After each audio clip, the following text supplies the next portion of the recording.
Welcome to the National Fate survival game. From this day onward you will represent Longwa in a perilous journey of survival within the savage realm. Your entire survival process will be broadcast live, but you need not worry about any private parts being exposed. The supplies you obtain in this world will have a chance to be randomly returned to your homeland, with the current minimum multiplier being 10,000 times, which may increase as your adventure progresses. When you perform brilliantly in this world, you will have the chance to obtain rewards such as national fortune and intelligence. Please note each contestant has been assigned to a different island and region, and there will be no contact in the short term. Your fate is now completely bound to that of your nation. If you are severely injured or encounter a crisis, your nation may sacrifice 5 points of national fortune to render you aid, limited to once per month, and only contestants who have survived for more than 3 days may use this option. At the same time, your nation may spend 1 point of national fortune per day to open a voice link with you, limited to once daily with a call duration of 30 seconds.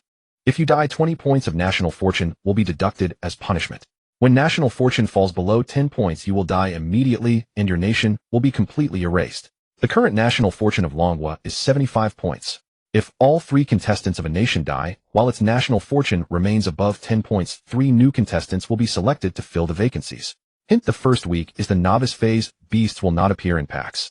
Hint: the savage realm is currently in autumn and will enter winter in 2 months. Hint: every contestant will receive a novice starter pack. The novice starter pack contains 5 random items along with a free 2-gene bag of salt, but includes no hot. Lastly, we wish you good luck. In the mountain forest, Suhan finished listening to the explanation of the rules and broke into a delighted smile. At last I won't have to eat that disgusting viscous nutrient paste anymore. 3 years. A full 3 years. Who could possibly understand how he had managed to endure them? 3 years ago, Suhan had crossed over into this parallel world, and before he had even found his footing, a catastrophic apocalypse descended. At that time, a pitch-black storm shrouded the entire globe. The earth turned into frozen wasteland, plants withered their seeds, losing all vitality, while poultry and fish died off in droves. Those that survived could no longer reproduce. The oceans themselves were sealed beneath ice. Although Longwa's authorities did everything they could to help, nearly 30% of the population still perished from accidents and famine. Suhan's luck was comparatively good. Not long after the calamity broke out, a kind-hearted group led him into a shelter. He hid there for 3 whole years.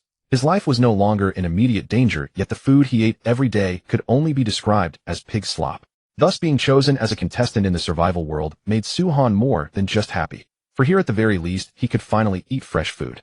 Besides, staying in the shelter any longer would not necessarily be a blessing. Before he was sent to the survival world, Suhan had overheard a piece of insider gossip. The official grain reserves were nearly exhausted. Thinking about it, that was only to be expected. Longwa's population was enormous. The mere fact that their stored food had lasted until now was nothing short of a miracle. Just as Suhan was about to take stock of his novice supplies, a cold electronic chime suddenly rang out. Ding. Energy storage complete, system loading, please be patient, host. At these words, Suhan's eyes lit up and the smile tugging at the corner of his lips became almost impossible to suppress. His cheat had finally arrived. In Longwa's livestream room, however, the viewers saw Suhan standing there in a daze, grinning foolishly, and their spirits plummeted in an instant. Why is our number 1 contestant such an idiot? Bro, could you please stop laughing first? The contestant from Tietan Nation has already started building a shelter. Don't tell me he's been scared, stupid. Brother, don't give up.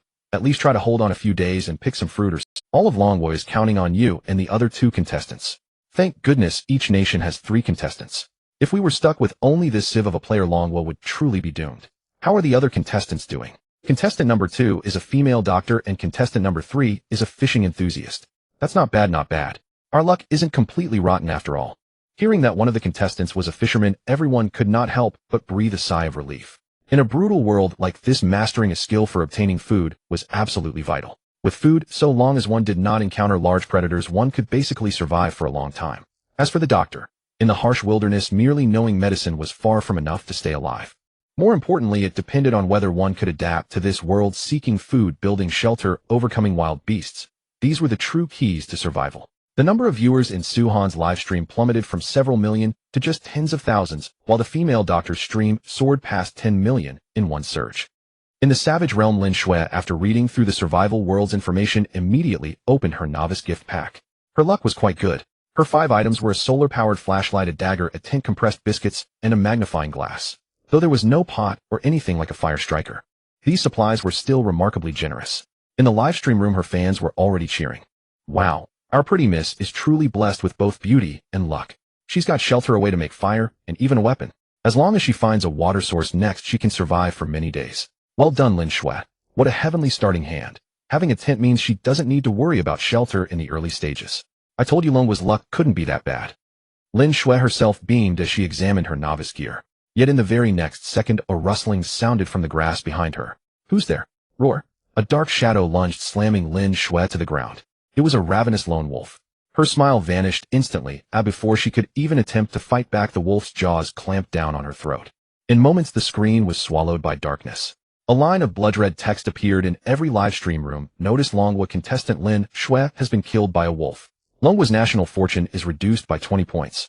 At that moment, the people of Longwa could scarcely believe their eyes. In the official livestream studio, the host Bing Bing had been cheering Lin Shui on, never imagining that this highly anticipated contestant would die in such a hasty fashion. Thighs. How could this happen? Though Bing Bing was a renowned host in the country, she still found herself at a loss in the face of such a sudden event. Her co-host hastily tried to comfort her. This is the cruelty of the National Fate survival game. Although Lin Shui's opening was excellent, her spawn point was disastrously unlucky, right beside a lone wolf's den. If she had left earlier, perhaps it could have been avoided. Now let us observe 3 minutes of silence for this heroine. Virtual candles began to drift across the livestream screen. Meanwhile, in a certain shelter, Lin Shui's parents clung to one another, weeping in anguish. At that moment, another announcement flashed across the screen. The Malay Nation's contestant swimmer Phil was pursued by a tiger and fell from a cliff to his death.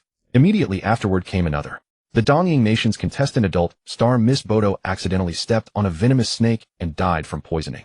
Death notifications appeared one after another. Bing Bing drew in a sharp breath. Is the Savage Realm really this dangerous?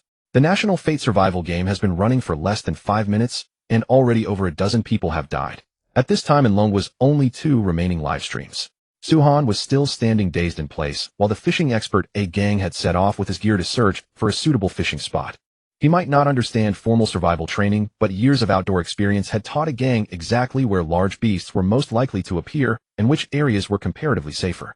A Gang's novice supplies were even better: a fire striker, a sleeping bag rope, a sickle, and a complete fishing kit, 30 meters of line, and 10 hooks. Leaving the others aside, that fishing kit in the hands of a true angler could be used not only for line fishing, but also woven into nets with the line to catch fish in bulk. At this moment, some viewers noticed that the long-dazed contestant Suhan was finally beginning to move. In the Savage Realm, the system Suhan had waited for so long at last finished loading. Ding. System loading complete. Congratulations to the host for obtaining the divine Grandmaster System. Hint: all of the host's actions may be regarded as passive skills. So long as the host works hard enough, every skill can be elevated to the divine level. Detected: the host is currently breathing. Congratulations, you have acquired the passive skill breathing. Even breathing counts as a skill. This cheat is a bit insane. Suhan chuckled to himself and hurriedly opened his personal status panel. A delicate light screen swiftly unfolded before his eyes. Name: Suhan. Age: 24. Acquired skill breathing. Current level LV1, experience 020. Upon leveling up, lung capacity will be slightly increased. Breathing experience 1. Breathing experience 1. With each of Suhan's breaths, the experience points on the light screen rose in tandem. In just a short while, a crisp notification chime rang in his ears. Your passive skill breathing has risen to LV2. You have gained a bonus lung capacity, slightly increased. It leveled up this fast. Suhan was a little stunned, even though he could not actually feel any change in it. Still, as the saying goes, small gains accumulate into great ones. Breathing happens every single second of every single day. If it rises from level 1 all the way to a divine level, his lung capacity might one day become more terrifying than that of a wild beast. Having figured out the nature of his golden finger, Suhan's confidence surged. He lifted his head and burst into, from this moment on, I declare, this place shall be Suhan's entertainment world. I come. I see. I conquer. Survival. I'm sorry, but I intend to conquer the entire world. In Longwa's official livestream room, the host Bing Bing stared at the screen, utterly dumbfounded. Seriously, man, you haven't even opened your novice pack. Where does all that arrogance come from? Could it be that our contestant's brain isn't working properly? Hearing Suhan's declarations, many viewers felt their vision go dark. On the scrolling barrage, comments flew past. Damn bro. Keep your voice down, Loki. Loki, we just lost a teammate. We're doomed. This guy's mind really isn't normal. Are we going to lose another 20 points of national fortune again? Please no. Someone go splash cold water on him and wake him up. Damn it, a dozen contestants just died out there. Doesn't he fear death at all? At that moment, spies lurking in Longwa's livestream quietly transmitted the news back to their own countries. In Yinghua Nation, inside a tactical war room. Ha ha, well done. These Jina people's luck has finally run dry. Have the Yamamoto unit slip across the border under cover of night. As Longwa's national fortune declines, their overall racial attributes will weaken. This is the perfect chance to strike. Hi. In Paukai Nation's tactical room, someone likewise burst into wild laughter. Lungwa's doomsday has arrived. Hurry and seize their civilization. From now on we will become the strongest race in Asia, and their history will all become ours. Yes, sir. At his words the others burst into hearty laughter. Their country was poor and barren, lacking even its own script and history, and could only resort to theft to prop up its humble self-esteem. Faced with such a golden opportunity, they naturally would not let it slip by. Other nations too began to stir restlessly. Back in the desolate wild realm, Su-han's little display of bravado had come to an end. Su-han immediately opened his novice supplies. 5 items materialized on the ground before him in no First item, a stainless steel pot. Second item, 50 meters of fishing line. Third item, an encyclopedia of flora and fauna of the desolate wild realm. Fourth item, a monocular telescope. Fifth item, an axe. When the audience saw what Su-han had drawn, half their hopes instantly plummeted. No food, no water. This was a catastrophic opening. Although there was an axe, no one believed that a college student and used to manual labor would dare take it up to hunt. In stark contrast to the audience's doubt, Su-han felt he had struck it rich. Setting the other items aside, he believed that this axe alone could allow him to craft many useful tools. Moreover, an axe was highly versatile. The bladed edge could chop and split, while the back could be used as a hammer. In the wilderness, an axe was nothing short of a divine tool. However, what was this book? Su-han placed the pot, salt, and other items into the gifted backpack, tucked the axe at his waist, then picked up the encyclopedia and began to read. The more he read, the more astonished he became. Just what sort of absurd luck was this? The book in his hands detailed in full all animals and plants of the desolate wild realm, complete with images and functional descriptions. Poisonous species, non-poisonous species, medicinal herbs. Everything was recorded within. With this book, he no longer needed to fear accidentally gathering something toxic. At the same time, he would no longer be helpless before venomous snakes, and could even collect useful herbs while traveling. For now, however, the most urgent task was to find a clean water source and a place suitable for long-term shelter. Earlier, Su-han had already noticed that his spawn point was in a subarctic coniferous forest climate similar to that of Maple Leaf Nation. Winters here were long and summers short. If he did not establish a shelter early, a drop in temperature could easily freeze a person to death. After sorting through his resources, Su-han picked up many small stones from the ground, filling both trouser pockets, before finally heading off to find a path down the mountain. As he set off, the system's prompts chimed one after another. You have learned the passive skill, throwing stones, current level LV1. Leveling up will increase your hit rate. You have learned the passive skill, walking, current level LV1. Leveling up will slightly reduce stamina. Su-han smiled in understanding and began throwing stones even more frequently. Once the stones in his 2 pockets were used up, he would gather another batch and continue his descent, repeating the process of throwing stones as he went. In the official livestream room, watching the contestant, who kept tossing stones, Bing, was completely baffled. She turned to the professor beside her and asked, Professor Lee, is there some hidden technique to this stone throwing? Professor Lee Chung was instantly at a loss for words. Wasn't this just throwing stones? What technique could there possibly be? Yet with countless viewers watching, bluntly stating the truth seemed far too cruel, so he prepared to fabricate a harmless lie. Ahem. I believe contestant Su is practicing his touch and feel. Perhaps many viewers don't realize just how crucial a precise throwing technique can be in the wild. While it may do little against large animals, the lethality of thrown stones against small creatures is considerable. For example, rabbits, pheasants, squirrels, and the like. In the barrage, countless viewers suddenly felt enlightened. So he's actually practicing stone throwing? I thought our contestant was a complete fool. Same here, huh? I mean, what sane person walks around with both pockets full of stones, right? So it's a throwing technique. Lesson learned. But, is he really practicing? It feels like he's just throwing for fun. Su-han's movements were simply too casual. Sometimes he flung stones at tree trunks, sometimes at the ground. It did not look like practice at all, but rather as though he were simply entertaining himself. Some questioned him, others believed in him. After an hour, the viewers in the livestream room had split into 2 camps, arguing heatedly. Bing naturally noticed the quarrel in the barrage. She glanced at the screen where Su-han was still throwing stones, then quietly asked Lee Chung, Professor, are you certain our contestant is practicing? Of course. He's simply acclimating to the feel of the stones. Lee Chung replied with feigned composure, though inwardly he was already panicking. He was merely stabilizing public sentiment for the time being. Who could have imagined that netizens would be bored enough to argue over such a trivial matter? Damn it. Was this the day his reputation would be utterly ruined? Just as Lee Chung finished speaking, a shrill cry from a small animal suddenly rang out in the livestream. He and Bing simultaneously turned toward the giant screen, where a little squirrel was seen tumbling from a tree. Lee Chung was utterly dumbfounded. Seriously, man. I was only talking off the cuff. And you actually made it. In the desolate wilds, a black squirrel fell from the tree. Su-han dashed forward, seized it by the head, and twisted. Crack. The black squirrel died on the spot. First prey secured. He hefted the squirrel, solid and heavy, at least a gene and a half. Suhan smiled smugly. That settles lunch. It had not been in vain to spend a full hour throwing stones. Suddenly, an icy mechanical voice rang out through every live stream on the globe. Detected that Dragon Country contestant, Suhan, hunted a squirrel with stones, triggering the resource restitution mechanism. Congratulations, Dragon Country, for receiving 10,000 freshly killed squirrels. Notice the supplies have been randomly distributed to the major shelters. In the official livestream Bing Bing's, Professor Lee, did I hear that correctly? We actually received the resource restitution. It's true. The director just showed me the feed. The capital shelter has 700 more squirrels. The livestream switched. There on the ground of the capital shelter, piles of freshly killed squirrels lay stacked. They were thin things with little meat on them, but they gave everyone a shot of adrenaline. The Dragon Country had hope. As long as their contestant kept working hard, the future would be bright with hope. Nearby citizens crowded around to gawk at the fresh squirrels, cheering excitedly. Meat? There's real meat to eat.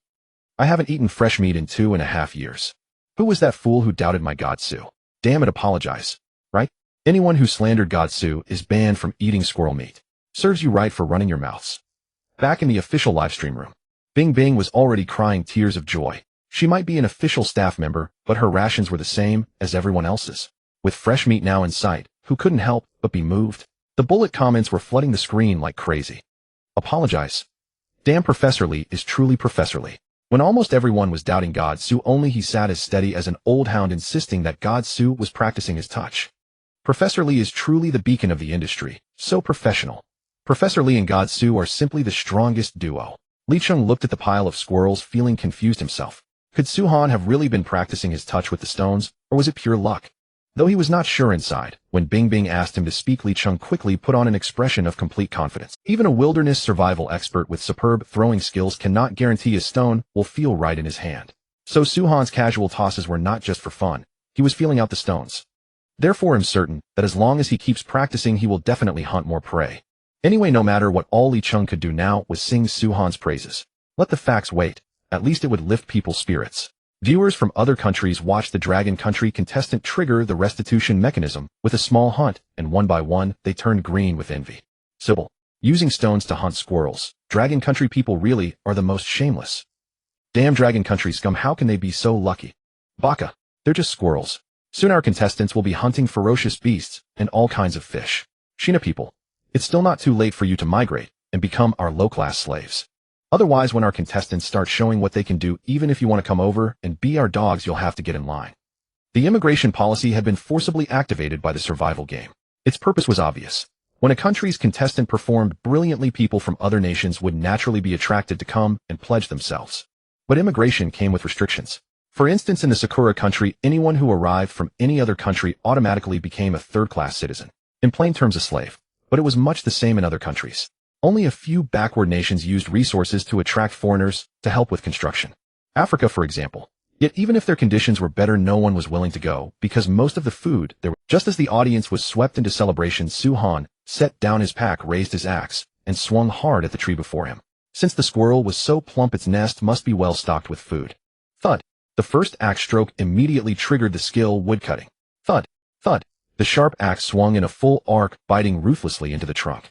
Moments later, the tree, more than 20 centimeters in diameter, crashed to the ground. Suhan walked over, found the squirrel's nest, and reached inside to explore. Hey, got some. When his hand emerged from the tree hollow, clutching a big handful of nuts, the entire livestream erupted again. Huh, you can do that. Poor little squirrels painstakingly hoarded nuts. Now the great Demon King has taken them all in one go. Right, it's autumn now. Squirrels stockpile food for winter. Godsu is way too meticulous. Why didn't I think? I thought Godsu was going to build a home here, but he was actually after the squirrel's food supply. Wait, that's a ton of handful after handful. It must be 5 gene by now. 5 gene. Badass. Holy crap, Godsu. The nut gathering came to an end. The total weight was around 6.5 gene. Even after removing shells and skins, about 4 gene would remain. But Suhan did not plan to eat them now. He stored them away as emergency rations.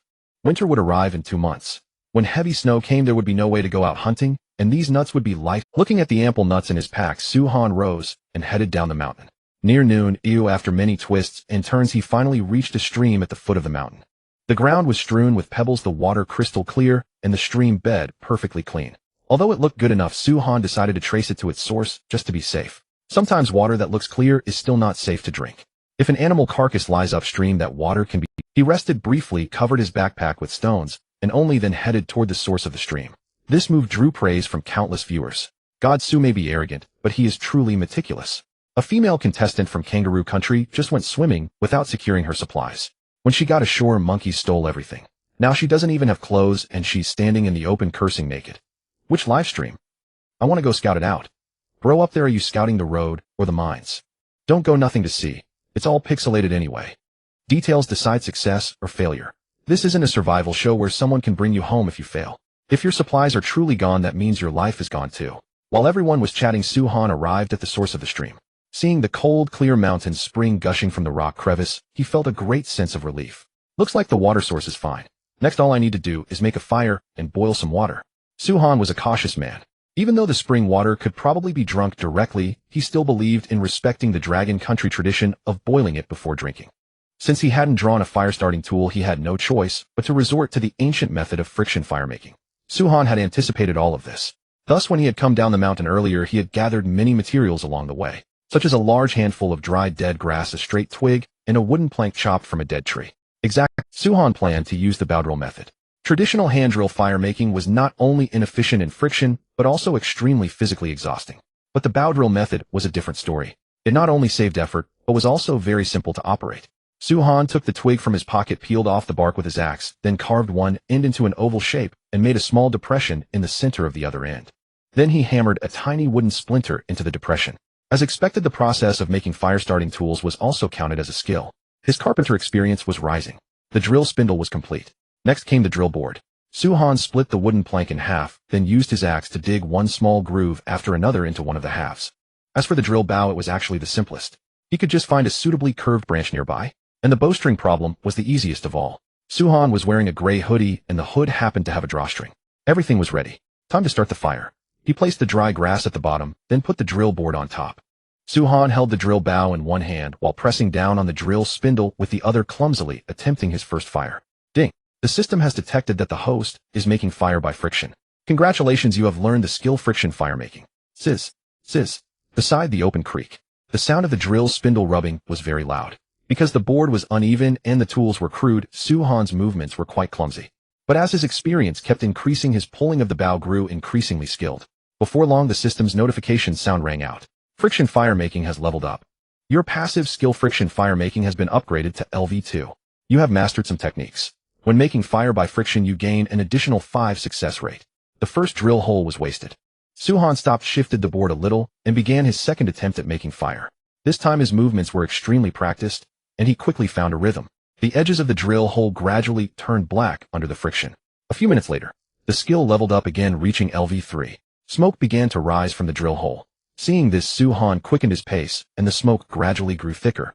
When a large amount of the dry grass had turned black, he immediately stopped, quickly scooped up the dry grass, and blew on it slowly with his mouth. Hiss! Whoosh! As the airflow rushed in, the blackened dry grass grew even hotter, and a plume of smoke quickly rose from it. Suhan carefully placed the tinder onto the collected leaves and blew on it once more. Whoosh! A flame suddenly burst up. It worked. Suhan laughed heartily and quickly tossed the branches he had picked up onto the fire. The flames met the dry branches and burned fiercely. Soon the fire grew and became a small campfire. In the official livestream room of Longwa, Bingbing could hardly believe her eyes and said in shock, "Oh my good, contestant Suhan has made a fire so quickly. This efficiency is incredible. Director, can we switch to the 2 celebrity contestants, Bei Yi and Yi? Let me see what they're doing." As everyone knows, England was currently the world standout, because they had 2 masters of will. If Suhan's progress could surpass those 2, it would be extremely inspiring. After receiving the instruction, the director quickly cut to 2 screens. The first was Yi, the lone wolf of the wilderness, known as 3 days hungry, 9 meals missed. In the picture, he was showing off the snail he had found. Hey, my viewers, did you see that? This is a snail. An edible snail. This time we can't find any message in a bottle on the beach, but we can't miss out on these little things. It's packed with protein, so I'm going to eat it. With that, Yi smashed the snail's shell and swallowed the meat raw. Seeing this, the viewers all burst into laughter. Where are those ocean-worshipping dogs who wanted to immigrate? Step forward, all of you. God Su has already made a fire. I wonder if those who submitted immigration applications regret it now. Hilarious. Just now I saw that 30,000 people submitted immigration applications. Now even if they regret it, there's nowhere to go, right? Snails. Hilarious. Can this stuff even compare to a squirrel? Those ocean-worshipping dogs are all binary-minded. Brothers don't bother with them. Just now, when God Su caught the squirrel, someone complained there wasn't enough meat. Now Yi can only eat raw snails. Why doesn't Yi eat a squirrel? Doesn't he want to? What? Jealous of our immigration. You're all pleased with a single lousy squirrel. Our Yi is known as a wilderness expert. Soon you'll see the difference. That's right. Our Yi got a lighter. Oh, jealous aren't you? Friction fire-making caveman. Among the barrage comments, some shepherd dogs began to retort, but they didn't expect to receive even more angry rebukes. If I remember correctly, although Yi is physically strong, all his shows are survival escape series, right? Stop being ridiculous, okay? Yes, strength isn't just his own. It's the whole team behind him. In terms of wilderness survival, he's not even as good as the Yi. I don't know what you're bragging about. And besides, are you proud to be shepherd dogs? The Qing dynasty has already fallen, but some people still can't stand up. Ridiculous. In the official livestream room, Bing Bing asked Li Cheng, Professor Li, could you assess how our contestants' fire-starting speed is? Very impressive. Have you all noticed that this contestant of ours is prepared in advance for everything he does? When he received his supplies, he already thought of using friction fire-making. So on the way down the mountain, he not only practiced throwing, but also prepared all the dry grass and suitable fire-starting boards along the way. Now I can't help but look forward to what Su Han will do next. Li Cheng was full of excitement. From the moment he saw Su Han making the drill bow, he knew this contestant was extraordinary. Although his initial fire-making technique was a bit unfamiliar, even clumsy, he managed to get a fire going in just a few minutes. This was definitely a master among masters. And just for this, even if Yi and Yi came, it would be hard for them to be this fast.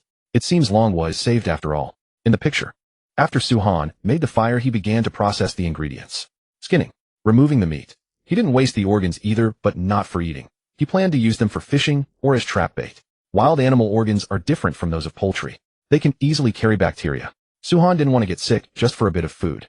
This was a major taboo in the wilderness. He chopped the squirrel meat into pieces with his axe and threw it into the pot. Su Han placed a stone over the fire, then put the pot on the stone so that the fire wouldn't touch the pot, directly extending its service life. The fierce flames carried their heat through the stones into the pot. Soon the once clear water began to bubble, and then its surface rolled into a boil. Glug, glug. The temperature climbed rapidly. Oil began to seep out of the squirrel meat, and a faint fragrance of meat gradually rose from the clear water. A few minutes later, the meaty aroma grew richer and drifted out of the pot. He sprinkled in a tiny pinch of salt. Su Han gently stirred the broth with a small wooden stick. The tender meat tumbled in the soup, looking irresistibly appetizing. While waiting, Su Han kept picking up pebbles from the ground and flinging them into the distance. Since he was idle anyway, he might as well practice his throwing. 20 minutes later, the meat was fully cooked. Su Han took the pot off the fire as the broth swayed. A rich aroma swept over his face. He had not touched any meat in over 2 years. Now even a single whiff was enough to make his mouth water. He picked up a piece of meat from the pot with a whittled pair of chopsticks. He only blew on it a little before putting it into his mouth. SSS. So fragrant. Delicious. His mouth filled with the aroma of pine nuts, and the meat was chewy and firm. It was even more fragrant than beef. Su Han swallowed the piece, then fished out another. The thoroughly satisfied look on his face nearly drove the viewers crazy with craving. Wait, is this really a survival livestream? Or is it an eating show? God Su, if you are going to eat, just eat. Do not smack your lips. You are making me starve to death. Good thing I am not watching at night, otherwise I would not get a wink of sleep. Woo, I am so envious that you get meat to eat. Suddenly I remember what God Su said earlier. He really did come here for a vacation. A short while later, a whole squirrel disappeared into his stomach. Su Han licked the corner of his mouth, feeling that he still had not had enough. This meat was seriously addictive. Not gamey, not dry. If he could get a large supply of edible salt in the future, he even wanted to make some cured squirrel meat. However, thinking about that now was still too far off. Su Han lifted the pot and slowly drank the broth. It was already autumn. The weather was gradually turning cold. After that mouthful of broth, his whole spirit perked up. Why not build a shelter here? Su Han looked around, then shook his head with regret. No. Staying here might make getting water convenient, but food was far too scarce. Once the mountain was sealed by heavy snow, he could not exactly rely on the squirrel's few nuts to get through the winter. To survive for a long time, he needed a lasting food source. The best option would be a lake or somewhere near the coast. He had fishing line with him. He could try to fish with a hook, and if that did not work, he could weave a net. It would be best. He had only one bag of salt. Once it ran out, there would be no more. With the sea, he could refine salt. After eating and drinking his fill, Su Han boiled another pot of water, then headed back, carrying fire and water. Insects chirped and birds sang along the way, giving him a feeling of returning to the countryside. During the journey back, Su Han spotted a great deal of fresh animal droppings on the road. They were black, shaped like peanuts, and had a glossy surface. This is deer droppings. Su Han's heart leaped with joy. Deer were active near the stream. This was excellent news, meaning there would be deer to eat in the future. Deer hide could be made into clothes and deer meat could be eaten. Deer antler could serve as an aphrodisiac. Deer sinew could even be used to make a bowstring. If he could craft a bow and arrows, Su-han could hardly imagine how wonderful his future days would be. With the system, his bow proficiency would increase without limit. At that point, never mind deer. Even a brown bear would have to stand at attention in front of him. Su-han suppressed the excitement in his heart and strode toward the place where his backpack was stored. He could not wait to make hunting tools. As long as he found a suitable place to live, he would build a home in the shortest possible time. Su-han did not notice. As he left, the distant shrubbery was trembling slightly. After a moment, a trickle of bright red blood flowed. After getting his backpack, Su-han headed west. Earlier from the mountain, he had taken a rough look at the terrain below. To the east, the jungle was lush. To the west stretched a wide, open road. Before he had sufficient tools, exploring the jungle would not be a good idea. Therefore, he could only start his exploration from the west. Meanwhile, another Dragon Kingdom contestant, a gang, also got good news. He had actually caught a largemouth bass weighing a full 3 caddies by the river. Haha, I knew there was something here. After a full 4 hours of waiting, his stomach was almost flat with hunger. If he still did not catch anything, he would have to find some wild fruit to fill his stomach. However, although a gang had caught a big fish, it had not triggered the 10,000-fold reward mechanism. The viewers were incredibly disappointed. What a pity. 10,000 base will. Brother gang, that is such a loss. It is fine as long as he is alive. Besides, now that he has caught a fish, there will be more chances in the future. Right, keep going, brother gang. Surviving is the most important thing. He started a fire and cooked. The entire process was smooth and polished. Since he had no pot, a gang could only barbecue the fish over the flames. At this moment in the Monkey Kingdom's livestream room, one of their contestants had also died. Of the 2 remaining contestants, one was picking wild fruit, and the other was fumbling for fish in the river. System detected that the Monkey Kingdom contestant A-Tai has picked wild fruit, triggering the 10,000-fold reward. Congratulations to the Monkey Kingdom for obtaining 10000 unknown wild fruits. Inside the shelter, the people of the Monkey Kingdom saw the fruits appear and lunged forward to snatch them up. That is mine, do not grab. I do not want to eat that mush anymore, let me have a bite. You stepped on my child, get out of the way. Amid the chaos, someone got hold of 6 fruits. He did not even wipe them off, he opened his mouth and bit straight in. They were crisp on the palate with sweet juice. Delicious. But before the monkey man could celebrate, his entire mouth went numb. Then his whole body followed. With a plop, the man collapsed to the ground, clutching his throat with both hands as he let out a hoarse, desperate roar. The sight terrified everyone nearby. Suddenly someone shouted, "Stop fighting over them. These fruits are poisonous." In an instant, the entire square fell silent. And in the Monkey Kingdom's official livestream room, the host, who had been boasting loudly, was struck silent. The fruits they had worked so hard to obtain were actually poisonous. This was utterly despairing. Oh no, our contestant does not know these fruits are poisonous. Damn it, send him a message right away. But your majesty, sending a message requires consuming 10% of our national fortune. That is still better than death. Dying would directly deduct 20% of national fortune, while communicating would only cost 10%. Even a child would know which choice to make. When the Monkey Kingdom contestant heard that the fruit was poisonous, his face turned white with fright. He had almost been done for just now. That was close. Meanwhile, Su-han was already tired from walking and was sitting on a large rock to rest. He let the cool breeze wash over him as he flipped through the encyclopedia in his hand. The entry shown was exactly the fruit that the Monkey Kingdom contestant had just picked. Chinja fruit. Its skin is highly toxic. Touching it forces animals into heat. If they do not release it within half an hour, men will go limp and women will suffer abdominal pain every day. If swallowed directly, it will cause nerve poisoning and eventually sudden death. If the skin is removed and it is washed in water, it can be consumed safely. Damn, what a twisted fruit. In the official livestream room, Bing Bing looked at the content on the encyclopedia, her fair little face turning crimson. This fruit's toxicity is way too perverse. Touching it triggers lust, eating it causes sudden death. This fruit is simply a nightmare. Whoever touches it is doomed. Meanwhile, inside the livestream room, the other viewers also saw the encyclopedia content. Huh. Wait, didn't the people from the Monkey Kingdom come over to show off, saying their contestant picked a fruit? Damn, it's true. If 10,000 of such perverse fruit are returned, wouldn't the Monkey Kingdom damn. Brothers, people are already dying in the Monkey Kingdom. Some are in heat, and over there they've started scratching their crotches. Dying laughing. Countless Dragon Kingdom viewers switched over to the Monkey Kingdom's official livestream room. Meanwhile, Bing Bing's feed was also switched over by the director. At this moment, the square was in complete chaos. The Chinja fruit had already been trampled into pieces. However, many of those who had touched it were flushed in the face and breathing rapidly. In the distance, some who had eaten the fruit were foaming at the mouth. Bing Bing asked in shock, "Oh my god, could they all have touched the Chinja fruit?" Li Chung, who had just received an internal official message, said with a barely suppressed smile, "Miss Bing Bing guessed right. 70% of them touched it. You know, the Monkey Kingdom supplies are far inferior to ours. The same is true for their overall quality. I heard from the tactical room. The Qingxia fruit has almost been destroyed by now. If we tell them now about the method of consumption and the fruit's effects, it will definitely be very interesting. The viewers all sent likes after hearing that. What a vicious scheme. No wonder he's our Professor Li. 3 minutes later, the Monkey Kingdom's officials received a message. When their monarch saw the Qingxia fruit's effects, his face turned green with anger. Dragon Kingdom bastards, why didn't they say so earlier? This, Your Majesty, Dragon Kingdom just got this in. The tactical officer next to him quickly tried to remind him. But the furious Monkey Kingdom monarch didn't care about that. Scram. I don't want to hear this. Cut the live stream at once. Don't let these people pollute our eyes and ears. But Your Majesty, our Monkey Kingdom doesn't have that many women.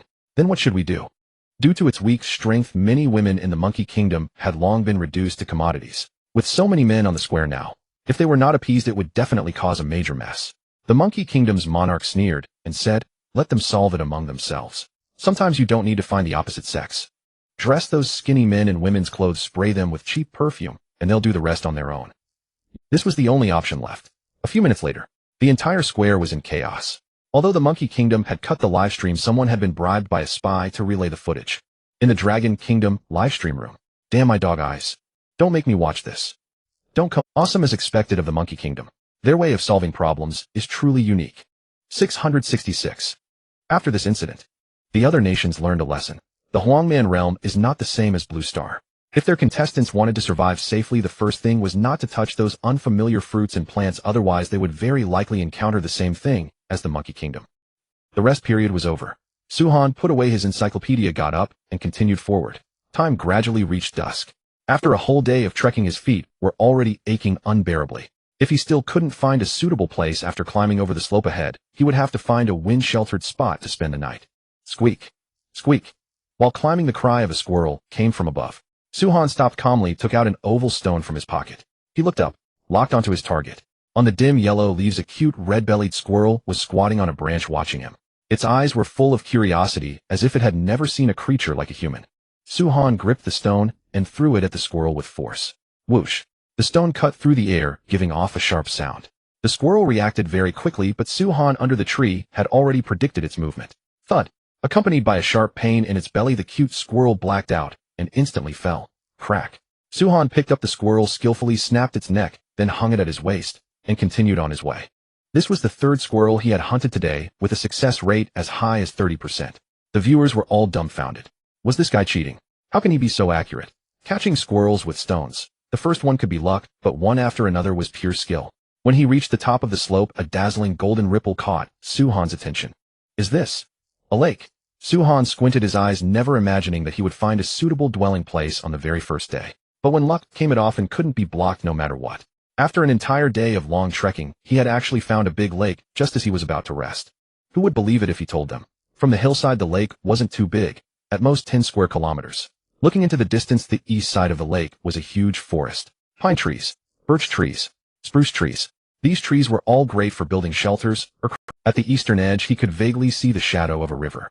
By the look of it, a river should converge there from afar. To the west was a vast flat grassland. Trees were relatively sparse. This was simply the best place to build. Currently, there was no better one. Suhan smiled, and without even resting, he dashed straight toward that flat grassland. Soon he arrived at the destination. Because it was autumn, the grass here had turned golden, and it was so dry that it could be used directly as tinder. Suhan strolled around a few times, very satisfied with this grassland. Although it was close to the lake, the terrain here was higher overall than the surrounding areas. If he built a shelter here, drainage would hardly be a concern. After confirming the location, Suhan began clearing the weeds, then used tinder to set the designated area on fire. This way, mosquitoes, insects, rats, and ants would flee elsewhere when they encountered the fire. Otherwise, if he slept directly in such a place, it would be hilarious if something bit him in the middle of the night. Night fell. Dinner was over. Suhan opened the system panel to check. If he hadn't looked, he wouldn't have known. In just one day, he had learned as many as 10 skills.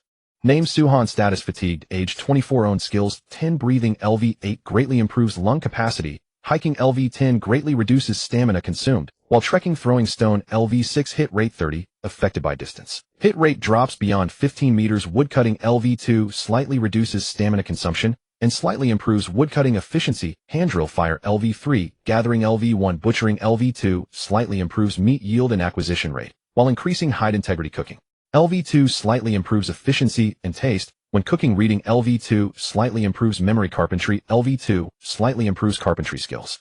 Looking at the full 10 skills displayed on the system panel, Su-han felt confident about the future. Though he started with nothing one day, he would forge a paradise of his own. As dusk settled, the campfire crackled softly. Su-han sat on the dried grass, sipping wild rose tea, while propping his cheek on one hand and studying the encyclopedia. His reading during the day had made one thing clear: the ecological environment of the barren wasteland was vastly different from Blue Star. Some plants that appeared harmless were in truth extremely dangerous. If he did not learn to recognize them early, he would inevitably fall victim one day. The green prickle fruit was a perfect example. Time slipped by. The moon climbed to its zenith. By the empty lakeshore, the only sounds were the melodious chirping of insects and the rustling of pages as Su-han read on. He was a person accustomed to solitude. During his childhood summers, his best companions had been comics and storybooks while he stayed home alone. Now that he had returned to such a life, Su-han felt nothing resembling loneliness. Instead, he was thoroughly at ease. No suffocating pressure, no parents urging him to marry, and no outsiders gossiping about him. This simple, unadorned way of living was something he genuinely enjoyed. Before long, the campfire gradually dimmed. Drowsiness washed over him. Su-han yawned, tossed some firewood onto the embers, and turned in for the detected host entering slumber. Congratulations, you have learned the passive skill Sleep. Sleep Experience 1. Tip: raising the sleep skill level will effectively improve sleep quality and allow you to fall asleep anytime, anywhere. Su-han was asleep, but the viewers in the livestream chat could not sit still. God, Su finally rests. What an ordeal. Walking all day and then studying at night. The man is too strong. I definitely underestimated him. I initially thought he was just some out-of-shape college kid, but he is even more insane than Bear Grylls. In the neighboring stream, Bear took a full 2 hours just to get a fire going. The gap is unreal. Looks like without a production crew spoon-feeding him, even a survival expert is nothing special. He has to study. After that incident in Monkey Kingdom, Pocket Watch Country ran into something similar. They thought they were picking berries, but it turned out to be a toxin that caused severe allergies. That contestant died covered in rashes. Speaking of which, how is Brother Gang doing? Also asleep, but not sleeping well.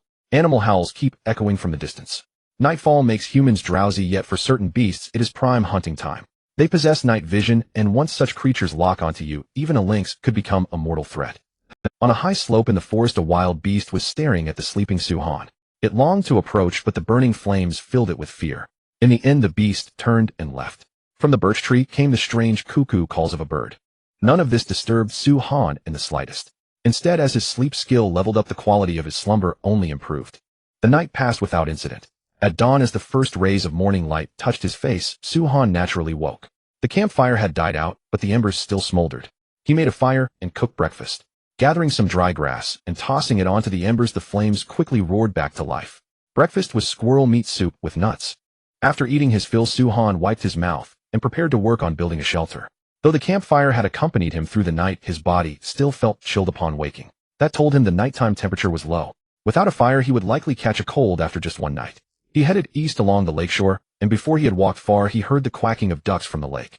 His heart stirred. There were wild ducks here. Quack, quack, quack. Quack, quack, quack. Su-han peered into the distance and saw a large flock of wild ducks frolicking freely on the shimmering water. They had brown beaks, and their necks and heads were dark green. At first glance, their gaudy coloration was utterly eye. These were mallards. Su-han had seen them on television programs. They were the most common wild ducks in the wild, found all across Dragon Country's north and south, as well as all over the world.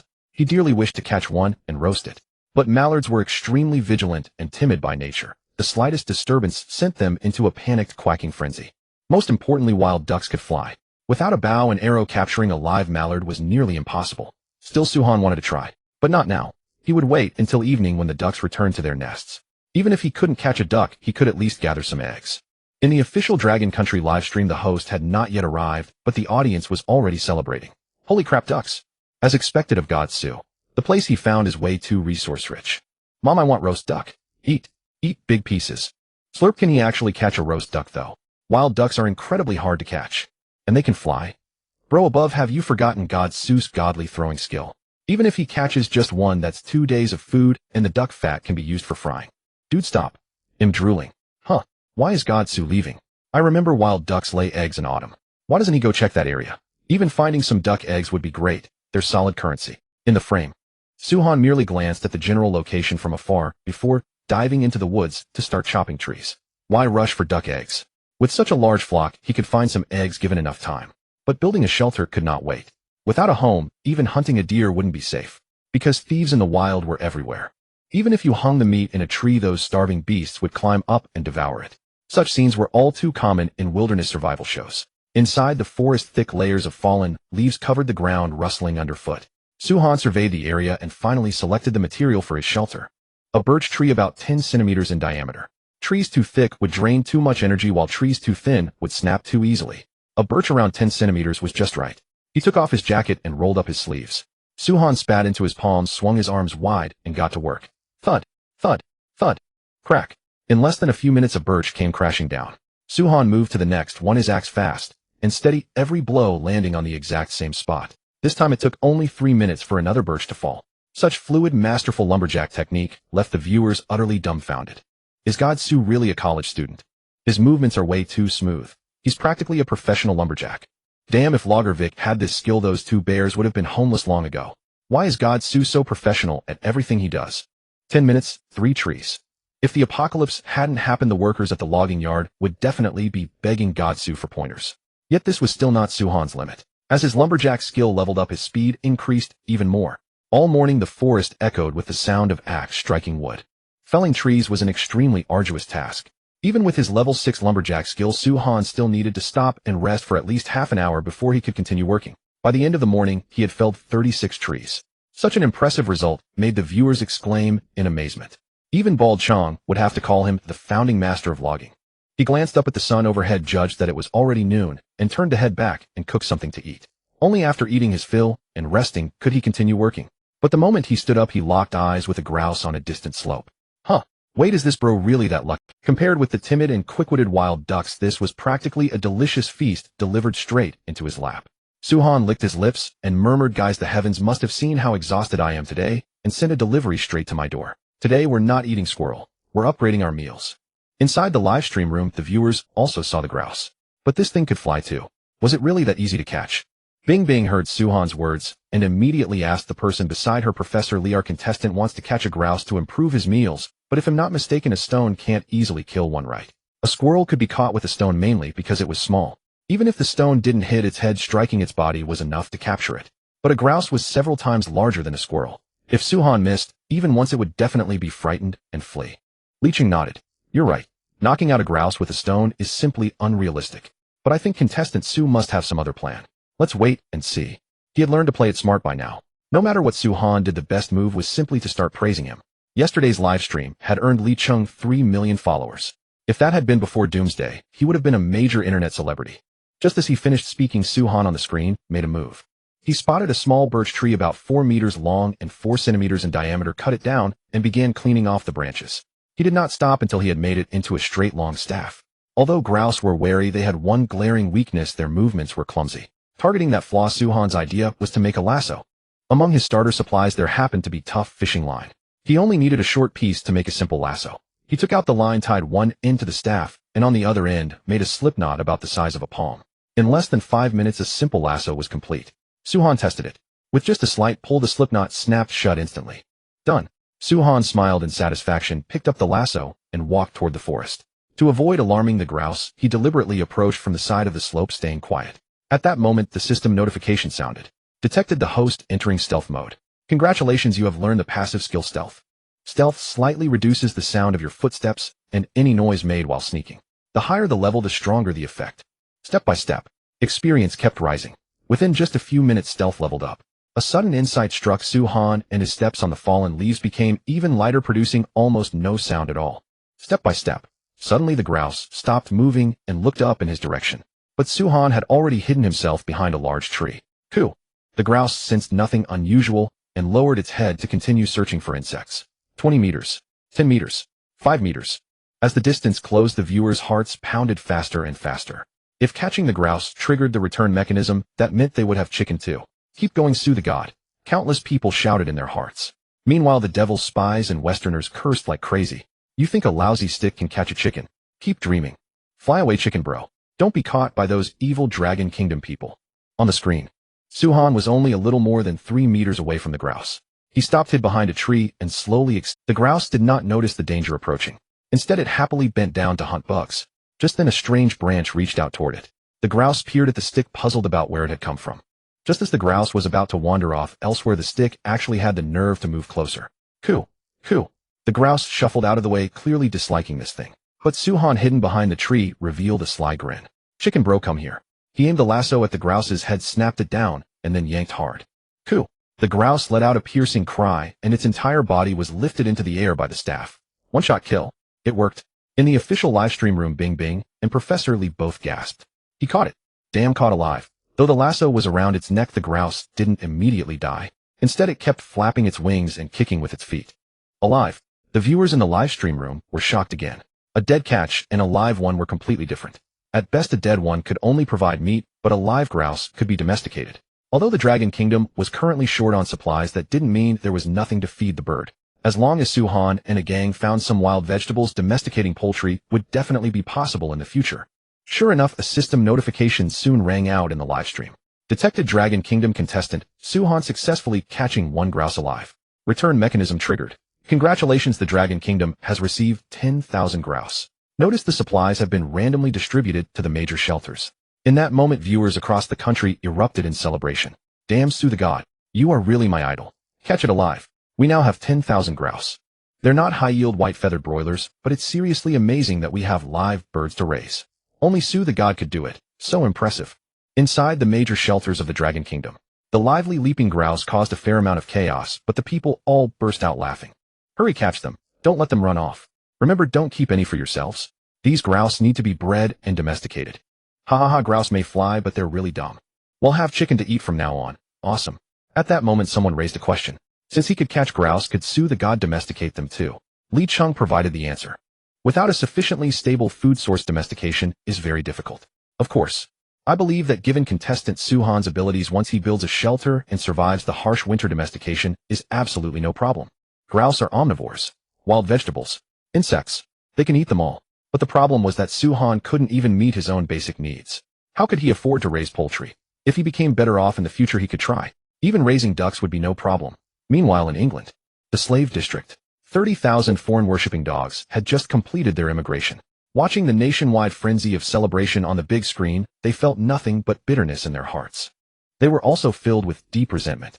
Since this man had the strength to hunt, why didn't he show it earlier yesterday? He must have done it on purpose. On the other side of the screen, Yi had also made considerable progress. He actually caught a fish in the river with his bare hands. Though it was only palm-sized, it was still better than eating snails. At this point, Yi also triggered the 10,000-fold return. The foreign-worshipping dogs burst into wild, "We have fish to eat. We have fish to eat. What's that crappy chicken? I wouldn't eat it even if someone gave it to me. I love fish the most." "Huh. Why are you taking the fish away?" In the square, a batch of fish suddenly appeared. But before the slaves could even approach, the soldiers confiscated the supplies. When they tried to protest, all they got was the whip. "You worthless slaves still want to eat fish. You don't even get the fishbone." Hearing the soldiers' mockery, the slaves completely broke down. But who was to blame? They chose this for themselves. They didn't want to be proper people. They chose to go to a foreign country and become slaves. This was reaping what they had sown. And yet some slaves still tried to comfort themselves. "Don't worry, this is only temporary. Once the soldiers and noble lords have eaten their fill, they will naturally take care of us." Besides, Yi and Yi haven't even started to show their strength yet. Yes, exactly. Old Man Da is the man who conquered deserted islands. What's a mere barbaric realm compared to that? He even caught goats. If we hold on, we'll soon have mutton to eat. At the thought of having mutton later, the foreign worshippers grew as excited as if they had been injected with chicken blood. A little hardship now is nothing. As long as we hold on with Old Man Da's skills, we're bound to live well. Although it sounded utterly foolish, no child would believe it. The foreigners wouldn't even spare them bones. Mutton. That was nothing but a dream. Even if there were any, they'd prioritize feeding their own people. Who would care about slaves who came running over to be dogs for them? Yet the foreign worshippers couldn't console themselves otherwise, and they had no other choice. Who made them choose a road of no return? Every immigration came with a cooldown of up to 1 year. Even if they now bawled and screamed to return to Dragon Country, they'd still have to wait a year before submitting an application. This is a rule established by the National Fortune Survival. No one can disobey it. A smile also spread across Suhan's face. He raised the plump grouse in his hand and said toward the sky, "According to the law of mukbang, at this moment, I have to say fans eat first. But since everyone has some too, we'll skip that phrase. However, how should this chicken be eaten? Roasting might make it a bit dry, and we don't have any marinade on hand. Why don't I look around in the woods? If there are mushrooms, we can make chicken stewed with mushrooms." It was a classic dish. Not only was it delicious, but also nutritious. Just when he was chopping wood earlier, Suhan had noticed traces of mushrooms deep in the forest. If it had been any other contestant, they definitely wouldn't dare to pick and eat them casually. But he was different. With the encyclopedia in hand, telling apart mushrooms was a piece of cake. Carrying the grouse on his shoulder, he walked deeper into the woods. He hadn't gone many steps when a large brown mushroom appeared before Suhan's eyes. Not bad luck. Hey, race a brown bowl mushroom right away. He smiled and picked the mushroom. It was a type similar to brown mushrooms, only larger in size, enough to be the size of a bull's mouth. The brown bowl mushroom was tasty and nutritious. Generally, it only appeared 2 to 3 days before rain, and after the rain it would release spores and then quickly rot, which meant it would rain in the next 2 or 3 days. Suhan precisely caught the important piece of information, and the smile on his face faded a little. It seemed he couldn't stop for the next couple of days. Otherwise, with pouring rain, it would be a deadly business in this place. Afterwards, Suhan found 7 or 8 mushrooms of varying sizes. Seeing that he couldn't carry any more in his hands, he finally returned to his camp to cook. And just then, he was also lucky. One kind of mushroom was successfully returned to Dragon Country. In just 2 days, Suhan had already returned 3 items and was currently ranked first worldwide. He washed the mushrooms, killed the chicken. The chicken feathers had to be carefully plucked. This thing was a treasure, indispensable for making bows and arrows and for fishing. But what Suhan did next left people bewildered. He took a small pinch of salt and tossed it into the pot, added a little water, and then poured in all the chicken blood. Inside the official livestream room, Bing Bing was dumbfounded. Was their contestant really this wild? The viewers also bombarded with question marks. At that moment, a fan who had been a chef stepped forward. Holy crap, God Su is making chicken blood tofu. Awesome. Really awesome. Who'd have thought of that? Most people who never cook seldom know about this. In fact, chicken blood tofu and duck blood tofu were eaten by people in both the South and the North. They were even common. But everyone bought them ready-made, few actually made them by hand. But it had to be said, chicken blood tofu was nutritious and could be served as a dish. When they heard Suhan was making chicken blood tofu, viewers all called it awesome. I've watched survival shows for years, and I've never seen anyone make blood tofu. Today I've really learned something new. Then you must have watched foreign shows. They may eat raw meat and drink blood, but in reality, they don't truly know how to use ingredients. When it comes to foodies, our Dragon Country is their ancestor. God Su is indeed meticulous, not even wasting chicken blood. I think Old Manda and his crew are nothing special. The real master is our God Su. Although it was his first time making chicken blood tofu, it was actually quite common in his rural hometown. The ratio of chicken blood to water was 1:1. As for salt, 5 grams of salt were needed for every gene of chicken blood. He stirred while adding the chicken blood. After draining all the blood, he set the pot aside to rest. With the chicken blood handled, it was time for the chicken meat. Although most feathers had been plucked, the tiny down feathers were still hard to remove. That's when roasting over fire came in handy. Suhan found a wooden stick, stripped off its bark, and began to defeat the chicken. The flames scorched the down, emitting a wafting smell of singed hair. After a dozen or so minutes, the grouse was pitch black, but the down feathers had vanished without a trace. Suhan cleaned it, placed it on a piece of wood, and chopped it in half with an axe. Except for some inedible parts, everything else would be washed and tossed into the pot. Even the chicken tail couldn't be wasted. At that moment, Suhan glanced at the stainless steel pot. The chicken blood inside had turned dark red. He pressed it gently with a finger. It was very springy. This meant the chicken blood tofu was done. Smiling, Suhan used the wooden stick to break the blood tofu into pieces, added more water, and then tossed in the grouse and mushrooms all at once. As for stir-frying, had loved to, but although the current conditions would allow it, by the time he went to all that trouble, he would have already eaten his fill. Better to just stew the chicken blood and chicken together. Count it as a chicken blood hot pot. Gurgle, gurgle. Under the fierce flame, the stainless steel pot, perched on stones, soon boiled vigorously. Under the boiling water, the chicken blood changed from dark red to dark gray. After chopping wood all morning, his stomach was already growling with hunger. Suhan eagerly picked up his chopsticks and grabbed a piece of chicken blood tofu. This time, he only blew on it briefly before tossing it into his mouth. It was silky and tender on the tongue, salty and fragrant. Fragrant. Hell, it was fragrant. This was the life. Suhan took one mouthful, then immediately another. In just a few minutes, he had devoured the whole pot of chicken blood, and by then the mushrooms were cooked through. Although there was only salt, this kind of wild fungus was naturally a delicacy of the highest order. Slurp. Chomp. By the time he had eaten most of the mushrooms, the chicken was about ready. Suhan picked up a chicken wing and tasted it. The flavor was delicious, but the meat was a bit dry and tough. There was no helping it. These were free-range chickens. To stew them until incredibly tender would take at least 2 hours. He didn't have that much time. After he ate and drank his fill, he still had to build a house. Suhan spent a full hour on this meal, and the viewers watched the entire hour. Seeing him with greasy lips, everyone was extremely envious. Burp. I'm a little too full, but let me have some chicken soup to wash it down. Gulp. Gulp. After drinking half a pot of soup, Suhan was truly full this time. After less than 10 minutes of rest, Suhan set to work building his shelter. Given the long winter ahead, he planned to construct a well-insulated dugout-style dwelling. Though he had no iron shovel to help with the digging, a wooden shovel worked just as well. He decided to get it done. Suhan returned to the birch grove, found a sturdy birch branch, split it in half, and continued to shave it down. In the end, the thickness of the shovel head was set at 3 centimeters. Suhan stopped there. Looking at the rough wooden shovel taking shape, he nodded with satisfaction. Next came the task of carving out the handle. It was a delicate job. Throughout the entire process, Suhan was extremely careful, afraid that one wrong move with too much force would snap the whole wooden shovel. But in reality, as his carpentry skill proficiency increased, Suhan's speed also improved. In his hands, an axe became even more agile than a carving knife. An hour and a half later, the viewers had witnessed the entire transformation of half a log into a simple wooden shovel. The live stream was filled with exclamations. Holy shit, Godsu, you are my god. I was just wondering why you were sitting on the ground splitting wood instead of building a shelter. Turns out you're making your own tools by hand. That's badass. Just this one move is enough to surpass every other contestant. That's goddamn strong, right? With only an axe, he actually turned half a log into a wooden shovel. I can already tell Godsu is about to launch a dimensionality reduction strike. If he were only building a simple shelter, propping some logs together would have been enough. Going to such lengths to make a tool could only mean one thing: the shelter Suhan was going to build was definitely not the kind of junk you saw on ordinary wilderness survival shows. He was about to pull off something huge. The wooden shovel was complete, which meant he could finally start. Suhan shouldered the wooden shovel and began constructing the shelter. He first used the wooden shovel to mark an outline on the ground, 4 meters wide and 5 meters long. Then he started digging with the shovel.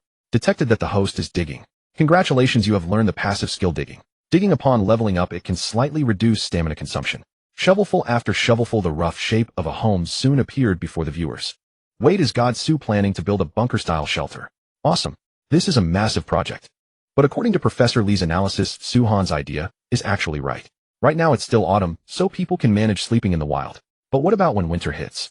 An ordinary shelter would be nothing in the face of the biting cold, I'm afraid. A bunker-style shelter is different. Only half of it is exposed to the air, which means heat loss will also decrease. If Godsu can build it, even when winter comes, he won't have to be afraid.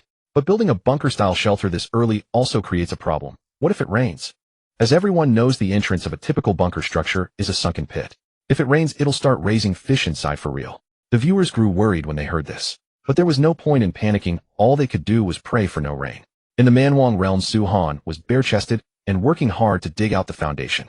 He was already drenched in sweat. Every time he strained, torrents of sweat rolled down over his muscles. The flat ground gradually sank into a half-meter deep pit. But it still wasn't enough. It was too shallow compared to the depth he had in mind. The optimal depth he wanted was 1.5 meters. As Suhan dug, the system's experience kept growing. 2 hours later, digging reached LV6. Its effect had already become very obvious. Every time he dug, it reduced his stamina consumption by 15. Dusk was falling. The sunlight had turned a radiant gold.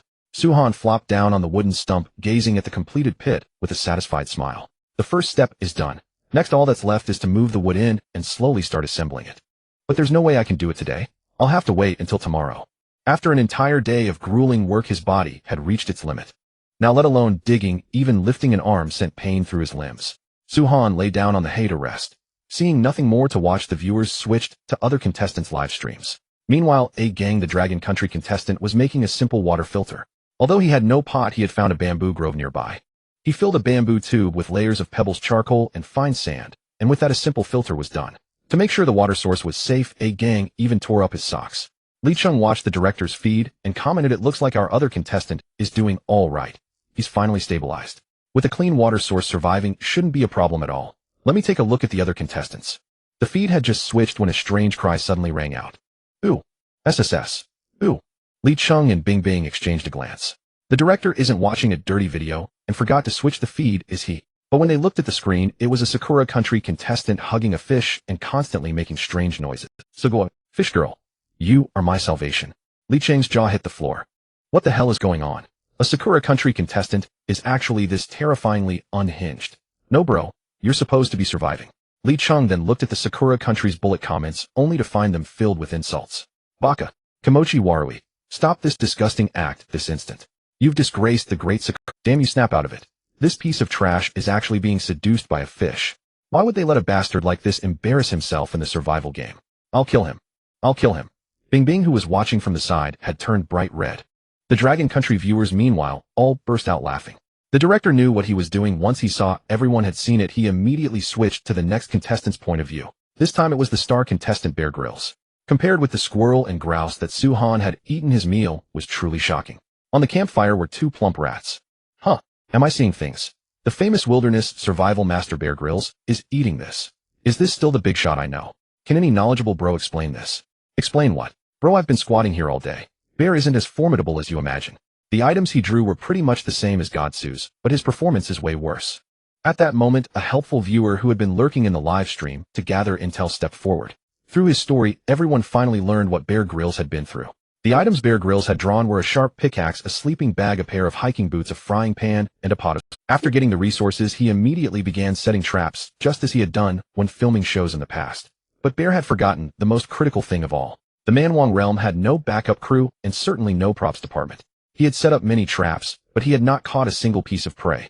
He had even been chased by a giant wild boar while going deep into the mountains. If Bear hadn't run fast enough, he would probably have been dead meat. At this point, being able to eat a rat was already a gift from heaven. After watching Bear's experience, the audience finally understood how powerful Suhan was. In just 2 days, he had not only eaten and drunk well, but had also dug out a foundation, prepared timber, and even crafted a wooden tool. Looking at contestants across the globe, Suhan's progress was absolutely in a class of its own. Of course, there were also many contestants who were lucky enough to find uninhabited caves as shelters. But anyone with discerning eyes could see that caves were fine for a temporary stay, but not suitable for long-term living. For one thing, a cave had no barriers or protection. If they ran into a large beast, they would be like a turtle caught in a jar. For another, the resources nearby were not abundant enough. If the cave was on a mountain, one would have to climb up and down every day. It would be enough to exhaust someone to death. At that moment, in the official livestream, Bing asked the director, those rats Bear caught, have they been returned? The director responded with a line of both rats have been returned. Now there are 100,000 live rats scurrying all over Britain. Bing couldn't hold it in the moment she saw that. Good heavens, 100,000 rats. Just how terrifying was that? Beside her, Professor Lee pinched his thigh hard, afraid he might burst out laughing too. But whenever he pictured Britain covered in rats, he couldn't help wanting to laugh. Now he had held it in so long that his face was red. The director was kind enough to help him out. The livestream feed quickly switched to Britain.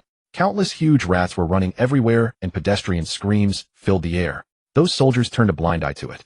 After all, rats weren't food. If someone wanted to catch them, let them. In the end, all the rat-catching work was assigned to those immigrant foreign-worshipping dogs. Britain's queen said bluntly, "This is your food. Catch them or not." The viewers all shouted, "Serves them right." After that, the feed switched again. Everyone had been glued to Suhan's livestream all day, so they hadn't noticed what was happening outside. In one livestream, a contestant was rolling on the ground, clutching his stomach after drinking unclean water. In another, a contestant had been attacked by a wild beast and was covered in wounds. Some contestants got by on unripe wild fruit. Apart from the large number of unlucky souls who had died on the first day, the remaining contestants were still alive. But they were in terrible shape. Still, some contestants were very fortunate. For example, the contestant from Pakistan had found a fruit tree. Thanks to the fruit on the tree, he could easily sustain himself for half a month. As for the contestant from Switzerland, he had snatched half a lamb from wild dogs in the wilderness. Likewise, some contestants were naturally extraordinary. Take the Indian contestant, for instance. He would simply bend down and gulp down raw water that ordinary people wouldn't dare to drink. He even dared to gnaw directly on raw fish. Now, relying on a steel saw and a hammer, he was putting together a simple shelter in the woods. Seeing this, the ruler of India immediately boasted to audiences worldwide about their contestants' strength, promising that anyone who joined the great Indian family would receive citizen status. This single condition alone attracted 60,000 immigrants. Viewers from the Dragon Country gasped and, "Holy crap! The Indians are that strong. This is way more badass than Bear's iron stomach. They're true superhumans." Say what you want. That crummy Ganges of theirs might be 10,000 times dirtier than the water in the untamed wilderness. They've been immune to viruses for ages. Add in wiping their asses with their hands every day and eating with the same hands. They're practically the embodiment of bacterial immunity. Seems like we still underestimated the Indians. They even dare to chow down on cow dung. That's pretty fierce. Time to go check on those duck eggs, and while I'm at it, scorch my timber. He rested for 2 hours. Suhan finally recovered. He stood up, his legs and arms still sore, but not a single task that needed to be done. If he could find the duck's nest, he would be able to eat duck eggs right away tomorrow morning. And if he wanted to build a long-term shelter, the wooden posts stuck into the ground had to be scorched with fire. This was to prevent rot. Holding up a torch, Suhan shouldered his pack and set out to find the ducks. It was a quiet, deep night. Insects in the grass by the lake were chirping to their heart's content. From time to time, he could hear fish leaping out of the water. Suhan looked toward the lake. Under the bright moonlight, a huge ripple was spreading across the surface. That fish must be enormous. Too bad I don't have time to fish now. Otherwise, making a fishhook and night fishing wouldn't be bad either. In this world without electricity, at night, apart from rest, he could only do some simple tasks. But fishing was different. All he had to do was put bait on the hook and wait. Even if he only caught one fish in 3 days, it would still be worth it. After walking for a while, Suhan finally reached the place where the ducks had disappeared during the day. Seeing the dense footprints on the bank, he was certain that there must be many wild duck nests nearby. He slowed his pace and carefully explored in the direction where the footprints disappeared. The system's voice rang out right then. This time he had learned 2 powerful skills. One was night vision, which enhanced his eyesight at night. The other was tracking, which improved his hunting ability. As its level increased, the clues he could analyze also became more numerous. In the silent night, Suhan crouched down from time to time to search for traces left by the ducks. When he reached a patch of grass, a harsh cry suddenly came from within. Quack! A startled green-headed wild duck bolted out from the grass. Quick as a flash, Suhan drew the axe from his waist and struck. Quack! The piercing long cry frightened the nearby ducks badly. They squawked wildly and fled madly toward the lake. Looking at the duck on the ground still twitching, Suhan smiled and picked it up. The moment he held it, he was taken aback. It was surprisingly heavy. I only wanted to find some duck eggs, but I got an unexpected windfall. Now tomorrow's meal is settled too. The moment he grabbed the duck, the National Destiny survival notification sound rang out abruptly. Detected Dragon Country contestant Suhan capturing a greenhead wild duck with his bare hands. The material return mechanism has been triggered. Congratulations to the Dragon Country on receiving 10,000 greenhead wild ducks. Tip: the supplies have been randomly distributed to the various shelters. Important notice: in light of Dragon Country contestant Suhan's outstanding performance in the Untamed Wilderness, a resource report for his current location is awarded as a bonus. An extra reward was actually triggered, Suhan murmured to himself. A moment later, an additional mail appeared on the National Destiny Survival System panel. He clicked it open. It was a map shrouded in black mist, but Suhan's location was clearly shown, and a resource point was marked about 1 kilometer away. Find clay. Wait, there's actually clay here. When Suhan saw what the resource point contained, his eyes suddenly find clay. He hadn't misread it, had he? If bamboo was the wild's hardware store, then having fine clay was the equivalent of entering the age of pottery. Clay kettles. Clay pots. As long as he had clay, he could shape anything. But clay alone wasn't enough. To make pottery, the temperature had to reach 1200 degrees. And that required building a kiln plus superior charcoal. The former was simple, and the latter wasn't impossible for him to make with his own hands. At this thought, Suhan felt extremely pleased. Coming out tonight was truly the right move. Not only had he caught a greenhead wild duck, he had also gained intelligence about fine clay. It was simply double happiness. Awesome. Inside the livestream room, the viewers were unable to see where the resource points were. This was the National Fate Survival Game's protection for the contestants. However, when they heard that the resource Suhan had obtained was clay, every single one of them was stunned. Wait, did I clay? Holy shit, God, Su is about to take off. Brother upstairs, is clay really that powerful? Yeah, I'm curious too. Li Chung saw that most viewers looked confused, so he spoke up to explain. You may not know the value of clay in the Manwang realm. With clay, one can make pottery such as water jugs, pots, clay jars. These can greatly improve contestant Suhan's quality of life. Let's not even mention the pot. Contestant Suhan is alone. If it gets damaged, even eating would become a problem. With a water tank and a jug, he won't have to fetch water every day. Pottery can also be used to store resources. For example, some wild fruits. If conditions allow, he could even make some jam. Without enough containers, these things are simply unthinkable.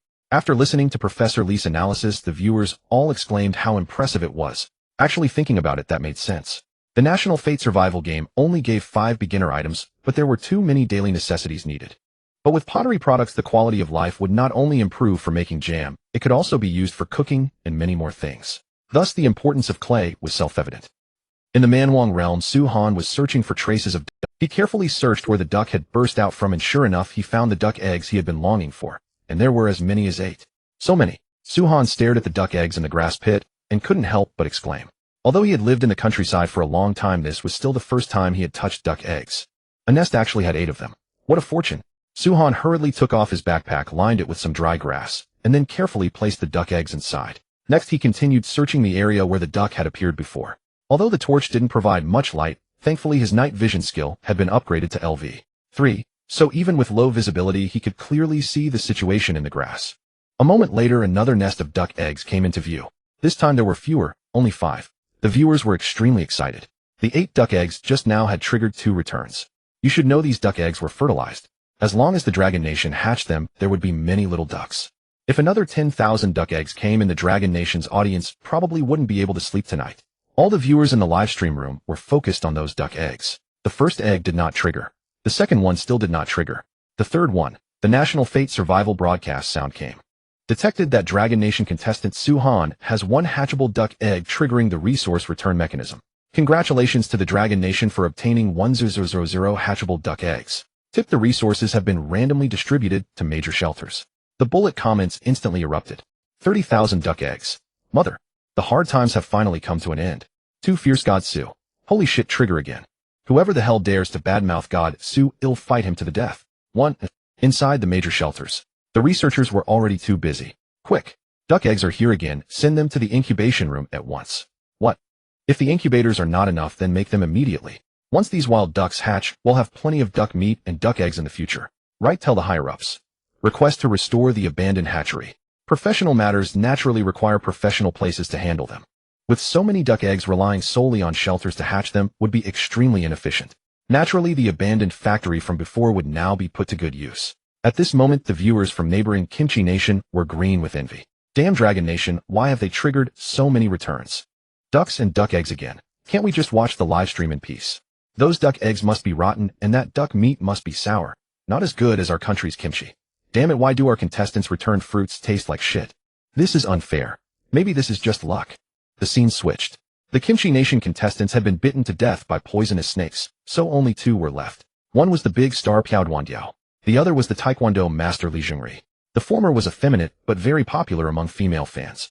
But after coming to this world, he appeared weak and powerless. On the first day, he kept crying, and even revealed that he was some Chable's little wild dog, hoping this so-called fate game would spare him. But unfortunately, it was no use at all. However, he was quite lucky. His beginner resources gave him 2 cans of food, and he barely made it through the first day. But today was different. He couldn't find any prey, and while wading into the water, a stone cut the sole of his foot. As a result, he went hungry the entire day. Meanwhile, the other contestant Li Jungri performed very well. He not only hunted a rabbit, but also picked many fruit. They were gray fruits shaped like apples. Non-toxic, full of moisture. But their taste was utterly unpalatable because they tasted like feces. It even triggered a return of 30,000. The kimchi audience was extremely excited at first, even showing off to the world, but when they actually put them in their mouths one by one, they grimaced and spat them out. Only then did they realize why these fruits were left on the ground with no animals eating them. Because they were truly too awful to eat. Suhan worked for a full hour and finally harvested 28 duck eggs. If he ate only duck eggs 3 times a day, they would sustain him for at least 2 days. That was assuming he could eat his fill. Carrying the duck eggs on his back and the duck on his shoulder, Suhan walked toward the birch forest. While it was not too late in the day, he needed to char the timber meant for the pillars. But the moment he stepped into the forest, he sensed something wrong. The entire forest was unnervingly quiet. The birds and insects from usual times seemed to have all been muted. Suddenly, a chill gradually rose in his heart. At that moment, the system notification sounded. Detected the host's awareness of lethal intent from danger. Congratulations, you have learned the skill Danger Perception. Danger Perception, when targeted by large beasts or enemies, you will easily detect their presence. Danger Perception, EXP1. Danger Perception, EXP1. Seeing the system notifications, Suhan suddenly had an idea. If he just kept it lingering like this, wouldn't his experience keep rising? This was a great opportunity to train the skill. Moreover, with a torch and an axe in hand, he wasn't afraid of ordinary beasts getting close as long as it wasn't. Danger Perception Experience 1. Danger Perception Experience 1. Danger Perception upgraded to LV2. A full 3 minutes passed. Suhan stood still, not moving an inch. Yet the killing intent lurking in the shadows did not fade. Watching the steadily rising experience points, he smiled faintly. Interesting. One outlast me. Then let's see who has more patience. Suhan placed his backpack and the duck on the ground, lest the supplies be damaged if a fight broke out. But no sooner had he moved than footsteps echoed from the woods. Rustle, rustle. The sound was faint, yet it could not escape his ears. In the blink of an eye, a lean beast stepped slowly out of the shadows. 15 meters. 10 meters. Finally, it stopped 5 meters in front of Suhan. Man and wolf stared at each other. It seems winter gloves have delivered themselves to my door, he remarked when he saw that it was a wolf before him. Suhan knew it was settled. In his view, wolves and dogs had no difference in their attack patterns. Usually when facing small prey, they would leap and pounce, going straight for a throat lock. This kind of attack was efficient and lethal. If faced with a large animal, they would typically circle their opponent using bites to create continuous wounds until the enemy was exhausted, then launch a fatal strike. When he was a child, Suhan had been chased by a village dog. It had even bitten a hole through his pants. The more you ran, the fiercer it became. The best way to deal with such a beast was to wait for the instant it attacked and kill it in one blow. The audience in the live stream was stunned. They had thought that when Suhan encountered a wolf, he would be afraid or try to drive it away with a torch. Instead, he flat out said, "Winter gloves have delivered themselves to my door." Holy crap. That's too fierce. The viewers broke out in a cold sweat and scrambled to stop him. Don't God Sue. Calm down, we really need to calm down this time. If you get bitten, there's nowhere to treat you. That's right, God Sue. Stop now. It's just a few dozen duck eggs and one duck. Let it go. Once we craft a bow and arrows and a spear, then we can kill this beast. Under normal circumstances, the viewers wouldn't have been this frightened. But Suhan had been working the entire day and his body was already exhausted. On top of that, it was nighttime. How could anyone fight in such conditions? He was naturally at a disadvantage. Compared with the worries of the Dragon Kingdom, viewers, the foreigners, were grinning from ear to ear. Yoshi, Lord Grey Wolf, bite this Dragon Kingdom man to death. We will enshrine you in the shrine. Grey Wolf, Appa, eat this hateful Dragon Kingdom man for me. If we're going hungry, let everyone go hungry together. Good, good. The Dragon Kingdom's national fortune is about to collapse. Mr. Wolf, attack now. We the beautiful people of America believe in your might. Back on the scene, Suhan remained motionless, his breathing consistently steady. His body was tired, true, but he still had enough strength to kill a wolf. Growl. Seeing that its target showed no reaction, the Grey Wolf grew restless. It had already gone 2 days without food, and if this hunt failed, it risked death. Time ticked by second after second. Aura Experience 1. Aura Experience 1. Aura skill upgraded to LV2. This was a skill Suhan had learned during the standoff just now. Its effect was when confronting an enemy, there was a chance to overpower them with sheer presence, reducing their combat ability. Once the level rose, he could rely on his aura alone to scare enemies away. Suddenly, a fierce gust of wind swept in from the distance, extinguishing the torch in Suhan's hand. Seeing the greatest threat vanish, a vicious glint flashed through the Grey Wolf's green eyes. The livestream audience was terrified out of their wits. The fire could not have gone out at a worse time. Why did it have to die out now? Everyone's hearts leaped into their throats, and many shut their eyes in fear. They dreaded witnessing something happen to Suhan. Your mother, die for me. As the wolf lunged at him with all its might, Suhan roared in fury. That roar, combined with the aura skill, made the wolf's charge falter for a moment. It was afraid. It had never imagined that the two-legged creature before it could produce such a thunderous sound. This was something it had never encountered before. On a narrow path, the brave one wins. Suhan seized that brief opening perfectly. Opportunity. Suhan sank his chi into his dantian, gripped the axe with both hands, and swung it at the side of the wolf's head. Thud. Wolf blood splattered. With a reluctant whimper, the Grey Wolf collapsed to the ground. Suhan did not dare to be careless. He bent down and hammered the wolf's head relentlessly. Die! Die! Die! In the blink of an eye, Suhan had brutally smashed the wolf's skull to pieces. Seeing that the enemy had gone completely still, his entire body collapsed onto the ground. This feeling was pant. Pant. Suhan lay on the fallen leaves, gazing up at the twinkling stars. Suddenly he burst into laughter. Ha ha ha. I won. The moment he killed the wolf, all live streams and contestants received an announcement. Notice the Dragon Kingdom contestant has successfully killed a large wild animal, the Grey Wolf. As the first contestant to kill a large wild animal, he will receive a 10 national fortune reward. Notice the Dragon Kingdom contestant has successfully killed a large wild animal, the Grey Wolf. As the first contestant to kill a large wild animal, he will receive a 10 national fortune reward. Notice the Dragon Kingdom's national fortune is now 65 points. Beneath the silent night sky, countless contestants were stunned. By the riverbank, Yi, who had been lying on a rock, suddenly sat up. His eyes were filled with disbelief. Oh my god! The Dragon Kingdom contestant is actually this formidable. Yi had always claimed to be the world's #1 wilderness survival expert. Yet he never imagined that someone could kill a wolf on the second day. Deep in the mountain forest, Yi, lying on dry grass, also widened his eyes. A wolf. Is this for real, eh? How did he do it? And at night, no less. Was it a trap? Yi was utterly baffled. If it had been daytime, it wouldn't have been such a big deal. But it was night. If he hadn't relied on a trap, this man was terrifying. The remaining contestants were mostly the same.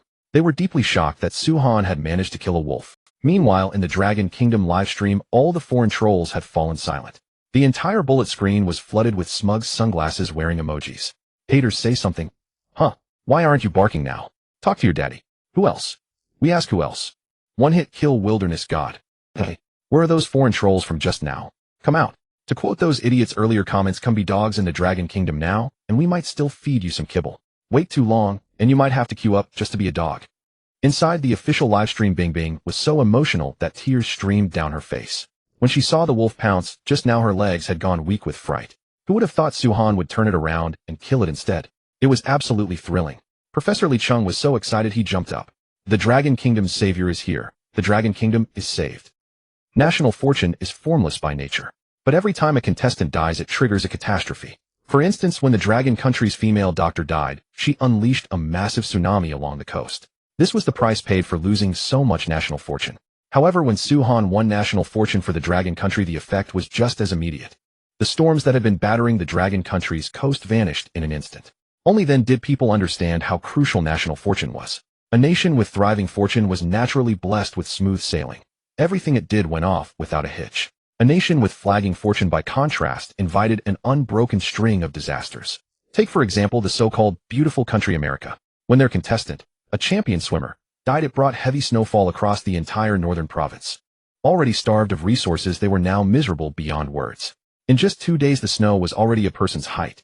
Meanwhile, in the Huangman realm, Suhan lay on the ground for a full hour before climbing to his feet.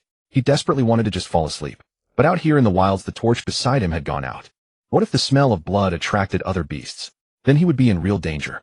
No matter how tired he was, the safest option was to drag his prey back to camp. Looking at the dead wolf on the ground, Suhan thought for a moment and decided to take the duck eggs and the wild duck back first, then come back to haul the wolf away. This wolf had to weigh at least 70 or 80 gene.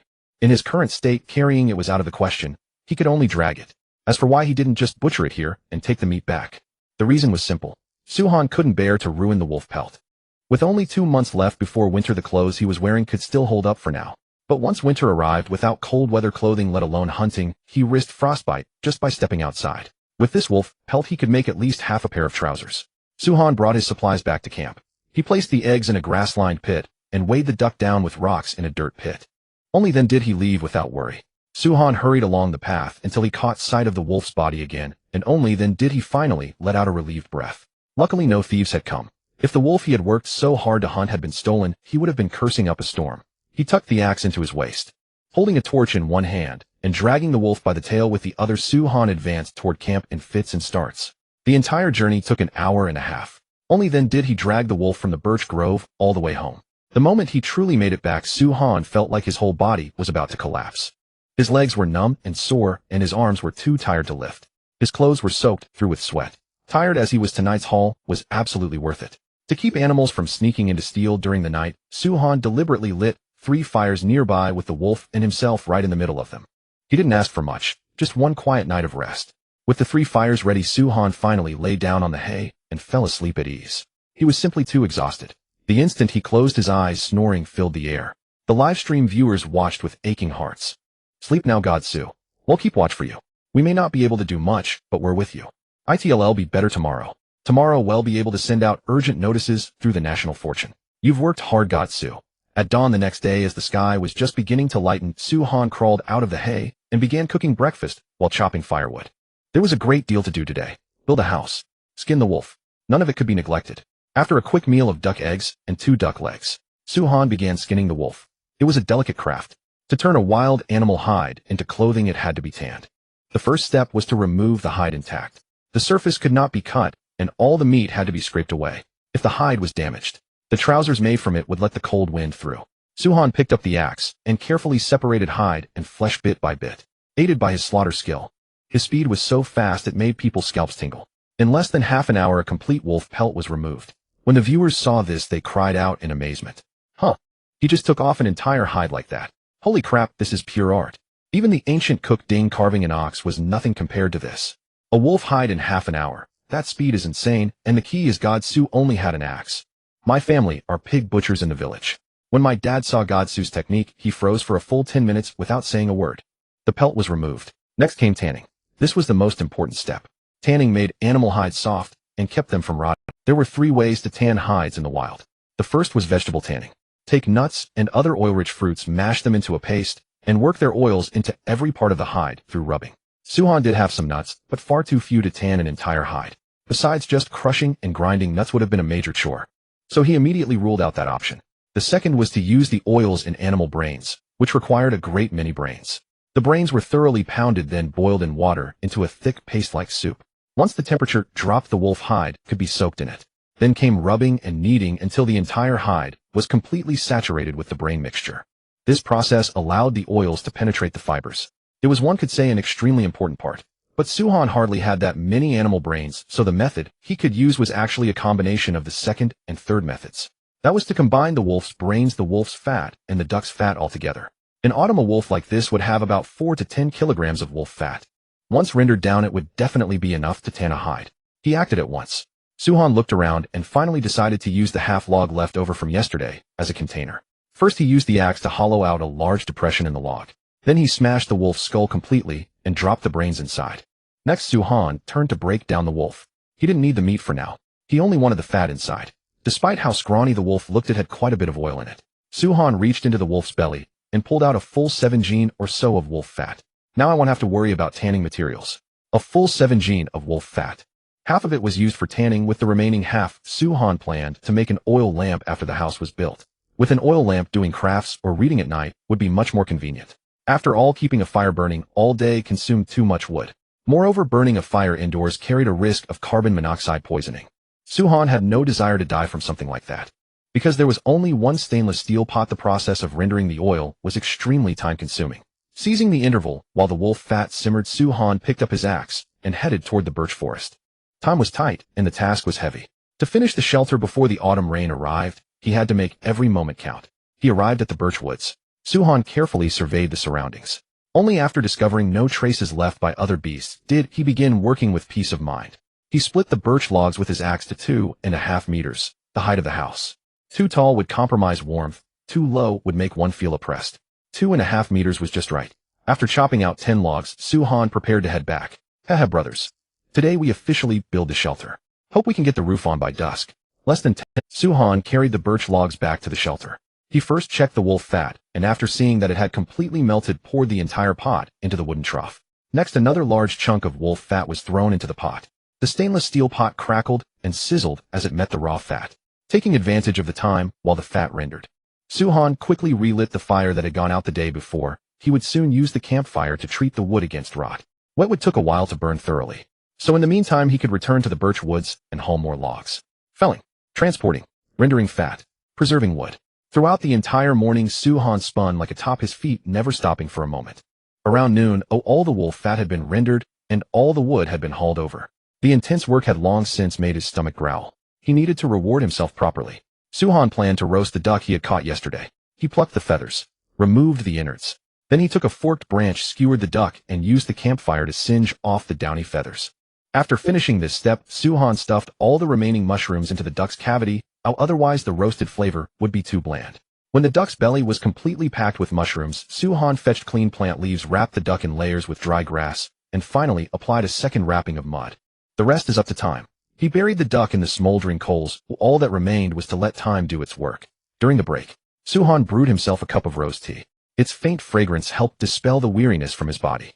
About half an hour later, Suhan judged the duck should be cooked, so he got up and scraped it out from beneath the smoldering coals. The outer mud shell was so hard that it couldn't be broken apart by hand. He had to strike it with the axe. Crack. One axe blow split the mud shell clean in two. A rich, savory aroma of meat burst forth. SSS. That smells amazing. Greeted by the duck's fragrance, Suhan couldn't help speeding up. After peeling away the final layers of leaves, a duck radiating intense heat was revealed to everyone. Its skin was pale and tender, and its aroma was full-bodied. Suhan simply twisted with his hand, and a duck leg came off. Oh. He took a forceful bite, and greasy, glistening juices splattered across his entire hand. Viewers in the livestream happened to be eating. God, Su, you're torturing us again. How delicious is that duck? The juices are splashing out. Why did I have to open the livestream at this moment? Mom, next time we need to buy a phone that can smell. Damn, so much juice. Just looking at it makes your mouth water. The livestream was bustling with excitement. But Suhan didn't care about any of that. The whole morning of hard work had nearly starved him. A single duck was far from enough to satisfy him. In less than 5 minutes, the whole duck was completely devoured.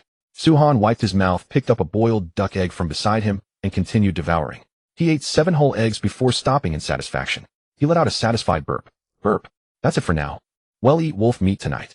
Fed and rested, it was time to move on to the next task. Suhan looked up at the sky and said, Fans, the next scene might be a little bloody and even disgusting.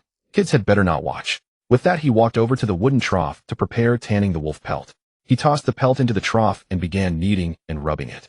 The wolf brain and wolf fat were mashed into a pulp, then spread over the pelt along with the oil. Rub-a-dub, rub-a-dub. Oh. Suhan hummed a little tune as he worked the pelt. At the same time, the system appeared and granted him the tanning skill. Tanning, the higher the level, the easier and more efficient it becomes to process animal hides. Kneading, soaking, stretching. Under Suhan's tanning, large amounts of grease seeped into every corner of the wolf pelt. The hide that had gradually stiffened slowly softened. 10 minutes. 20 minutes. The entire process lasted a full half-hour before the wolf pelt absorbed all the wolf fat. The second step of tanning the hide was complete. Next came softening and air drying. This step was much easier. Hang it in a ventilated place and let the pelt slowly reach a half-dry state. Spend a little time each day kneading and rubbing it. In at most 3 weeks the wolf pelt would be ready to use. Inside the livestream, viewers were discussing the tanning of animal hides. Many of them had never even heard of it, let alone seen it. Had it not been for Professor Li Cheng's live commentary, they wouldn't have believed tanning a hide could be so troublesome. I really want to ask our contestant what he can't do. Dear viewers, you may not know how important tanning hides is. It's autumn now, and the temperature is still within a tolerable range for the contestants. But when winter arrives without cold weather clothing, forget going out to hunt, even daily gathering would be miserable. Contestant Suhan only obtained a single wolf pelt, but he can use it to make half a pair of pants or a pair of boots and wolf fur gloves. Imagine, when the biting cold wind blows outside, our contestant is wearing a pair of wolf fur boots. How comfortable would that be? But if you don't know how to tan leather, TSK. Even if you hunt down a beast, you wouldn't know how to make use of it. These words got the viewers completely fired up. Winter would come eventually. But if one could prepare a full set of animal hide cold weather gear in advance, that would be overpowered just to think about. Meanwhile, tactical departments of other nations were all astonished by Su Han's terrifying capability. The United States. Is there any way for our contestant to kill this guy? If we let him keep developing, the Eastern power will become the strongest nation in the new world. I'm sorry, great leader. Our contestant simply cannot be located. Moreover, we have no way of knowing where that dragon country contestant is. The head of the intelligence department shook his head and sighed. The survival game had just begun and the contestants were scattered far and wide. Kill him. Not a chance. Don't even dream about it. None of the contestants had encountered one another so far. After tanning the wolf hide, Su Han did not immediately look for a place to hang it. Instead, he shouldered the fire-hardened logs and set about building the house. He drove the first post into the foundation, fixed it firmly with his axe, and then moved on to the second one. Before Su Han could even act, the system notification rang out again. He had learned a new skill: construction. Construction skill effect: when building any structure reduces stamina consumption by 5 or reduces the chance of errors by 5 and increases construction efficiency. Su Han looked at the skill effect and smiled inwardly. The system really delivers. Even at level 1 it cuts stamina use. Looks like I can save some energy today. In less than half an hour a crude wooden wall was completed. Most of it was embedded into the bottom of the pit, leaving only 1 meter exposed above ground. Su Han nodded in satisfaction and proceeded to build the other 3 walls. At 3 in the afternoon, all 4 walls were complete. The construction skill had broken through to level 5. Its effect now reduced stamina consumption by 10 when building and increased work efficiency by 20. But the work efficiency on display had already stunned the livestream audience. Building a shelter is this easy. Damn, a bunker-like frame is already taking shape. Su Shun truly never lies. Awesome. De Yi is still over there looking for a cave, while we're already about to live in a bunker. The gap is not ordinary at all.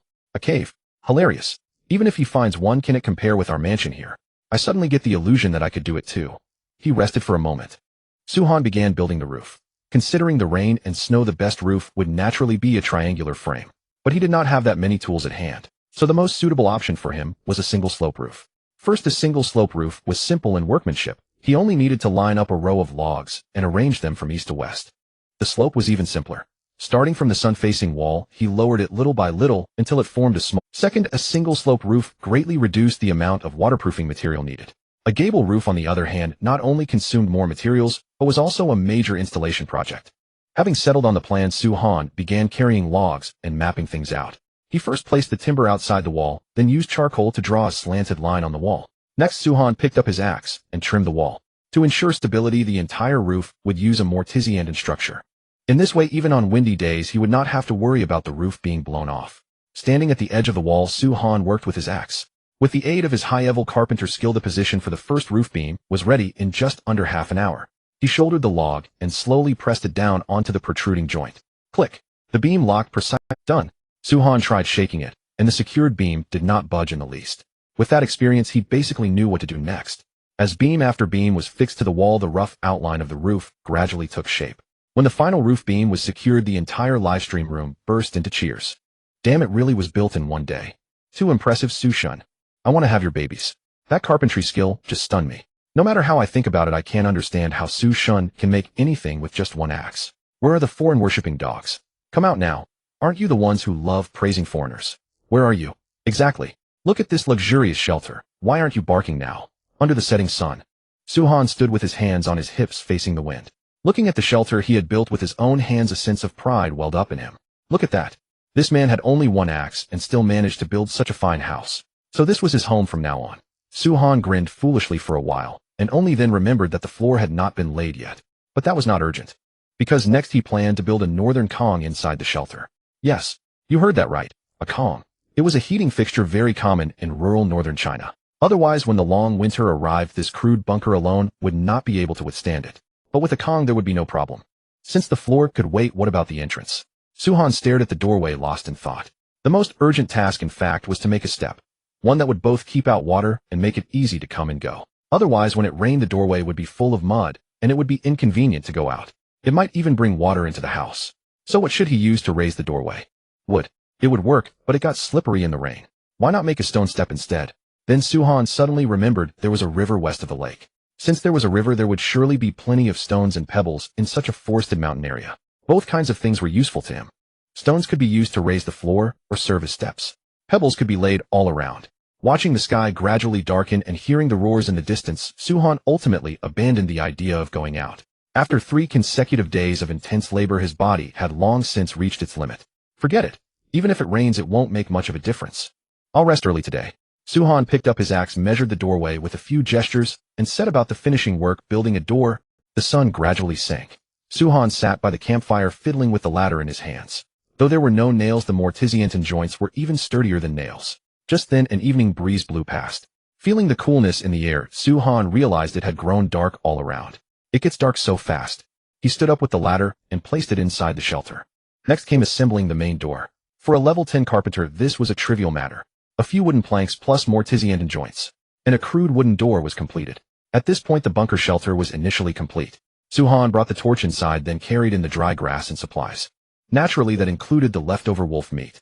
As for the wolf hide, he hung it from the roof beam with fishing line. Dinner was duck eggs and a wolf leg. This was his first time eating wolf meat. How could he describe the taste? It was a bit gamey and a bit dry. Still, it was edible. After eating and drinking his fill, Su-han moved the fire into the shelter. This was to prevent rain at night. As for ventilation, he had not shut the door, so the air circulated very well, and there was no need to worry about carbon monoxide poisoning. Su-han had originally planned to read for a while longer, but as soon as he lay down, his eyelids began to fight.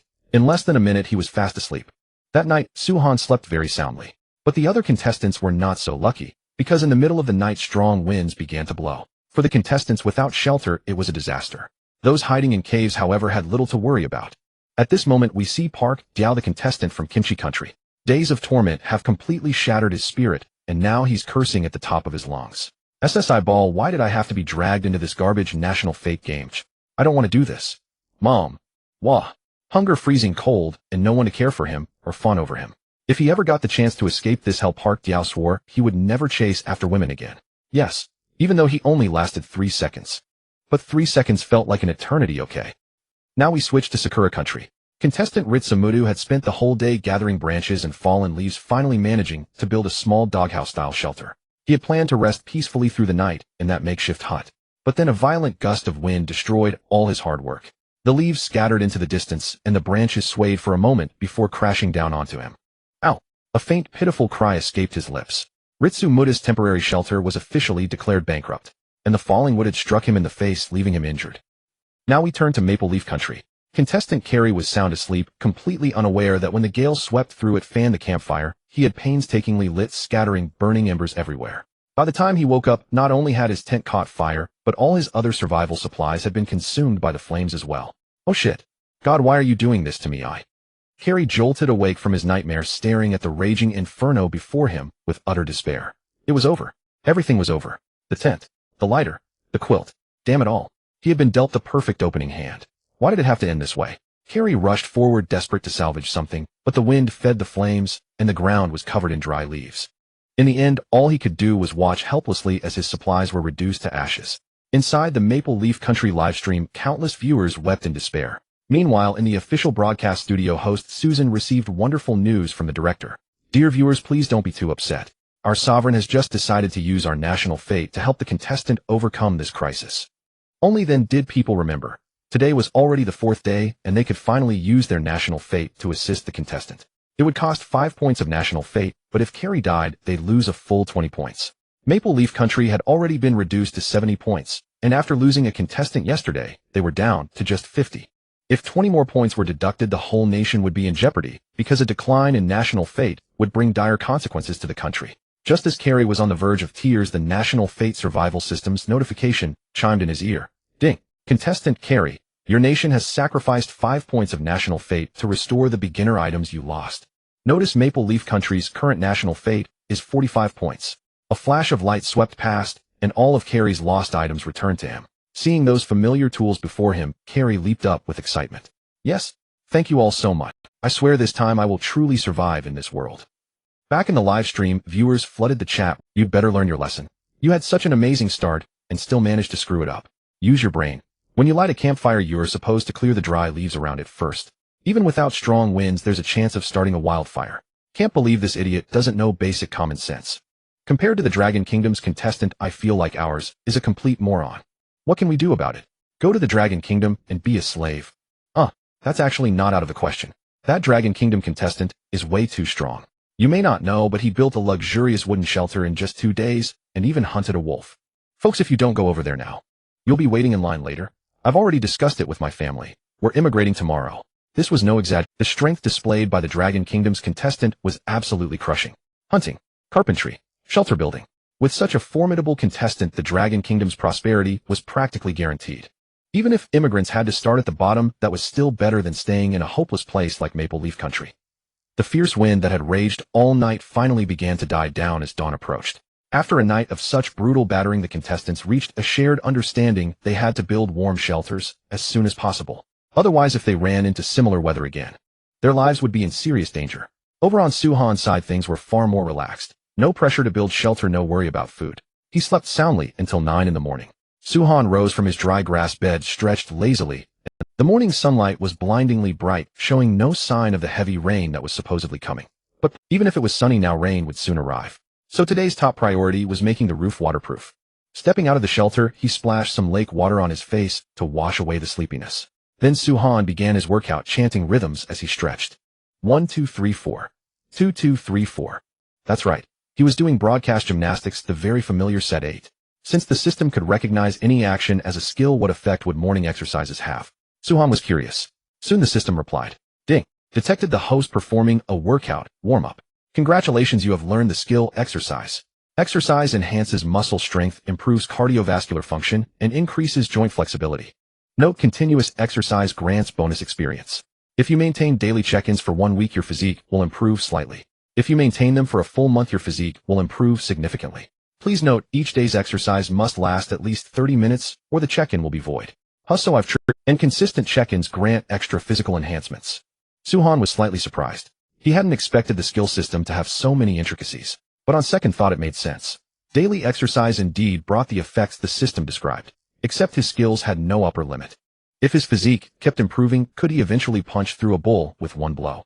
Suhan couldn't help, but still, I've underestimated my golden finger. I need to explore more of its functions. Since exercise could, what would happen if he learned martial arts? Suhan knew nothing about martial arts, but he remembered that after surviving 3 days in the primeval wasteland, he could consume national fate to briefly communicate with Dragon Kingdom's higher-ups. Did that mean he could obtain the secrets of martial arts from the national government? This world didn't seem to have any kung fu, but surely things like Wing Chun or Jeet Kune Do existed back on Earth.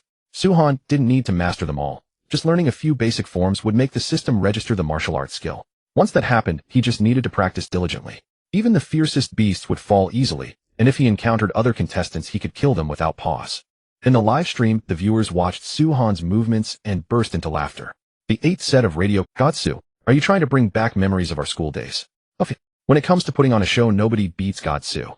Without any background music, are you really comfortable doing that? Awesome. Those cursed memories are flooding back. To be fair, Godsu's movements are pretty standard.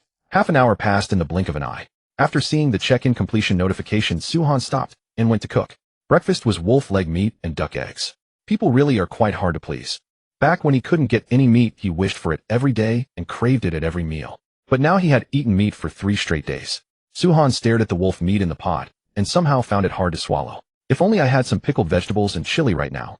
His eating habits were simple. For breakfast, 2 baked flatbreads or a bowl of rice noodles plus a little pickled vegetable was enough.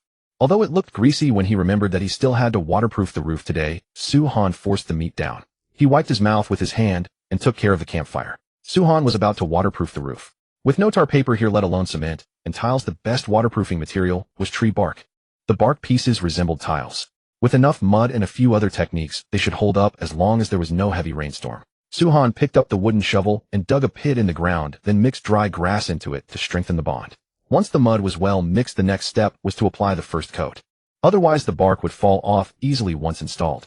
Suhan flung the mixed mud onto the roof with the wooden shovel, then slowly scraped it from top to bottom with a wooden board. The first layer of mud was now spread. The livestream viewers were stunned. Huh. There's actually a move like this. Godsu, what do you do for a living? How are you this good at masonry too? That move blew my mind. I was just thinking, wouldn't spreading it shovel by shovel be uneven? Who knew it could be done like this? Godsu has shown us the importance of tools. While the mud was still wet, Suhan quickly hung the stripped birch bark on it. Because he had chosen logs of roughly the same thickness, the bark pieces were also basically the same size. If the bark pieces were uneven in size, they would affect the appearance and could even leave large gaps. In strong winds, the entire roof could easily be blown off, but uniform sizes avoided that risk. For reference, one could think of rural brick houses with tiled roofs. Taking his axe, Suhan cut the birch bark into strips about 30 centimeters wide, then laid them from the bottom layer upon layer until the entire roof was covered in grayish-white birch bark. Only then was the second step of waterproofing complete. But that alone was not enough. Bark was, after all, bark. Exposed to wind and sun, cracks were inevitable. So Suhan spread another layer of mud, and then a second layer of bark. This was his double insurance for the roof. That way, even if the upper bark cracked, the waterproofing below would not be affected. With both waterproofing layers done, Suhan took a few gulps of cold tea and began the finishing work. Unlike tiles, bark was light. Even the slightest wind could make it rattle. Even with the mud binding, its secondary reinforcement was still needed before it could be put into use. The method he chose this time was to lay a row of bark crosswise, seal it with mud, and then cover it with something heavy. In fact, a safer approach would be to reinforce it layer by layer with wooden sticks and hemp rope. But he didn't have time to gather the materials, so those tasks would have to wait until he was free later. When you think about it, there's still plenty to do. Suhan couldn't help saying. Hemp rope had an extremely wide range of mending clothes, making storage tools, securing furniture, replacing fishing line for angling. Even the oil lamp mentioned earlier could use hemp rope as a wick. It could also be used to make stone-tipped spears and hunting traps. The only difference was the thickness of the rope. The roof waterproofing was finished, and by then it had just turned afternoon. Suhan ate a quick bite, then picked up his backpack and hurried toward the river shoal west of the lake. Since noon, the sky had gradually become covered with clouds. He wanted to bring back some stones or other resources before the rain, and at the same time scout the area to see what was used. As he walked on, Suhan looked around, afraid of missing any usable supplies. Suddenly his attention was drawn to a patch of plants that looked like wild grass. They stood about 20 centimeters tall with countless stems like wild grass, and at the center of their roots bloomed countless tiny, nearly withered flowers. Wild scallions. Suhan cried out in surprise and rushed over. There was no mistaking it. This entire patch of plants before him was wild scallions. Inside the live stream, the viewers were stunned when they heard that. As people of the Long Kingdom, scallions were simply they not only remove the gamey smell, but are also a crucial spice. What? He walks out and immediately finds a huge patch of wild scallions. Damn, Godsu, are you maxed out on luck? Oh my god, we finally have a brand new spice. Heavens, such a big patch of wild scallions. If we made white cut chicken with scallion dip, it would be absolutely to die for. Congratulations, Godsu. Blessings, Godsu. On the screen, Suhan carefully picked the flower buds from the wild scallions. The seeds inside those flowers could be planted to grow new scallions. He didn't waste the scallions on the ground either. He dug them up with the wooden shovel, soil, and all, and packed them into his backpack. He would transplant them in front of his home later. From then on, getting scallions would be easy. While he was gathering, Suhan triggered the National Fortune reward, and all 100,000 wild scallions were returned to the Long Kingdom. The livestream viewers went completely wild. Here it comes. It came again. From now on, we'll have scallions to eat. Thank you, Godsu. Haha, amazing. 100,000 wild scallions plus a ton of scallion seeds. Love you. Godsu, mwah mwah mwah. Badass. He triggered another reward. At this rate, within a year, our Long Kingdom will become the strongest nation of the new era. Smug. JPG. I mean, whenever Godsu goes out, he's bound to bring a surprise. Even though I don't like eating scallions, it makes me happy. Suhan moved the wild scallions to the shelter in 6 trips, planning to plant them later in the evening when he was free. Only then did he set off once more. But he hadn't gone far before he found more usable supplies. This time it was wild mint growing close to the lake. TSK. If I'd known the West had this many resources, I would have come over on my first day. Suhan picked up his wooden shovel, ready to repeat what he had just done. But the moment he started, a cool wind came from afar. Not good. It's going to rain. A sudden realization struck Suhan, and he quickened his digging. But before he could run back to the shelter, beans-sized raindrops began falling from the sky. The rain was urgent, swelling within the blink of an eye. Swoosh. Rain poured down. Suhan finally made it home just before his clothes were soaked through. The rain grew heavier. Bai, the British contestant, curled up inside a hollow tree, staring helplessly at the torrential downpour. He had originally planned to spend the day building a simple shelter to keep out the cold. But no sooner had he gathered a pile of branches than the heavens unleashed a torrential rain. Bloody hell. Now all he could hope was that this rain would pass quickly. Otherwise he would have to go hungry again. The entire morning Bai had eaten only a handful of wild berries. They might barely stave off hunger, but their caloric value was negligible. From the Sakura Kingdom contestant's perspective, Lumao to Shangdai stared at the pouring rain and couldn't help but Baka. Why do you torment me, a descendant of Amaterasu, the great deity? He'll kill you. The moment those words left his mouth, a thunderbolt struck the forest not far away. The previously arrogant little punk immediately assumed the perfect Dajiza posture and frantically cowed out on the ground. Suma Mason, Lord of Heaven, I should not have cursed you. Please forgive this lowly, stupid pig's mistake. I beg of you. Thud, thud, thud. Inside the cramped cave, the little punk kept kowtowing in terror, afraid that the Lord of Heaven would take aim at him next. In the livestream room, countless Dragon Kingdom spectators watching the show laughed so hard they nearly pissed themselves. Haha, didn't I say there'd be entertainment here? Look at that green-capped guy, all arrogant at first, and then groveling. It's hilarious. If you want livestream antics, you really have to watch this channel. Godsu's stream is too stable. Watching Godsu only teaches you skills. If you want to be amused, you have to watch the other contestants. However, compared to Lumao to Shangdai, who had been lucky enough to find a cave, the other Sakura Kingdom contestant, however, was far worse off. He had planned to use bark to shield himself from the rain, but a strong gust of wind not only blew the bark away, but also soaked every match he had placed on top of his head. Faced with having lost everything, this contestant completely collapsed. Without matches, he had lost all ability. How was he supposed to survive now? Dragon Kingdom netizens shook their heads and sighed. Looks like this is his limit. Yeah, he's just a monger-eating shootin'. What can you expect from him? But we can't just leave him to die, right? After all, if he dies, we'll be deducted 20 points of national fortune. That's true, but you can't sacrifice national fortune for a box of matches. Inside the Sakura Kingdom's meeting room, the monarch watched the scene and slammed his fist on the table in fury. Baka! If only this idiot had thought of a better way to stay out of the rain. Now the matches are gone. How is he supposed to survive in the days ahead? The official beside him quickly knelt and apologized. But an elder spoke up. This is no time to be angry, Your Majesty. We should help the contestant get through this crisis. If the rain lasts only an hour, fine. But if it goes on for more than 3 hours, there will be the risk of hypothermia. I think we ought to sacrifice national fortune to aid him, don't you? You're right. Now is not the time for anger. That waste of a man, Boda, is already gone. If we lose yet another contestant, our Sakura Kingdom will be in grave danger. Very well, let us sacrifice national fortune. The Sakura ruler, in truth, did not think highly of this contestant. But if they refused to help him, they would immediately lose 20 points of national fortune. That was something he could not accept. Yet simply squandering national fortune on him was not acceptable either. He had to find a way to make this contestant work hard for the country. A few minutes later, the rain-soaked Sakura contestant Twin Spears, Che, received the aid of the national fortune. He was teleported to a cave nearby, and the matches he had lost were returned to his hands. Buzz, your country has sacrificed national fortune to assist you, and has opened a limited-time communication channel. A moment later, an old Japanese man appeared before Che. The two exchanged a glance. The ruler of Sakura Kingdom cleared his throat and said, Chikin, this time, we have sacrificed national fortune to help you through your crisis. I hope you will use this cave as your base and bring honor to our great Sakura Kingdom. Hi, Your Majesty, this one understands. Che bowed excitedly. The ruler nodded in satisfaction and continued, we have already used up this month's support opportunity. I hope you do not fail our expectations. By the way, your sister has been taken into the Kyoto shelter. You wouldn't want to disappoint her, would you? Che froze briefly, then his face changed drastically. He read the ruler's meaning.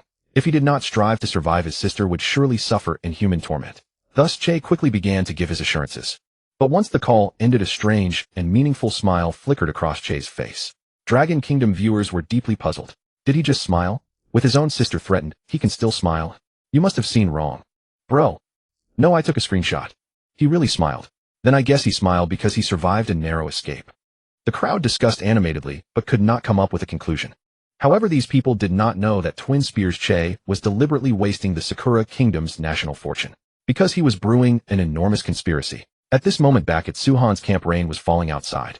Yet he sat comfortably beside the campfire doing handicraft work with his axe.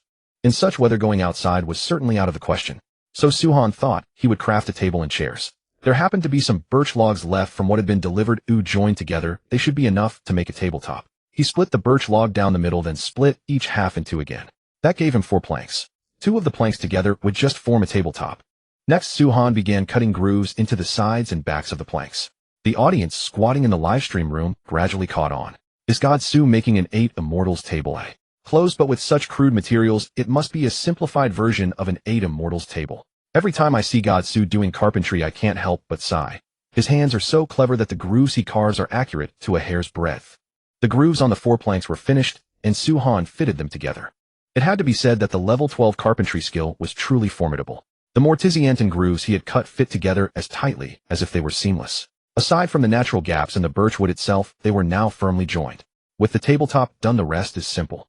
Suhan smiled faintly and picked up 4 pieces of wood, splitting them with his axe into 60-centimeter lengths. These would be the table legs. But he couldn't just stick them directly into the ground. He would need to add 4 extra stabilizing planks to make it steady. An hour later, after Suhan's meticulous work, a square birch table appeared before the audience. His carpentry skill had also reached level 13. Its effect greatly increases carpentry proficiency. Once entering a focus state, work efficiency increases by 20%. The table was finished. Suhan lost no time in using the leftover wood to craft a chair for himself. Compared to the broad wooden table, making a chair took him only 20 minutes. Such astonishing efficiency left almost everyone utterly stunned. What? Our country's contestant is still sheltering from the rain, and here he's already built furniture. Is this really a game? What? Oh shit. Is the Dragon Kingdom contestant cheating? My god, can this contestant please go help our contestant? Wait, this place is a shelter. Huh, this. Am I seeing this right? It's only the 4th day? When did he build a shelter? Don't tell me the National Luck survival game just spawned it for him. Facing the foreigners' confusion, the Dragon Kingdom viewers were in stitches. Scared. There's a saying we have, and it's a good one: sometimes the gap between one person and another is even bigger than the gap between a person and a dog. Help you. Piss off. Look at what sort of creatures you are. Back in the wars, it was you foreign devils who did the most looting, and you still haven't returned the artifacts. What about the 4th day? Our contestant is just this formidable. While your side is still starving, we're already eating grouse over here. Isn't it normal that there's a gap? At that moment, more and more foreigners were broadcasting Suhan's feed back to their countries. Thus, the livestream's viewership exploded at a terrifying rate. It shot from 300 million to 1 billion in one go, and it was still climbing. On screen, after completing the table and chair, Suhan couldn't resist sitting down to try it out. The backrest and seat surface were still somewhat rough, but sitting on it still felt very comfortable. Not bad, just a little hard on the backside. Once I get some animal hide to cushion it, it'll be comfortable. Foreigners overheard Suhan talking to himself and couldn't help wanting to mock him. But when they saw the wolf pelt hanging nearby, they instantly shut their mouths. This man had truly killed a wolf before, so would getting another animal hide really be a problem? Just then the flower tea finished brewing. This was the last serving. From now on, if he wanted to drink it, he would have to go out and pick more. Suhan carried the boiled tea to the table, sipping wild rose tea, while studying the knowledge in the encyclopedia. This leisurely, indifferent demeanor hit people with tremendous impact. As the saying goes, without comparison, there is no gap. The other contestants either starved 9 times in 3 days, or could not even find shelter from the rain, looking as miserable as savages. I used to think Bear Grylls was hardworking, but compared with this contestant, he's practically a clown. Yes, at Stafford, in these 4 days he has done a great many things, including hunting, making fire by friction, and filtering fresh water. But compared with this contestant, the gap is simply too immense. These two are practically humans living in different eras. No wonder Suhan could hunt a wolf. He really is too powerful. I heard many Dragon Kingdom people have immigrated to Britain. I wonder if they regret it now. Meanwhile, in Britain, slave quarter, countless immigrant foreign-worshipping dogs were crammed into a filthy corner watching the live stream. The last bullet comment had not been conspicuous at first, but the director deliberately zoomed in on it and gave it a golden effect. Those foreign-worshipping dogs who had already been sick with regret instantly burst into furious barking like dogs whose tails had been stepped on. Fuck, why did you zoom in? I can see it clearly enough. Regret. I wouldn't regret coming to Britain even if I had to eat shit here, you motherfucker. The air abroad is fresh. You backward idiots, what the hell are you so smug about? But before they could finish cursing, the others had already surrounded them. Fuck you, Wong Cohen. It was that bastard you who said the British contestant was amazing, so I dragged my whole family over here. And this is what amazing looks like. For damn days, and he still can't build a goddamn home. Right? If I hadn't listened to that bastard Wong Cohen's nonsense, I'd be eating roast duck, now never mind grouse. Facing the accusations of the crowd, Wong Cohen was cursing inwardly as well. They had clearly promised that after the immigration ended, those foreign devils would grant him an official post. Yet, there was still no word. Fuck, what a scam. One autumn rain brings one bout of cold. This rain had pulled open the curtain of those contestants who had not yet built shelters after suffering through the autumn rain all swore in their hearts that the moment the rain stopped, they would build a shelter before anything else. The next day was clear. Suhan walked out of the shelter and carefully checked every corner of the roof. Although a little water had occasionally seeped through the first layer, the second layer of bark solved the problem perfectly. Looks like the waterproofing issue is settled. Next, a second reinforcement will put my mind completely at ease. Suhan went back into the shelter and transplanted all the wild scallions picked yesterday to the entrance. As for the mint, he dropped that idea. Once the weather turned cold, it would wither, so he planted it in a corner of the shelter instead. It would be just right for brewing tea. After all that fuss, the wolf meat in the room was just about done stewing. Suhan lifted the lid and a wave of hot steam mixed with a strong onion fragrance met his face. Fragrant, really fragrant. With seasoning added, the taste is really different. Yesterday morning it had still seemed greasy. But with a handful of wild scallions added today, the flavor was entirely different. Suhan picked a piece of meat out of the pot to show off. The wolf meat was wrapped in a layer of shredded scallion, and the sight of it was enough to make anyone drool. Meanwhile, because of the long simmer, the broth in the pot had turned a rich milky white. In the livestream room, the audience was dying of craving. Bing Bing even asked in a soft voice, "Professor, don't you think our contestant has gained weight?" Li Chung was taken aback. "Has he?" He then looked towards Su. "Now that you mention it, the young man does seem a little rounder." "Ahem. That's what a good life looks like. With wolf meat served at every meal, it's only right he's plumped up." At these words, the audience all burst into laughter. Wasn't that true? Ever since Suhan entered the primordial wilds, meat had almost never been lacking. And when he wasn't eating meat, he was eating duck eggs. What a cushy life. Remember, the people in the shelters were still eating paste. With the help of the wild scallions, Suhan found the meal more and more delicious. He had already decided that once he was full, he would go out to gather supplies. The food in his shelter was almost gone. Although there was plenty of wolf meat, it could not be preserved for long. As for duck eggs, he had already gobbled them up long ago. Since winter had not yet arrived, he thought he should still be able to search for some in the grass. Suhan planned the day's itinerary. In the morning, he would head east to look for duck eggs and mushrooms. After this rain, many fungi would break through the soil. Not going out to gather them now would be a waste. Once the ground dried a little in the afternoon, he would continue exploring the west bank of the lake. Yesterday, Suhan had once again learned to identify many plants from the encyclopedia. Though many of those plants looked strange, they could actually be used as spices and medicinal herbs. Caw, caw. Approaching the lakeside, distant ducks called out cheerfully, likely foraging for food. Good that they've all gone. Now no one will disturb me stealing eggs. Suhan smiled, withdrew his gaze, and turned to search through the grass. Before he had taken a few steps, he locked eyes with a mother duck brooding over her eggs. Man and duck stared at each other. The brown hen reacted swiftly, spreading her wings and letting out a piercing squawk. Caw-caw. Terrified, she abandoned her eggs and fled. But Suhan had been expecting this. Would he really let such an easy catch slip away? Wanna run? Too late. Thwack. A stone the size of a chicken egg struck the mother duck squarely on the head, delivering a fatal blow. The duck collapsed dead on the spot. Suhan walked over, picked it up, and grinned with satisfaction. Level 16 throwing technique, just messing around. The night before, he had thought of a clever way to grind experience by exploiting a loophole. Simply sitting by a corner reading a book while tossing stones to practice throwing. This way he could read without interruption and avoid wasting time retrieving stones. One stone, two birds. Throughout the entire night, his throwing technique broke through to level 16.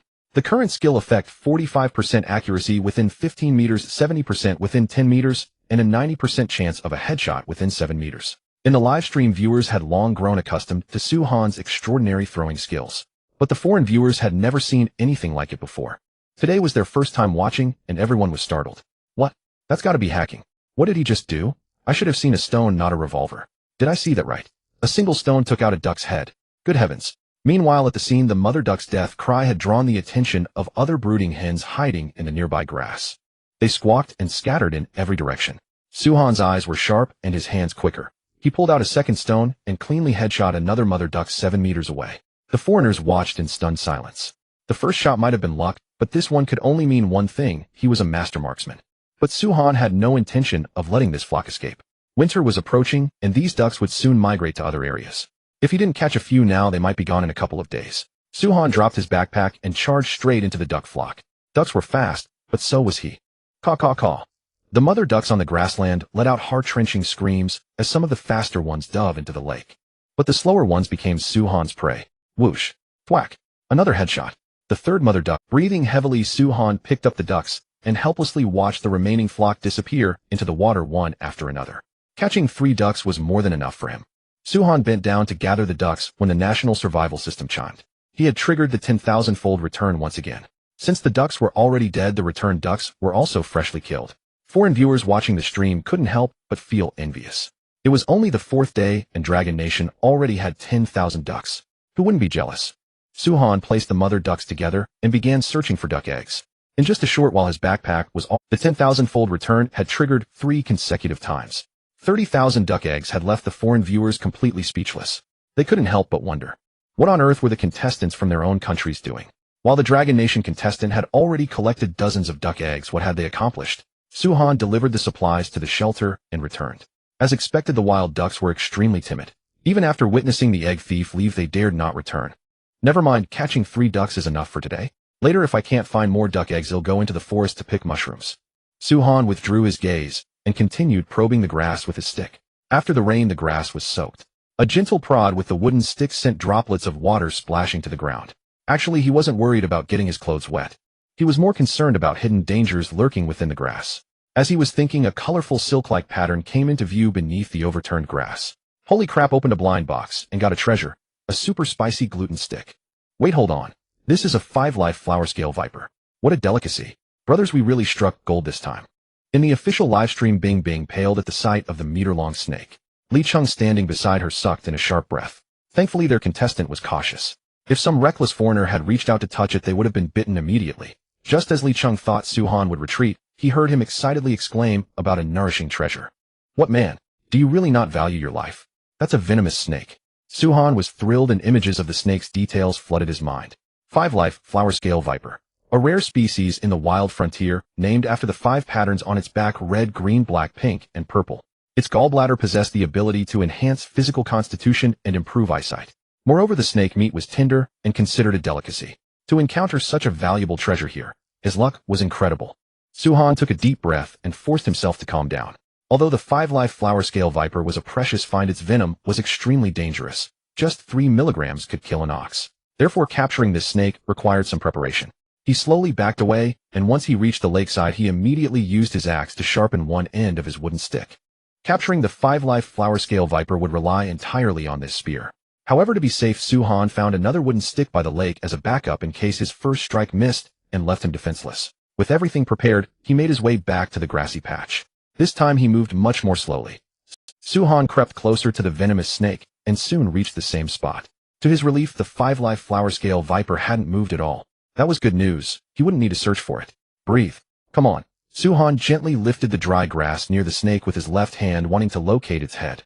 Otherwise, if he accidentally pierced the gallbladder in its belly, there would be no place to cry about it. The wooden stick lifted the dry grass, gradually revealing more of the snake's body. Then a rounded, swollen snake belly came into Suhan's view. A gleam flashed in his eyes as he immediately understood why the snake wasn't moving. It was digesting the prey it had just consumed, most likely one of the wild ducks nesting nearby. Suhan continued to part the dry grass. The moment he spotted the snake's head, his right hand thrust the wooden spear forward in a flash. Squelch! The wooden spear, swift as lightning, pinned the snake's head firmly to the ground. One strike, a direct hit. Suhan immediately retreated. The 5 reincarnation flower viper, though gravely wounded, and with its head pierced through, was driven by reflex nerves to counterattack everything around it. Its dazzling multicolored body twisted madly, eventually coiling around the wooden spear. But no matter how hard it struggled, the spear, fixed in the ground, remained utterly unmoved. Gradually, the viper's resistance weakened. Only then did Suhan confirm that the blow had crushed its brain. 10 minutes. A full 15 minutes passed before the 5 reincarnation flower viper fell completely still. Suhan cautiously stepped forward, then used another wooden spear to gently nudge the snake's body. The 5 reincarnation flower viper remained as motionless as ever. It seemed that it was truly dead now. As a precaution, Suhan did not touch the spear pinning down the snake's head. Instead, he used his axe to cut through the spot 7 below the head, the vital area near the base of the skull. One swing of the axe. The 5 reincarnation flower viper still did not react. Suhan looked at the treasure in hand and picked it up with joy. Brothers, change of plans. We're having snake meat for lunch today. The moment he picked up the snake, the National Fortune Survival notification sounds rang out in succession. Announcement: congratulations to the Dragon Nation contestant for successfully killing the super rare species 5 reincarnation flower viper. As the first contestant to kill a super rare species, you will receive 10 points of National Fortune reward. Announcement: congratulations to the Dragon Nation contestant for successfully killing the super rare species 5 reincarnation flower viper. As the first contestant to kill a super rare species, you will receive 10 points of National Fortune reward. Announcement: congratulations to the Dragon Nation contestant for successfully killing the super rare species 5 Reincarnation Flower Viper. As the first contestant to kill a super rare species, you will receive 10 points of National Fortune reward. Detected that Dragon Nation contestant, Su-Han, has hunted down the super rare species 5 Reincarnation Flower Viper, triggering the resource return mechanism. Congratulations to Dragon Nation for obtaining 10,000 corpses of the 5 Reincarnation Flower Viper. The former was a global announcement, the latter was this reward. Su-Han noticed that the 5 Reincarnation Flower Viper had triggered the return mechanism, so he explained to everyone the effects of this venomous snake. You're probably wondering why I'm so thrilled about encountering this snake, right? The answer is actually quite simple. The 5 Reincarnation Flower Viper has 5 gallbladders inside it. Swallow them all, and you can strengthen your physique, while also improving your eyesight. The moment these words were spoken, all the viewers were stunned. No wonder God Su was so excited.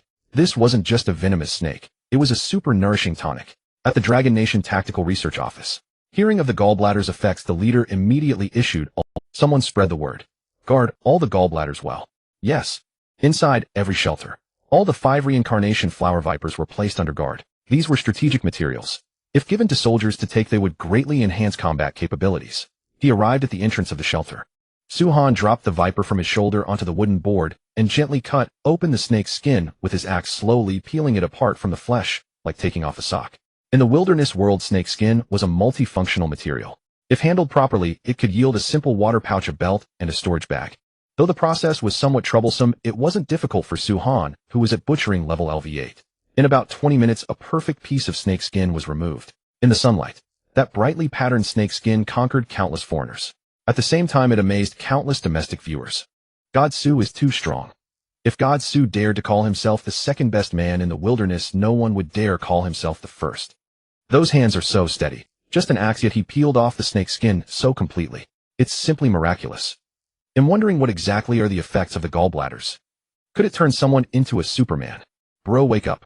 National Fortune survival won't give you such a generous benefit. At most, it just makes people a bit stronger. After the skinning was done, the next step was to remove the internal organs and search for the precious gallbladders. The pale tender snake meat was split open by the sharp axe blade, rapidly parting to both sides. As for the snake blood, Su-Han had actually drained it before bringing the snake back. There was no container to store it at the moment, so even if he brought it back, it would have been a waste. Soon the first gallbladder came into view. It was about the size of a longan, a dark red color, as gorgeous and enticing as a gem. Su-Han cut it off, tilted his head back, and swallowed it in one gulp. Not bad, no taste at all. The freshly killed snake was very fresh, so eating it directly was perfectly fine. Under normal circumstances, however, this was not recommended because snake gallbladders contain a large number of parasites. But the 5 Reincarnation Flower Viper was different. The snake contained a special toxin that was harmless to humans, yet could effectively kill all parasites. Therefore, eating it directly was safe. Next came the second and third gallbladders. It had to be said, this snake was truly plump. Even after the organs were removed, it had at least a kilogram of meat. Slowly, the last 2 gallbladders were located as well. While disassembling the snake meat, Su-Han found a duck in the snake's belly that hadn't been fully digested. It was covered in slime and looked utterly unappetizing. He decisively threw it away. All 5 gallbladders had now been swallowed. Su-Han felt no effect at all. He frowned slightly. What about the promised physique enhancement? Could it be a scam? But on second thought, this wasn't a game. Even if the gallbladders did have an effect, there should be a period of digestion. No need to rush. After all, the stuff was already in his stomach. Let it digest by itself. Su-Han decided not to dwell on it and rose to clean up the site. He tossed the snake meat into the pot and covered it, then hung the snake's skin inside the shelter. The snake organs had no time to be handled for the moment, so he could only throw them into the lake to feed the fish, otherwise they could have served as bait to catch a big one. After finishing, he glanced at the system panel. It was only 1030. Still early. There was plenty of time before lunch. Forget it, I'll go look for duck eggs again. Su-Han set off once more, but this time he was not so fortunate. For a full hour he tore through the grassland, yet found no more duck eggs. From what Su-Han knew, female ducks didn't carry their eggs in their mouths to move them like birds did. The only possibility was that they had been so severely startled that they had completely abandoned their nests. It was a helpless thing. Su-Han wasn't angry though. Since he couldn't find any, he simply stopped looking and turned into the neighboring woods. This was where he did his logging. After a heavy rain, many mushrooms had grown here. There were delicious ginger mushrooms, oyster mushrooms as big as bowl mouths, and some mushrooms about the size of clams. All of these were edible mushrooms. Su-Han gathered them throughout the forest, and within just half an hour his backpack was filled to the brim. The harvest was plentiful this time, but it disappointed him that the 10,000-fold return had not been triggered. Returning to the camp, he unloaded the mushrooms. Su-Han left again. He wanted to pick the mushrooms in the woods as thoroughly as possible, though otherwise nourished by moisture they would quickly grow into an inedible state. There is a saying, bamboo shoots after rain. Actually, it also applies perfectly to mushrooms. If he didn't pick them now, they would rot within 3 days at most. Before lunch, Suhan made 3 full round trips before he had picked all the mushrooms in the woods. He tossed some of the mushrooms that would not last into the pot where they stewed with the snake meat. As for the mushrooms that could be air-dried, he laid them out on the roof to dry. Although the morning sky had been dim, it now felt like summer with abundant sunlight, perfect for drying mushrooms. At 1:40 noon, Suhan was just about to eat when a scorching hot current rapidly rose from his lower abdomen. Suhan let out a muffled groan. Sweat instantly broke out all over his skin. Within just a few breaths, he was drenched in sweat. At that moment, he realized the power of the gallbladders is erupting. His body grew hotter and hotter, and the temperature of his skin climbed rapidly. Suhan knew something was wrong. If he allowed the medicine's effect to run unchecked and ended up burning out his brain, that would be ridiculous. So he stripped off his clothes and sprinted toward the lake. With a splash, Suhan leaped straight into the lake from the high bank.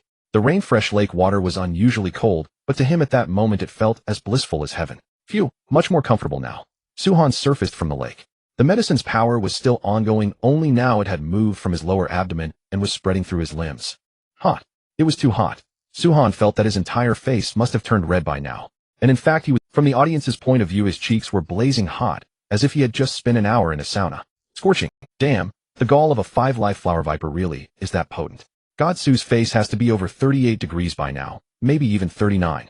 Is he really okay? Don't be scared, brother above. Even if it were a real high fever, it would be fine as long as it didn't last long. Besides, Godsu read the encyclopedia before eating that gall. No problem at all. Godsu is always cautious. He's probably fine. Suhan soaked in the lake for a full half-hour before he felt the hot current inside him gradually fade. He slowly swam toward the shallows, and just as his body surfaced from the water, the people watching the livestream all widened their eyes. Suhan had always had some muscle. He was not the scrawny kind. But now his muscles were sharply chiseled, and under the sunlight, they carried a strangely beautiful appeal. His female fans could no longer sit still. Now his muscles were sharply defined, especially in the sunlight, radiating a unique sort of beauty. His female fans could not contain themselves when they saw that. Wow, those muscles. Godsu, can I touch them? They're so amazing. Godsu, I can knit yarn in my mouth. Can I touch them?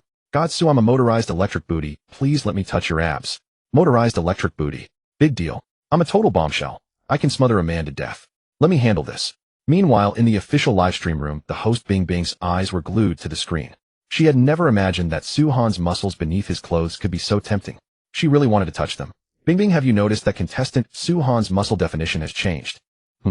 Professor Lee, you mean? Look, this is the photo of Suhan bare-chested the other day, and this is how he looks now. You can see his muscles have clearly increased, but they're not the kind forced into shape by chugging protein powder. Bing Bing snapped back to attention and quickly looked at the tablet in Li Cheng's hand.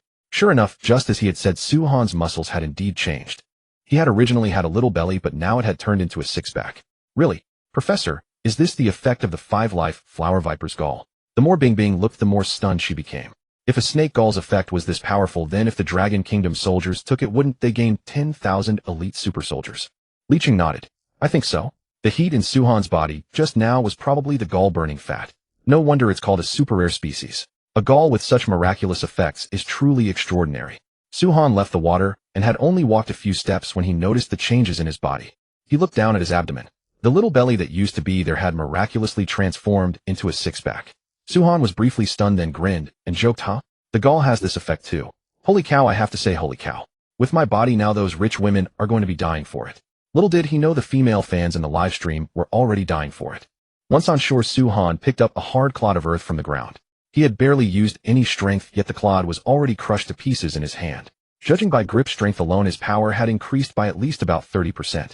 This felt incredible. Just as Suhan was about to test exactly how strong his body had become, the smell of meat drifted over from afar. Damn, not good. My snake meat. Suhan was stunned for a moment, then remembered that he had meat stewing back at the shelter. With a strange cry, he took off running toward the shelter. By the time he ran back to the shelter, the broth in the pot had almost completely boiled away. Although it was a false alarm, it had still scared him half to death. Suhan was not really upset about the snake meat. He was mostly afraid the pot would burn out. After all, this was his only pot now. If it broke, he would have trouble even boiling water in the future. Suhan used a wooden stick to move the pot onto the table. Then he threw in a handful of chopped scallions and a little salt, stirred it a few times, and it was ready to eat. Huff, huff. Suhan picked up a piece of snake meat with his chopsticks, blew on it, and then carefully put it into his mouth. If it tasted bad, he could always feed it to the fish later. After all, he could afford to be picky. He gave it a gentle chew or two and his eyes lit up. This snake meat was actually good. It was firm and chewy, somewhat like chicken, but not as dry as chicken. As for the taste, it was fresh and sweet, carrying a faint trace of fragrance. Delicious, truly delicious. This is too fragrant. Suhan ate until his mouth was slick with oil. He had always heard that eating snake meat was addictive, and the more venomous the snake, the more fragrant it was. He used to think it was just a rumor, but it turned out to be absolutely true. A full pound and a half of snake meat went down his stomach. Even after finishing, Suhan still felt he could eat a little more. But with the duck eggs and mushrooms, this meal had still filled him up nicely. In the livestream room, female fans watched Suhan walk out of the shelter and put his clothes back on, feeling deeply regretful. The only pity was that his private parts had been covered by a mosaic. Whether it was the effect of the snake gall, or simply because he was well-fed and well-rested, Suhan felt incredible. Taking advantage of the fine weather, he decisively grabbed his backpack and headed out. This time his goal was still the river channel west of the lakeshore. It had rained halfway through yesterday, so he had never made it there. Back on the move, the cool autumn breeze ruffled his hair. The grass had gradually dried, making the walk feel effortless. He crossed the meadow where he had searched for supplies yesterday and arrived at a sparse patch of woods. As was his routine, he searched for useful supplies. Suhan scanned the surrounding area and then, to his surprise, found a patch of wild rose hips at the edge of the woodland. By now the shrubs had started to yellow and the roses had completely withered. But the rose hips were just ripening. It was the perfect time to pick them. Looking at the bright red rose hips, Suhan grinned from ear to ear. What great stuff. With these I won't be short of vitamins all winter. Unlike the wild roses he had found before, these had enjoyed plenty of sunlight, so they had already borne fruit. These little things were a natural vitamin C reservoir in the wild. According to a scientific report he had seen in his past life, the vitamin C content of wild rose hips ranged from 680 to 820 milligrams per 100 grams of fresh fruit. What an astonishing number. Moreover, these little fruits could not only be eaten directly, but could also be used to brew tea and make jam. At that moment, the foreign viewers in the live stream turned jealous again. Why does the Dragon Kingdom contestant always get to find good stuff? This is unfair. God favors him too much. I'm going to draw a circle and curse him. Shit. First a rare species, then rose hips. He's practically on vacation in the Manwang realm. Good heavens, why does God favor a Dragon Kingdom man? Could he give us devout Brits some luck? Can a wolf or a bear come teach this arrogant guy a lesson? Seeing their own contestant being bashed, the Dragon Kingdom's keyboard warriors officially took the stage. What's the matter? Jealous again? Ooh, you complain that our contestant always finds good stuff. Why don't you say your contestants are just useless? The map is randomly distributed, isn't it? If you want some, tell your contestants to go pick them. Oh, and I almost forgot. Your contestants haven't even filled their stomachs. They can't even take a dump. Exactly. Supplies are all over the place.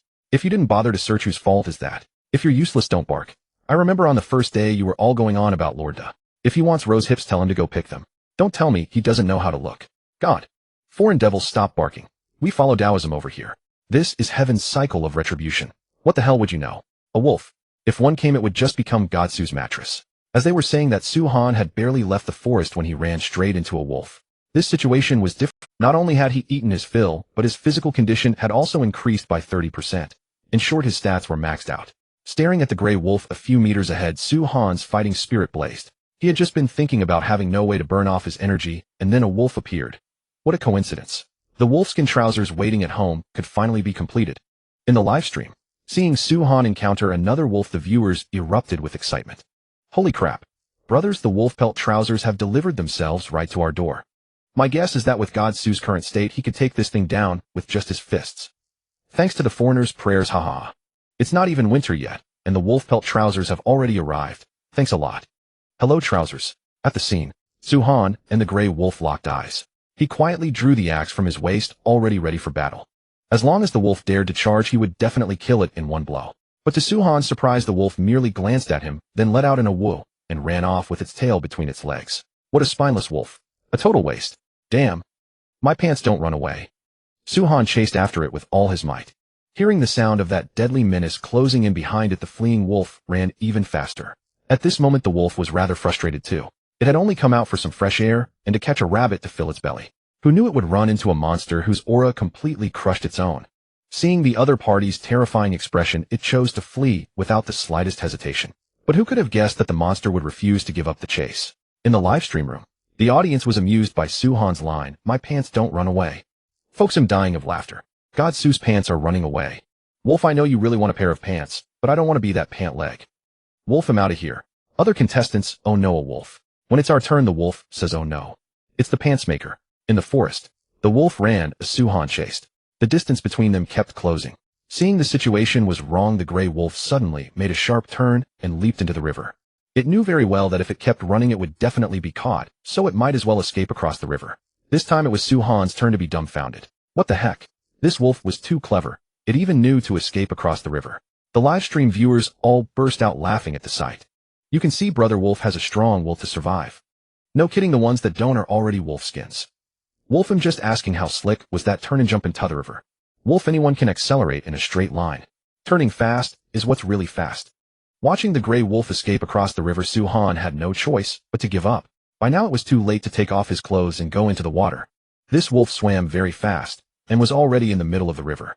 By the time he took off his clothes and trousers, it would probably have already reached the shore and fled. But jumping into the water without taking off his clothes in this weather, that would be ridiculous. Sigh. Forget it, it'll let you off this time. Suhan shook his head with a wry smile. Running into such a spineless wolf was simply his bad luck. It seemed he would have to wait a few more days before he could put on a pair of wolf pelt trousers. When the gray wolf climbed ashore and realized the terrifying two-legged beast was not pursuing it, it immediately heaved a sigh of relief. That had been really close. It had almost been killed. Although it had narrowly escaped death, what was it supposed to do if it couldn't find food? Remembering the she-wolf back home, a flicker of fear couldn't help but pass through the gray wolf's eyes. Back at the entrance to the forest, Suhan picked up the backpack that had been thrown on the ground and continued exploring the area. There were very few fungi in the woods. However, there were many valuable plants. Only a few steps later, several tall plants came into view. They were about 2 meters tall with elongated oval leaves. But it seemed the season had ended. The stems had turned yellow and withered. Suhan rubbed his eyes and exclaimed, sunchokes. This was a plant that flourished in the Maple Country region, and its scientific name was Helianthus tuberosus. It was introduced to Long Country in the 17th century and later made into a delicious cold dish by the local people. This was a great find. Not only was it high yield, it was delicious. The only pity was that he had too little salt, or he could have made some pickled vegetables. Suhan strode over, took out the small shovel from his backpack, and began digging.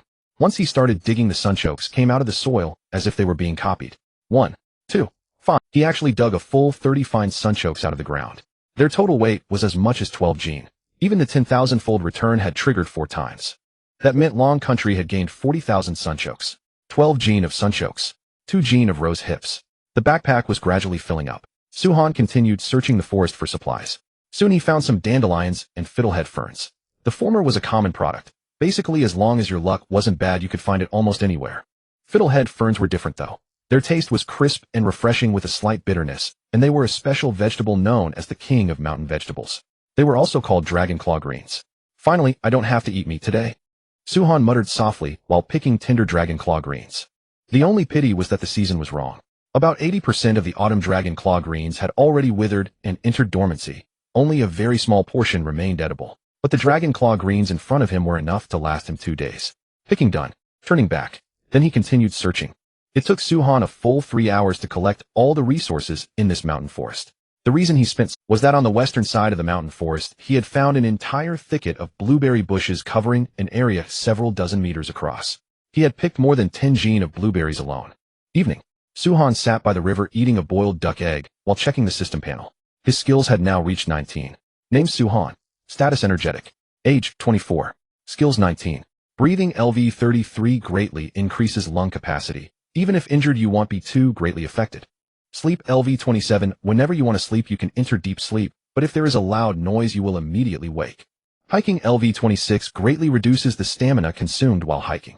Throwing stones LV 16, within 15 meters accuracy 45, within 10 meters accuracy 70, within 7 meters headshot chance 90. Woodcutting LV 10, when chopping wood, reduces stamina consumption by 25 and improves work efficiency. Friction fire starting LV 7, high efficiency, fire starting chance. Gathering LV 15, no matter what materials you gather, increases gathering efficiency and the chance of perfect gathering. Butchery LV 8 effectively increases meat yield, cleanly separates meat from hide, and when butchering creatures won't damage internal organs. Cooking LV 10 effectively improves the efficiency and taste of food preparation. Learn. Looking at the skills on the system panel, Suhan finally understood why the wolf had turned around and fled the moment it saw him. It was all because the aura skill was too powerful. Animals are naturally very sensitive to danger. It was no wonder they were scared away when they encountered a creature with such an imposing aura as his. But then how am I supposed to hunt from now on? Suhan felt a pounding headache at the thought of animals scattering in terror before he could even get close. He had never imagined that high skill proficiency could also bring trouble. This problem had to be solved. Otherwise hunting would become completely impossible. System come out for a moment. Ding. Host, I'm here. Can passive skills be manually deactivated?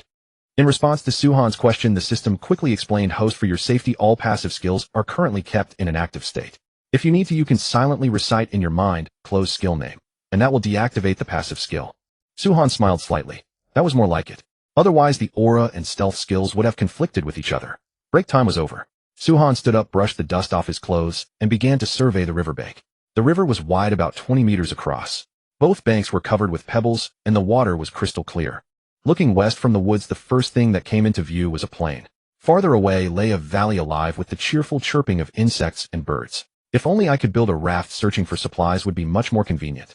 Gazing at the broad river, Suhan couldn't help murmuring to himself. Why not explore the east?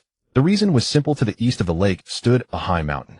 In that kind of environment, wild beasts were plentiful, but resources were scarce, making it far less worthwhile than the plains and the valley. If he built a raft, Suhan could travel farther and gather more useful supplies. Otherwise, running back and forth on his own two legs would exhaust him to death. Suhan kept this in mind, but he estimated that the real work would have to wait until early next spring. After all, winter was arriving soon. Even if he made a raft, it would be useless in winter. But speaking of winter, maybe he could gather some reeds to use. Suhan remembered that when he was a child in the countryside, many families building houses would lay reeds on their roofs and use them to make windbreak walls. It was only as times changed that reeds gradually fell out of use. Of course, reeds could be used for far more than reinforcing houses. Woven into a fish trap, they could be placed at the lakeside to catch fish. And since some of the offal couldn't be eaten, he could give it a try when he went back today. Reeds could also be woven into baskets. Seen this way, reeds were practically a budget version of bamboo. Suhan rolled up his sleeves, ready to gather as many reeds as he could before dark. At the riverbank, he held the reeds with one hand and cut them with an axe in the other. With just a little force, a bundle of reeds came away easily. The sun gradually sank to the west. By the time Suhan carried a large bundle of reeds back, the sky had already darkened. With his night vision, the darkness didn't matter at all. It even helped train the skill. Once home, he lit a fire first. Tonight's dinner was roast duck with dragon claw greens. While the duck was placed in the charcoal pit, Suhan picked up the reeds and began weaving a fish trap.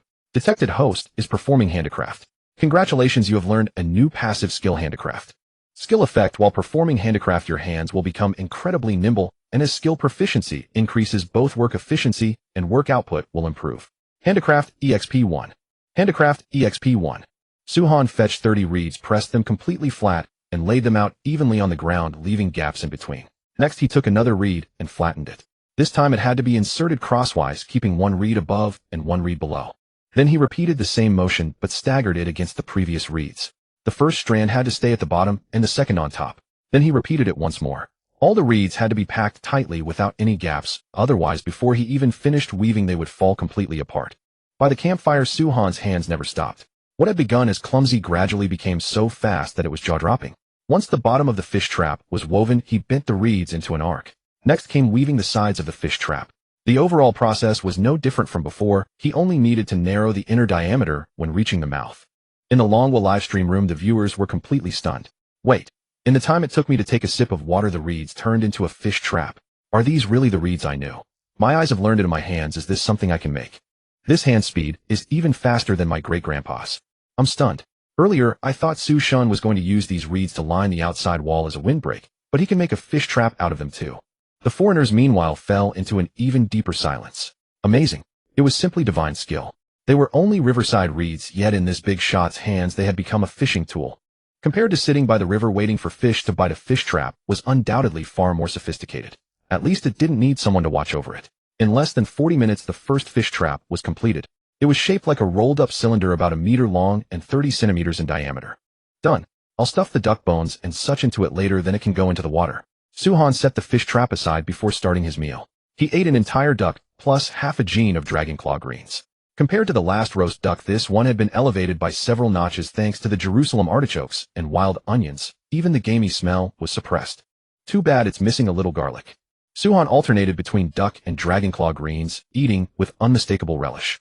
Countless viewers smiled knowingly at his words. Meat without garlic loses half its flavor. Of course, noodles are the same. He had eaten and drunk his fill. Suhan gathered the duck bones and the inedible bits of glandular meat and threw them all into the fish trap. Humans couldn't eat them, but for the fish in the lake, they were a grand feast. Everything was ready. Suhan carried the fish trap to the lake and looked for a suitable place to set it. He walked around and finally found a spot thick with aquatic plants. This is the spot. More water plants meant more fish. Back in his countryside days, a place like this would have been. He placed the fish trap in the water and secured its corners with 4 wooden sticks. This was to prevent big fish or the current from carrying it away. From now on, I just need to check it once in the morning and once in the evening and occasionally add some bones and scraps of meat. But before going back, I might as well take a bath. Suhan smiled and slipped into the water. Predictably, he triggered the swimming skill. Though the lake water was icy, it meant nothing to his enhanced physique. After swimming a lap, he actually felt a little reluctant to get out. He always felt as if the energy in his body couldn't be fully burned off. Of course, that was just an idle thought. If he were really asked to swim across the lake, Suhan wouldn't do it. Wouldn't it be more comfortable to brew a cup of rosehip tea, snack on blueberries, and read a book with that time? Even weaving a fish trap or basket out of reeds would be fine. Swim the lake. He would wait until he had time. The next morning, before the thick fog over the lake had dispersed, Suhan had already arrived at the place where he had set the fish trap the day before. He lifted the fish trap, and the sounds inside were especially lively. Hearing the fish thrashing about, Suhan smiled happily. Brothers, we've got fish to eat today. Those who frequently set fish traps and basket traps know that the denser the sound, the more fish inside. This sound, like pouring rain, probably amounts to 5 or 6 caddies. Suhan carried the fish basket ashore and dumped its contents into the large woven basket he had brought. Splash, splash. Countless palm-sized crucian carp and tilapia poured out. Among them, more than a dozen freshwater shrimp were leaping about. Such a lavish catch left the foreigners utterly stunned. Oh my God! Artie caught a 2-caddy fish with a harpoon yesterday, and I thought he was amazing. Compared to contestant Suhan, he's far behind. These fish together must weigh at least 5 caddies. 5 whole caddies of fish and over a dozen big shrimp. My God. This is a luxurious feast. Weaving fish baskets is a technique that has been passed down in our kimchi country for a long time. We strongly demand that Dragon Country pay us royalties, Summita. Using just a few reeds to catch so many fish. Can we have our own contestants do the same? That remark was a wake-up call. Now many contestants have found water sources. But most of them only know how to fish by hook or by hand. Even when they see reeds, no one thinks of weaving them into fish baskets. Suhan had set a precedent. Meanwhile, in the Asen country, in the meeting room, an elder proposed expending national fortune to notify their contestant because there was also a patch of reeds near their contestant. I reject this proposal. The premise of notifying him is that he knows handicrafts, not just whether he understands. From what I know, contestant Ami can't even sew clothes at home. You expect him to weave reeds into a fish basket. In the end, the proposal was rejected unanimously. Reeds are everywhere, but without craft skills, what's the point? The yes perspective. After several days of settling in, he had gradually adapted to this wild world. Foraging for supplies, building a shelter, hunting prey. Spurred on by Suhan's example, he finally displayed the standard of a master of the wilderness. Over the past few days, he had not only crafted a spear from bark and stone, but had also hunted down 3 prey. Now he was no longer starving. And Yi had such motivation mainly because Britain had expended national fortune to allow him a brief reunion with his family. Stimulated by his family, he was willing to burn everything. Today my goals are to pick wild fruit and forge suitable tools. Ailey, trust Daddy, I will definitely survive strong. The first thing Yi did after waking up was to cheer himself, but the next second, global announcements rang out one after another. As expected, it was the powerful Dragon Country contestant, Suhan again. This time he had triggered 10,000-fold returns 5 times in a row. Among them 2 were tilapia, 2 were crucian carp, and 1 was freshwater shrimp. Yi was startled at first, then analyzed from the news that Suhan had used tools to catch so many fish and shrimp at once. As expected of my rival, you are truly amazing. At dawn you can catch so much at once. Let me think. I've been to Dragon Country before. If I'm not mistaken, he must have used a tool called a fish basket. How enviable. Once I find suitable materials, I'll have to try making one too. Fishing is too inefficient. If no fish bite, it means wasting a lot of time. But tools are different. They not only free up manpower, but also don't require constant watching. Technology is always the primary productive force. Seeing that a fish basket could provide so many fish at once, Suhan's first thought was that he could free up time to build a heated Kong. In this autumn, when temperatures were dropping day by day, having a Kong that provided continuous warmth would be the happiest thing. But before starting, he planned to make a few extra fish baskets to catch even more fish and shrimp. Only with abundant material conditions could he spare time for labor. If even basic needs weren't met, who would have the leisure to do anything else? Suhan removed the gill scales and innards one by one, then threw them into the pot to boil directly in water. When it came to a boil, he added some wild onions and salt. In this way, a pot of fresh fish soup was ready. The tender fish meat was irresistibly enticing. The aroma alone whetted one's appetite. Suhan picked up a fish with his chopsticks and savored it slowly. Fresh. What a fresh fish, and without any muddy taste. Even though it was crucian carp, it gave him the feeling of eating sea bass. It seemed the fish in this world were different from those on Blue Star. Of course, it could also be an ecological issue. Blue Star was full of industrial waste, its environment long destroyed, while here it was pure wilderness. One after another, Suhan devoured a full 2 caddies of fish before setting down his chopsticks. He lifted the pot and took a sip of fish soup. His whole stomach felt warm and content. This breakfast made him extremely comfortable, and even the last trace of drowsiness was completely dispelled. After tidying up the fish bones and burying them outside, Suhan then began doing radio calisthenics. No matter how busy he was, the daily check-in could never be interrupted. Only after hearing the system's notification tone did Suhan wipe off his sweat, pick up his equipment, and roast duck, and head out. He spent the entire morning collecting reeds, gathering, sorting, tying them into large bundles. Then he repeated the same process. When tired, he sat by the river enjoying the breeze and eating blueberries. When hungry, he devoured the roast duck he had brought along with the dragonclaw greens cooked earlier. Though cold and a bit greasy, it didn't matter when working in the wild, as long as it filled his stomach. In the afternoon, Suhan carried the bundled reeds back home.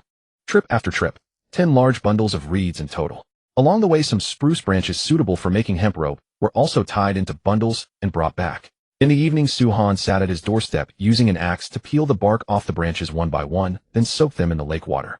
This step was called softening the fibers. The whole process takes 1 to 2 weeks, so once they are secured in the water, he could leave them alone. In the future, whenever he had time, he should bring back any suitable branches and treat them this way. Rope was crucial in the wild. Whether reinforcing a shelter or setting traps, even making clothes, rope was indispensable. However, there was an even faster method than soaking. Boiling the peeled bark in a pot for a few hours achieved, but the problem was that he didn't have a big enough pot. So he had to abandon boiling and fall back on the most ancient method. Sigh. Next, I need to enter the pottery age as soon as possible. Otherwise, everything is so slow. Suhan complained, but his hands never stopped skillfully weaving a fish basket. This time he completed a fish basket in just 20 minutes. Then the second. After making 3 in a row, the sky had fully darkened. Gurgle. His stomach unceremoniously signaled its need for food. Suhan stood up with a smile. All right, let's stop here. Let's check the fish baskets first. After a day of work, it's about time to eat.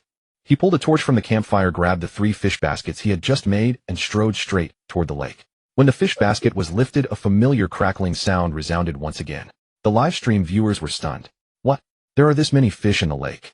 Damn, just by the sound there must be a lot of fish. Too strong. With these fish baskets, God Su will have more than he can eat. Wait, I have a question. If one fish basket can catch so many fish, why does God Su need to make several? What to do when he can't finish eating? The guy upstairs is a real genius. The fish basket stays underwater. As long as it's not lifted, the fish are kept alive inside it, understand? While everyone was chatting, Suhan discovered a surprise in the fish basket. Brothers, today, we have something new to eat. Look at this, what is it? He reached his hand into the fish basket and pulled out. A wriggling creature over 40 centimeters long appeared before all the viewers. Yellow eel, damn it. Huh. The fish basket managed to catch this. I thought it was a giant spicy strip just now. Awesome. Yellow eel is great, really nourishing. It must be over 40 centimeters, right? So awesome. The audience immediately burst into excitement at the sight of the eel. The only pity was that the 10,000-fold return had not been triggered. But no one cared about such a small matter. Everyone only cared whether Suhan was eating and drinking well. As long as he stayed alive, supplies would keep being returned in an endless stream. Suhan showed off for a moment, then dumped all the fish out of the fish basket.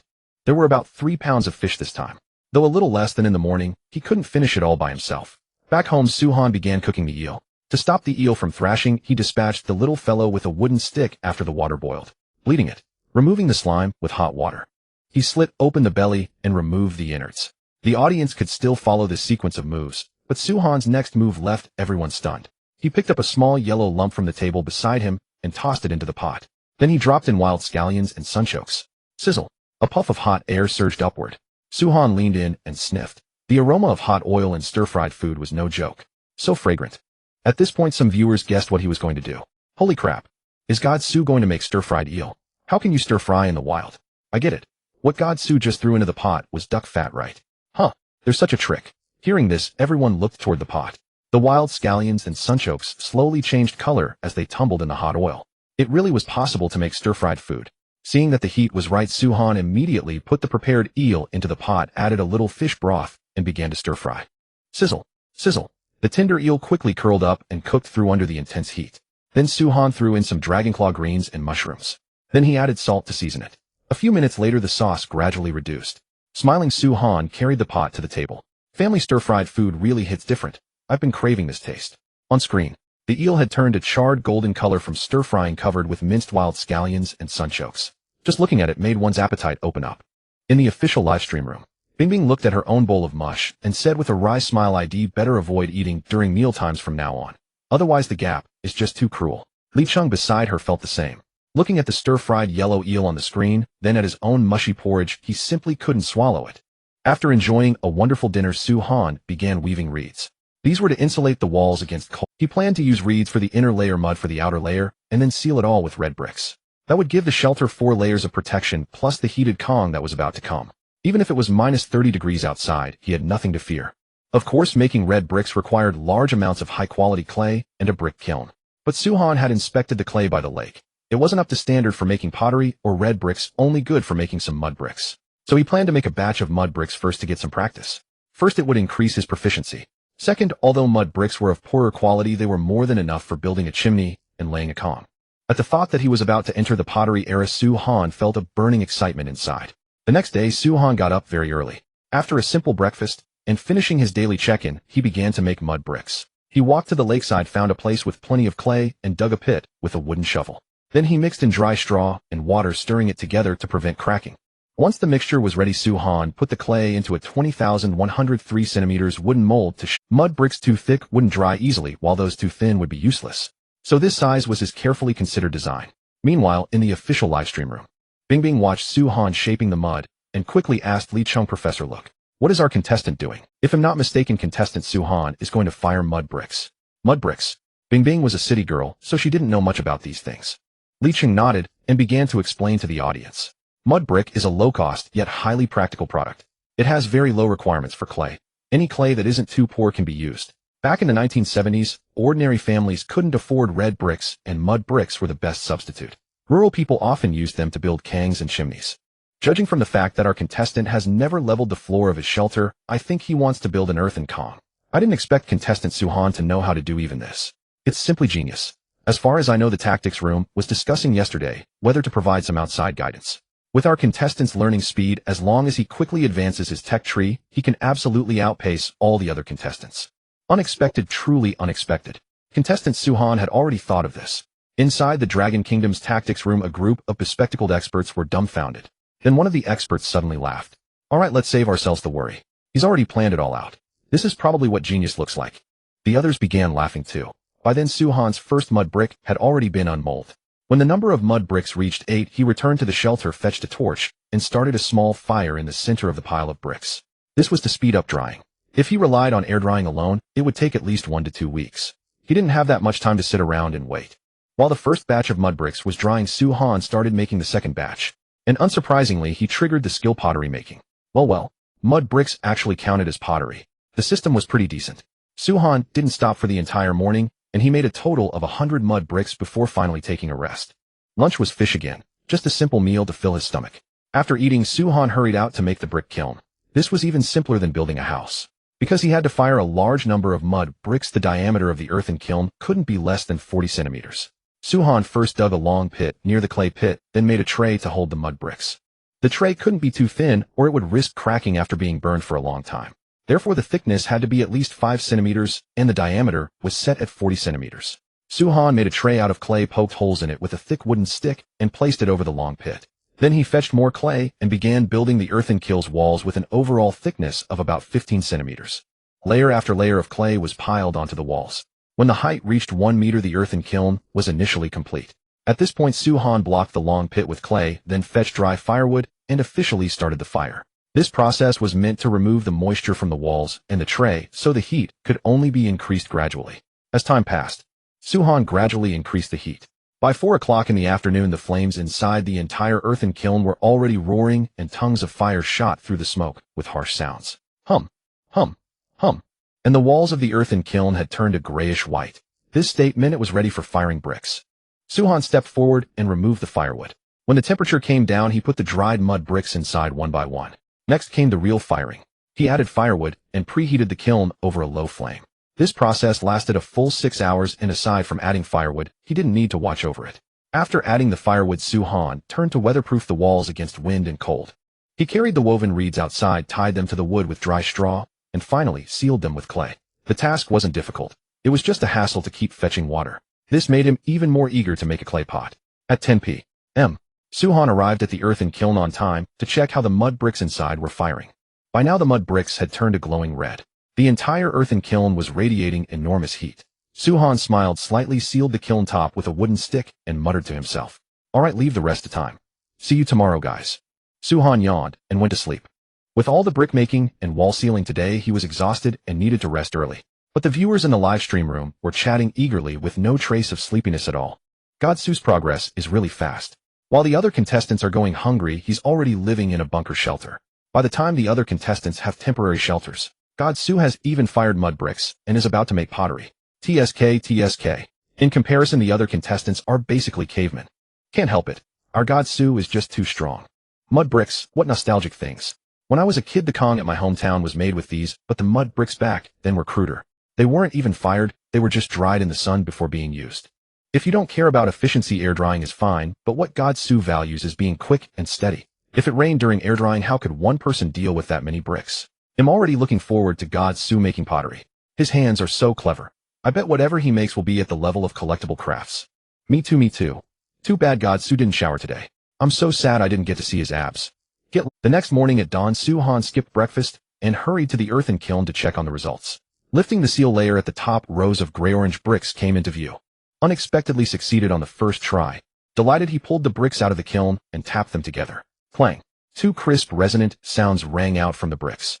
This level of hardness was more than enough for a heated bed. It could even serve as a weapon. Rock solid. After removing all the bricks, he began firing the second batch. Once the kiln was burning, Suhan carried some bricks back and had his meal. Today was destined to be another busy day. After a quick breakfast and a check-in, Suhan picked up his wooden shovel and started construction. He planned to build a winding flue Kong. As the name suggested, the interior of this kind of heated bed featured a serpentine path efficiently absorbing and retaining heat. He marked the smoke route on the ground, then began digging and laying bricks. This design not only stored more heat, but also prevented the ground from sinking easily. Suhan gripped the wooden shovel, digging into the earth again and again.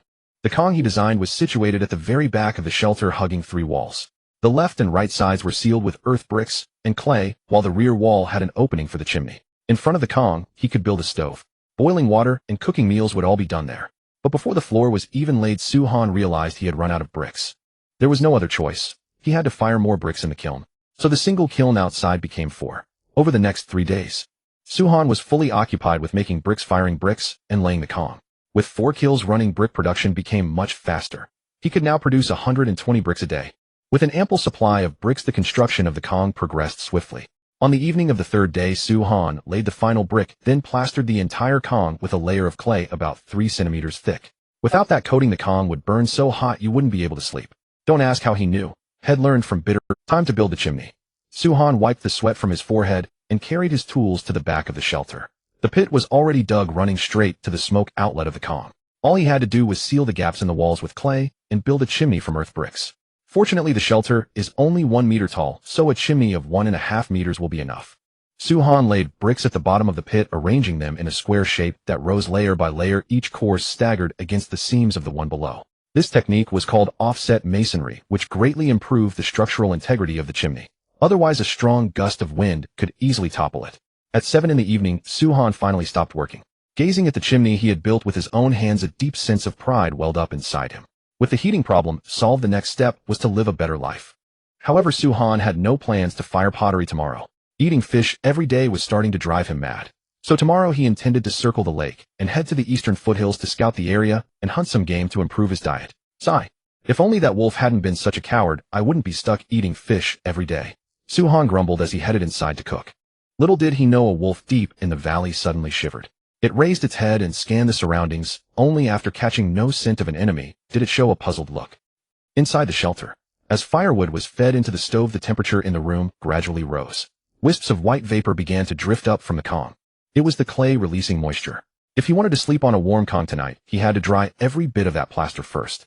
While tending the fire, Suhan grabbed a handful of rose hips from the basket and tossed them into a gray clay pot. It was the vessel he had crafted the day before yesterday for storing drinking water.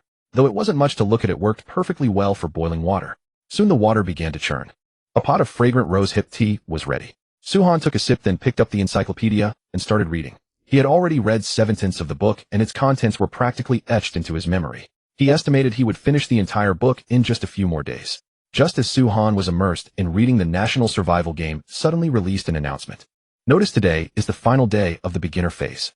Starting tomorrow, survival in the wild will enter normal difficulty. Under normal difficulty, large beasts will appear more frequently, and the bear race has officially joined the barbaric world. Notice starting tomorrow, different tasks will be issued each week. Upon completing them, contestants may receive rewards such as random intelligence food seasonings, small amounts of basic resources, and national fortune points.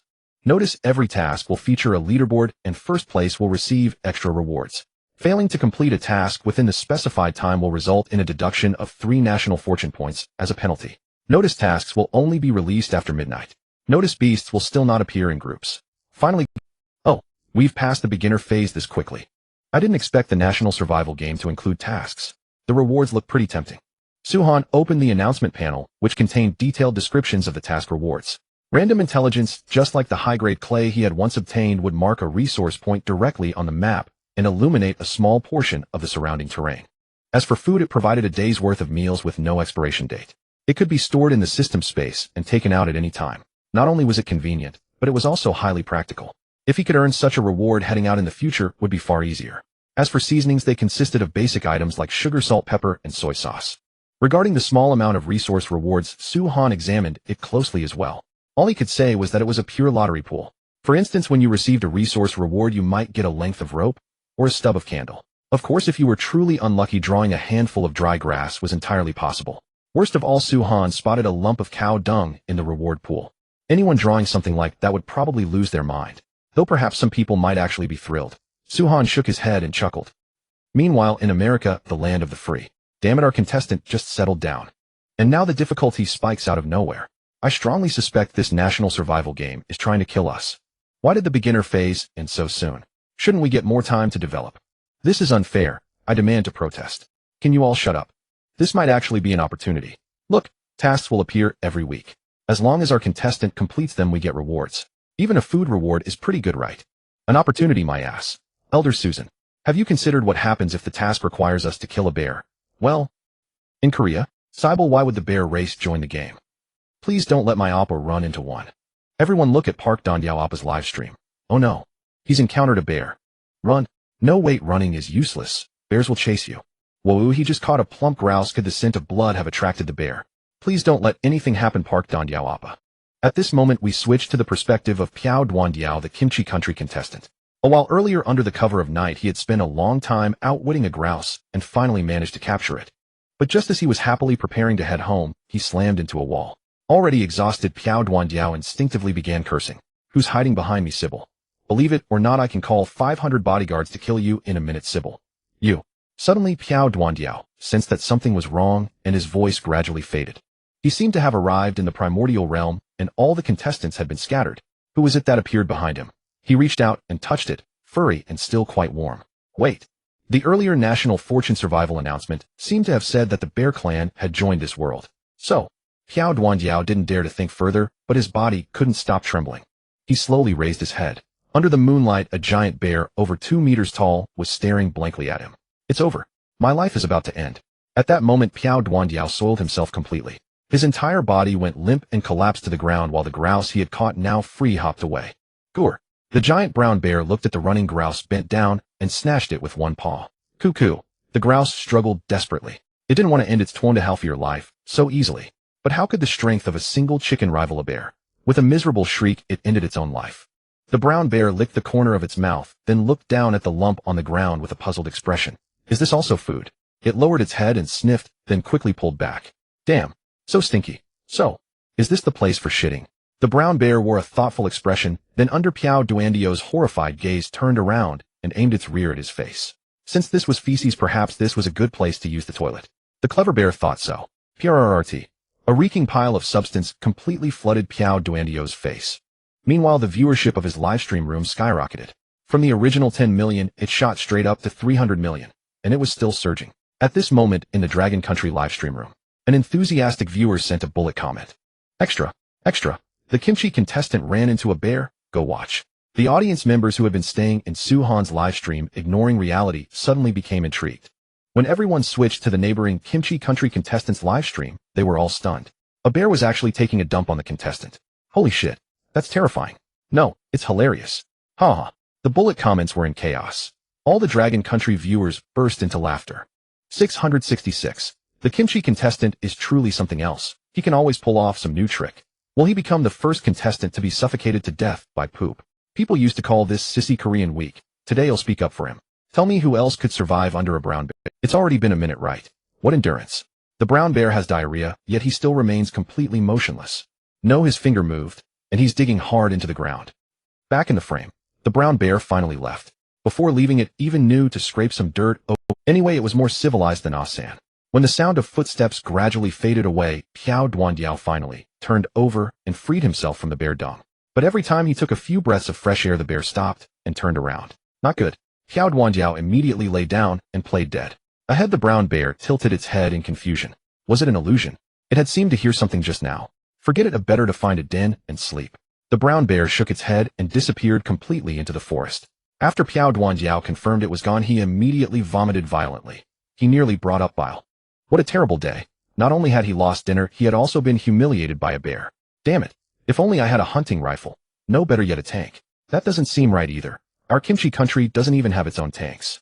Anyway, if only there were a way to kill this damned bear. Piao Duandiao cursed under his breath. He didn't dare shout, afraid of attracting the brown bear back. The most important thing now was to get home and move out of this forest as soon as possible. Otherwise, running into that brown bear again would be dangerous. Seeing that there was no more entertainment, the onlookers dispersed. But the iconic scene of the Kimchi Country contestant consuming excrement went viral around the world, becoming a topic that everyone relished. The time reached 12 o'clock. As the midnight bell rang, National Fortune Survival released the first week's mission. Ding! This week's mission is Hunt. All contestants must gather 32 hunting points within 4 days. Please note, any prey can accumulate points.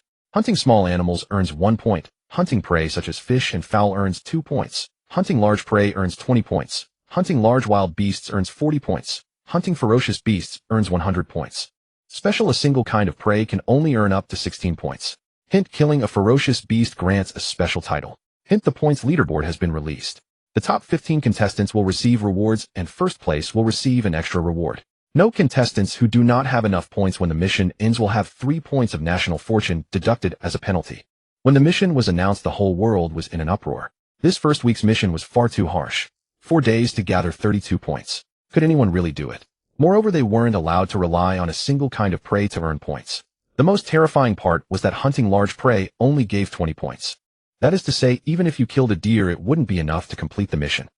In the Dragon Country official livestream room, Bing Bing and Li Chung had stayed awake all along, waiting for this very moment when the mission was released. When Bing Bing saw the mission, she immediately frowned and said the difficulty is extremely high, and a single kind of prey can earn at most 16 points. That means relying only on fishing or the like would never satisfy this mission. This is precisely the time to test all the contestants' abilities. Although the difficulty is high, the rewards are also very generous. Li Chung was not worried about Su Han in the least. For Li Chung, Su Han was the undisputed king of the wilderness. Forget 32 points, he believed Su Han could easily handle even 80 points. In fact, Li Chung was somewhat looking forward to seeing what astonishing feats Su Han would accomplish over these 4 days. At this moment, from Di's perspective, he hadn't gone to sleep. More precisely, he was too nervous to fall asleep. But after reading the first week's mission, Di finally breathed a sigh of relief. 32 points, this might not be difficult for me.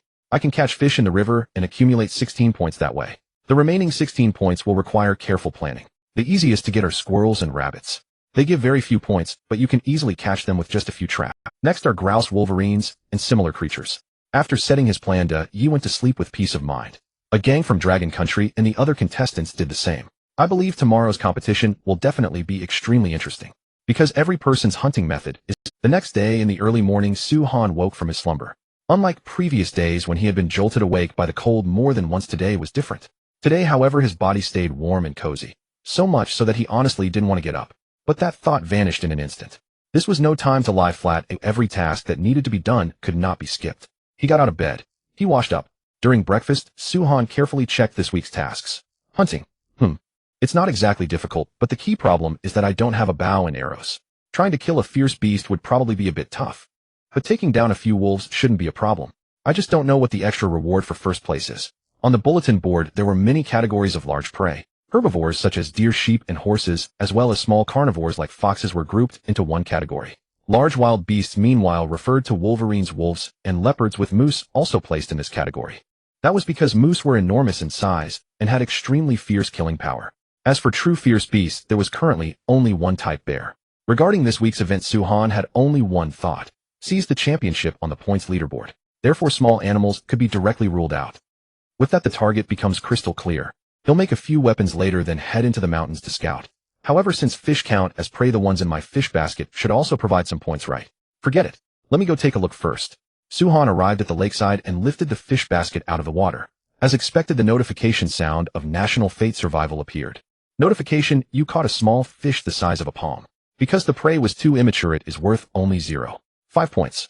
Notification: you caught an adult yellow eel. Congratulations, you have earned 1 point. Notification: you caught a very tiny fish, so it cannot be counted as points. Damn, only 0.5 points. Damn it, they really won't let me get any advantage. Suhan couldn't help raising his middle finger at the sky. Even so, the 3 fish baskets still managed to make up 16 points, allowing him to leap straight to the top of the leaderboard. The other contestants watched the leaderboard shift with heavy hearts. That Dragon Country contestant was far too strong. It was only 7 o'clock in the morning, and he had already maxed out his guaranteed points. How were others supposed to catch up? Meanwhile, the Yu was making traps out of grass rope. His plan was to set up a large number of traps on the first day while scouting and observing whether there were any elk or similar animals nearby. Then on the second day, he would ambush them. Without a ranged weapon like a bow and arrow, ambushing was the most effective hunting method. As long as he crouched along the path where the prey came to feed, there was a high probability of killing it in one strike. Meanwhile, Gang, another Dragon Country contestant, had gotten up early to prepare bait. He planned to fish for a full day and earn the easy 16 points. As for the remaining points, he would think of other ways later. If all else failed, climbing into trees at midnight to catch birds by hand was also a decent trick. At this point, the other contestants had basically all begun to move. At present, the Monkey Country contestant had gone into the water to catch fish by hand. But he wasn't after ordinary fish, rather yellow eels and loaches stuck in the mud. Back when this contestant was still in his hometown, he used to catch fish by the river every day. Compared with catching ordinary fish, fish like yellow eels were easier to grab. As long as one found the holes they came out of, it was generally easy to catch them. Got it.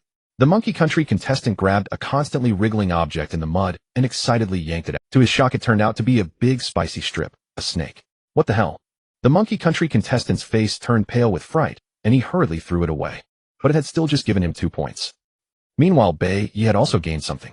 He had habitually set small traps over the past few days, and today, he caught 2 plump rats and a rabbit as soon as he stepped out. A sweet 4 points. Hey, look at that, a reward right after waking up. This time I'm going to compete with that Dragon Country contestant for the championship. It'll make him understand who is the true master of the wilderness. Bai clutched the prey and said excitedly. But anyone with discerning eyes could tell this was nothing but a pipe dream. That Dragon Country contestant had not only abundant resources, but his combat and hunting skills were also the elite among elites. To compete with such a king of the wild for the championship, you would need to cheat if he wanted any chance at all. Otherwise, he could forget about it. Well, then let me see what the leaderboard looks like now. Bai opened the ranking in excitement, but the more he looked, the uglier his expression became. He had thought that because he had gotten up early, 4 points would at least put him in the top 50. In the end, he was ranked 126th. Moreover, Suhan, the Dragon Country contestant who had been first, had been forcefully squeezed down to second by a White Bear Country contestant. That White Bear contestant currently had 20 points. Clearly, he had hunted down a large animal. Quite a few Dragon Country viewers also noticed this and poured into the White Bear contestant's livestream room. In the frame, a burly Russian guy was butchering a goat with a dagger. Beside him, a campfire was burning. Phew. I bet a lot of people must be in my livestream right now, hahaha. And you're probably all wondering how. It's simple. I went out at 3 in the morning last night and hid in the grass where the goats came out. I waited 4 whole hours before I succeeded. As he spoke, he used his dagger to skewer a piece of fresh mutton and place it over the fire to roast. The fat quickly turned into oil under the flames. The slice of meat also curled up quickly. Then the Russian guy put it into his mouth and chewed in big mouthfuls. Praise the savage, whilst the mutton is really delicious. By the way, let me tell you all, this championship belongs to me, Ivanov. Yura, Dragon Country's official livestream room. Bing Bing said in astonishment. So this contestant didn't rest at all throughout the night. His willpower is truly incredible. Autumn nights were extremely cold, yet that Russian guy had lain in ambush for 4 full hours. That was truly hardcore. At this moment, Li Chung received a document from a staff member and said with emotion, it's not just this White Bear Country contestant who didn't sleep. Many contestants got up in the middle of the night to save time. However, so far only contestant Ivanov has managed to hunt down a sheep. The other contestants' results have been among them the Maple Leaf Country contestant chose to fish at night. From 2 a.m. until now he had only earned 8 points. Now he was too sleepy and went to bed. Working at night had both advantages and disadvantages. If one ambushed prey, it was naturally a huge gain. But if one ran into a bear like Piao Duan Diao did yesterday, then one would basically be dead on the spot. So regardless of anything for safety sake, it was best to hunt during the day. At this moment Su-han also headed out. He carried 3 wooden spears on his back, each one 5 meters long plus an axe at his waist. As long as he didn't run into a bear he could basically put up a fight. Compared with the other contestants, Su-han also had something they did not. The monocular telescope from the novice gift. Usually this telescope was not of much use. But during hunts it allowed him to discern the tracks of animals from very far. Soon after stepping outside, Su-han found a sturdy birch tree by the lake. It was about half a meter thick with luxuriant branches. An ideal spot to climb up and scout the way. You'll do. Su-han threw his backpack on the ground, cut 2 footholds into the tree with his axe, and slowly climbed up. Then the system's voice sounded. He had learned a new skill, climbing. In just 7 minutes Su-han had already reached a height of 10 meters. From here, he could overlook the whole lake and easily see what was happening on the mountain as well. Through the binoculars, Su-han first observed the lake. A huge flock of wild ducks was frolicking in groups, and every now and then a large fish would burst out of the water and quickly vanish. Many beautiful birds were swimming gracefully in the center of the lake. On the opposite shore stretched an endless plain, but it was too far away to make out what supplies were over there. Su-han withdrew his gaze and turned to look at the great mountain to the east, today's destination. The mountain was beautiful with golden woods everywhere. At that moment, he spotted an adult spotted deer grazing contentedly in the mountain forest. Not bad, I found my first prey. Su-han looked around and soon found a second deer by a small stream below. This time it was a stag larger than the previous one and also covered with white spots. After noting the deer's position, Su-han began to search for traces of other creatures. Soon he made a new discovery. On the mountain to the south, there were 2 lone wolves. One was gnawing on a rabbit and the other was sleeping lazily. Below the wolves' mountain, a white fox flashed by and vanished in an instant. To the north, many places were blocked by trees and couldn't be seen. Today I'll start with those 2 deer. Su-han put away his binoculars and quickly climbed down the tree. Once on the ground, he picked up his backpack and headed straight toward the deer. Half an hour later, Su-han arrived at the spot where the 2 deer had appeared. By then the stag was nowhere to be seen near the stream, probably having gone home. To avoid any noise from his backpack, he decisively hid it beneath a tree and covered it with stones. Then he carefully headed into the woods above. Spotted deer are extremely vigilant animals. Even the slightest sound catches their attention. But with the help of the stealth skill, Su-han could approach silently without being easily detected. 5 meters, 10 meters, 15 meters. After passing through a stretch of woods, Su-han finally spotted the spotted deer, and it was a small herd. There were 10 deer in all, 2 stags, and the rest were does and fawns. Su-han studied the positions of both sides. There was a full 20 meters between them with plenty of shrubs and weeds in between. To make a decisive shot, he had to close the distance. At this point, Su-han looked at the system panel. His stealth skill had already been trained to level 9. Its effect was to greatly reduce footsteps and noise while sneaking. As long as he didn't make a big commotion, it would be difficult for targets to notice him from beyond 3 meters. The effect was even better with cover, and the higher the level, the stronger the effect. 3 meters. That distance is still a bit short, but with some cover maybe I can try. Su-han took a deep breath and, using the grass and trees as concealment, slowly moved toward the herd. His steps were very light and slow, and as his feet touched the ground they made no sound at all. In the entire woods there was no other sound except the birds' calls. In the livestream room, the viewers keenly noticed this and let out exclamations. Wait, why doesn't Sushin make any footsteps when he walks? I turned my phone volume all the way up and still can't hear Sushin's steps. What the hell is going on? I was just wondering how he could catch deer in broad daylight. These things are extremely wary. If you're a long way off, they'll kick up their heels and bolt, and you'll never catch them. Turns out Sushin walks without making a sound. When I used to watch TV shows, I questioned why ancient assassins could kill people so easily. Now that I've seen Su Shun's way of walking, I realize I was just too shallow. I strongly suspect Su Shun learned the assassin's stealth. While the viewers were chatting, Su-han was steadily closing the distance with the herd. 20 meters, 15 meters, 10 meters. Suddenly a doe that had been grazing seemed to sense something. She abruptly raised her head and looked in Su-han's direction. But the instant the doe raised her head, Su-han had already changed direction and continued his stealthy approach behind the cover of the trees. The doe saw no trace of an enemy, so she lowered her head and resumed eating. Su-han was now only 5 meters from the nearest deer. He slowed his pace even further. He went from walking to barely crawling. For meters. The trees ahead, Su-han shifted his position, found a bush, and crouched down to keep moving. 3 meters. Through the gaps in the bush, he could already see a spotted deer nibbling mushrooms under a tree ahead. By this time Su-Han had stopped moving. 3 meters was the safe range for the stealth skill. If he went any further he risked being exposed. So he waited for an opportunity to move or strike. Time slipped away second by second. Su-Han lay flat on the ground, completely blending into the grass. The herd was not far away, some lying down and some wandering around. 10 minutes. 20 minutes. As the temperature gradually rose, the grazing spotted deer had eaten their fill. When it turned around, Su-Han immediately seized the chance and crawled forward, quickly shortening the distance to 1 meter. The doe had not yet left. Now, Su-Han roared inwardly, raised the wooden spear, and struck out. Thud! The spear pierced the doe's neck with deadly accuracy. Whimper! The severely wounded doe let out a miserable cry. The other deer nearby all turned to look. When they saw Su-Han leap out of the grass, the spotted deer instantly scattered in fright. Still being able to catch a deer this quickly filled Su-Han with satisfaction. Not bad, today's first prey is in hand. Folks, we can improve our meal at noon. The doe lay on the ground, twitching, and soon fell still. At that moment, the national survival prompt sounded one after another.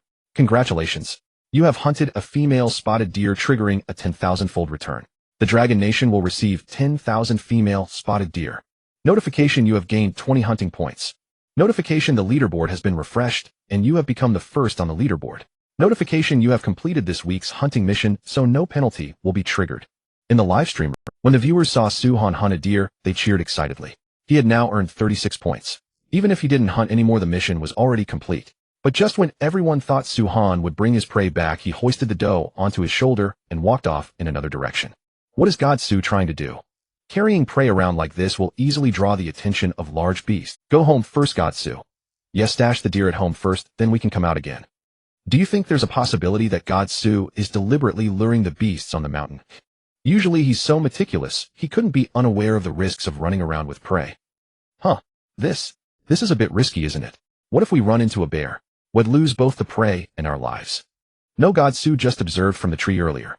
If there really were bears, he wouldn't be so bold. The only possibility is that no bears have been seen on this mountain. In the Manhuang realm, Su-Han, just as the audience had guessed, was deliberately carrying the freshly caught deer to lure prey. System: turn off the 2 skills, stealth and aura. Yes, host. After walking for a while, just as he was about to enter the territory of the first wolf, Su-Han decisively turned off the skills. At this moment, the sound of his footsteps on the ground was clearly much louder than before. At the same time, the murderous aura around him dissipated without a trace. Once the deer herd was startled, it would be nearly impossible to hunt another one. But the 2 wolves were different. As large beasts, they would chase and seize prey when encountering it. But turning off the skills alone was not enough to lure them in. He still needed some camouflage. Su-Han dipped his fingers in deer blood and smeared it over his body, creating the illusion for the wolves that he was wounded. At that moment, the system's notification rang out. Detected that the host is camouflaging. Congratulations, you have learned the passive skill Camouflage. Effect: the higher the skill proficiency, the stronger the camouflage effects you create, and the more adept you become at using the surrounding environment to conceal yourself. Nice. Learned another skill. Su-Han felt a surge of joy. With this skill, it would be much easier to ambush large animals like moose in the future. Just as he was about to hoist the female deer and continue searching for the lone wolf, a chill surged into his heart. The system notification sounded right after. You have been targeted by an unknown creature. Danger perception, EXP1. Danger perception, EXP1. They came quite fast. A mischievous smile curled at the corner of Su-Han's mouth. After many days, he had already figured out the trigger conditions of the danger perception skill. First, small animals didn't trigger it. Second, animals that posed no threat to him didn't trigger it either. The fact that the system was triggered now meant a wolf had already set its sights on him, or was waiting for an opportunity to ambush. However, today, Su-Han had come prepared. He quickly sat down on the ground, pretending to be someone trying to move his body, but unable to do so. The first trick: to lure prey and pretend to be injured. Wolves are cunning, so he would have to be even more cunning. With a freshly killed deer and his own wounded state, he didn't believe the wolf would not take the bait. 5 minutes passed. Su-Han crawled 6 meters across the ground. The wolf had neither left nor attacked. It was still observing. However, the distance between the two had narrowed. Su-Han had already pinpointed the wolf's location. It was watching him from the bushes on the left. Danger perception, EXP1. Danger perception, EXP1. Danger perception has been upgraded to LV6. At that moment, a sound came from the bushes. Hearing the sound, Su-Han hurriedly put on a terrified expression and looked in that direction. What came into view was a well-proportioned gray wolf appearing in his field of vision. Don't come over, you don't come. Su-Han cried out in fright and threw a pebble at it. Because the force was too weak, the stone fell to the ground midway. Seeing this, the gray wolf bared its sharp fangs. It was now certain that the prey before it was injured. This was the perfect moment to attack. Oh, whoa! The gray wolf let out a howl and lunged at Su-Han. It was full of confidence. This kind of wounded prey could be taken down in at most 2 exchanges. First tear the arm, then bite the throat. The moment it attacked, the gray wolf had already locked onto its target.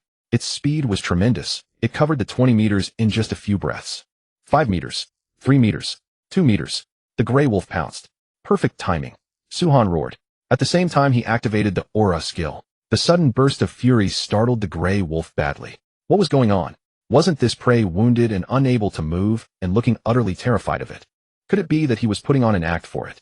Damn, it had run into a sly one. If the gray wolf could speak, it would definitely be cursing up a storm right now.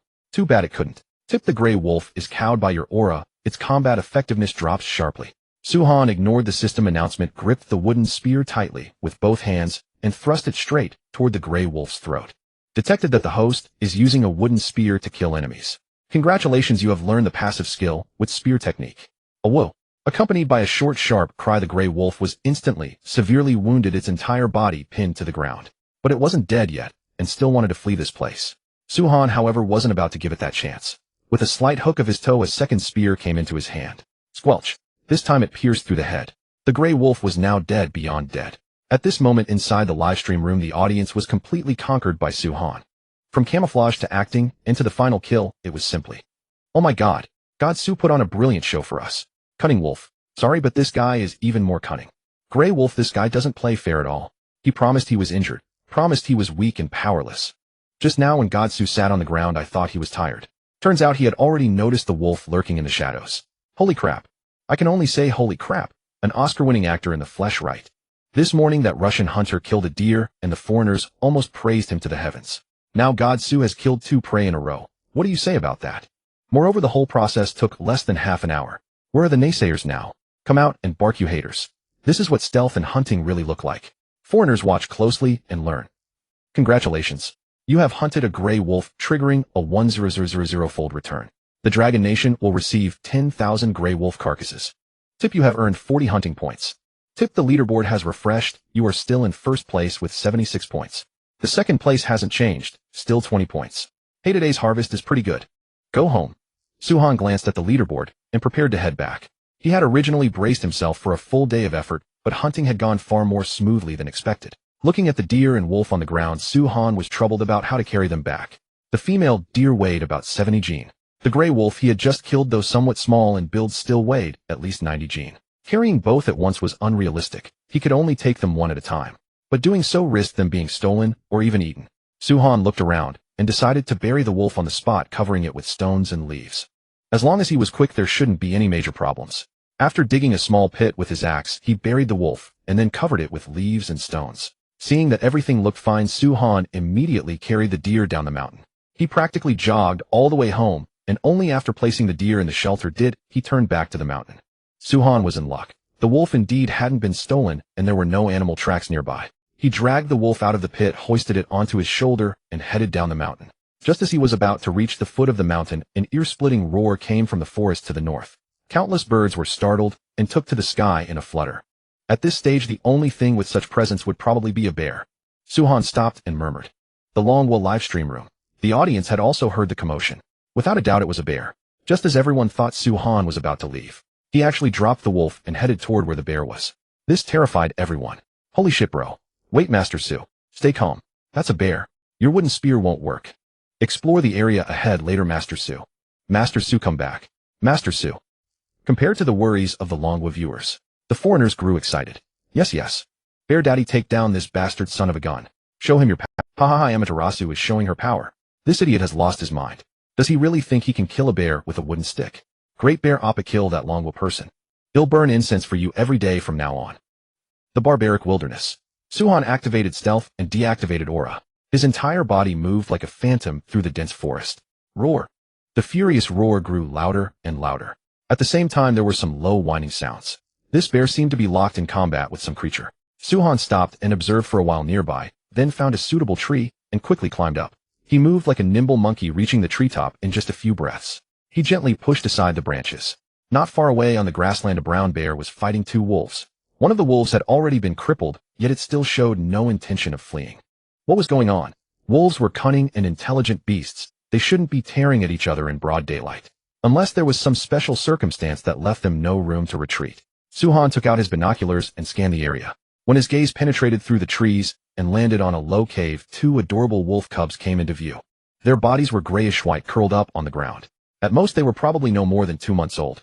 So it's for the cubs. No wonder those two wolves are refusing to yield an inch. Suhan suddenly understood, and he could also guess how the conflict had started. The brown bear had spawned at midnight last night.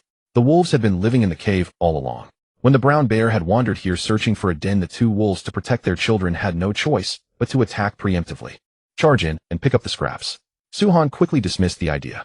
It wasn't that he was some sanctimonious fool who thought these wolves deserved to live because they were protecting their cubs. The main issue was that he had no proper weapon. If he attacked, the brown bear would likely mistake him for an enemy, and then there would be no escaping. Although the brown bear was not as ferocious as a grizzly, it was famous for its agility. Forget it, I won't interfere. At least without a proper weapon, fighting a bear is far too dangerous. Suhan silently climbed down the tree, then turned and left. At that moment, one of the wolves let out a shriek of agony. Clearly they were no match for the bear. Although 60 to 90% of the brown bear's diet consisted of plants, it would show no mercy when facing enemies that attacked it. Before leaving, Suhan memorized the nearby terrain. He planned to figure out a way to take down this brown bear once he returned. The weather was growing colder by the day. If he could wear a bearskin coat before winter arrived, that would be truly comfortable. Moreover, based on his observation, this brown bear weighed at least 300 gene. If he killed it, the bear meat alone would amount to 150 gene, not counting the internal organs. For instance, bear intestines. For instance, bear testicles. These parts were both nourishing and delicious. Suhan hoisted the wolf back onto his shoulder and hurried home. He had a lot to do next. Today it was a gray wolf, today it was a cicadeer. Just the butchering and skinning would be a massive undertaking.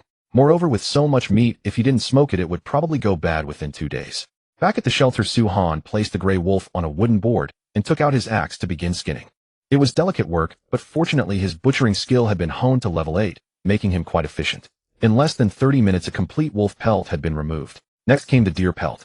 This time Suhan was even faster, finishing in only 20 minutes. Then came the tanning. The method was similar to last time, using the brains of the cicadeer and gray wolf along with wolf grease. As for why he didn't use deer grease, Suhan intended to save the deer grease for cooking oil. Although animal fat can have a gamey smell, he shouldn't forget that he had wild onions and Jerusalem artichokes as seasonings. He simply needed to use those ingredients to remove the gaminess, then reheat the food daily to preserve it. From then on, he would have a steady supply of cooking oil. Skinning, tanning, dismantling. The entire process left Suhan thoroughly exhausted. He raised his arm and wiped the sweat from his brow, muttering to himself. Phew. Finally done. They'll check the mountains this afternoon for fruit trees. If I smoke them directly, the taste probably won't be great. Lunch was stewed deer meat. Before starting work, Suhan had already put it in the pot to stew. It had been simmering for a full hour and a half now, so it should be ready to eat. After washing the blood off his hands, Suhan finally walked over to the earthen pot and began his meal. Lifting the lid, a rich aroma hit him immediately. He picked up a piece of rib meat and put it in his mouth. The texture was somewhat like beef, but the fibers were finer. Not tough at all, very flavorful. After a few chews, he detected a faint sweetness like nuts. Suhan's eyes lit up and he smiled. This meat is delicious. I like it. Much better than wolf meat. He then picked up a second piece. The meat was fatty yet lean, rich and tempting. While eating, Suhan began to think about how to kill that brown bear. All he had was an axe. A heated confrontation was definitely out of the question, which left only one option: setting traps. If he dug a pit in advance and lured the brown bear to fall in, would that work? Thinking of the bear's massive body, Suhan smiled bitterly and shook his head. This bear stood over 2 meters tall when upright. How big would his pit need to be? 3 meters? Or 4 meters? Even if it fell in wooden spikes at the bottom, probably wouldn't be enough to kill such a fierce beast. Unless he stabbed down from above. If he could drive the wooden spear through the eye socket into the brain, there might be a chance, although the risk remained enormous. Thinking of this, Suhan glanced at the points leaderboard. His 76 points still sat firmly at the top. The person in second place had changed from the Russian to the British survival expert Ed Stafford. But the margin wasn't large, only 2 points. He wondered what Ed had hunted. At this moment in the British region, the bootlickers saw that Ed had successfully hunted a goat and erupted into wild celebration. The day they had been waiting for had finally arrived. It wasn't as good as Longwo's situation, but at least they should be able to fill their stomachs right. But when the food arrived, everyone was stunned. What they had been waiting for was not mutton at all, but a pile of sheep testicles, lymph nodes, and intestines reeking of filth and game. The stench rushing toward them was nearly enough to knock everyone unconscious. Those standing at the front even saw black granules inside the sheep intestines. This offal had originally been. Unfortunately, the Brits would not eat it. They had simply boiled it in water and hastily sent it over without even cleaning the sheep dung off properly. The foreign worshipping dogs looked disgusted. How could anyone put this in their mouths? It simply was not food for human beings. Eat up, you lowly mongrels. I heard that when you were in Long Country you loved eating this. Her Majesty the Queen has bestowed it on you. Why are you not kneeling on the ground to thank her? The soldier escorting the food cart smirked maliciously. He had eaten authentic mutton offal before. What a pity that in this day and age where could one find so many spices. Even if he found them, no one was willing to serve these despicable turncoats. At that moment, one of the foreign-worshipping dogs stepped forward and said fawningly, Mr. Richard, these are too rank. We cannot get them down. I used to be a cook. Could you let me handle them? The surrounding foreign-worshipping dogs perked up at this hope written all over their faces. The sheep offal might reek to high heaven, but if a professional cook got his hands on it, the flavor would be something else entirely. Richard's expression darkened, and with one kick he sent the foreign-worshipping dog to the ground. What do you think you are? A mere slave still daring to demand food and drink. Are you eating it or not? Eat it, or I'll feed it to the dogs. Well, eat. Well, eat, Mr. Richard. The group's faces changed drastically, and they hurriedly knelt on the ground to beg for mercy. Eat then. It stinks to high heaven, but it is better than an empty stomach. Meanwhile, back in Long Country, the authorities had already begun supplying meat to the people. They were using a lottery system now. A draw was held every day. If family A won the right to 1 gene of meat, that family would receive no more meat for the rest of the month, and would have to wait until the next month for another draw. The system was fair and open. If the meat supply fell short, distribution would simply be postponed. Either way, the people would eventually get their meat. By afternoon, Su-Han headed out with an axe over his shoulder. His target this time was the forest to the south. If one wanted the smoked meat to taste good, fruitwood was naturally indispensable. He had already explored the east and west, but the due south remained unexplored. After crossing 3 high slopes, a plain spread out before him. Surrounding it were 3 groves, and from time to time foxes could be seen darting through them at play. Su-Han raised his binoculars for a closer look. His requirements were simple. As long as he found a fruit tree suitable for smoking, the meat waiting at home could be cured. Smoking meat was not difficult in itself. The meat simply had to be portioned cleanly, free of blood vessels and fat, so it could air dry properly. Secondly, the wood used for smoking could not contain large amounts of resin or pine gum. Otherwise, once burned, it would release dense black smoke and be useless for smoking. And in the coniferous forest zone where Su-Han was, there were actually quite a few common trees that worked well for smoking. Oak, for instance, was a sound choice. Hickory would also be an excellent option if he could find it. Both species bore edible nuts. That was why he had deliberately brought his backpack before leaving that day. Sweeping the binoculars lightly across, he saw a large expanse of spruce on the left covered with spruce autumn cones. This was a medicinal herb for relieving coughs and resolving phlegm. One simply picked it, dried it in the sun, and boiled it in water when needed. Su-Han turned to look at the grove directly ahead. It was a vast mix of pines and maples. Now the maple leaves were burning red, and the scenery was as beautiful as a dream. If I really cannot find an oak, maple should work just as well. Su-Han muttered to himself, then looked toward the grove on the far right. This direction was basically where the clay was, and it was also the closest to him. When Su-Han's gaze landed there, a strange tree came into view. He was stunned for a moment, checked it over and over, then, wait, this couldn't be. Holy crap, guys. We've hit the jackpot. I found a treasure. The viewers in the livestream room were puzzled. Hadn't he gone out to look for a smoking tree? What did he mean by finding a treasure? Could he have found a fruit tree? If so, that really was worth getting excited about. Su-Han jogged all the way down the slope, then crossed the plain.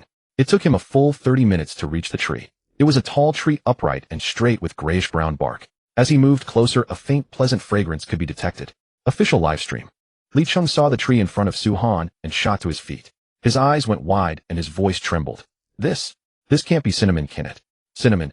A flicker of joy crossed Bing Bing's face at first, then she asked in confusion, Professor, isn't cinnamon an evergreen? How could a cinnamon tree exist in such a cold area? For the past few days she had been cramming a great deal of knowledge, so she naturally understood how important cinnamon was to survival contestants. Cinnamon, the most valuable spice in the plant kingdom bar none. Because finding a single cinnamon tree meant a supply that could last for a very long time. The bark of a cinnamon tree was precisely cassia bark. Used in stewed meat, it removed the gamey stench and added fragrance. The leaves could also be used as seasoning. If the bark was dried in the sun and ground into powder, it became Li Chung naturally understood this logic, but this was the Man Huang realm. When even fruit could taste like excrement, what else was impossible? At that moment on the live stream, Su-Han plucked a leaf, gently crushed it, and held it to his nose. A rich fragrance swept toward him. His eyes lit up, and he burst into laughter. No mistake, this is a frost cinnamon tree. Frost cinnamon. It was a kind of cinnamon tree that had gradually become a new species after living for a long time in the bitter cold. It stayed evergreen throughout the year. It only bloomed in winter and grew rapidly only when it snowed. Compared with ordinary cinnamon, frost cinnamon had far greater nutritional value and was rich in multiple elements. Taken over a long period, it could also reduce the bogus risk of frostbite. When Li Chung heard Su-Han's explanation, he became intensely excited. It really is a cinnamon tree. This time Long Country has struck it rich. Although frost cinnamon had demanding growing conditions, Long Country itself already had long winters, as many as 5 months of winter in a year. With cinnamon trees, the broad masses would have one more spice. It was truly something to celebrate. Long Country was a major consumer of spices. At present, all spices were purchased from those Asan types. But those bastards always jacked up their prices once they had people over a barrel. This time at least they no longer had to take that kind of abuse. After confirming that the tree before him was frost cinnamon, Suhan immediately began collecting bark and planned to transplant the young tree near his home. Frost cinnamon made few demands on growing conditions. Therefore, if a seedling was transplanted back, it would take at most 3 years to grow into a large tree. However, frost cinnamon alone would not do. Its aroma was too intense that it could only be used for the final stage of smoking. He still needed to find some other fruitwood. If he truly could not find fruitwood, the maples he had seen earlier would suffice. Cinnamon bark had to be harvested without harming the main trunk, so girdling was not an option. Otherwise, even the cold, hardy frost cinnamon would freeze to death under the low temperatures. Therefore, the correct method was to peel the bark partially and gather from the side branches. Suhan took his axe and slowly peeled the bark off, placing it into his backpack. There were 12 frost cinnamon trees nearby, so harvesting only side branches was more than enough for his own needs. When the backpack was nearly full of cinnamon bark, he stopped. Next, he gathered dried leaves. Cinnamon leaves were also fragrant, though far less so than the bark, but they were just right for smoking meat. Suhan gathered the dried leaves on the ground, stuffing his backpack full, and then his pockets. In short, he took away as many as he could. After all, there was so much meat at home. Only when his pockets could hold no more leaves did Suhan begin searching for fruitwood nearby. He made a circuit through the woods and found this area surprisingly rich in resources. Along the way, he found not only many mushrooms, but also some medicinal herbs. As he walked on, a cluster of blue-purple blossoms caught his eye. Suhan's eyes lit up, and he quickly walked over. The flower was somewhat familiar to him. If he guessed correctly, he might be about to strike it rich again. Through the sparse woods, clusters of sun tao, their blue-purple flowers covered the branches of an entire tree. The petals were round and scale-like, and they looked very beautiful. It really is kudzu root. Guys, we're rich again. Suhan picked a flower and studied it seriously for a moment. No mistake, this flower was kudzu root. That meant kudzu root would be on the menu tonight. Once luck came, there was simply no holding it back. Inside the livestream, some viewers did not know what kudzu root was. Li Chung immediately explained kudzu root is actually a leguminous plant of the genus Puraria. It is both a traditional Chinese medicine and something edible. But kudzu root was very hard, so it could not be eaten directly like a sweet potato. Instead, it needed to be boiled or steamed. Because it was a coarse grain, it was not easy to digest. Kudzu root was nevertheless easy to store. If freshly dug and placed in a cool, ventilated place, it would not spoil for a month.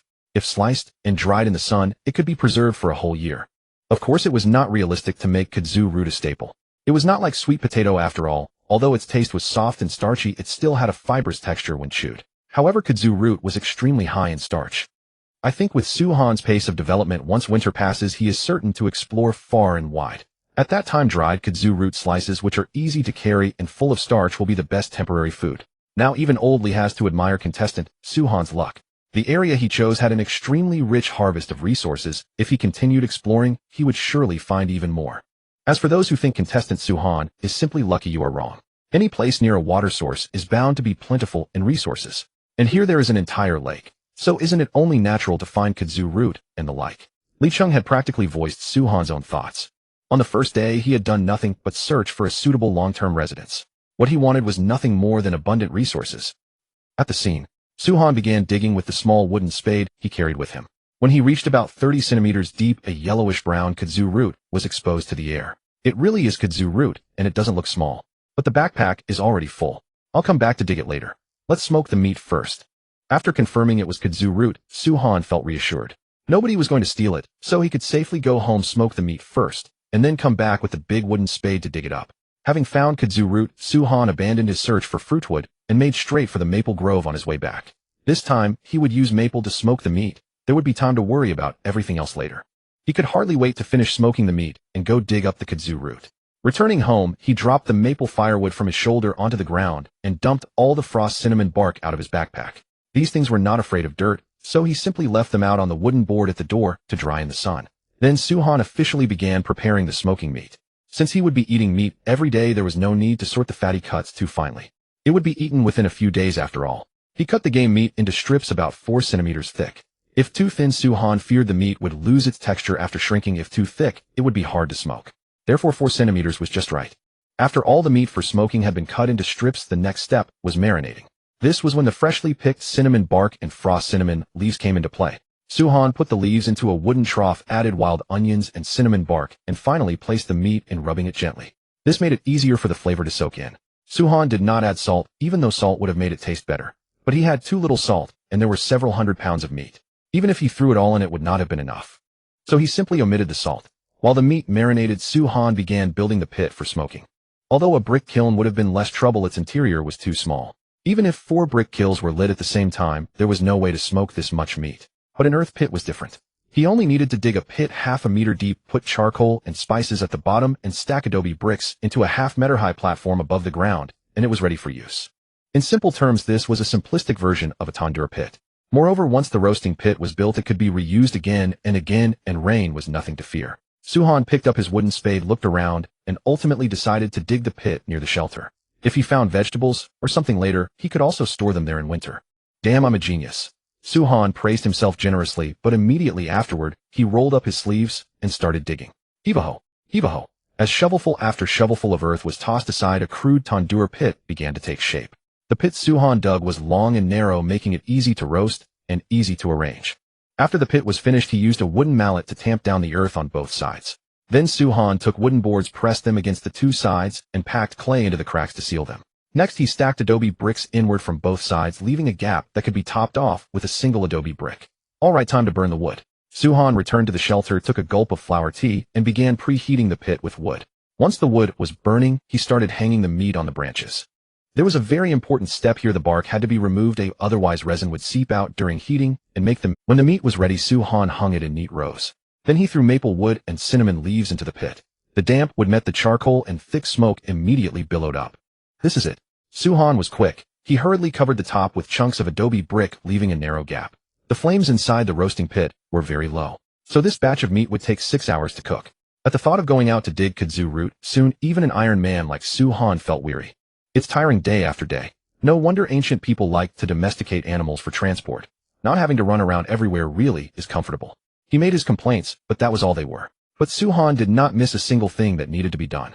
He was just wondering about one thing. Horses might be very hard to catch, but could other animals be tamed? For instance, catching a bear to serve as his mount. What am I thinking? Suhan laughed at himself. Without even a decent weapon in hand, he was thinking about conquering utter fantasy. Still, to be fair, bears couldn't be tamed for now, but he could raise some wolf cubs to guard the place. Given the system's nature, since he was raising them himself, it was bound to trigger the taming skill. Right then, Suhan remembered the 2 wolf cubs from the morning. He wondered if that bear had eaten them. If not, he could find them and bring them back to raise. But let's dig up kudzu first. He'll go check on them tonight if I have time. Suhan moved faster, and small animals had left traces nearby, yet they hadn't taken any interest in the kudzu. Suhan took out his wooden spade and dug hard. It wasn't until he had gone half a meter deep that he finally unearthed the root. The root was about 40 centimeters long, its surface matted with fine fibers. Not bad, the first kudzu root. He put the root aside, picked up the wooden spade, and kept digging. A kudzu plant that had engulfed a whole tree couldn't have yielded just one root. He followed the root system deeper and deeper, one kudzu root after another clawed from the ground. 2 hours later, Suhan was completely dumbfounded by a root beneath the earth that was thicker than his own thigh. I'm done for, guys. Who could have called it? The more I dig, the more kudzu appears. Now I've even unearthed the kudzu patriarch. I really can't dig anymore today. Let's stop here. Even if I did dig it out, I wouldn't be able to carry it. Inside the Longwa livestream room, the audience was howling with laughter, and they all started teasing him. At first, Godsu was so enthusiastic, so bright and cheerful, until root after root of kudzu was dug out, and he fell into utter despair. It never ended. There was simply no end to it. Haha, the surrounding area is nearly a ring fortification. Godsu, you truly are something. When the independent regiment attacked Yamazaki, they missed out by not hiring you as an actor. Godsu's archenemy for life, kudzu root. Countless years later, even as Godsu stands proudly between heaven and earth, he will never forget that afternoon when he was dominated by kudzu root. But of course, jokes aside, during those 2 hours of hard work, Suhan was rewarded with kudzu roots 3 times over. This plant was exceptionally resilient, which meant it could be grown in every region. After a half-hour rest, Suhan got up to sort them. He set aside the roots that were too old. Those had plenty of starch, but they also had far too much coarse fiber. So he only kept the tender ones, discarding the old. Even then, he had to make 6 exhausting trips before all the kudzu roots were home. He went to the lake, washed the roots clean, cut them into thin slices, and spread them on the roof to dry. By the time he was done, night had completely fallen. Whenever he had a spare moment, Suhan added firewood to the meat pit and then cooked dinner. Tonight's meal was stewed venison and boiled kudzu root. He selected a piece of kudzu about 2 pounds, peeled it, washed it, and stewed it with the venison. This time he added a little cassia bark. In about 20 minutes the kudzu would be ready. Time flowed on. The venison gradually released its fragrance, and the kudzu cooked through. Raw kudzu root, once peeled, reveals a grain like wood and gives off a faint sweetness when chewed. If you savor it slowly, a slight bitterness surfaces at the very end. Yet kudzu stewed with meat broth was remarkably delicious. Suhan lifted the lid and a rich, heady aroma rushed into his face. Gurgle, gurgle. The kudzu slices kept churning in the broth. But because the fire had been fierce, the edges of some slices had already dissolved. Suhan picked up a slice of kudzu while it was still hot. The soft, sticky texture reminded him of potato, and the taste did not let him down. Fragrant. Guys, kudzu root tastes fantastic. Our meals are growing more lavish by the day. 1 bite of kudzu, 1 bite of venison belly. It was an absolutely incredible combination. The cassia bark especially enriched the already fragrant flavor, adding an extra dimension while diminishing the wild, pungent odor buried in the meat. In the Longwa livestream, the foreign viewers nearly died of envy watching Suhan eat so blissfully. Wolf meat, venison, duck eggs, now even high-starch food. This was truly a life of the gods. At that point, the Russian contestant also woke up. He thought he was still number 1 on the scoreboard, but when he opened it, he thought the sky was falling. What's happening? How did I drop to 5th? Ivanov was stunned and hastily checked the higher ranks. First place, Longwa contestant, Suhan, 76 points. Prey 1, deer 1, wolf, and an abundance of fish.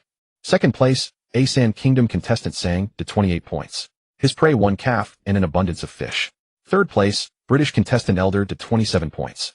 Prey 1, goat, 3 rabbits, and a squirrel. Fourth place, Kimchi Kingdom contestant Piao Duandiao, 21 points. Prey 1, small wild boar, and a grouse. After reviewing the contestants' records, Ivanov was crushed. He had stayed up the whole night for a single kill, yet they had caught up that fast. He knew Longwo's Suhan and Elderda were both formidable. But what were the other two supposed to be? Especially that Kimchi Kingdom guy. How could he hunt a wild boar? Just then, Ivanov noticed that there were battle replays after the scoreboard. Let me see exactly where you're all better than. Ivanov began checking the replays. The first one he watched was from Suhan's perspective. From choosing the prey to laying out the strategy, from hiding an ambush to striking, from luring the kill to selling the act. When he finished, Ivanov's mouth was hanging wide open. He's basically a superhuman. Without a doubt, this week's champion would be that man. Such horrifying hunting skill probably left even Elderda far behind. Then Ivanov opened the second-place contestant's battle replay. He had thought he could learn a few tricks from the man too, but after watching for ages, he still hadn't seen where the guy was. At that moment, a calf walked over to the dung pit to do its business. Suddenly, a figure surged out from the pit and drove a wooden spear straight into the calf's heart. Ivanov was utterly stunned. Dude, what the hell? How did you hide that? Ivanov replayed it in slow motion. Only then did he realize the Asin contestant had been hiding inside the cow dung the whole time, with his head and face smeared in it as well. That was exactly why the calf hadn't sensed him. Fine, that was one trick he truly couldn't imitate. But how had the Kimchi Kingdom guy hunted anything? Ivanov refused to believe that a nation of sissies like the Kimchi Kingdom could hunt a small wild boar. In the video, the Kimchi contestant was covered in dung. At the same time, he happened to run into a boar family. For some reason, the boars became extremely panicked when they encountered him. And the small wild boar had fallen down a slope while running and died from the fall. Huh, that counts as hunting too. Ivanov was shattered. How the hell can that be called hunting? He refused to accept it. In the Dragon Kingdom's livestream room, viewers were baffled that the Korean contestant had managed to hunt a wild boar. According to the intelligence they had gathered over the past few days, Piao Duandiao should have been a useless sissy. How could a guy like that hunt a wild boar? In response, an enthusiastic viewer provided the full replay. On screen, after playing dead to fool a brown bear, Piao Duandiao encountered a wolf on his way home. He thought he was done for.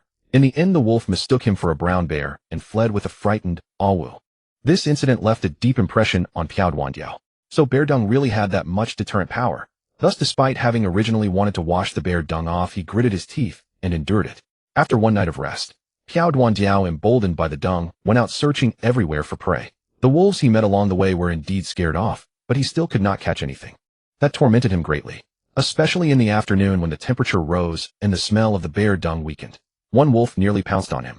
An ordinary person would have given up long ago, but Piao Duandiao's way of thinking was different. If the bear dung had dried up, why not just steal some fresh dung and use it himself? That would solve the problem perfectly. So he searched everywhere for that brown bear, and in the end, he actually managed to steal some. This was the whole story of how the Korean contestant hunted a wild boar. After watching the video, the Dragon Kingdom viewers all burst out laughing. Damn, this Korean guy really commits. He can even sleep soundly while covered in dung. Kinda badass. That's why they say everyone who can survive in the primordial wilderness has a special trick. I saw an African contestant yesterday barely surviving by eating rats. Tell me that's not impressive. No wonder the Korean guy has regained his momentum today. So he had something backing him. Relax, bear dung isn't omnipotent. He caught one small boar. Can he catch one every day? In a few days that sissy is going to starve to death. Surviving in the primordial wilderness was not an easy. Even a formidable contestant like Suhan was busy without rest every single day. Everyone had only been in the primordial wilderness for a week, and as long as no major problems arose they could barely stay alive. But without enough food, malnutrition would gradually set in, especially now that it was autumn. If one accidentally fell ill, death would basically be not far away. Even if the Korean ruler was willing to spend the nation's fortune to heal him, it would only be a slow death. This was the gap. Meanwhile, on the other side, after eating and drinking his fill, Suhan took his axe and headed straight for the mountain to the east. He carried no torch, yet he walked swiftly along the lake. With the help of his level 13 night vision skill, there wasn't much difference between night and day. It merely lost its color, especially within a 6-meter radius. Suhan could see even more clearly. 20 minutes later, he arrived near the place where the wolf and the bear had fought during the day. He deactivated aura and activated stealth. After the sequence was complete, Suhan became a ghost in the night. Even the crickets in the grass did not notice someone passing by. As he slowly approached, the battleground gradually came into view. The ground was covered in blood, and a wolf with only half its body remaining lay there alone. It had most likely been gnawed on by the grizzly bear. This should be the one that died after I left during the day.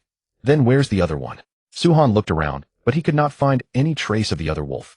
He searched slowly nearby, yet still found no sign of the other wolf. Could it have abandoned the cubs and run away? That seemed quite possible. Suhan stopped and slowly moved closer to the cave. As he walked, he observed his surroundings. If he saw the grizzly, he would retreat immediately. But even when he reached the cave entrance, there was no sign of the grizzly. This meant the grizzly might be sleeping inside the cave. That was the last thing Suhan wanted to see. If the grizzly had already entered the cave, it would mean it had killed the cubs, and his trip would have been in vain. Suhan peered into the cave, then froze briefly. The grizzly wasn't there, but the other wolf lay dead inside the cave. So, it drove off the grizzly only to die from its severe wounds. The cave was very low, he had to stoop to enter. Not wanting to waste anything, Suhan planned to bring the wolf back and turn it into bedding. But just as he dragged the wolf out, 2 fuzzy cubs ran out from behind the wolf's corpse. They looked very young, probably only about a month old. Seeing an intruder invade their home, they pressed close together in fright and trembled non-stop. Oh, I actually hit the jackpot. Not bad. From now on, you two will guard the door for me. Suhan smiled and picked up the cubs, one in each hand. The cub in his left hand was rather timid. It curled directly into a ball, its little tail tucked tightly between its legs. The one on his right, however, stared straight back at him. Not bad. It had real intelligence.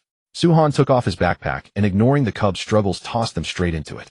As for their parents, he thought about it seriously and ultimately gave up the idea of using them for bedding. After all, a person must have some bottom line. Besides, he didn't lack these 2 wolves, so there was no need to do such a despicable thing just for 2 pelts. Leaving the cave, Suhan found a spot and buried the male wolf with earth.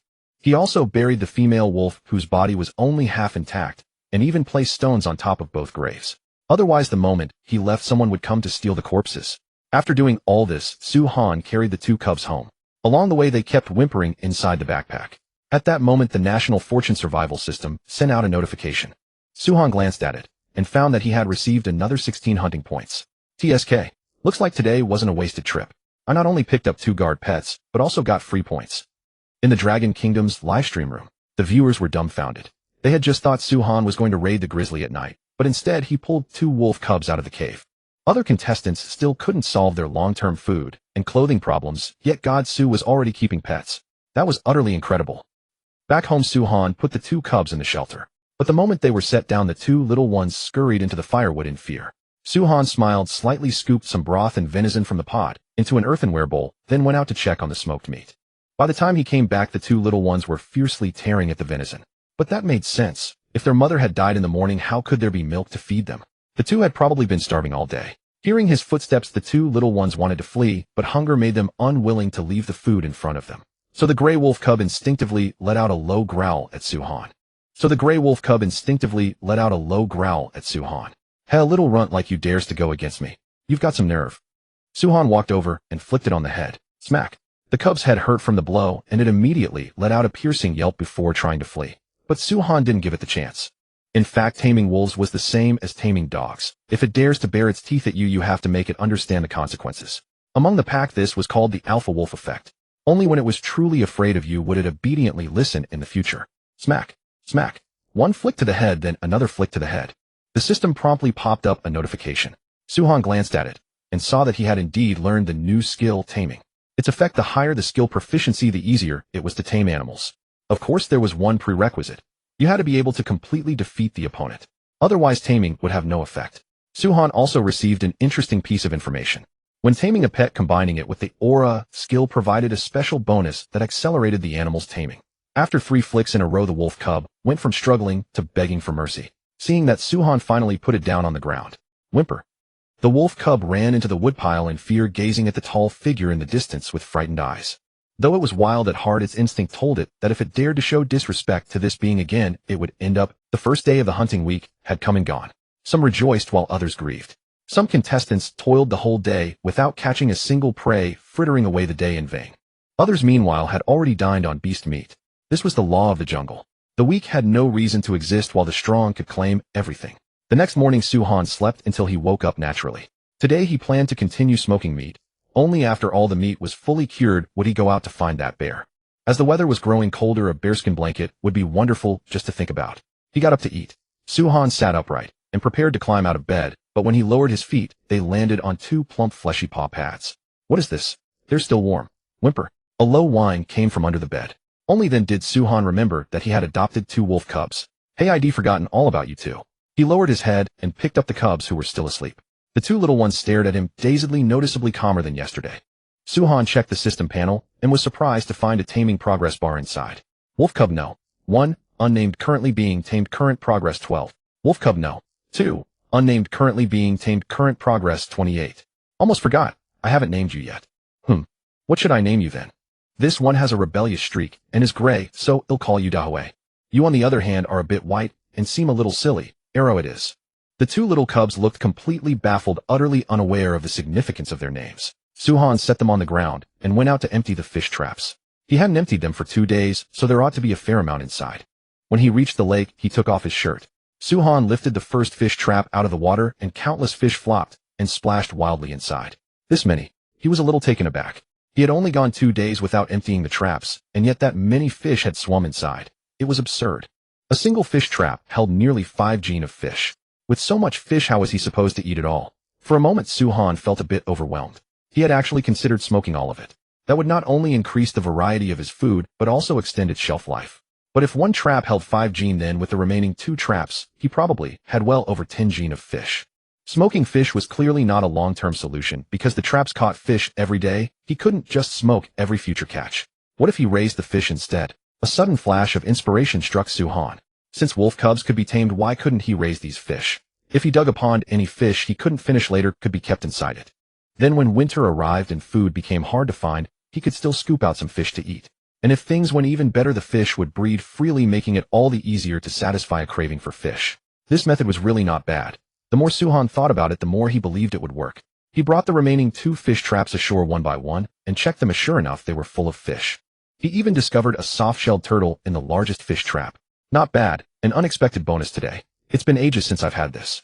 Once I'm done, I'll come back and stew it tonight. Suhan beamed at the turtle. Breakfast was boiled fish with kudzu root. To make use of the fish, he mashed some cooked fish into a paste with a wooden stick and fed it to the wolf cubs. It was the 2 little cubs' first time eating fish.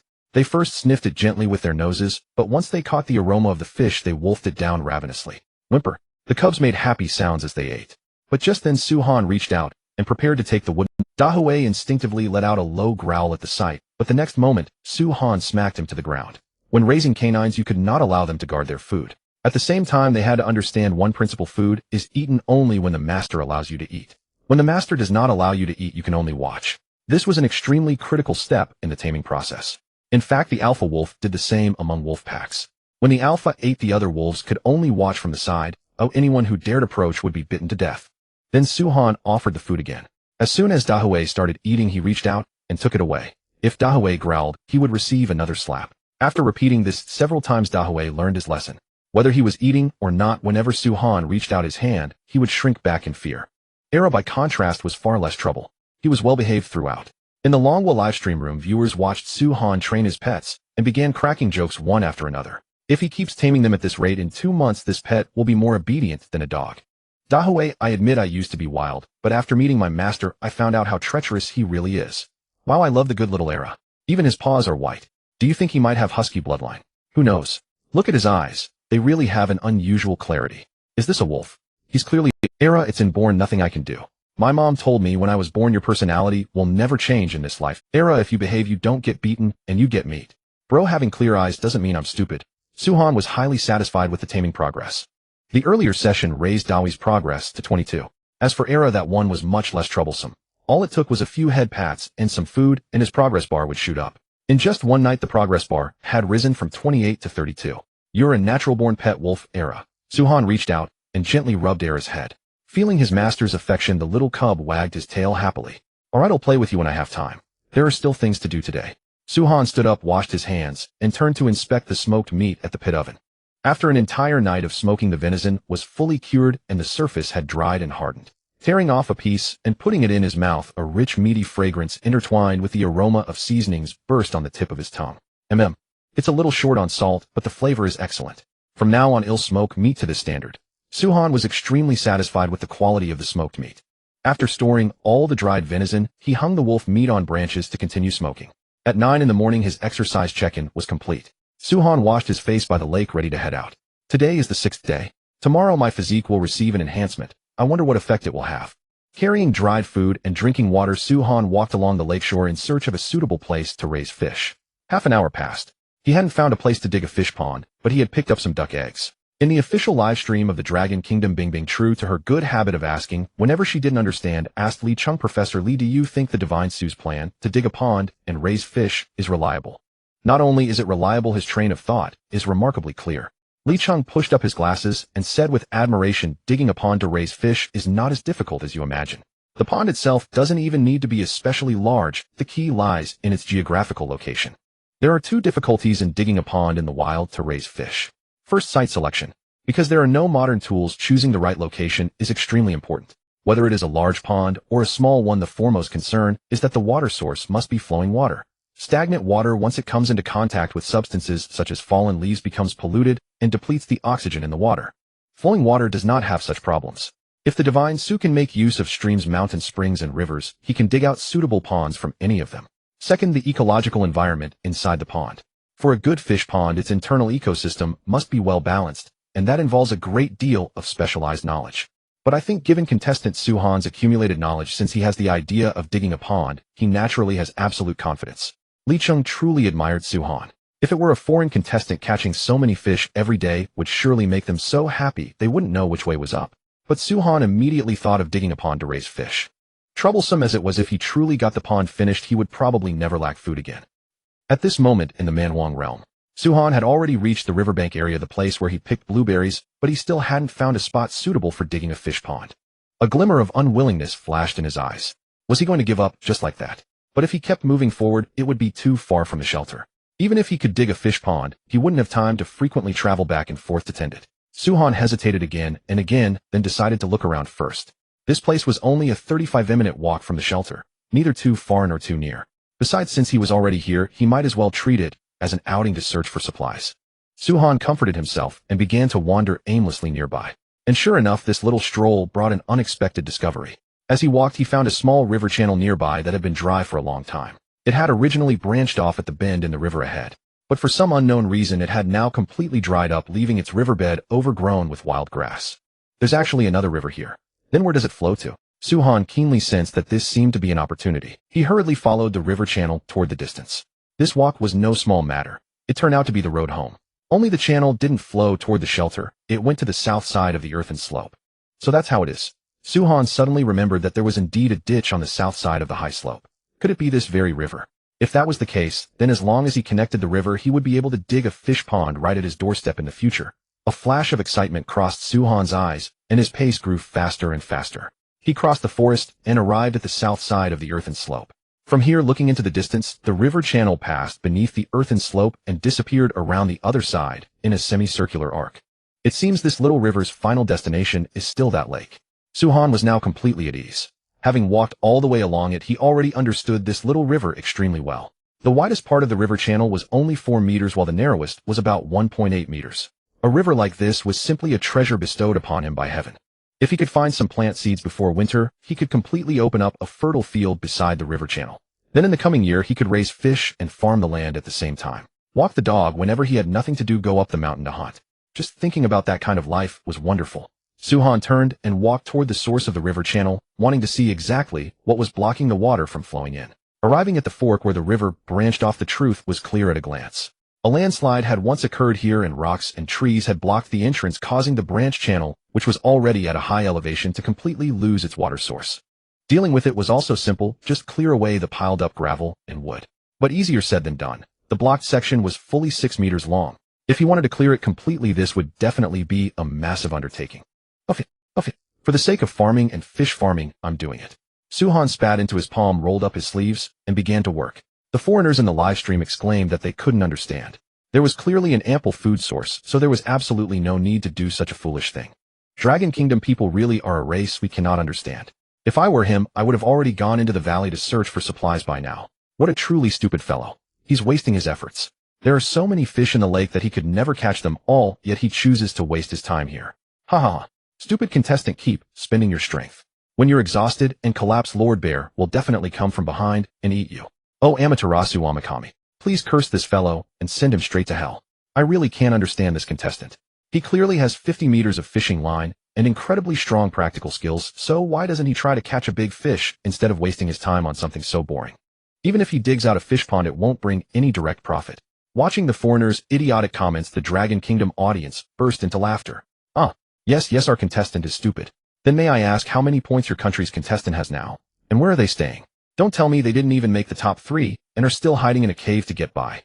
I just want to say, people from certain countries call themselves modern civilized people, yet, when they eat, they still devour raw meat and drink blood.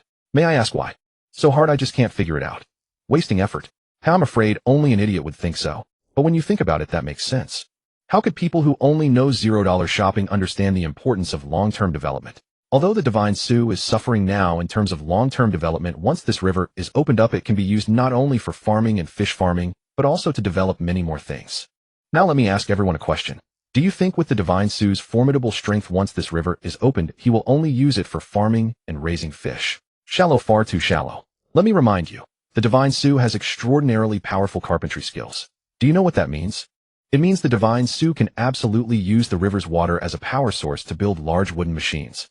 A water-powered bellows, a water-powered millstone, a water-powered forging hammer. He could even make a water-powered spinning wheel. These words made people's scalps tingle. At that moment, even the foreign devils with questionable IQs couldn't help but draw in a cold breath. Just now they had only seen the superficial side, thinking that Suhan's huge effort in digging the river channel was nothing but a waste of energy.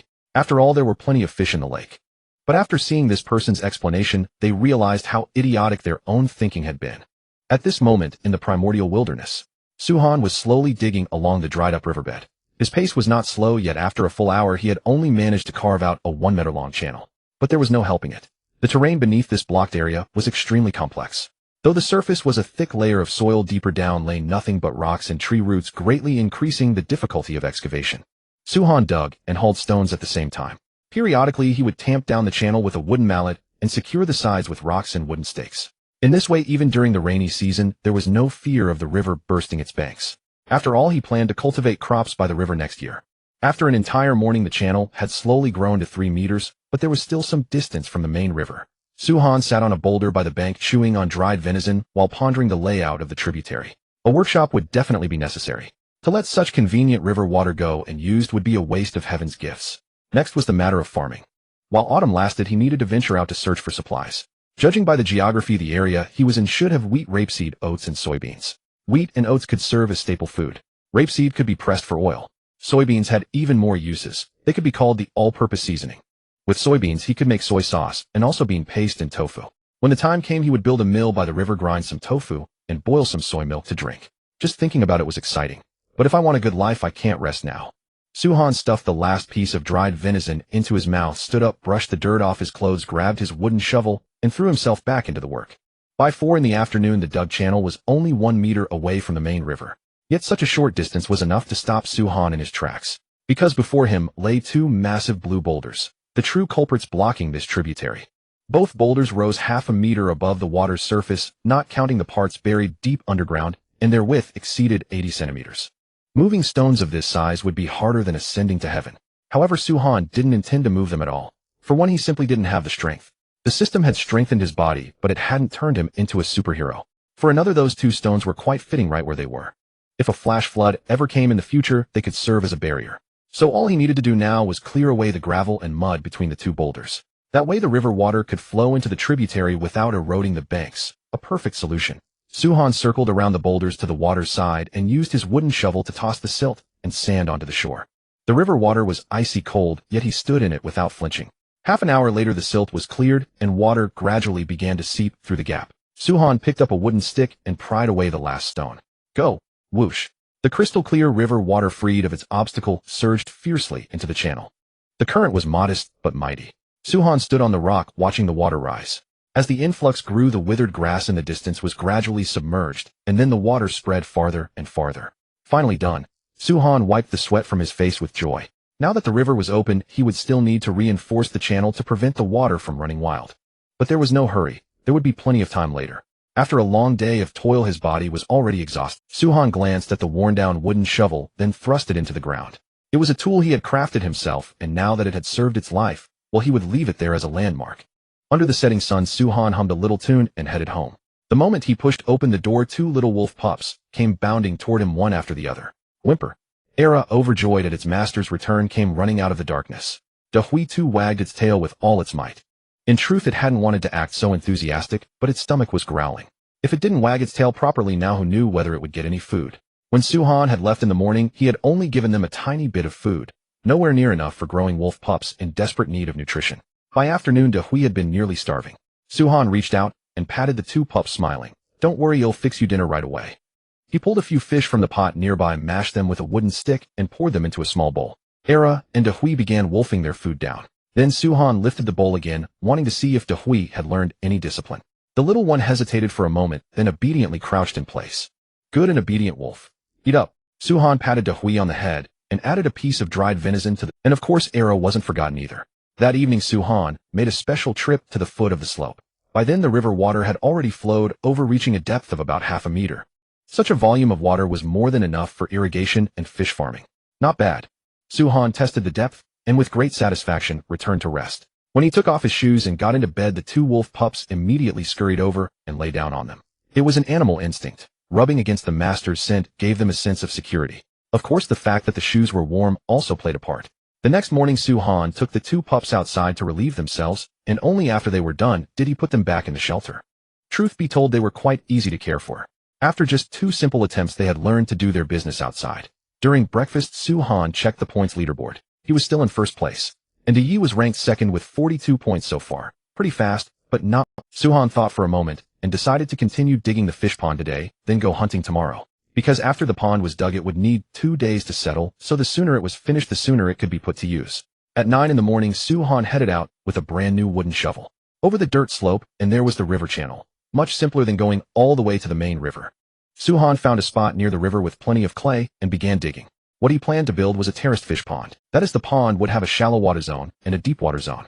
The total area was 4 by 4 meters, with the shallow zone half a meter deep and the deep zone 2 meters deep. This way, when temperatures dropped too low, the fish could retreat to the deep zone to overwinter.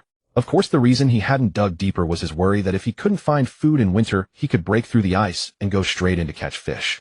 As for the edge of the pond, Suhan deliberately built a small step for easy access. On the east and west sides of the pond were the water inlet and outlet.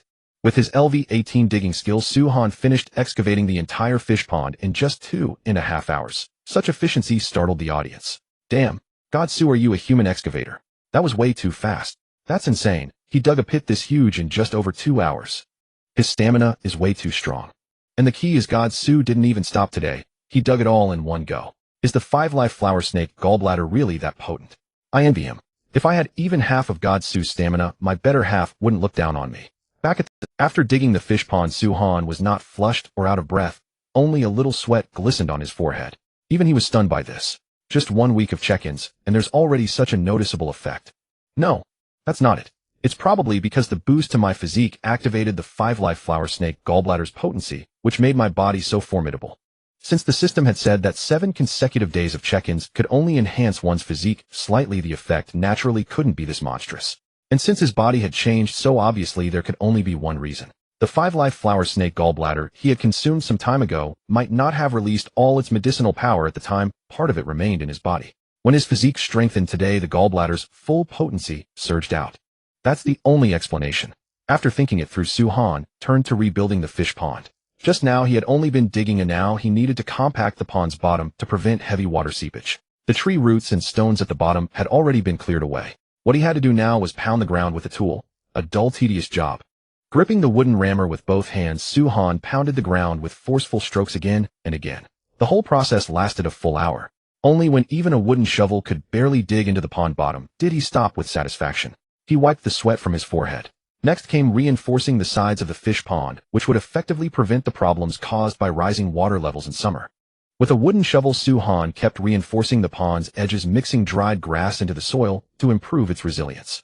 Gradually, 4 earthen slopes formed around the fish pond. After this step was done, the next job was installing the water inlet and outlet. Su-han chose to block them with wooden stakes, then added wooden slat grids on both sides, so the fish in the pond would have a hard time escaping. There happened to be a forest nearby. Su-han simply gathered local materials, cutting birch trees into 1-meter lengths, then stripping the bark and charring the wood. Even though the stakes would be sunk into water, the anti-corrosion step could not be skipped. Next, once I dig the diversion channel, the fish pond can be filled with water. Su-han glanced at the time. It was only 11 a.m. He estimated he would finish before noon. Unexpectedly, after his physical boost, digging a fish pond took only a single morning. If he told anyone, they probably wouldn't believe it. Digging the diversion channel was very simple. He just needed to excavate a shallow trench 40 centimeters deep and waterproof both sides. The trickiest part was how to safely lead the river water over. Su-han was already prepared for this. After the 2 diversion channels were finished, he headed straight for the earthen kiln by the lake, wrapping a wooden stick with clay to fire a clay water pipe. Cutting open the riverbank to draw water would be far too risky. But if he inserted a pipe into the river, all those problems could be perfectly avoided. Watching Su-han firing the clay pipe, the viewers couldn't help but marvel. God, Su is way too meticulous. Damn, I was just wondering whether cutting a gap in the river would be risky, and he still had this trick up his sleeve. You have to admit, the semi-porcelain pipe really does the job, and the water flow is steady. The only worry was clogging, but that small problem could be perfectly solved by placing a stone in front of the pipe. Professor Lee guessed right again. God, Su really has given us a surprise. I'm telling you, if God Su's home weren't so far from the river, he could probably make cement by now. Believe it or not. The thing is, the resources over there are too scarce. The riverbank is all pebbles, and there's no shelter, so how could anyone live there? Don't worry, man upstairs. God Su will definitely make arrangements later. At this stage, the priority is to stock up on supplies, eat, everything else comes after that. At 4 p.m., the pipe was finished firing. The pipe was 40 centimeters long, 3 centimeters thick, and 10 centimeters in diameter. Though not large, it was more than enough to divert water. Su-han carried the pipe straight to the river. He first dug an opening with his wooden shovel, buried the pipe in place, then quickly sealed the gap shut. Wooden stakes, mud bricks. Layer by layer, he reinforced it. In just a short while, the open gap was blocked tight. But Su-han still felt uneasy, so he frantically reinforced the whole riverbank with a wooden shovel, not stopping until a tall earthen embankment 8 meters long had formed. Now time to see how the pond is doing. Su-han walked along the channel toward the pond, carefully inspecting the water flow. Only after confirming that nothing was wrong did he feel completely at ease. When he reached the fish pond, it was already filled with muddy river water. But that was normal. Once the sediment settled, the water would naturally turn clear. Su-han circled the pond a few times, growing more satisfied with each look. Next, he'll transplant some aquatic plants, water snails, and the like to enrich the pond's ecosystem. Once there are more fish, I can even catch some bass to raise. That fish is delicious and has few bones. And the small crucian carp are more than we can eat anyway. The sky was gradually growing dark. On the way back, Su-han kept planning the pond's future. Just then a gust of wind blew past, and the chill jolted him out of his thoughts. He looked at the sky. The sun had already set. It was only 4:30 now, but in a few more days it would probably be pitch black by 4. This was very disadvantageous for the other contestants. Fewer daylight hours would seriously affect their efficiency in gathering supplies and hunting. For him, however, it made no difference at all. On the way back, Su-han picked up quite a few branches on the high slope to twist into hemp rope. Relying on lake water alone would take far too long, so he planned to make a clay pot and boil the bark while he slept at night. That way he wouldn't waste time, and with rope there would be many more things he could do. Pushing open the door, Su-han heard a raucous noise from inside. He focused his eyes. Good grief. The floor was in a complete mess. Era was running around with a branch in its mouth, with Dahue chasing behind. Seeing the branches all over the floor, Su-han angrily grabbed Era and lifted it up. Have you lost your mind? Era showed no fear at all. Thinking its owner wanted to play, it wagged its tail joyfully. Dahue in contrast sensed the tense atmosphere and had already hidden itself in the firewood, leaving a pair of small eyes peeking out to secretly watch its owner's reaction. Are you really a wolf, you silly thing? Suhan stared at the goofy-looking creature in his hand, a deep suspicion rising in his mind. Could this era actually have husky blood? Boundless energy. A love for wrecking the house. Instant familiarity with strangers. Every telltale sign. At this moment the viewers were all in stitches at the messy shelter. Era, you really didn't let down this domineering nay. Era, the obedience at first was all my disguise. Era, what a happy day. Era, too bad there's no couch. I said a wolf with such clear eyes couldn't be that simple. Turns out he really has a husky bloodline. Within just a few days he's already learned to wreck the house. I even thought Era wouldn't guard his food. Turns out he just doesn't have the brain circuitry for it. Looking at Era's innocent face, Suhan ultimately couldn't bear to punish him. Actually, keeping an energetic pet like this wasn't bad at all. Although the house wrecking was irritating now, it would be different once he grew up. For example, he could be used like a donkey, or he could make a sled and have Era haul goods after it snowed. With such a fine laborer who would be willing to punish, Suhan set Era down on the ground and smiled slyly. Be good, have fun, and try to grow up soon. Our sled pulling and mill turning will all depend on you from now on. Oh woo. Little Era wagged his tail happily. If he could understand his master's words, he probably wouldn't be this happy. Suhan lit the stove and made a fire to cook dinner. Dinner was wolf rib chops plus some duck eggs and Jerusalem artichokes. While Suhan was cooking, the two little ones ran around the room, having a wonderful time. Watching the energetic wolf cubs, he felt that once his pet training progress increased in the future, he could take them out to play. Firstly, it would train the wolves' hunting instincts. Secondly, it would train their coordinated combat abilities. Wolves are very intelligent animals. If trained properly, then whenever he went out and encountered small animals like rabbits, he could leave the chasing to them. Thinking about it, he realized he hadn't eaten rabbit heads for 2 years. Just thinking about it made his mouth water. Ding! The British contestant Da Yi successfully hunted a wolf and took the top spot on the leaderboard with 82 hunting points. The hand Suhan was adding firewood with paused slightly, and a trace of surprise flickered across his face. Gotta say that celebrity contestant really has some skill. Anyone who could kill a wolf at this point was no ordinary. Suhan opened the leaderboard. Just the day before yesterday, many contestants didn't even have 20 points. Yet after only one day, the top 10 all had over 40 hunting points. That showed they had hunted quite a few prey. Since that was the case, he would have to put in some effort tomorrow. He had no intention of letting go of the #1 reward. Meanwhile, in the British national livestream room, Da Yi stood at the edge of the trap, raising his wooden spear and roaring with excitement. I did it. Yes, I'm #1. In the trap before him lay an adult female wolf. This hunt was undoubtedly a success. Although Da Yi had accidentally scratched his thigh while luring the wolf, it also made him understand a truth. To survive in this world, you couldn't afford to be a coward, and you had to use everything you could. Yesterday, it was after watching Suhan's video that Da Yi understood wolves could be lured into traps. Inside the livestream, British viewers were chanting Da Yi's name. King of Hunters, King of Hunters. Hey, Da Yi, show that Eastern kid who the real king of this wilderness is. We're #1, haha. That Dragon Country kid has backed down. I've looked at the leaderboard. That Dragon Country kid hasn't made a move in 2 days. Could he be scared? Just as the British people were mocking him, some of Suhan's diehard fans stepped forward. Scared? Are you talking about our God Su? Bro, have you woken up? God Su hasn't hunted these past 2 days, but he not only dug a river, he also successfully dug a pond. In 2 more days, God Su is going to raise fish. Wilderness King. Don't make me laugh. God Su sleeps on a warm bed every day and is as strong as a bear, while Da Yi doesn't even have a proper shelter. Do you even know what gap means? God Su kills a wolf as easily as killing a chicken. Unlike some contestant who got scratched by a wolf while luring it. Hilarious. The two sides quickly started cursing each other in the livestream.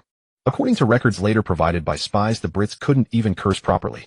That very night, 2 people were so angry that they suffered cerebral hemorrhages. The next morning, a dense fog blanketed the entire lakeside area, reducing visibility to less than 5 meters. Suhan, however, had already gone up the mountain early, searching for the grizzly bear's tracks. In fact, he only needed to kill 1 more wolf to overtake Da Yi once again. But this kind of first place wasn't stable, and besides, there was still a hidden reward in this week's missions. That was killing a ferocious beast would grant a special title. Although he didn't know what use it had, the rewards of the nation fate survival were unlikely to be that simple. Thus he had to fight for it. What if the title added attributes? Holding his wooden spear, Suhan searched the places where the grizzly might have appeared. After walking for about half an hour, he finally found the grizzly's droppings in a patch of grass. So it's around. Suhan's eyes lit up and he quickened his search. Then a complete bear footprint appeared in his view. It seemed to be headed toward the northern mountain forest. Through his tracking skills, Suhan easily grasped the bear's movements. The bear's scat was very fresh, likely left last night, so he could deduce that its den was nearby. With that confirmed, Suhan moved deeper into the mountain while observing the surroundings. That grizzly was enormous, so a direct fight was impossible. Therefore Suhan planned to dig a large trap nearby. Only by luring the bear into the trap would he have a chance. Although it was extremely difficult, if he didn't try, how would he know whether it would work? The fog grew thicker and thicker. Even Suhan had lost his sense of direction now. As he walked, a patch of verdant green appeared before him. This is bamboo. Suhan could hardly believe the bamboo he had painstakingly searched for so long actually appeared here. This was simply providence. At this point Suhan didn't care where the bear was. He swung his axe and started chopping. As long as he had bamboo, he could make a bow and arrows. Even if he alerted Brother Bear, now he didn't care. Thud, thud, thud. In the dense fog, the sound of Suhan chopping bamboo was extremely muffled. Crack. In less than a minute the bamboo was finally chopped down. Suhan took the straight and long sections to make the bow stave. To ensure he wouldn't fail at crafting, he deliberately cut 2 extra sections. Just after he finished cutting, he heard heavy footsteps from behind. Not good. The noise just now alerted Brother Bear. Suhan reacted extremely quickly, scooped up the bamboo, and headed straight down the mountain, without looking back. As he left, he shouted in his heart, "Don't worry, Brother Bear. I will come back. You have to wait for me." Suhan sprinted all the way while clutching the bamboo until he reached the foot of the mountain, where he finally dared to stop and look behind him.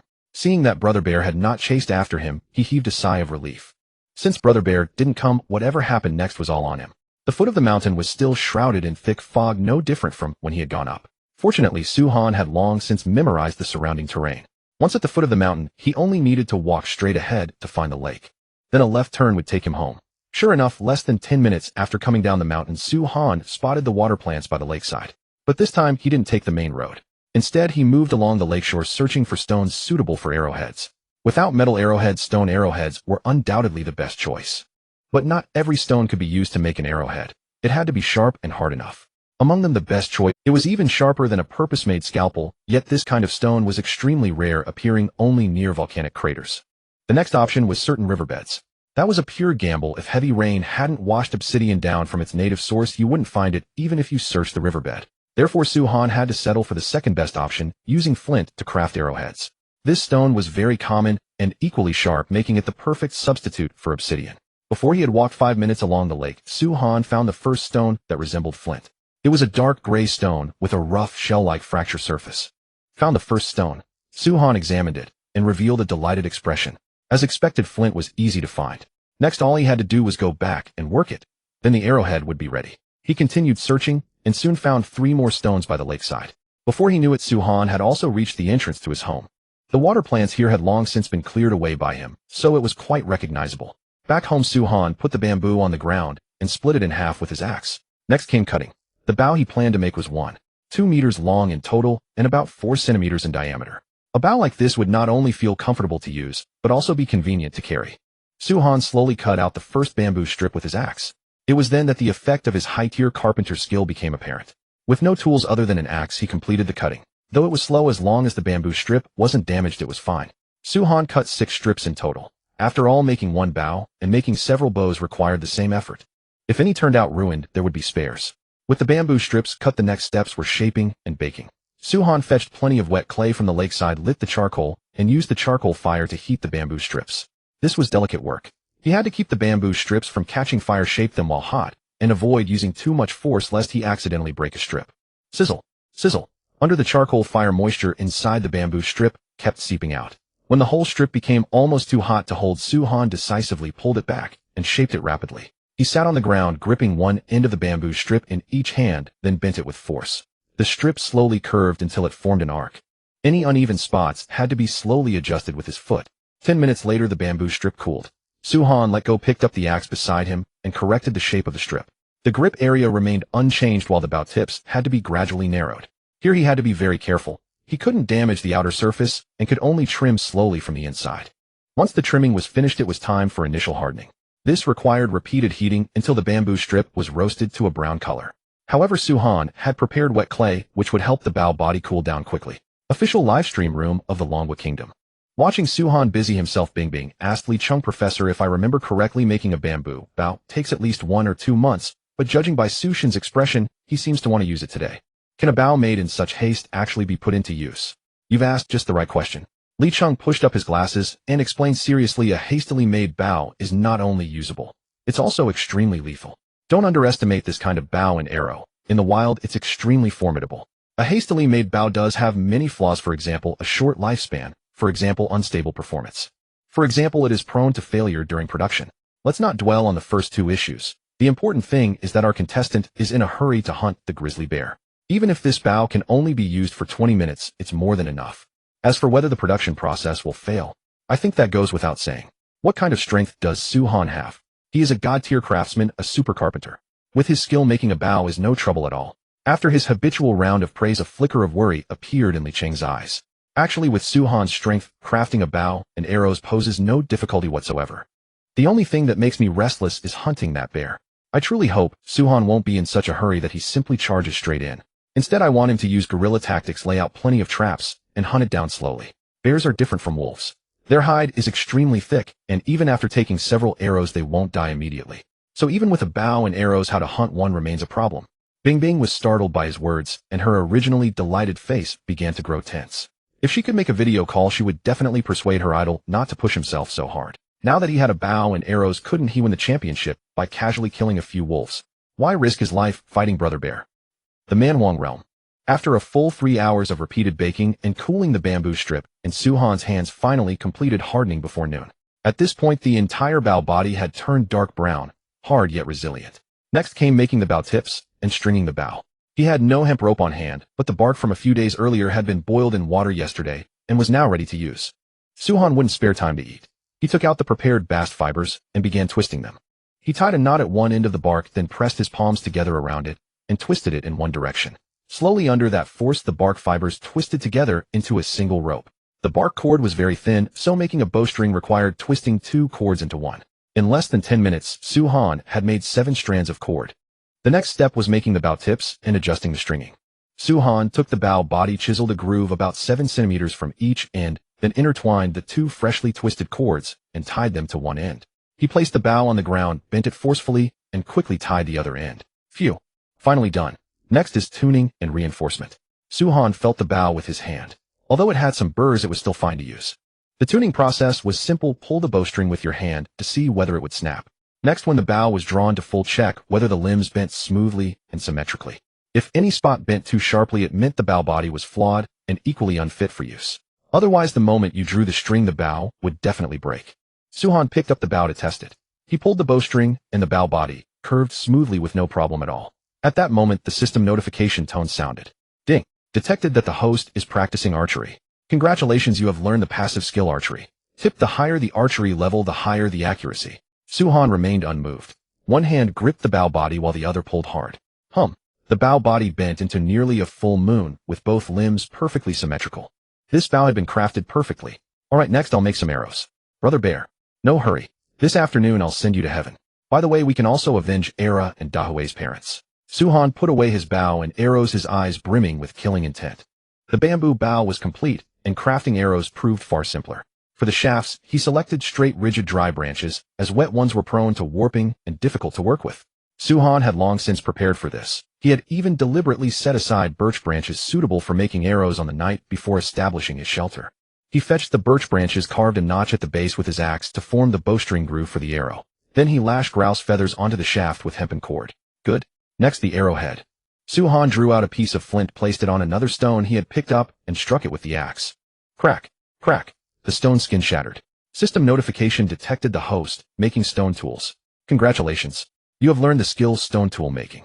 Tip: the higher the skill proficiency, the faster your stone tool production will be. Su-Han raised the axe and struck the flint once more.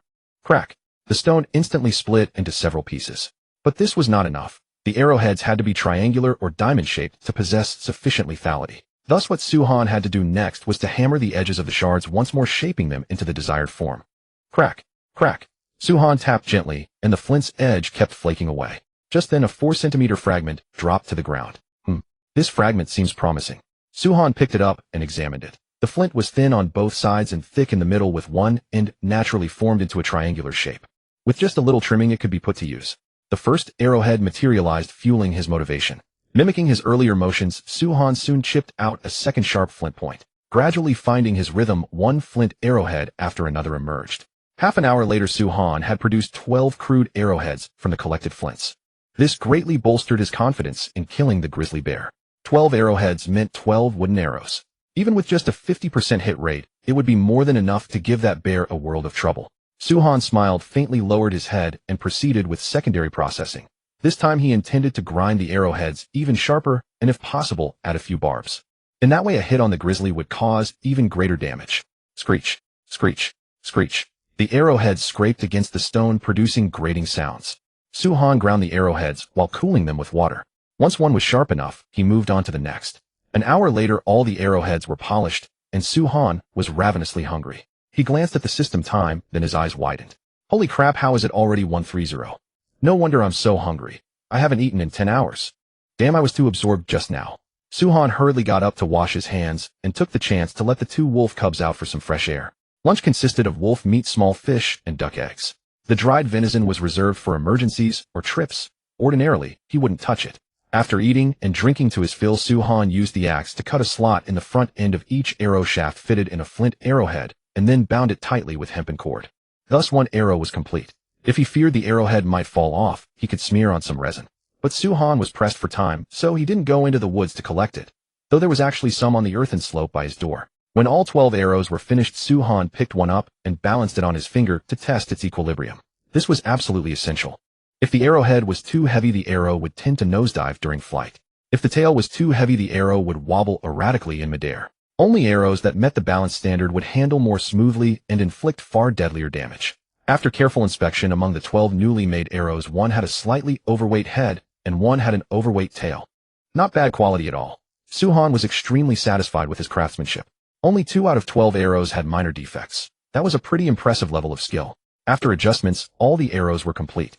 Meanwhile, in the Longwa live streaming room, news of Suhan crafting a bow and arrows had spread, drawing countless foreigners to watch. With just a piece of bamboo, he had hand-fashioned a bow and arrows in 6 hours. The efficiency was astonishing. And as he finished the arrows, the Longwa viewers were already celebrating wildly. Is he going to kill the bear? So exciting. Last time he was the first to kill a wolf and triggered a reward. This time, if he solo kills a grizzly, the National Fortune survival game shouldn't be stingy, right? I hope it gives God Sue more supplies. It's fine for us to suffer a bit for now. Brother Bear, it's my fault for waking you up this morning, but now it's your turn to kneel and apologize. The bearskin quilt is waving at God Sue. Come on. God Sue is about to take on a grizzly unknown, who is the true king of the wild. All you who worship brother to step the hell out. God Sue, from today onward, this territory belongs to the Sioux family. Dragons must coil, tigers must bow. Meanwhile, unlike the excitement of the Longwa people, the foreigners began sneering sarcastically. Does anyone actually think a bamboo-made thing can kill a bear? Careful, he might end up adding himself to the bear's dinner. I admit the Longwa kid has some skill and his craftsmanship is impressive, but as I recall, he's just a college student with 0 experience in archery or hunting. He doesn't seriously think that just because he has a bow and arrows he'll hit every shot, does he? I bet a conch leg that he can't do it. To use a bow and arrows proficiently requires massive amounts of practice. Besides, a bear isn't going to stand there stupidly. Even if your first arrow hits, it will only enrage Mr. Grizzly. If you ask me, he should go kill some wolves instead. Challenge a grizzly. Huh, that's not something you should do, kid. Seeing these sour radish foreigners jump out to be mocked, the Longwa audience immediately fired back. Inside the official Longwa live streaming room, Bing Bing looked at the foreigners' comments, and her heart couldn't help but worry. Archery was unlike other things, but genuinely required hard practice. Ordinary people practicing archery would start with stationary targets, then move on to moving targets after their accuracy improved, and only finally attempt wilderness hunting. Could God Sue, a student who had never been exposed to hunting, really face a grizzly bear directly? Are you afraid? Li Chung noticed Bing Bing's tension and suddenly smiled as he asked. Bing Bing clutched the hem of her clothes, and after hearing Li Cheng's question, couldn't help but nod slightly. Now, whenever she thought of Suhan about to challenge a grizzly bear, she trembled all over with nervousness. Come on, don't be afraid. But, Professor, God Sue has never touched archery. Just now the official side sent a notice. So what? At the very beginning, the officials also said God Sue was a guy who couldn't even lift a finger. Look what happened. He could hunt with just stones. Look, see, God Sue is starting his practice right now. At these words, Bing Bing hurriedly looked at the big screen, where Suhan in the footage was simulating archery with an extremely crude bow. Is that even practice? Besides, that's not a bow at all. At best, it's a piece of hemp rope tied to a bamboo strip shooting small wooden sticks. What kind of archery practice is that? Bing Bing, utterly exasperated, gritted her teeth and said, Professor, you don't actually mean to say that God Sue is practicing his feel for it, do you, eh? Why not? Genius's thoughts are not something ordinary people like us can understand. Believe me, what you're seeing now is just an illusion, but in God Sue's mind, he might be simulating a battle between himself and a grizzly bear. Li Chung wore a face as calm as an old dog's, leaving Bing Bing completely baffled. Simulated practice. Bing Bing blinked, feeling that this bookish professor before her somehow resembled a fanatical believer from a TV drama. The primitive wilderness. Outside the shelter wall, Suhan was grinding his archery proficiency. He sat about 30 centimeters from the wall, clutching several dozen small wooden sticks in his hands. After shooting them all, he gathered the sticks from the ground and continued shooting. In just 1 minute, he could gain around 40 experience points. That meant 240 points per hour. In 2 hours, that was 480 skill experience points. Time passed in the blink of an eye. 2 hours later, his archery skill level reached LV10. The skill effect was greatly improved archery accuracy and the probability of hitting weak points. Within 50 meters, the hit rate was 65, deviation no more than 30 centimeters, and weak point precision was 30. Within 30 meters, the hit rate rose to 90, deviation no more than 10 centimeters, and weak point precision reached 70. This hit rate was astonishing. What did 50 meters even mean? A basketball court was only 28 meters long, so 50 meters was equivalent to an attack range of nearly 2 basketball courts. Even with a 30-centimeter deviation, attacking the grizzly bear would not miss because its body was too massive. But Suhan still felt this hit rate was not enough. He had too few arrows. When hunting the grizzly bear, every arrow he shot was essentially 1 arrow lost. So he would rather practice until his arms ached than waste a single shaft. At 4 in the afternoon, his archery had been pushed to a terrifying LV15. The current skill effect was greatly improved archery accuracy and the probability of hitting weak points. Within 50 meters, the hit rate was 95, a deviation no more than 7 centimeters, and weak point precision was 85.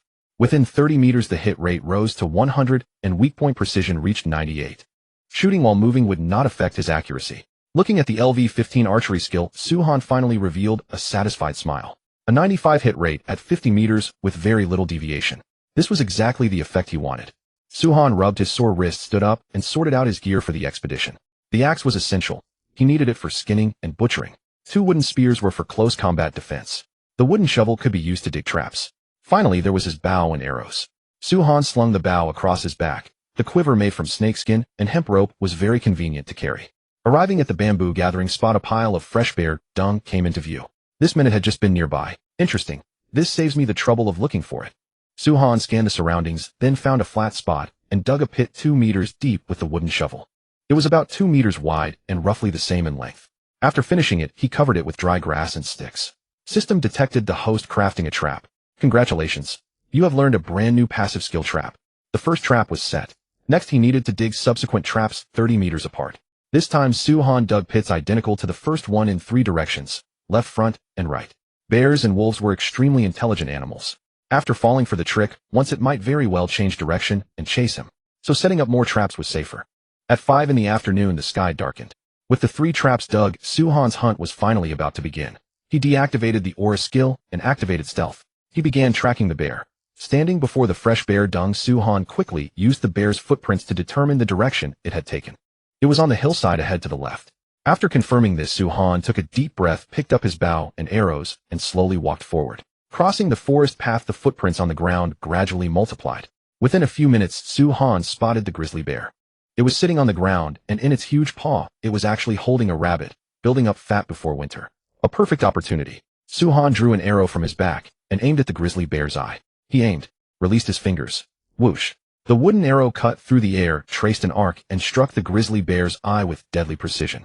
Squelch. The eyeball burst, and the grizzly bear was gravely wounded. But it also enraged the beast. Roar. The grizzly bear flew into a rage. It was so furious that it even ignored the rabbit. It yanked the thing from its eye and turned its head to locate the enemy. But at that moment, a second arrow arrived. This time it struck the bear's mouth. Squelch. The arrow pierced into its throat, abruptly cutting off the earth-shaking roar. Flint arrowheads were extremely brittle. A bamboo bow was far less lethal than a compound bow. Therefore, choosing where to attack was crucial. The grizzly bear was enormous. Even if Suhan shot every arrow he had, killing it would still be extremely difficult.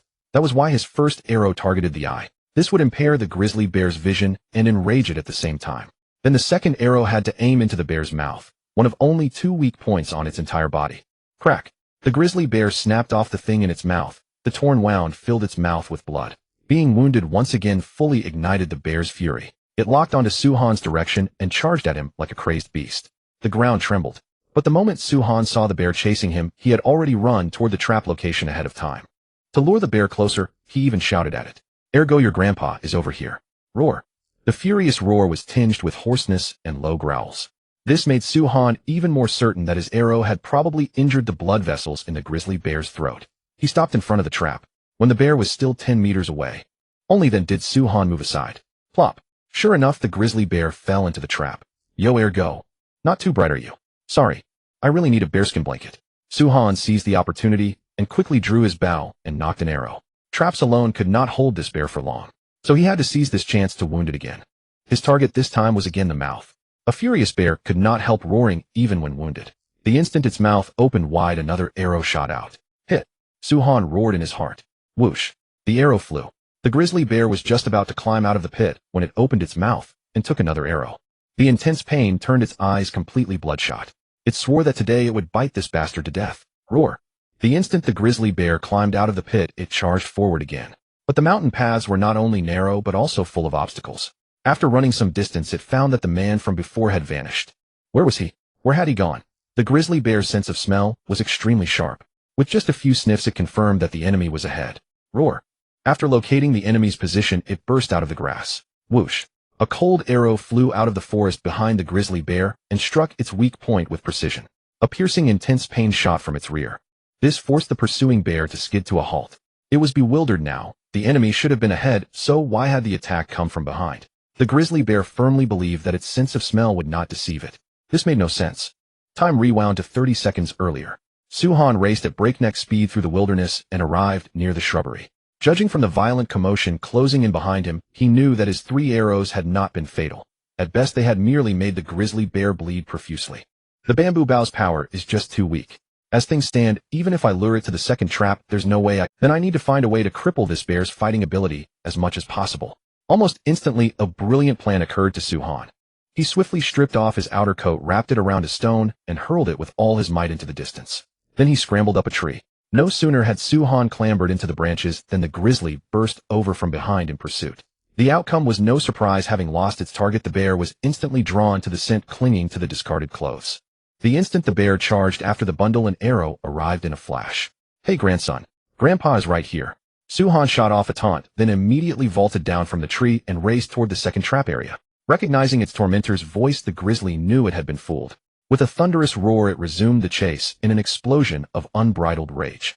Yet in its fury, the grizzly failed to notice that with 2 wounds in its throat, every breath was gradually becoming, and so its speed was already far from the explosive burst of earlier. Through the mountain forest, Suhan canceled his stealth and sprinted at the front, while the grizzly chased madly behind. Only 20 meters separated man and beast. By all logic, the bear should have caught up long ago. But every time a cluster of shrubs or a wall of trunks forced it to take a detour, and that small delay was all Suhan needed to pull away once again. In the Dragon Kingdom's livestream room, the audience was watching in a cold sweat. Some, unable to bear the sheer tension, had already slipped on oxygen masks. This was no grizzly. It was a heavily armored combat vehicle. Host Bing Bing's small face paled with anxiety, while Li Chung, dropping his habitual calm, stared fixedly at the big screen. The chase wound through the mountain forest for a full 5 minutes.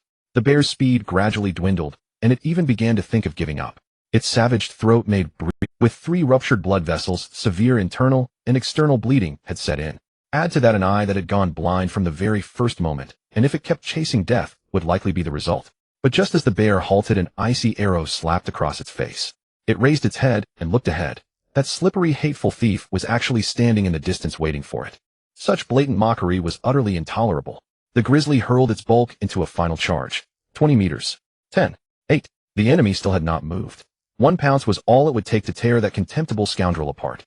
But when only 3 meters remained between them, the bear's paws suddenly met empty air, and its immense body pitched helplessly forward. Thud. The grizzly crashed into the trap. Now, Suhan dropped his bow and arrows, snatched up the wooden spear he had stored on the ground in advance, and charged forward. His aim was dead set on the grizzly's bells. Die for your daddy. With this strike, Suhan mustered every ounce of his full strength. Splat. Blood sprayed through the air. The sharp wooden spear slipped easily between the grizzly's legs. Roar. Inside the trap, the bear let out a heart-wrenching howl of agony. It hurt. It hurt beyond measure. In all its years, it had never met a foe so vile and shameless. The grizzly thrashed, desperate to escape, but its body refused to obey, and the spear buried in its lower abdomen kept dragging raw, agonized roars from its throat. The blow had landed. Suhan quickly pulled the spear free and retreated to his original position. As the saying goes, never corner a desperate foe. When fighting beasts in the wild, one must never underestimate the fury of their death throes. Extreme caution was essential. Suhan glanced down at the spear in his hand. The tip was cracked and smeared with blood. That attack had certainly been devastatingly effective against the grizzly. But when it came to killing the beast, it probably still was not enough. Suhan tossed the spear aside and picked up his bow and arrows. If the grizzly managed to climb back onto solid ground this time, he would aim for the other eye. Unless absolutely necessary, he would not approach it again. Inside the trap, the grizzly kept snarling.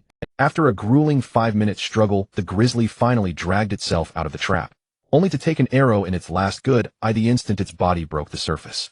Now it was completely blind. Overwhelmed by searing pain and helplessness, the grizzly wanted only to flee this deadly place. But its limbs refused to obey, and it crashed straight to the ground. Hiss! Roar! Hiss! Roar! Knowing its end had come, the grizzly could only keep roaring. Suhan stood his ground, quietly observing its condition. 10 minutes later, the bear's cries had all but faded, and its body gradually came to a stop. Another 3 minutes passed. A special alert rang through every livestream across the globe. Important notice: Dragon Kingdom contestant Suhan has successfully slain the fierce beast grizzly bear. As the first contestant to slay a fierce beast, he will receive a resource intelligence reward, a national attribute reward, and a national fortune reward. Important notice: Dragon Kingdom contestant Suhan has successfully slain the fierce beast grizzly bear. As the first contestant to slay a fierce beast, he will receive a resource intelligence reward, a national attribute reward, and a national fortune reward. Important notice: Dragon Kingdom contestant Suhan has successfully slain the fierce beast grizzly bear. As the first contestant to slay a fierce beast, he will receive a resource intelligence reward, a national attribute reward, and a national fortune reward. The national fortune survival alert rang out a full 9 times. The Dragon Kingdom's livestream room burst into an ocean of celebration. Bing Bing slumped limply into her chair. Li Cheng clutched his chest and let out a long sigh of relief. They won. They had won. In this hunting mission, the Dragon Kingdom was the undisputed #1. Meanwhile, on Ye's livestream, through luring, he had killed another wolf. Thanks to his previous experience, Ye came away uninjured this time, though the stalking and luring had consumed a great deal of time. Yeah, I'm the champion. I've surpassed my idol. I've done it again. Next, even if that Dragon Kingdom contestant also hunts a wolf, he still won't be able to surpass me. Viewers of Britain, cheer for me. Holding the wooden spear, Ye raised both hands high, a smug, triumphant look plastered across his face. But the alert he had expected never came. Instead, he heard the news that Dragon Kingdom contestant Suhan had killed the grizzly bear. At that instant, Ye wondered if he was hallucinating. What? Wait. A grizzly bear? Oh my god, is that even a creature a human can challenge? Ye hurriedly opened the leaderboard and saw that Suhan's score had already turned to 176 points. Those 3 digits. One glance at them was enough to drive anyone to despair. Lost. He had lost utterly. Yet Ye could not understand how the other man had managed to hunt down a grizzly bear. A monster that terrifying should have been unbeatable no matter how he looked at it. So he opened the leaderboard and used its replay function to take a look. Oh my god, challenging a monster like that. He has to be insane. Wait, what kind of archery is this? One arrow right into its eye, heavens. And he even shot it in the mouth. The more Ye watched, the more shaken he became. Everyone had started from the exact same starting line. So why was Suhan's archery so terrifying? Was he even from Blue Star? Having watched the entire video, Ye felt his confidence grind to dust. Competing for the championship with someone like this, he had been living in pure fantasy. Meanwhile, Suhan was collecting the rewards that rightfully belonged to him. Notice: as the first contestant to slay the fierce beast grizzly bear, you will receive the following rewards. You have obtained a piece of resource intelligence. In your nation, all adult citizens will receive a 3 bonus to both strength and constitution. An ordinary adult strength is around 20 points, while constitution is around 30 points. Warning: traders, spies, and lower-class residents will not receive any attribute bonuses. Your nation has gained 15 points of national fortune. The first wave of rewards arrived. The moment the nation's fortune survival announcement rang out, Suhan immediately felt his weary body greatly relieved. Attribute bonuses too. Not bad at all. Seems that bear wasn't killed in vain.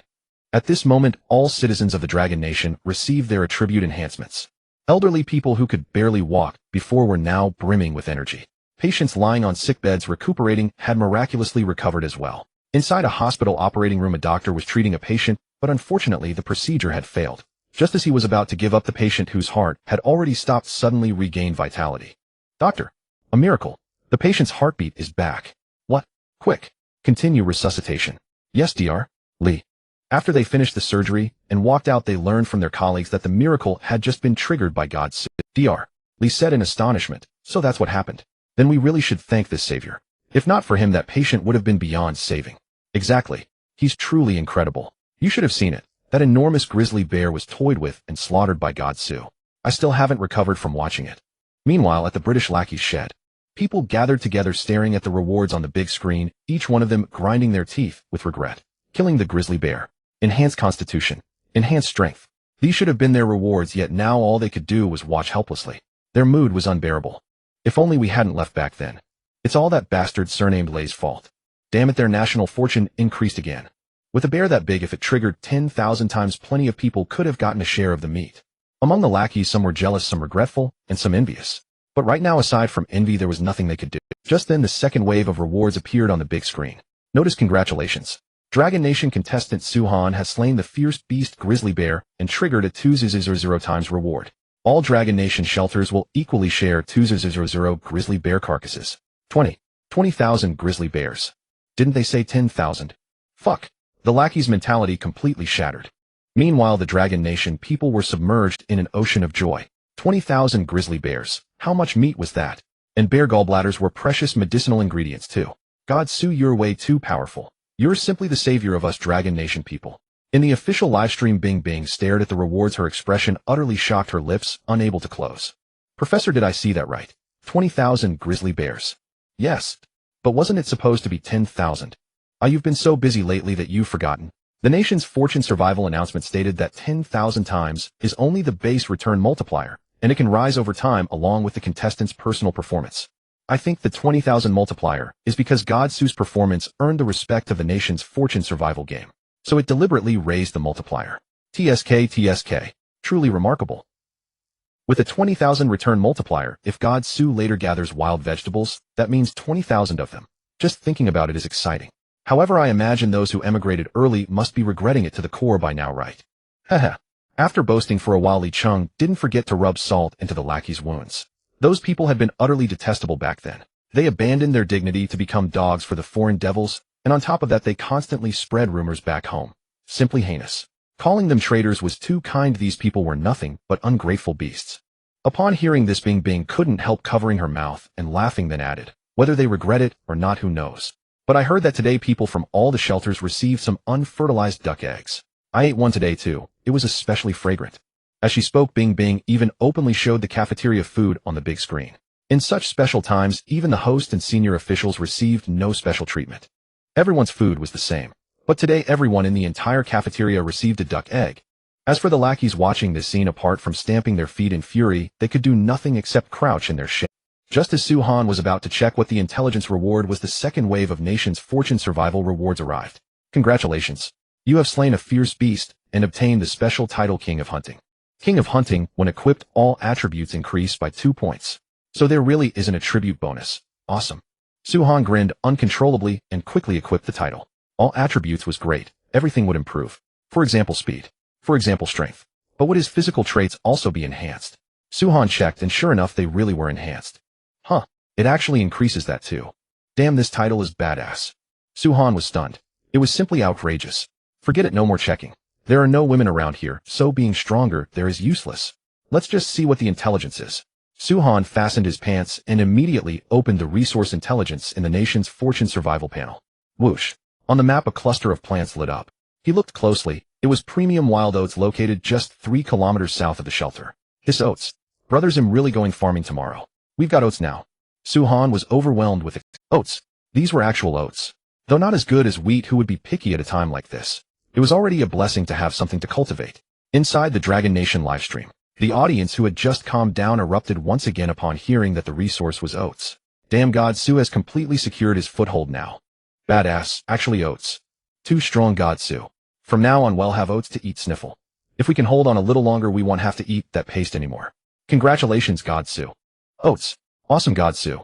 The barrage messages flooded the screen. But at that moment, Su Han in the livestream withdrew his smile. He drew his bow, nocked an arrow, and swiftly spun around to shoot behind him. Whoosh. In the darkness, the arrow struck something. A low growl immediately echoed across the entire livestream. The viewers were all stunned. What's going on? A bear just died here, and something really dares to come over. Damn, I was so caught up in celebrating that I almost forgot this isn't the shelter. God Su, hurry back and grab the clothes for dismantling. If the bear isn't moved away, enemies will probably keep coming. He actually hit it. Wait, if I remember correctly, God Su was facing away from the enemy just now. His perception is incredible, hitting an enemy with pinpoint accuracy even in the dark. Amazing. In the official broadcasting studio of the Dragon Kingdom, Bing Bing, startled by the beast's roar, paused for a moment before asking, "Professor, did you see what that thing was just now?" The screen was pitch black, though a little moonlight hung in the sky. But deep in these mountain woods the light was still far. Li Cheng shook his head and said in a low voice, "I didn't see exactly what it was, but I can guess. If I'm not mistaken, it should be a wolverine." A wolverine, commonly known as the honey badger of the wilderness. Its life motto: life and death are nothing. If you're not satisfied, fight. Whenever a wolverine sets its sights on prey, even if a tiger stands in its way, it will charge in and have a go. A wolverine. The image of the creature immediately surfaced in Bing Bing's mind. It was short and stocky. An adult wolverine was about the size of a medium dog, resembling a cross between a bear and a dog. Yet in reality, a wolverine's physique was no match for a wolf's. Despite its small frame, the wolverine's daredevil, gopher-broke temperament made other creatures uneasy. The Dragon Kingdom has a saying: the reckless fear the ruthless, and the ruthless fear those who have no regard for their own lives. The wolverine's specialty is betting its life against yours. Who can possibly outlast that? Roar. Inside the live stream, the intruder's voice rang out once more. Meanwhile, in the Manwang realm, when Su-Han saw clearly that the creature attacking him was a wolverine, he decisively switched his weapon to the axe. Against a brute with thick hide and terrifying speed, a bow was the least useful weapon. He couldn't kite it, and he couldn't guarantee a one-hit kill. So it could only be close combat. The instant Su-Han assumed his fighting stance, the wolverine lunged at him like a black shadow. "Come on then," Su-Han roared, pouring all his strength into his right arm. As the wolverine sprang at him, the axe came crashing down. Hum! A gust of wind whistled through the air. The axe hit the wolverine's neck with pinpoint accuracy and slammed it hard into the ground. Bang! Badly wounded, the wolverine splashed blood everywhere. It tried to struggle, but its limbs refused to obey. That single blow had severed its nervous system with the sharp axe, leaving it completely paralyzed. One-hit kill. The entire livestream went silent. From the ambush to the counterattack to the kill, less than 5 seconds had passed. To be precise, 36 seconds. You want to steal my prey? You're not qualified yet. Su-Han gave a cold snort, pulled out the axe, and casually chopped off the wolverine's head. As expected, that added another 40 points. After killing the wolverine, Su-Han realized he couldn't stay here long. He had to move the bear back to camp as soon as possible. So he stood up, found his shirt, and decided to carry the wolverine back first. He did have night vision after all. But if some other beast came by and stole the meat while he was transporting it, that would be truly annoying. Thus the first thing to do was start a fire. Su-Han carried the wolverine back to the shelter, threw it on the ground, then grabbed a torch and headed back. Fortunately, he didn't run into a second honey badger the whole way. Once the fire was burning, the butchering began. The first step was skinning, the most time-consuming task. The hide of an adult male grizzly bear could range from 45 to 90 kilograms, and Su-Han estimated that the one head killed would provide at least 70 kilograms of hide alone. Its body was enormous, like a small mountain. Su-Han picked up his axe and made a circular cut around the grizzly's neck, then sliced down from the spine along a single line. Some people might wonder why he didn't cut open the belly side. The answer was simple: the bear was lying on its belly. With something that heavy, how could he flip it over? Huff. Even though my butchery skill has reached level 12, skinning this thing with an axe is still too much work. When I get the time, I'll have to grind out a short knife. Su-Han wiped the sweat from his forehead and continued working with his head down. His movements were precise and powerful. In just a short while, half the hide had been peeled off, the other half still covered the bear's front half. But flipping the bear over at this point was impossible, so the next step was cutting. The process was simple yet tremendous. The grizzly's bones were extremely hard. If Su-Han hadn't had an axe, the butchering alone would have given him a splitting headache. 2 hours later, the ground was covered in bear meat. After a short rest, Su-Han carried a hind leg of the grizzly back. He had to say, one hind leg alone was almost comparable to the entire gray wolf from before. Su-Han gave it a heft on his shoulder and figured the hind leg weighed about 65 gene. Sigh, I've ended up with so much meat at once. How am I supposed to store it? Hunting a grizzly should have been a happy thing. But when he thought of the deer and wolf meat still uneaten at home, Su-Han felt a little anxious. With this much meat, how many years would it take him to finish it? After racking his brains, he knew he would have to smoke the meat. He had thought about turning the grizzly into cured meat, but the problem was that he had neither enough salt nor any high-proof liquor. With everything in short supply, smoking was the only option. He was getting a bit sick of it by now. But with so much meat, he couldn't simply throw it away. Su-Han didn't stop all night, endlessly repeating the cycle of butchering and hauling. During that time, he encountered a second creature attempting to steal his food. He had just returned to the shelter. There were fires lit all around the bear meat, but a wolf had still overcome its fear and was biting down on the bear's hindquarters, tearing off mouthful after mouthful. Su-Han flew into a rage at the sight. I risked my life to hunt this. What makes you think you can touch it? He immediately took down his bow and drew the string to the full. Swish. His fingers slipped off the string, and the arrow shot through the darkness like a meteor, striking the wolf's neck with deadly precision. A whoop! The gray wolf, which had been feasting greedily, suddenly let out a shriek. But before it could even react, a second arrow buried itself in its neck. It staggered around a few steps, then crashed to the ground headfirst. Suhan walked over expressionlessly, pulled the arrows out, and killed it with a single blow of his axe. Another 40 hunting points secured. In the livestream, Dragon Kingdom viewers cried out in amazement. From the grizzly to the honey badger, and now to the gray wolf. Suhan's arrows had never missed. He was practically a divine marksman. Damn, are points really this? 2 arrows, another 40 points in the bag. And that reminds me, some country said their contestant was going to take first place, didn't they? Which one? Come out and say something. Anybody there? Funny face. I think God Su is truly invincible now. As long as he has a bow in hand, anyone who comes at him is useless. It's just a pity the event is almost over, otherwise God Su's score would be crushing everyone else by more than 200 points. Midnight. The hunting event officially ended. Suhan sat by the campfire planning to rest a while, before continuing to break the bear down. He had already transported half the bear meat back, only the belly and the hide were left. And at most 2 hours he would be able to rest. Just then the notification sound for National Fortune Survival rang. Notification: this week's hunting event has now come to an end. The hunting champion is Dragon Kingdom contestant Suhan with 256 hunting points. Please join us in congratulating the champion. Special notice: during this hunting event, certain contestants deliberately gave up and threw the competition. They and their countries will be punished accordingly. Notification: every male citizen of Kimchi Country, Lychee count 1. Notification: every male citizen of Cherry Blossom Country, penis size 3 centimeters. Notification: every citizen of Asan Country, intelligence 3 points. Notification: the conduct of all contestants from Watch Country is especially egregious. They will have an additional 5 national fortune points deducted, and they will lose their sense of smell and reproductive function until they turn in an outstanding performance next time, at which point the penalty will be lifted. Once those announcements came out, they immediately caused a worldwide uproar. That was because, without exception, every punished country had seen at least one of its contestants choose to give up. They had believed that hunting was too dangerous, and that throwing the match was better than getting hurt. As for the 3 national fortune points that would be deducted, they thought they could slowly earn them back later. What they didn't expect was the punishment that followed. At this moment in Kimchi Country, when the citizens heard the announcement of the National Survival Challenge, panic appeared on every face. Sybil, no. I've only got 1 left because of a car accident. Is it necessary to be so utterly merciless? -1 from the count. Sybil, why are you doing this to our Kimchi Country? Mom, save me. Wife, let's start a round while we still can. Soon I won't be able to at all. But honey, the punishment is coming right now. It's fine. 3 seconds is also a long time. The whole of Kimchi Country fell into complete chaos. Some wanted to emigrate and escape, while others wanted to jump into the sea to leave Kimchi territory. Of course, there were also those who wanted to savor their current prowess while the thing was still there. Even if one only had 3. After a dozen or so breaths, a golden light appeared in the sky over Kimchi Country. All Kimchi citizens immediately felt that they had lost one vital object. Resentment, anger, despair. The people broke down. Originally, their nation could have perfectly survived this crisis.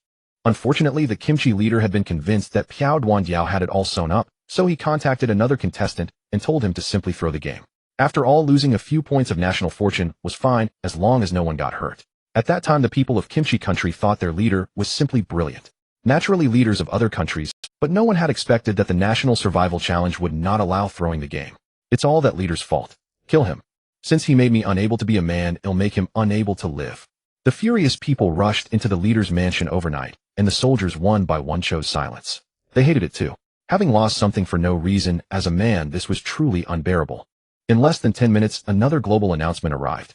Because the Kimchi ruler aroused public resentment, and thus met his downfall, Kimchi Country is to quickly select a new ruler. Warning: if no new ruler appears within 1 day, Kimchi Country will be deemed destroyed. Current countdown 235959. Seeing this, Kimchi's elder council hurriedly had the second elder step forward, although the latter was unwilling. Meanwhile, in Sakura Country, they too were in utter despair. What does it mean when the most important organ shrinks by 3 centimeters? If the original length had been decent, then of course no one would care. Unfortunately, Sakura men were already small in build, and this reduction almost meant they had nothing left. Countless citizens completely fell apart. Meanwhile, the Sakura forums were full of their wailing and crying. Idiot ruler, I hate you. We could have passed safely. Since I can't be a man anymore, I'll castrate you too. Mine was already that tiny, and now it's been taken away. Amaterasu Amakami, save us. Bakayuru, the brother above me, you're actually okay. Mine has already become negative. What am I supposed to do? Despair. The citizens who had been sad suddenly didn't feel so sad after hearing that someone had become. The Sakura ruler was also very clever. As soon as he heard that the neighboring ruler had perished, he immediately performed a Dejizo apology. This too was a traditional skill. As for how to win the citizens' forgiveness, this ruler's method was to say that he had been bewitched by kimchi country and had never truly wanted to do this. Watching the ruler shed tears and snot, the angry people could only turn their resentment toward kimchi. Thus, netizens of the two countries furiously cursed each other on forums. Sakura netizens mocked kimchi netizens as the Lono Ranger. In return, kimchi netizens struck back with severed cucumbers. In short, they used every mean trick they could. Meanwhile, over in Asan country, the effect of intelligence 3 was horrifying. They had never been particularly intelligent to begin with, and now with their intelligence reduced by 3 points, many even forgot how to speak. Some 20-year-olds even developed symptoms of amnesia. The Asan ruler was extremely regretful. Unfortunately, there is no cure for regret in this world. Who told him to contact his contestant and throw the game? Meanwhile, over in Clock country, this was actually the most tragic of all. Their national fortune had already been low. Now, after 5 points were deducted, the other contestants made a second round of deductions. Because of their depressed national fortune, the nation actually suffered disasters in succession. First came an earthquake, then came torrential rain. It had originally been a small country surrounded by other nations with extremely scarce resources. Now, with these disasters on top of that, it was basically not far from collapse. The ruler frantically begged the people not to leave, saying that they would surely make it through this crisis. Unfortunately, the people of Clock country would rather become slaves in other countries than stay here. That very night, 200,000 people fled Clock country. If not for the weekly limit on immigration, even more, the barbaric wastes. Suhan looked at the points leaderboard. First place, Suhan contestant from Dragon country, hunting points 256. Second place, Yi from Ingluan country, hunting points 135. Third place, Ivanov contestant from White Bear country, hunting points 82. Fourth place, Sander contestant from Asan country, hunting points 68.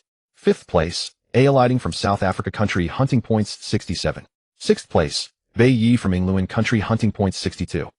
After that, there were roughly 7 with hunting scores in the 50s. Further down, there wasn't much to see. Suhan closed the leaderboard and claimed this hunt's reward. You have successfully claimed the hunting reward. As the champion, you will receive a precious piece of resource intelligence. You received item reward, a sharp razor, and a matching small mirror. You received item reward, a bag of white sugar. Tujin Pack. Your country was granted 10 points of national fortune. Reward claimed. Looking at the razor in his hand, Suhan laughed happily. What great luck, brothers. I thought I'd have to use an axe to shave forever. Though using an axe to shave was no problem, he had done exactly that a few days ago. But an axe was too heavy after all and troublesome to use. Now with a razor, keeping his face clean would be much easier. After storing the items, Suhan opened the map to see what the precious resource was. He opened the map. The resource point was in the mountains 10 kilometers away, and its icon showed white granules. When he saw the resource's name, Suhan's voice trembled. This is highly pure rock salt. The moment these words were spoken, the viewers in the livestream room were stunned. They could hardly believe their ears. Godsu had actually obtained resource intelligence on salt. This hunting champion reward was truly priceless. It was worthy of being called precious intelligence. Suhan was incredibly excited. High-purity rock salt would be an enormous help to him. With salt, no matter how much bear meat he had, he wouldn't have to worry about it rotting. If it weren't that it was already late and the bear meat and hide had not yet been processed, he would definitely have gone to gather salt overnight. With salt, he could make pickled vegetables and all sorts of preserved goods. At the same time, he could also treat the meat better. Even though Suhan had been frugal with salt these past days, how could he endure such intense labor without it? The salt he had left was now less than half. Today's intelligence was nearly worth a fortune. However, I have to speed up. Tomorrow, I'll not only collect salt, but also tan the bear hide and smoke the bear meat. There's really no time left to delay. After calming down, Suhan immediately buried himself in work. Once he finished dismantling the last parts of the grizzly, he would still have to move them back. Dismantling the grizzly bear's abdomen took Suhan a full hour and a half. Aside from a small portion that could be discarded, most of its internal organs were not only edible, but rich in various nutrients. The bear's heart, for instance, was delicious and pleasantly chewy. The bear's liver was a natural treasure trove of vitamin A. The latter he planned to cure, turning it into a snack that could be preserved for a long time. As for the bear's kidneys, they could be sliced and fed to the pets at home. The bear's lungs, meanwhile, were packed with protein. In terms of texture, they were slightly soft, yet when sliced, they turned somewhat crispy. It would make a nice cold dish. Of course, if paired with a bit of chili, it would be even better. As for the bear's stomach and given the abundance of meat, it was really unnecessary to bring them back. First, processing them was a hassle. Any intestines required an elaborate procedure to completely rid them of that fecal smell. Second, all the feces inside had to be completely removed. With just these two issues, they weren't suitable for eating, because he simply didn't have that much time to deal with them. After mulling it over for a moment, Suhan decided to bring the bear intestines back anyway. Although he didn't have time to process them into food, turning the bear intestines into catgut or using them as bait for catching large fish was still a fine idea. As for the remaining organs, Suhan decisively chose to abandon them. At 3 in the morning, shouldering the heavy bearskin, Suhan finally returned to the shelter. That day had exhausted him. The moment he climbed onto the heated brick bed, he fell into a deep sleep. Under the bed, Era, catching the grisly smell on its master, cowered in the corner too frightened to come near. That scent was familiar to it, the smell of the one that had killed its parents. On the other hand, Dahue, after hesitating for a moment, bravely climbed onto the bed with the aid of the firewood pile. It came up to its master and sniffed with its nose. The thick, bloody smell was overwhelmingly pungent. Wine. Dahue immediately let out a frightened, low whimper. A few days ago it had been exactly like this. Its mother collapsed to the ground and then never moved again. Could it be that its master had also been attacked? Dahue hurriedly licked its master's face over and over. The tender look in its eyes made countless viewers' hearts ache. Though animals cannot speak, that doesn't mean they cannot express themselves. In fact, they too can feel sorrow, grief, and happiness. Inside the Dragon Kingdom's livestream room, Dahue may be a disobedient son, but you can tell it's truly worried about the almighty Seuss' safety. It's probably thinking of its dead parents. That day its mother fell before them and never got up again. I really like Dahue. Although it's usually very aloof, I never expected it to have this side. This is the bond of emotions. Suhan slept all the way until 10 in the morning. Slept really well. Get up, time to gather salt. Dahue, how did you get onto the bed? Suhan sat up and found Dahue lying beside him. When had it come over? Upon hearing Suhan's voice, Dahue excitedly stood up and affectionately rubbed its head against his hand. Suhan felt deeply puzzled. After all, that Dahue was usually so aloof. Why was it being so affectionate today? With this question in mind, he opened the pet taming interface. To his surprise, Dahue's progress bar had soared to 72. What happened? Just yesterday the taming progress had only been 40. Could it be that it knew he had avenged its parents? He opened the pet taming log, where Suhan could check various changes in his pets. Notification: your pet Dahue sensed a strong smell of blood on you and grew very worried about your safety. The taming progress has increased significantly. Notification: your pet Dahue thought of its deceased parents and was terrified that you too might leave it. The taming progress has increased significantly. So you were worried about me. Suhan's gaze softened and he subconsciously rubbed Dahue's head. In the past, Dahue hated this gesture the most, but today, instead of resisting, it even proactively rubbed its head against his hand. What a sunder a little thing. After a simple breakfast, Suhan grabbed his backpack and stepped out of the shelter. A gust of cold wind hit him, making him frown slightly. Today was overcast with a temperature of only 3 degrees Celsius. In fact, the temperature had already dropped last night, but Suhan had been busy and naturally hadn't noticed. Still, the temperature drop was actually good for him. If the weather remained persistently warm, even if it was only in the teens, that bear meat would easily spoil. Seems like heaven is helping me. Suhan tightened his collar and quickened his pace while his mind was occupied with thoughts of rock salt. Once he brought back the salt, he would have to make pickled vegetables right away. That would require firing pottery. When the time came, he could fire more than enough. Not to mention pots, bowls, and utensils, but he definitely had to make a big vat. With that in mind, the brick kiln couldn't be small, it had to be a bit larger. Otherwise, objects like the water vat wouldn't fit inside. The 10-kilometer journey was very short. Thanks to his level 30 hiking skill, Suhan reached his destination in just 45 minutes. He opened his map and took a look. The rock salt was deep inside the cave ahead. To be safe, Suhan pulled out his axe. The cave was very spacious, and after only 5 minutes of walking, he arrived at the coordinate location. He looked down around him, and sure enough, there were many stones. Is this rock salt? Suhan picked up a transparent stone and gave it a lick with his tongue. It tasted salty, very salty, yet there was no trace of sourness or bitterness. This indicated that the rock salt was of high purity with very few impurities. High purity salt indeed. Suhan put his backpack on the ground and tried to pick up pieces of rock salt about the size of a fist. Ones too large wouldn't fit in the backpack, and ones too small were hard to find. Even the fist-sized rock salt would have to be crushed before refining once he got back. After filling his backpack to the brim, Suhan left with satisfaction. This bag contained at least dozens of genes of salt, enough to last him for a long while. Back at the shelter, Suhan took out the rock salt and placed it on a clean wooden board. In the sunlight, the rock salt shone as beautifully as crystal. All right, time to start cleaning. Suhan picked up the axe and used the hammer side of it to crack the rock salt into pieces about the size of red dates. Crack. With one chop of the axe, the rock salt split apart. Countless tiny grass roots and bits of gravel were easily picked out from the crushed salt. Next came further crushing. Once the rock salt went from the size of red dates to that of soybeans, it was ready to be boiled. Boiling dissolves the salt, and only then can it be filtered. While the salt was boiling, Suhan set about making filters. Coincidentally, some bamboo from yesterday's bow making was left over, so he used it to make the filter containers. Suhan made a hole at the bottom of the bamboo tubes, then added clean pebbles, fine sand, charcoal particles, pebbles, fine sand, and plant ash in that order. That made 5 layers of filtration in total. Actually, it would have been best to lay down cotton or something with stronger absorbency at the bottom. But since none was on hand, this had to do for now. The first filter was done, and now it was time to make the second. With this much rock salt, 1 bamboo tube certainly wouldn't be efficient enough. At least 5 were needed. Suhan worked quickly. By the time the salt water was boiling, 5 filters were basically done. Alright, next is, once the first batch of salt water comes out, we can smoke the bear meat. By now the salt in the pot had fully dissolved into brine. The liquid was only slightly cloudy, proof of its high purity. The more impurities salt contains, the murkier the resulting brine. Conversely, it would be as clear as it was right now. Looking at the fully dissolved brine, Suhan took the pot off, set it aside, then picked up a wooden plank and worked it with an axe. He intended to build a stand to support the bamboo filter tubes. This would not only save time and effort, but also spare him from having to watch over the filtering process. The plank was a trough assembled from left and right pieces with 3 openings on each side to hold the bamboo filter tubes. Beneath it sat a small earthen basin.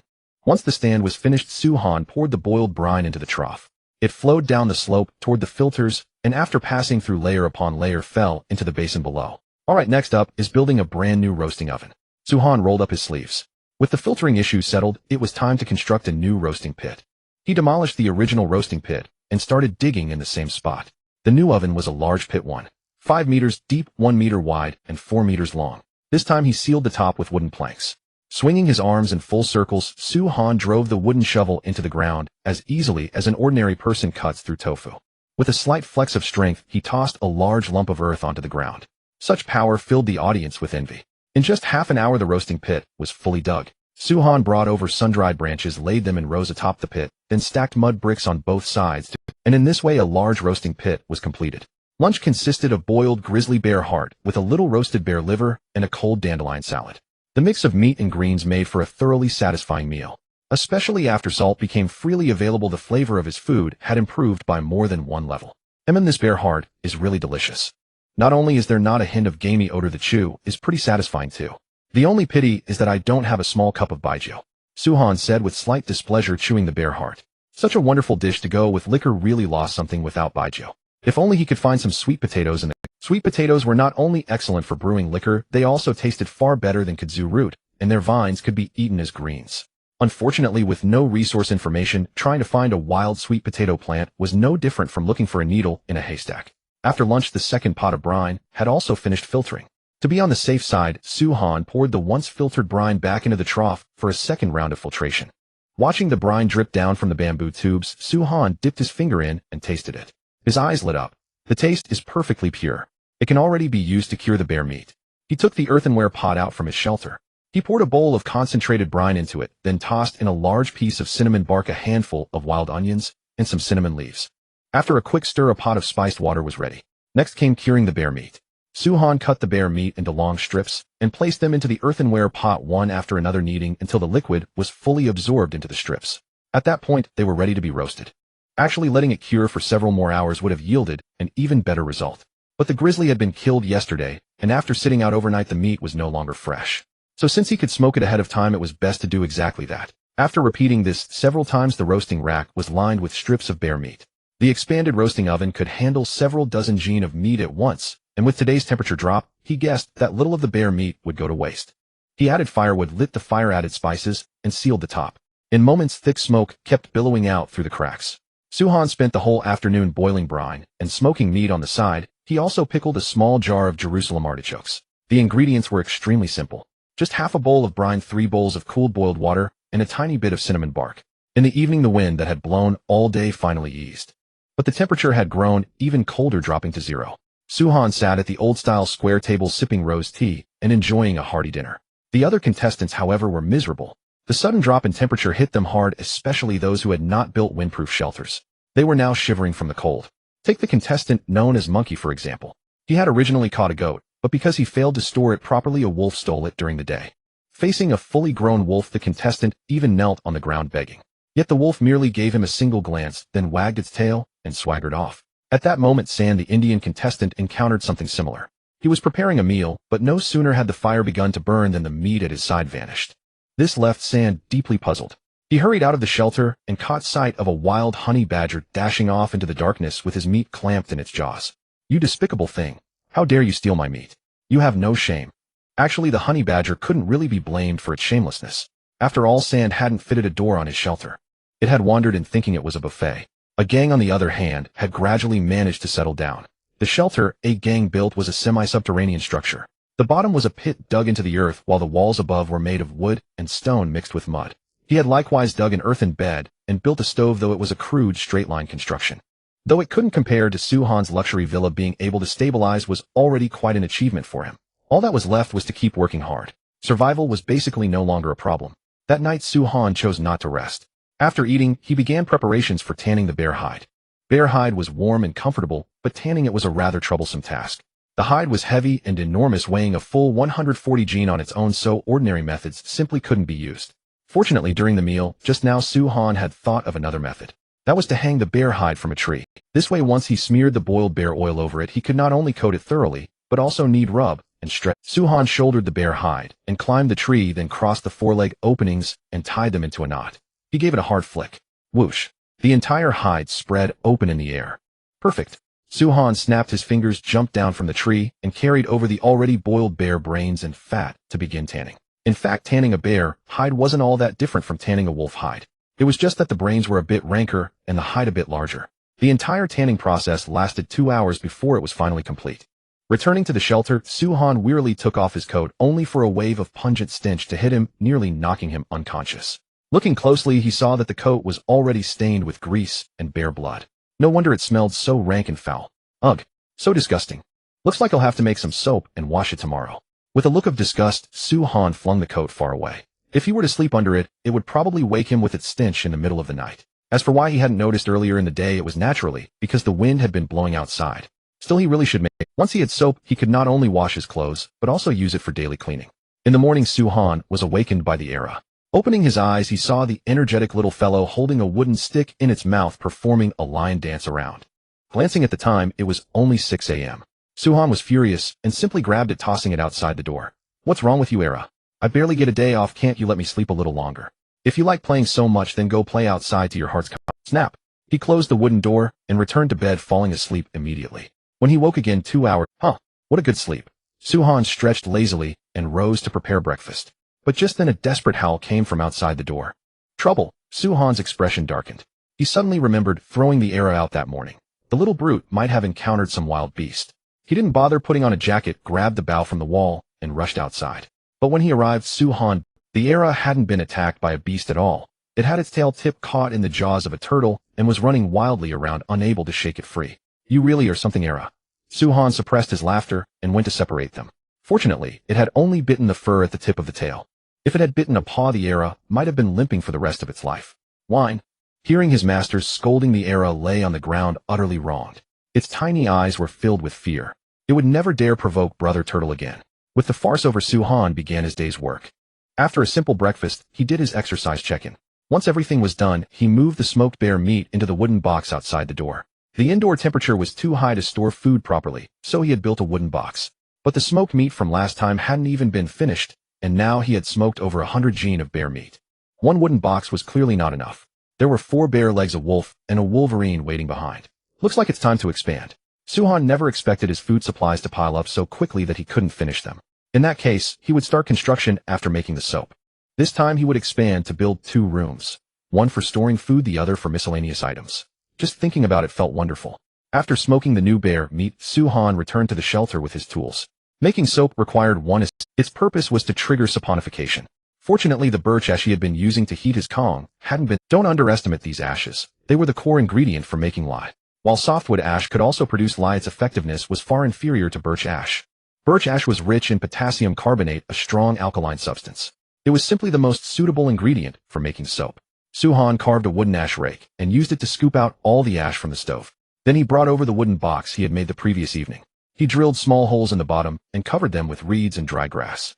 This prevented the birch ash from leaking out. Once the holes were sealed, he could fill it with birch ash. Suhan packed a large amount of ash into the wooden box, pressed it down with a smaller plank, and finally added clean lake water, waiting for the lye to filter out from the bottom. A bowl of water was poured into the wooden box. After a few minutes, drop after drop of brownish-gray lye began dripping into the earthen basin. This was the initially filtered lye. Suhan caught a drop on his finger, rubbed it between his fingers, and felt a slick, slippery sensation. The feeling grew even more pronounced. The purity of the lye is fine. Next is boiling the oil. Yesterday's bear fat had mostly been used for tanning, so he would have to render it fresh now. Suhan decided to skin and butcher the wolf he had brought back. Bear fat smelled too strong and was completely unsuitable for soap. Wolf fat would have to suffice. As for deer fat, it was far too precious. He couldn't bear to waste it on washing hands. An hour later, pure wolf fat had been extracted, and the lye, after refinement, filled another large bowl. Next, it's time to combine. Suhan slowly poured the lye into the fat and stirred in one direction with a... He remembered the soap-making ratio was roughly 2 g of fat to 130 grams of lye. But the purity of wild lye had no precise measurement. So Suhan could only go by feel. At that moment, the system prompt sounded. Detected that the host is making soap. Congratulations on unlocking the new skill, Natural Alchemy. Tip: the higher the skill proficiency, the greater the success rate. Another new skill learned. Suhan smiled faintly, but his hands never stopped. Each stir earned him skill experience. After more than 10 minutes, the fat in the earthen pot gradually thickened. This was a sign that the saponification reaction had reached its critical point. Seeing this, Suhan immediately stopped and quickly poured the soap mixture into another clean wooden box. It now needed to rest and keep warm. However, the soap liquid at this stage could already be used for laundry. Though it was a bit harsh on the hands, if he didn't clean his jacket, he wouldn't be able to go far. He scraped some soap liquid with a wooden slice and dropped it into warm water. Suhan began scrubbing his jacket. After a good amount of rubbing, the smell was completely gone, but the bloodstains remained. There was no way around it. Even in modern times, clothes heavily stained with blood are difficult to restore to whiteness. So from the start, Suhan had not expected perfection. Just getting rid of the foul odor was enough. At this point, the viewers in the live stream were dumbfounded. Wait, making soap is this simple? It wasn't that hard to begin with. You have fat at home, hardwood ash too, and the rest is just combining them. That's true, but compare him to the other contestants. Who else in the world is as carefree about food and shelter as our God Su? To live comfortably, you first need to solve the basics of food, drink, and housing. Just look at Yi right now. He performed brilliantly during his hunting mission, didn't he? But today he's busy reinforcing his shelter.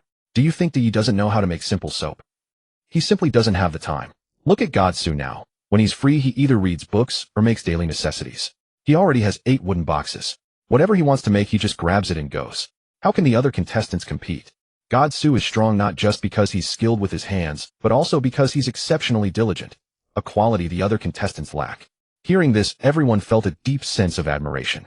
The foreign viewers in the live stream also felt for the first time the terrifying gap between Suhan and the other contestants. He wasn't simply strong at hunting. He dominated in every aspect. After washing the clothes and hanging them up, Suhan picked up a wooden shovel and headed outside. Not wearing a jacket was truly cold. Even for someone with his abnormal physique, leaving the warm shelter raised goosebumps all over his arms. This weather is truly terrifying. If it doesn't snow in another 20 days, something's wrong. Suhan rubbed his palms and began excavating the foundation. The rooms he wanted to expand were located on both sides of the shelter. The benefit of this approach was obvious. First, they could serve as an insulation layer. Second, it would save building an entire wall. The storage room would be roughly the same size as the master bedroom. Since he was expanding anyway, he might as well make it larger. Suhan swung his arms vigorously, never stopping. By 2 p.m., the foundations for both storage rooms were completely finished. Today's work efficiency was roughly 20% faster than when he first built the shelter, and the physical stamina consumed was negligible.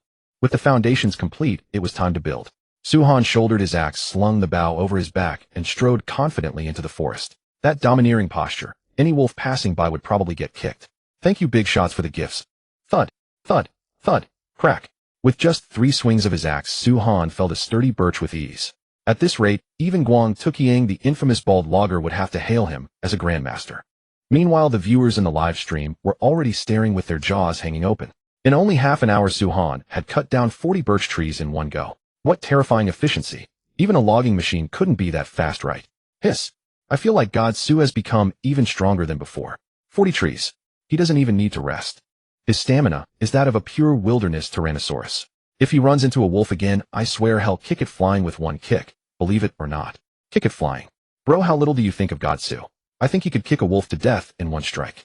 I think God Su is scarier than the war god from that show. While there's still a gap, at least God Su's mouth won't curl up. Inside the forest, Suhan finally stopped to rest. Looking at the felled trees around him, a smile lifted the corners of his mouth. The newly comprehended focus skill is really powerful. Same kind of work, but efficiency went up by 30%. Before coming to cut wood, Suhan had comprehended a special skill. The specialness of the focus skill was that it had prerequisite trigger conditions. Only after completing these conditions would one comprehend the skill. The trigger condition for the focus skill was after reaching level 20 or above in 5 passive skills, it would automatically be comprehended. Skill effect: when you devote yourself entirely to one task, you enter a state of focus. In the focus state, work efficiency increases by 30, and you gain an extra 1 point of skill experience. Current level LV1. Next level requires 200 skill experience points. Currently the skills Su-Han had raised above level 20 were breathing, hiking, sleeping, night vision, and gathering. The only pity was that tanning the bear hide yesterday had not triggered it. If it had, so much time wouldn't have been wasted. Looking at his skill list, Su-Han couldn't help wondering about one thing. If 10 skills broke through to level 20 or higher, would there be another surprise waiting for him? After sitting down to rest for a while, Su-Han started busying himself again. After all, the sooner the storage shed was completed, the sooner the bear and wolf pelts could be hung up inside to dry. And with this batch of timber, he could craft more tools. Dusk was falling and a cold wind was blowing gently. On the 15th trip carrying wood back, Su-Han did not go out again. Instead, he picked up his axe and began processing the timber. It was only 4:30 now, still a bit early to eat. While he had time, he had better set up the frame of the house first. Otherwise, if it rained at night, the foundation he had laid would be wasted. Su-Han activated the focus skill. The distracting thoughts in his mind were screened out, leaving only 2 things: processing timber and building the house. Chopping, grooving, burying. There was not a single wasted movement in Su-Han's actions. As soon as one task was done, he immediately moved on to the next. From processing the timber to building the walls, and then capping the roof with wood, the whole process took only 1 hour. Highly efficient and precise. That was how Su-Han felt at this moment. He wasn't being controlled by the system to work. Rather, his eyes saw only what should be done and what should not be done. Although it sounded simple, most people could hardly enter such a focused state. Even when playing video games, they would get distracted due to external influences. Su-Han slipped into the house for a sip of water, then began roofing the storage shed. The layout was the same as the master bedroom, using the same method, so it wasn't much trouble. 7 o'clock in the evening. The temperature kept dropping, but Su-Han didn't seem to feel it at all as he continued building the house with blazing energy. Even the viewers were wondering whether he was actually a man of iron. The answer, of course, not. Only when the roof of the storage shed was finished did Su-Han snap out of the focus effect. Exhaustion, hunger, cold, muscle soreness. All kinds of sensations surged through him at once, nearly making Su-Han collapse to the ground. Hiss. So focus still has this kind of side effect. I was almost in real trouble. Su-Han said with a wry smile, steadying himself against the wall. This had been a lesson. He didn't dare do that again in the future. After all, too much focus was too likely to cause trouble. So he decided that from now on, even focusing on work had to be done by time and stage. He had to completely eliminate today's kind of extreme focus. Su-Han held the wall and slowly moved his body into the master bedroom. He was extremely careful going down the steps, afraid that a moment of carelessness would make him fall. By the time he reached the ground, his body gradually felt a little better. Only then did Su-Han walk over to the bed and rest. He nibbled on dried venison and sipped tea. As for moving things, he would wait until he had fully recovered. There was even still time tomorrow. During his rest, Su-Han wasn't idle either. He was thinking about tomorrow. Today was supposed to be a day of rest, but in the end, he had been busy all day. So tomorrow he absolutely had to relax.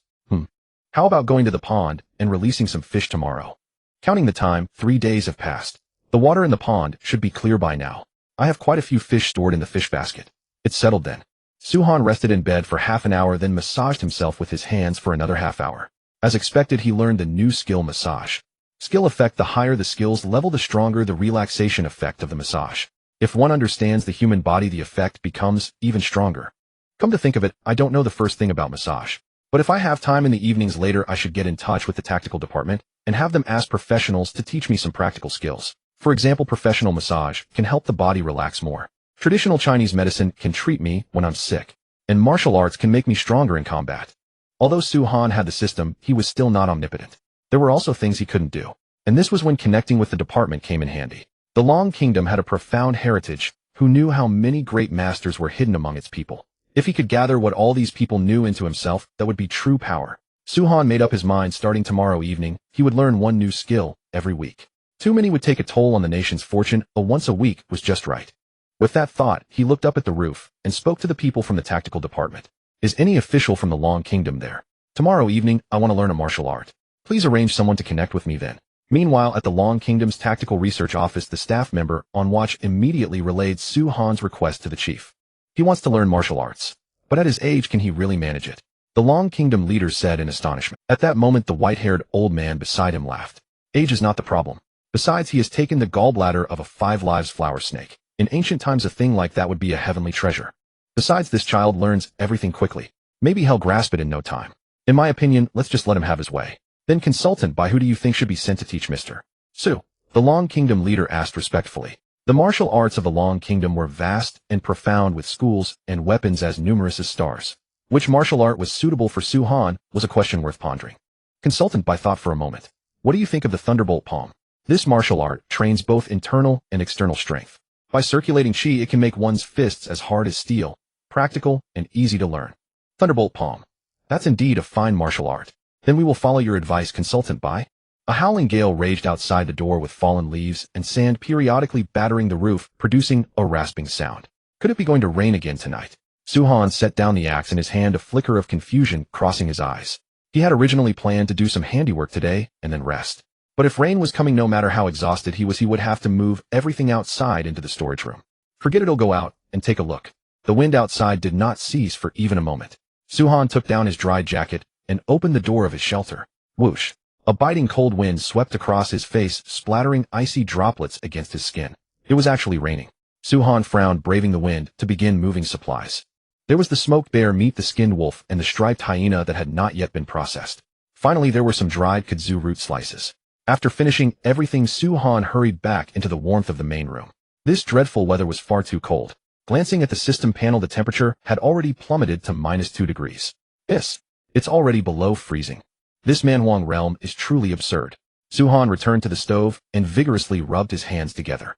If things continued on this trajectory, he would likely need to keep the heated Kong burning around the clock to maintain the temperature inside the shelter. But that meant he would need to find time to produce more charcoal. Compared to firewood, charcoal burned far longer, and crucially, it did not take up much space. The next day, bright sunlight and fresh crisp air. Su Han completed his daily check-in early and headed to the lake to retrieve his fish traps. Starting today, he would begin fish farming. The mere thought of it filled him with excitement. Both fish traps were abundantly filled, so much so that carrying one by hand was somewhat of a struggle. Su Han carried the traps, climbed over the earthen ridge, and arrived at the pond. The once murky water was now crystal clear, revealing the sandy bottom, and even allowing him to see his own reflection if he squatted down. Impressive. Su Han praised, then tipped the fish from the traps onto the ground. The fish immediately began leaping and thrashing about, their vitality evident. Su Han tossed the vigorous fish into the pond while the sluggish and dead ones were set aside. Lake shrimp, Christian carp, zander, tilapia.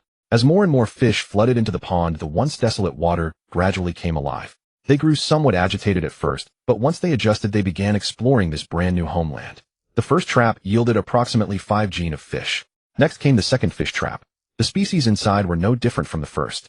After emptying both traps, Su Han returned to the lakeshore and waded into the water to gather aquatic plants needed for the fish pond.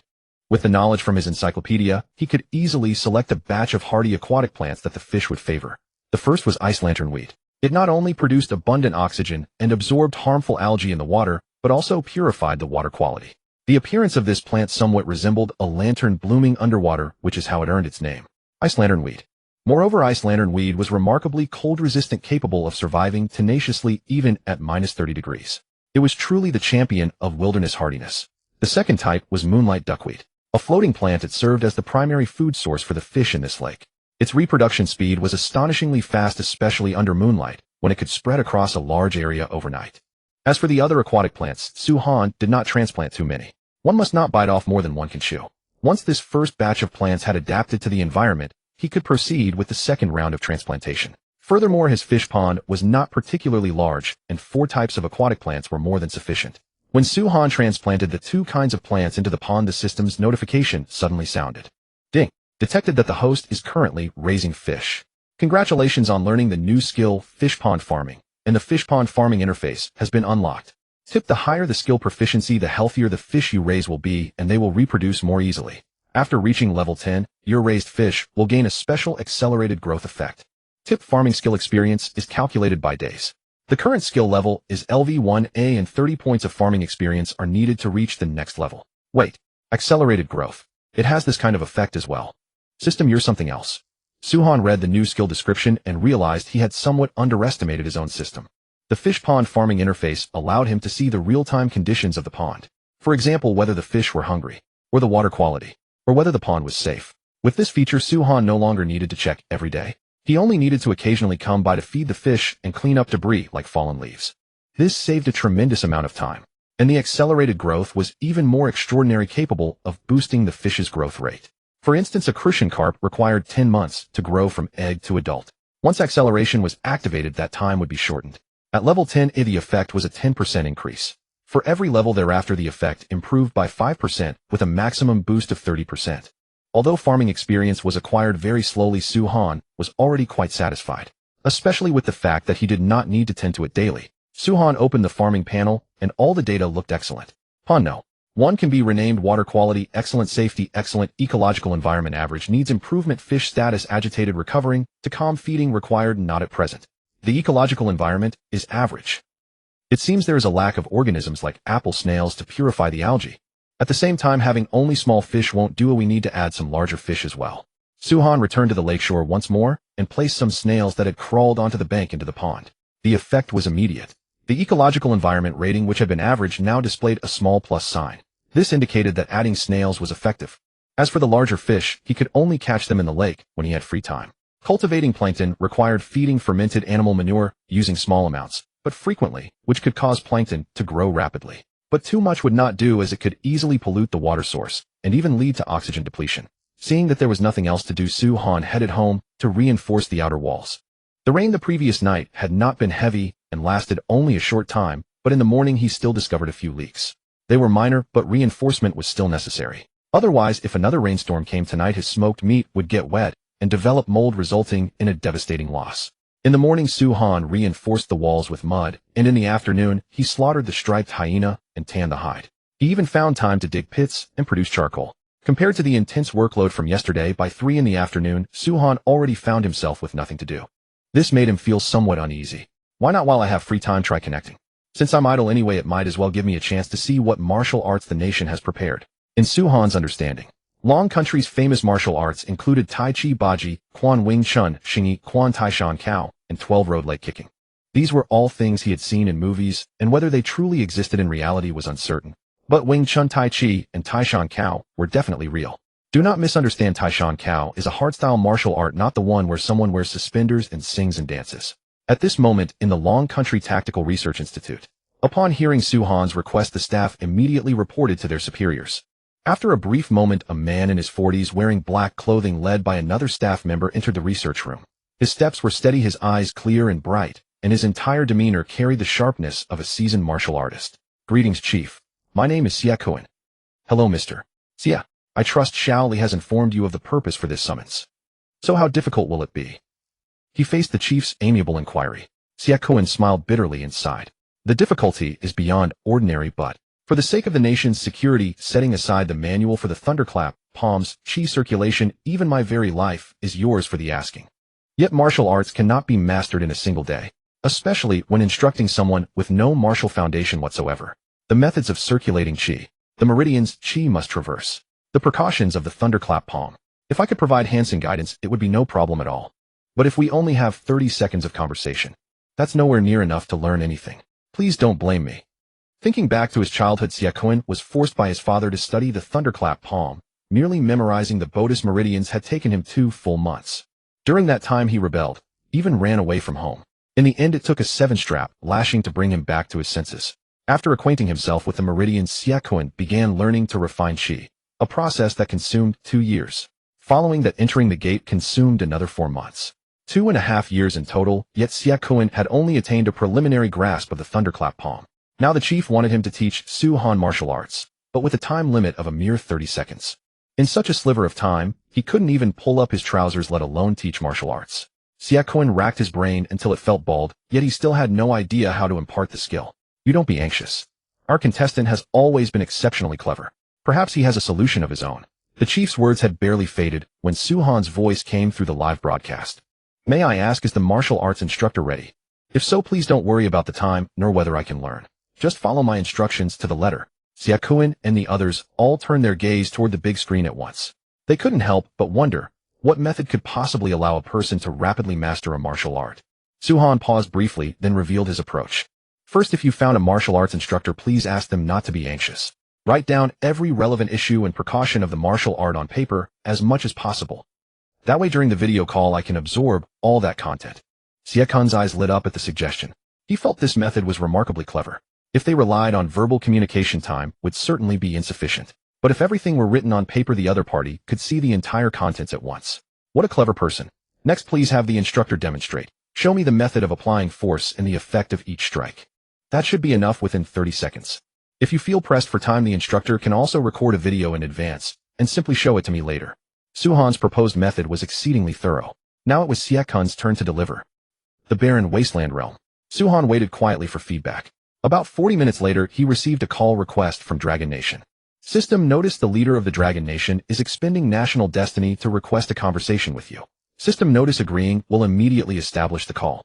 Please be aware that your conversation time is limited to 30 seconds. Cherish this opportunity. Agreed.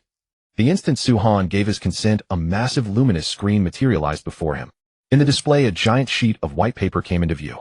First was a diagram of the human Bodis meridians marked with the routes for chi circulation and all the precautions.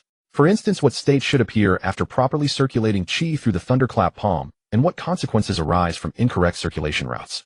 The paper spelled it out with absolute clarity. 5 minutes later, the staff switched to the next sheet. This one explained the detailed process of nurturing chi and circulating chi.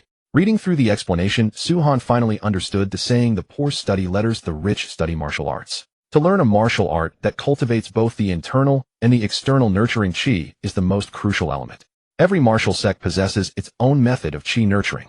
Yet without exception, before one's chi and blood reach full maturity, a long period of conditioning the body is required. And conditioning the body naturally demands meat and medicinal herbs for nourishment. Otherwise, instead of mastering the martial art, one would end up ruining one's own body. Suhan was not worried in the least because his body, strengthened by the 5-life snake gallbladder and the system, had grown immensely powerful, likely allowing him to skip the conditioning process altogether. Another advantage was that learning the martial art would probably prompt the system to further enhance his physique. Another scant 5 seconds slipped by. The white paper was flipped to its final page. A fist moved by chi strikes like a hammer, and a wave of the hand can shatter stone. This passage describes the effects achieved once the thunderclap palm has been mastered. What follows are insights on facing enemies as well as the states of the thunderclap palm at its various stages. Suhan scanned the text at a glance and committed everything to memory in just 3 seconds. As the call reached the 15-second mark, the visuals shifted at a rapid pace. A man in black appeared within the frame. Settling his chi into his dantian, his left hand swiftly flushed red and enlarged. With a shout of "Hoth!" Siakun slammed his palm onto a 5-centimeter thick blue brick. A crisp crack rang out, and the hard blue brick shattered in an instant. Young friend, did you see clearly? This is the thunderclap palm. Its method of delivering force emphasizes the union of chi and strength. That is the coordination of respiration, the chi nurtured within the body and the physical frame.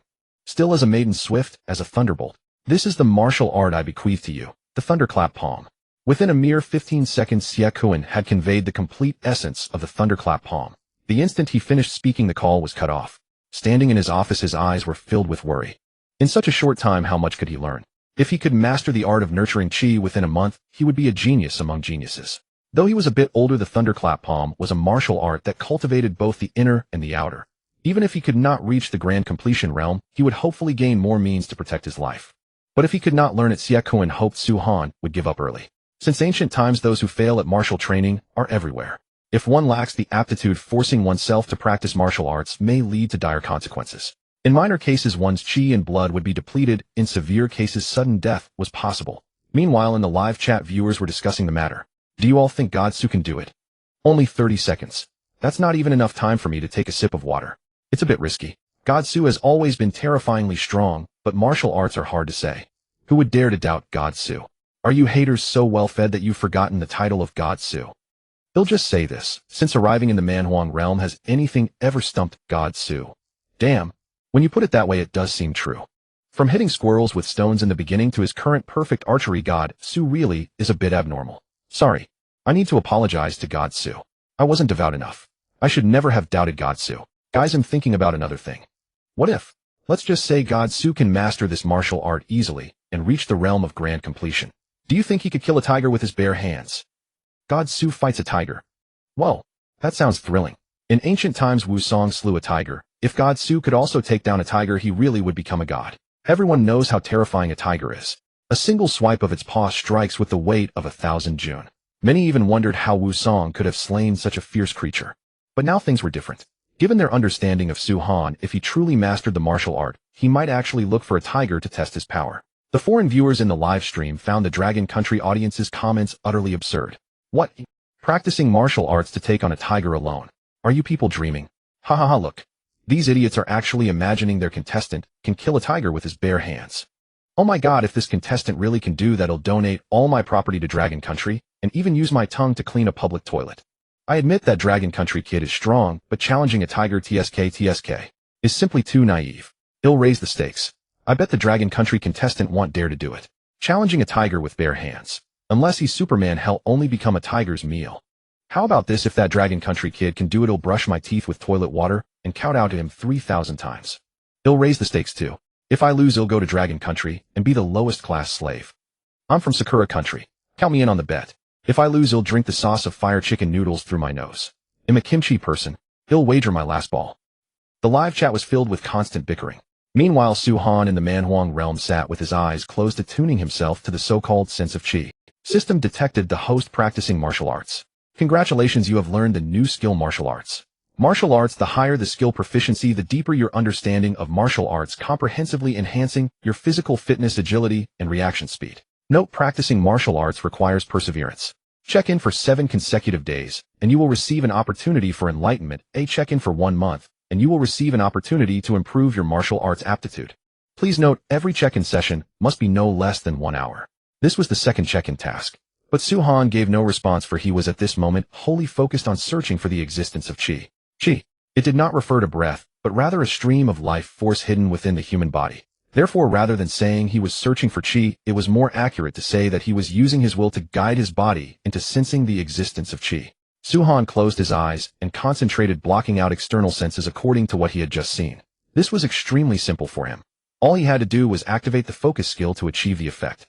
Sight, smell, hearing, touch. As his perception gradually contracted inward into his body, Su-Han precisely sensed the power hidden within. It was everywhere. When the body breathed, chi circulated from the dantian to the limbs.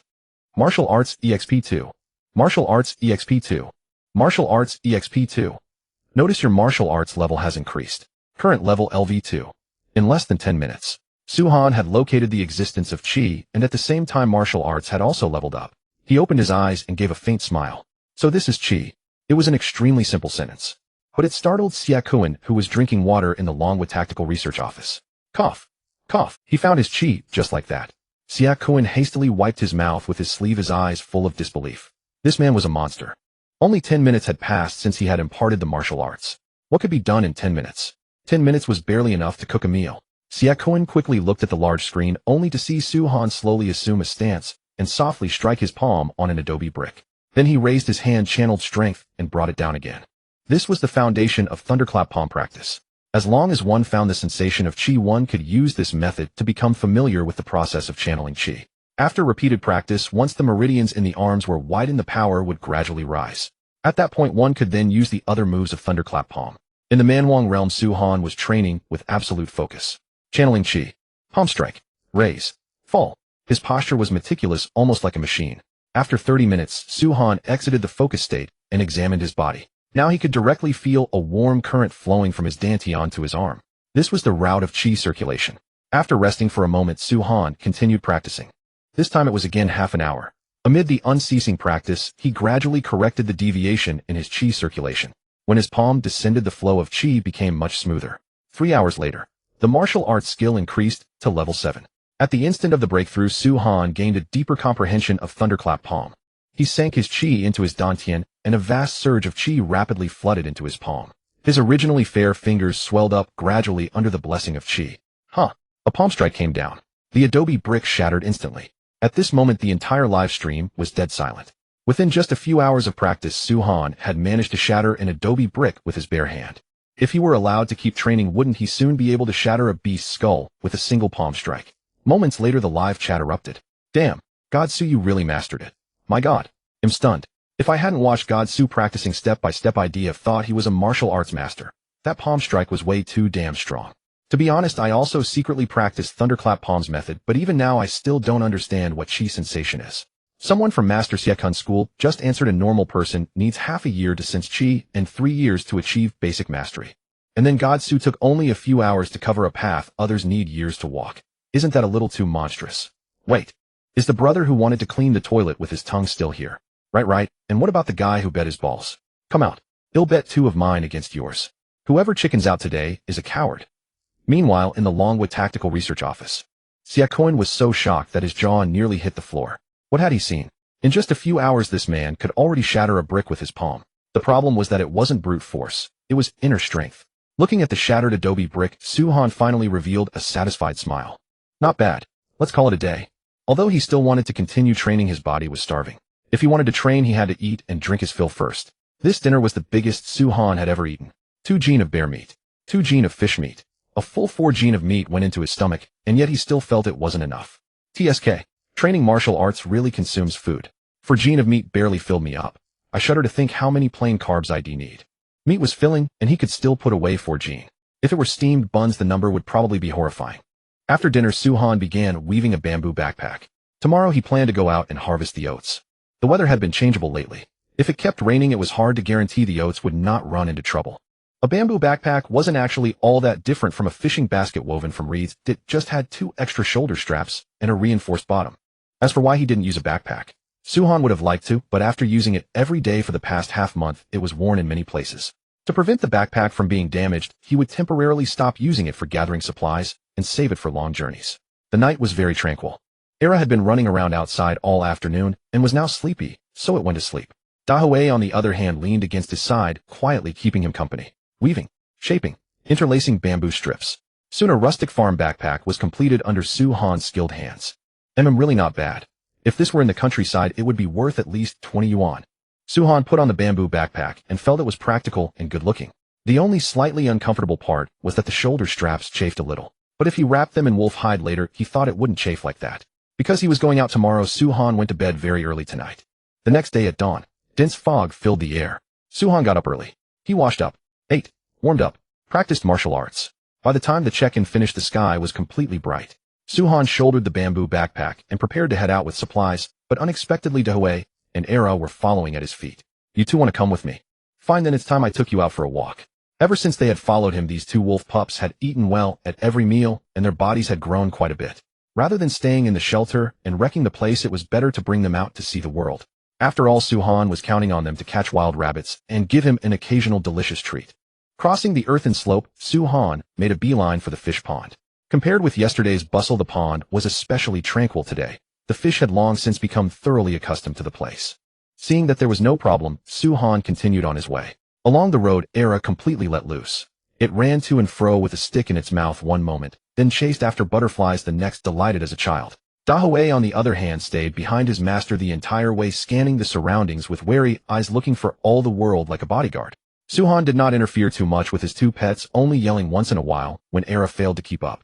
Walking along a thicket covered in red rose hips caught his eye. What a lucky start.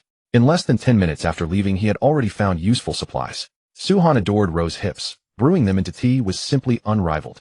Now he was thoroughly hooked, craving a cup every evening before bed or while reading. At the same time, if rose hips were added to soap, the result would be a soap with a rose aroma. Suhan planned to give it a try once he returned. The soap at home was usable, but the natural reek of wolf fat was somewhat off-putting. So apart from washing clothes, just as Suhan was about to pick the hips, Dahoe suddenly bit hold of his trouser leg. What's wrong? Grr. Dahoe tugged at his pants, letting out a low warning growl. Suhan immediately understood what it meant. There was likely danger in the thicket ahead. Since his own danger sense had not been triggered, whatever lurked in the bush meant him no harm. Seemed it was not an animal, but a reptile of some sort. Suhan crouched down, calming Dahoe's agitation, then took off his wooden spear and parted the bushes bit by bit. There he saw a green snake as thick as a coin slithering slowly inside, flicking its tongue. Its information immediately surfaced in his mind. The green bamboo snake, resembling a bamboo viper, was nevertheless a non-venomous snake. The green bamboo snake was very helpful to the natural environment. It not only enjoyed preying on all kinds of rodents, but also fed on harmful insects. Hence, as long as food was abundant, he would not kill such a snake. In the live stream, the fans burst into exclamations. Whoa, Dahoe is only this small and already knows to warn God Su. What a good dog, no a good wolf. 666, I was just wondering why Dahoe suddenly bit God Su's pant leg. So there was something ahead. This wolf is definitely not raised in vain. Dahoe is so handsome. The importance of raising pets. After seeing the green bamboo snake off, Suhan took a matchstick-sized strip of meat from his pocket, tossed it to Dahoe, and praised, "Well done, keep it up next time." Looking at the shred of meat on the ground, Dahoe's eyes lit up with delight, and it quickly gulped it down. It was venison, small in size but absolutely delicious. As for Era, it was still galloping about at the back, completely unaware of what had just happened. After harvesting all the rose hips from the thicket, Su-han continued on his way. Compared with the area near the lakeshore, the resources in the south were a little scarcer and no edible food was visible for the most part. He still managed to spot quite a few useful resources. For instance, lemon balm, a very famous plant that gives off a lemon fragrance. Not only can its leaves be brewed into tea, but they can also relieve stress and improve sleep. Meanwhile, if this herb is soaked in water, it can also produce a simplified version of floral water. Besides these, Su-han also found purple gromwell and golden oak plum. The former, when mashed into a paste, could rapidly close wounds. The latter was a fine remedy for reducing swelling and treating insect bites. Before he knew it, Su-han had reached his destination. It was a grassland full of oats, large stretches of golden oats interwoven with withered wild grass, making the harvest no easy task. Looks like I won't make it back by noon. Su-han shook his head helplessly, then shouldered his bamboo basket and set to work with his head down. Wild oats reached about 80 to 120 centimeters in height. Unlike human-cultivated varieties, in order to compete with weeds for water and nutrients, they usually shed seeds automatically when the seeds matured. Su-han was in luck. The wide temperature gap between day and night of late meant that most oats had not fallen from the heads. Out of every 10 spikes, one was still swollen with grain. He only picked ears that had not yet shed. For one thing, this was convenient and saved energy. No need to rummage through the weeds. For another, oats that shed easily were not suitable for artificial cultivation. The oats commonly consumed by humans are the result of countless generations of optimization. Not only are they resistant to cold and disease, but they also feature plump kernels and astonishing yields. Su-han did not come to pick these oats for food. He wanted to cultivate them himself. Once he selected superior seeds and planted them on a large scale, that would be the time to truly enjoy life. The weeds in the field were almost as numerous as the oats. Su-han worked unhurriedly, clearing away weeds while placing the oat ears into his basket. The foreign viewers in the live stream were deeply affected by what they saw. I finally understand why those non-humans can never become prosperous. As soon as they have a bit of food, they start goofing off. They deserve to be enslaved for a lifetime. From this contestant, I can see the fine qualities of a Dragon Kingdom citizen. A hard-working and diligent person like him deserves to live a good life. What the earlier comment said is right. Those Negroes are being lazy again, completely forgetting the misery of the rainy days a few days ago. Among all the contestants worldwide, this one alone has been working hard from the very beginning. He never complains about anything, just silently puts forth his best effort. This is the kind of person I appreciate. He is truly the light of humanity. At noon, Su-han found a patch of shade under a tree, put down his basket, and sat to rest. Dahui, who had been keeping close all along, also found a place to lie down. Wait, where was Era? Su-han froze. Where had that fellow run off to? It couldn't have gotten lost, could it? Era, come here. Cupping his hands around his mouth, he began to call the silly beast. Silly as Era was, he would still feel heartbroken if it were really lost. Rustle, rustle. A noise came from the grass in the distance. Su-han turned his head to look, then froze in slight surprise. Era was actually running out of the grass with a little rabbit in its mouth. Was this for real? My silly wolf actually knows how to hunt. Su-han was stunned. But Era dashed all the way over, set the little rabbit in front of him, and wagged its tail like crazy. This was plainly an attempt to claim credit. Alright, your old man really misjudged you. Era, you do have some real skills. Su-han felt immensely gratified. Originally, he really had thought Era was just a silly idiot, yet it turned out to know how to hunt. Nice. Really nice. Su-han accepted the little rabbit, then rewarded Era with a piece of venison. After all, this was Era's very first hunt. The due reward absolutely could not be omitted. That way Era would form a good hunting habit. With the rest over, Su-han continued to work with his head down. Thanks to his tireless efforts, the oats in this field were finally all harvested before dark. Next, he needed to store the seeds properly and wait until the following spring to sow and cultivate them. By the time he returned to the shelter, darkness had fully blanketed the sky. Su-han set down his basket and kindled the fire in the stove. While warming up the meal, he began sorting the day's gathered supplies. Oat seeds did not need husking, but when planting, the shriveled and undersized grains had to be picked out. So Su-han placed all the oats into a wooden crate, leaving them to be dealt with in the spring. For the remaining supplies, medicine was grouped with medicine and drinks with drinks. In just a few minutes, everything in the basket was neatly categorized. Just then, the meat in the pot finished cooking. Su-han divided it into 3 portions, keeping the tender cuts for himself, while tossing the tougher parts to the husky and gray. During dinner, a thought suddenly struck him. Today was the weekend, which meant the weekly mission would refresh at midnight. Last week had been hunting. He wondered what this week would bring. But no matter the task, Su-han was determined to compete for the championship. No, not just this time. He wanted to win every week. In a wilderness where resources were scarce, intelligence rewards were simply too overpowered. Even mere herbal medicine intelligence would save him precious time searching. After all, no one could guarantee they would never fall ill. After eating his fill, Su-han began preparing for battle. No matter what task arrived tomorrow, he would face it with ease, having learned his lesson from hunting the grizzly bear. This time he prioritized sharpening his axe and crafting a fresh batch of arrows.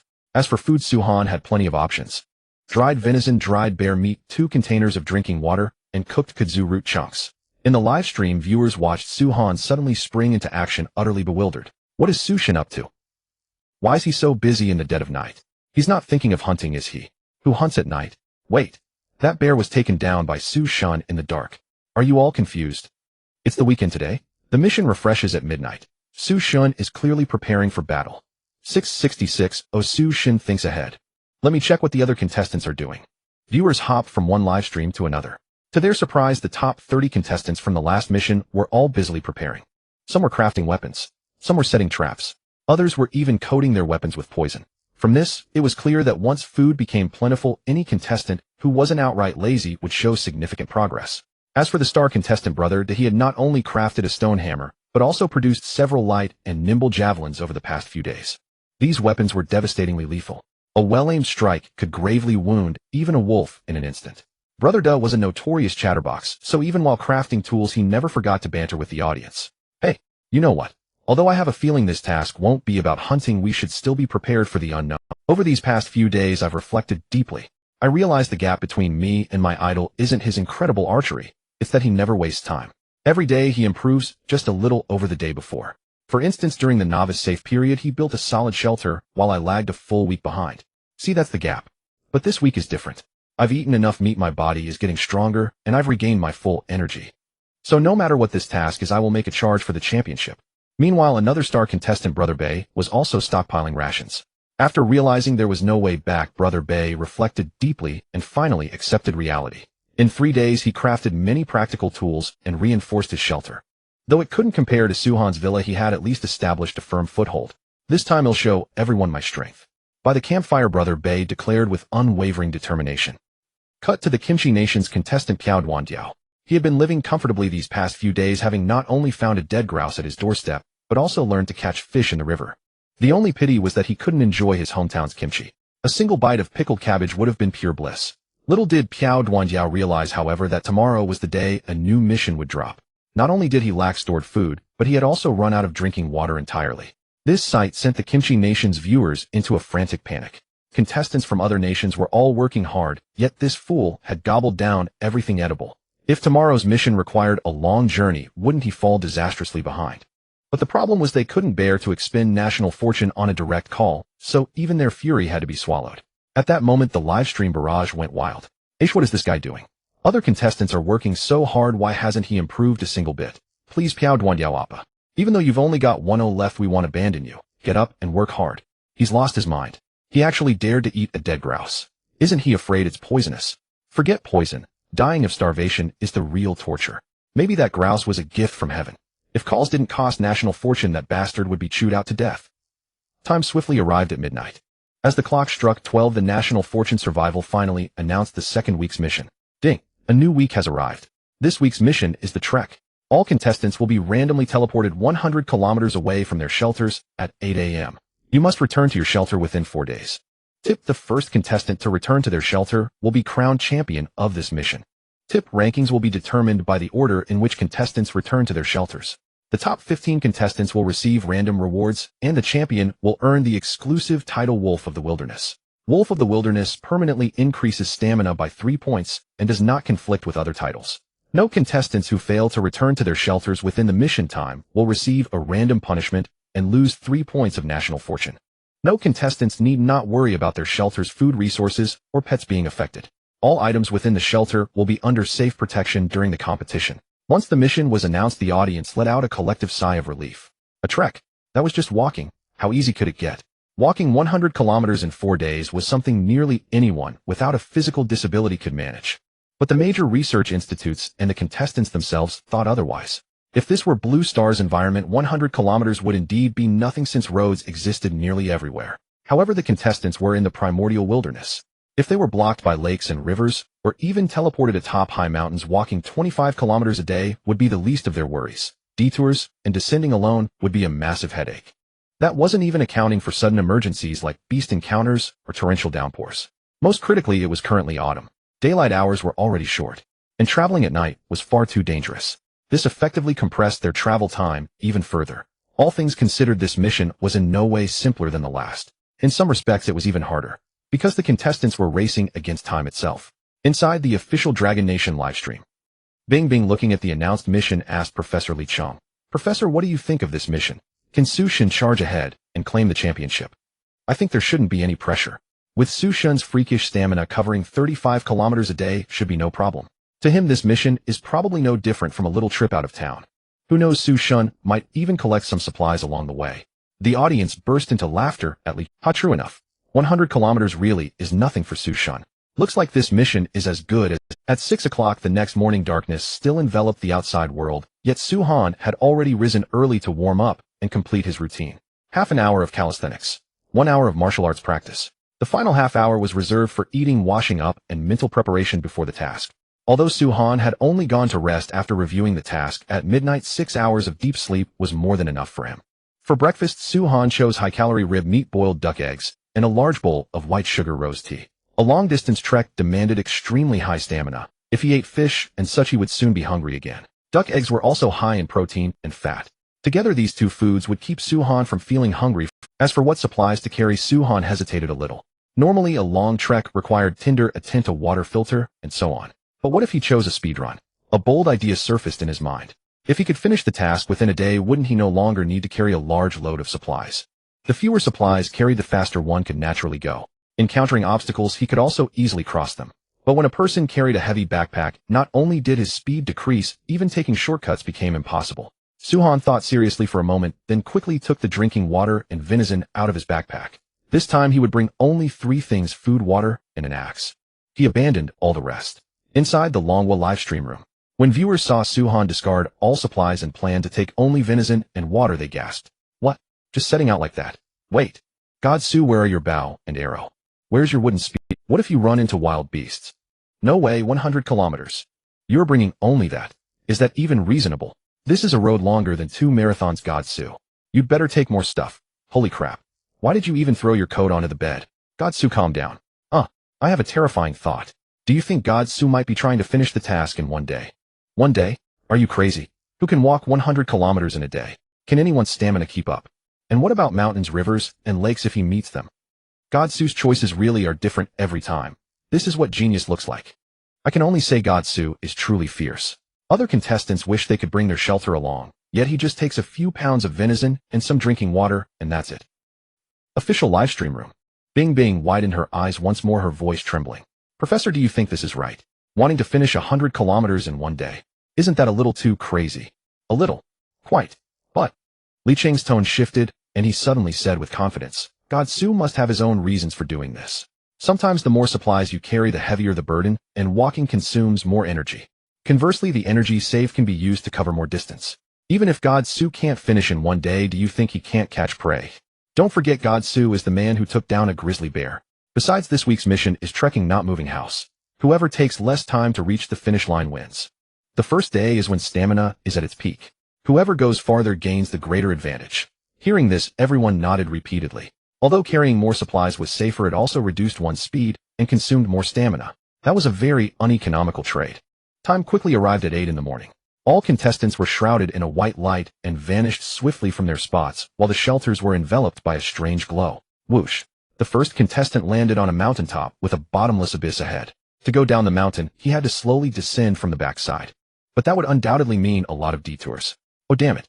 Why is my luck so bad?" The kangaroo contestant cursed, and quickly turned to search for a way down. Meanwhile, Su Han also landed. His starting point was the top of a large tree.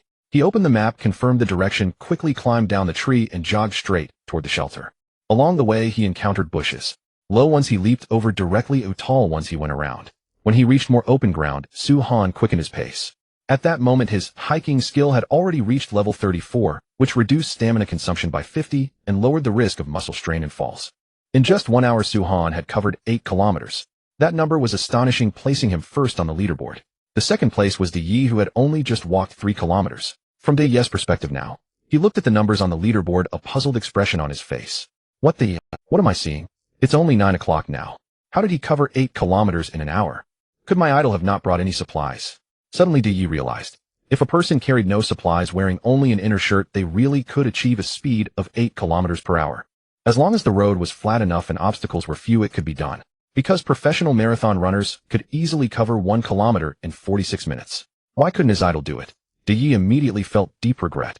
If he had known, he wouldn't have brought so many supplies. On the other side, Yi was ranked second on the leaderboard. He had currently progressed 4 kilometers, carrying only 2 items: food and fire-starting materials. As for why he didn't bring water, Yi naturally had his own intentions. Staring at the first place on the leaderboard, Yi murmured, "Don't rush. The current first place is just luck. Only the one who laughs last is the winner." 10 in the morning. Suhan began climbing a slope, gradually slowing down. But he had already advanced 15 kilometers with 85 kilometers remaining to the finish. Throughout the journey, Suhan had barely stopped, maintaining at least a jog the whole time. Crossing the slope, a rugged mountain road came into view. Suhan now had 2 ways to go down the mountain. First, take the mountain path on the right, which required many turns and wasted a lot of time. Second, jump directly from here. But the mountain was steep, and although there were many rocks to step on, it was still extremely... Suhan chose to step back a little. Accelerate. Run. Then amid countless viewers' screams, Suhan activated his focused state and leaped. From nearly 3 meters high, he landed easily on an earthen slope. At that moment, a system notification sounded. Detected the host performing parkour. Congratulations on learning the new skill parkour. Effect: the higher the skill level, the stronger your balance and explosive power, and the more calmly you can respond to danger, reducing stamina consumption. The viewers in the livestream room were all frightened. Holy crap. I expected Godsu to go crazy for speed, but he's throwing his life away. This mountain is at least a few hundred meters high.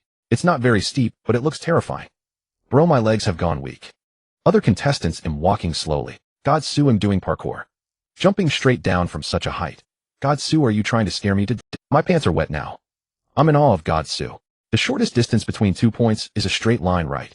As long as there's a path, he won't flinch even from jumping off a cliff. His principle is never to take a detour. Godsu, who can possibly be faster than you? Now, it wasn't just the Longwa audience. All the foreigners were stunned too. We were supposed to be on a long trek, and you were doing mountain parkour downhill. Suhan landed on a slope, and without a moment's pause, immediately harnessed the momentum to leap toward the left front. Below was another earthen slope. But the landing spot was pitifully small, only 30 centimeters wide. The instant his feet touched down, inertia yanked his body forward. The audience watched with their hearts in their throats. The drop below was 10 meters high. Falling would be disastrous. Yet Suhan didn't panic in the slightest. Instead, he sprang up again right after landing. Smack! His hands firmly grabbed the tree trunk below. Though a branch scraped his body, he was large. Suhan steadied himself, took out his axe, and swiftly dropped from the tree. Ahead lay a 100-meter-long 45-degree slope covered with brambles and dense vegetation. This is a perfect chance to pick up speed. Suhan quickly memorized the position of every bramble patch, took a deep breath, and burst forward like an arrow. Leap. Turn left. Use the protruding rock to leap again. Suhan sprinted down the slope with not a single wasted movement the entire way. He was a swimming dragon. The audience was stunned.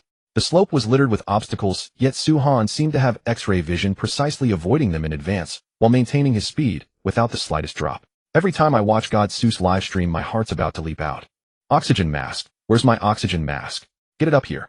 An oxygen mask won't help. What you need is heart pills. So thrilling. Those foreign parkour masters are nothing next to Godsu. This is real mountain speed descent. The 100-meter sprint was about to reach its end. Suhan immediately stopped running and switched into a sliding tackle. Shoo! He slid a full 10 meters before his body finally came to a stop. Standing at the edge of the slope, he looked down. This was another drop of over 10 meters, but there was no platform ahead, practically no way forward. Suhan immediately looked to the left. There was a winding mountain path that stretched far into the distance. Safe, but it would waste a lot of time. What about the right? He turned and moved to the other side, where the rock face formed a narrow concave groove, a literal 90-degree angle. Not bad, passable. Suhan observed that the concave gap was about a meter wide, just enough for him to brace his hands on both sides and descend. So he slowly moved over. He braced one hand on the right side, then stepped his right foot across to press against the rock wall. Go! With a sharp bellow, the moment his body pressed close, his left hand and left foot immediately braced against the wall. Crack! Crack! Loose stones and soil slid down from both rock walls. The audience's hearts were nearly in their throats. But Suhan had already steadied himself and began a rapid descent. He moved quickly, though rocks occasionally crumbled along the way. He defused every situation with ease. 8 minutes. Suhan landed safely on a ledge. From here on, it was much easier. The ledges ahead were at most 2 meters high, so he only needed to accelerate and jump to easily get down the mountain. 10 minutes later, Suhan reached the foot of the mountain. He took out a piece of venison and put it in his mouth while his pace began to quicken again. Ahead was a plain, no challenge at this stage. Over by Yi, however, trouble had struck. He too had just come down from the mountain, but the trail had been wiped out by a mudslide. Damn it, this road's blocked. Looks like heaven itself is against me. Yi scratched his head in frustration. If he went back up the mountain to change direction, it would undoubtedly cost him a great deal of time. But there was no way forward either. If he kept wasting time, the gap between him and his idol would only widen. Then Yi suddenly looked toward the landslide. If I can get down from here, maybe I won't need to take the detour. This decision was extremely risky. A single mistake could lead to irreparable consequences. But Yi felt he couldn't back down. For his family, for his country, he had to take a gamble. If he truly ran into danger, he would ask for help. Yi took a deep breath, hugged his pack, and jumped. The slope didn't collapse. He had bet correctly, but it was so steep that he simply couldn't stop. The moment he stopped, he would tumble down. Yi's heart pounded wildly.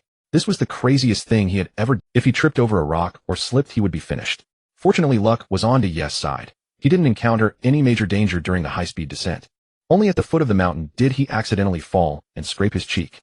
Yi rolled over, looked up at the sky, and wept with excitement. Oh my god, a moment ago, I really thought I was done for. But I won. If I'd taken the detour, I probably wouldn't have made it down the mountain even by tonight. So I can't rest. I have to keep going while the light lasts. Yi set off on his journey once more. Meanwhile, the kimchi contestant Piao Duandiao was facing a crisis. Don't chase me, Sybil. Help, Brother Wolf. Wolf Daddy. You're my ancestor, okay?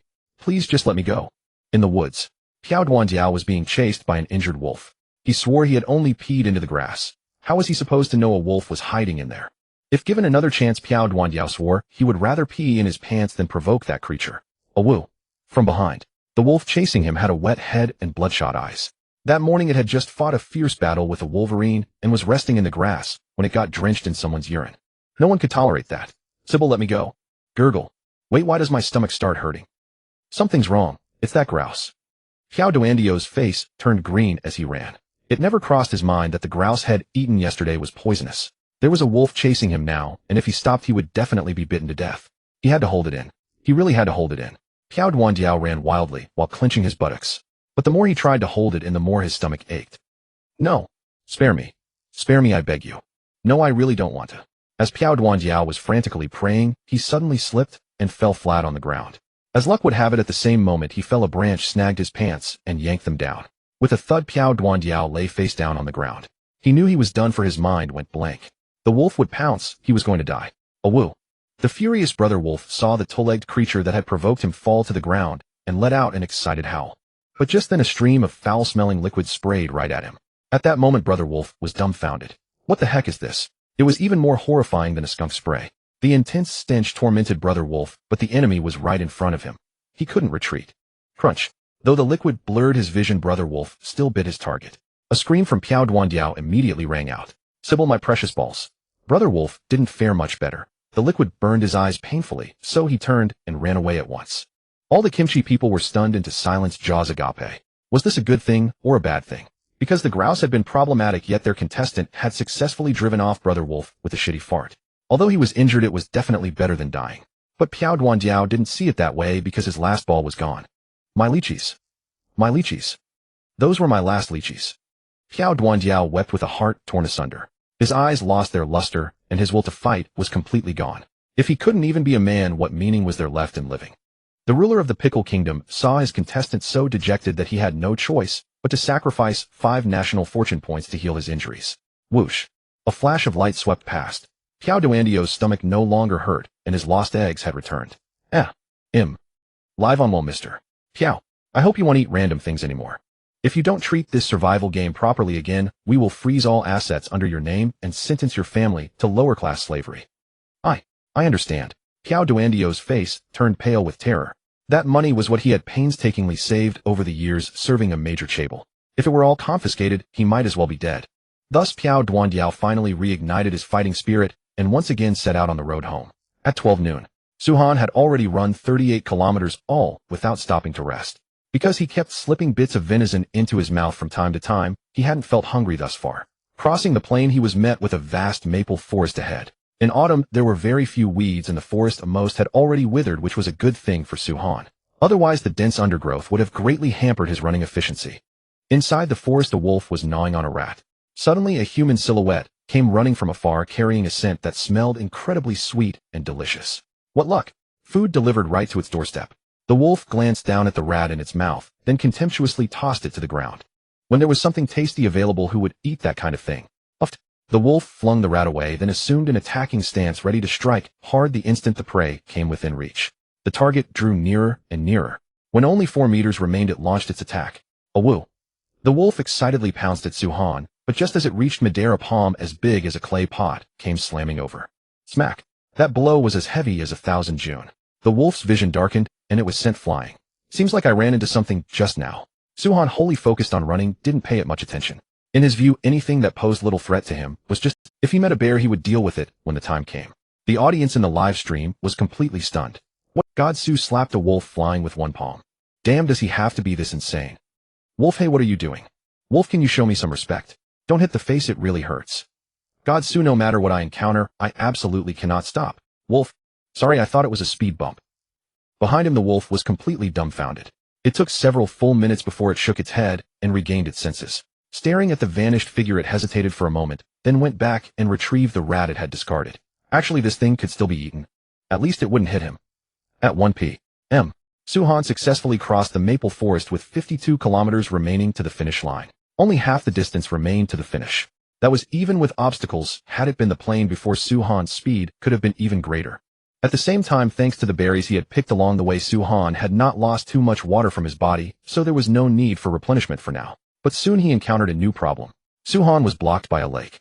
This lake was extremely vast, no less than the one in front of his home. If he went around it, he would have to take an enormous detour, at least an hour and a half more than normal, or even longer. But swimming straight across was a severe test of stamina. The autumn lake water was bone-chillingly cold, and swimming consumed roughly twice as much energy as normal running. Rational analysis suggested the best choice was to go around. It was safe and reliable. But Su-han needed to race against time, so he had no other option. He tied his clothes, shoes, and food together with a hemp rope. This prevented them from falling off mid-swim, and also kept them from getting completely soaked. Then, holding the bundle above his head with one hand, Su-han slipped into the lake. Although he was swimming with one arm, his speed was by no means slow. On the calm lake surface, Su-han carved a trail of ripples racing swiftly into the distance. In less than 40 minutes, he had already made it ashore. At that point, 48 kilometers remained to the finish. He quickly shook the water off his body and stuffed a strip of dried meat into his mouth. After getting dressed properly, Su-han continued running. It was then that the audience truly realized the terror of this week's mission. Damn. Forgive my earlier naive thoughts. I genuinely thought this task wasn't hard at first. Now that I see God Su running a straight point-to-point route, I finally understand how twisted this week's task really is. He detours around mountains and around lakes. It looks like only 100 kilometers, but in reality, it must be over 110 kilometers. Only someone as lightly equipped as God Su dares to play like this. If he had carried a backpack, he would have had to take the long way around. At this rate, I'm afraid a large number of contestants will fail to complete this week's task. Actually, that's not necessarily true. If you bring enough tools, you can resupply on the road, so it still comes down to personal choice. After going ashore, it was another stretch of flat terrain.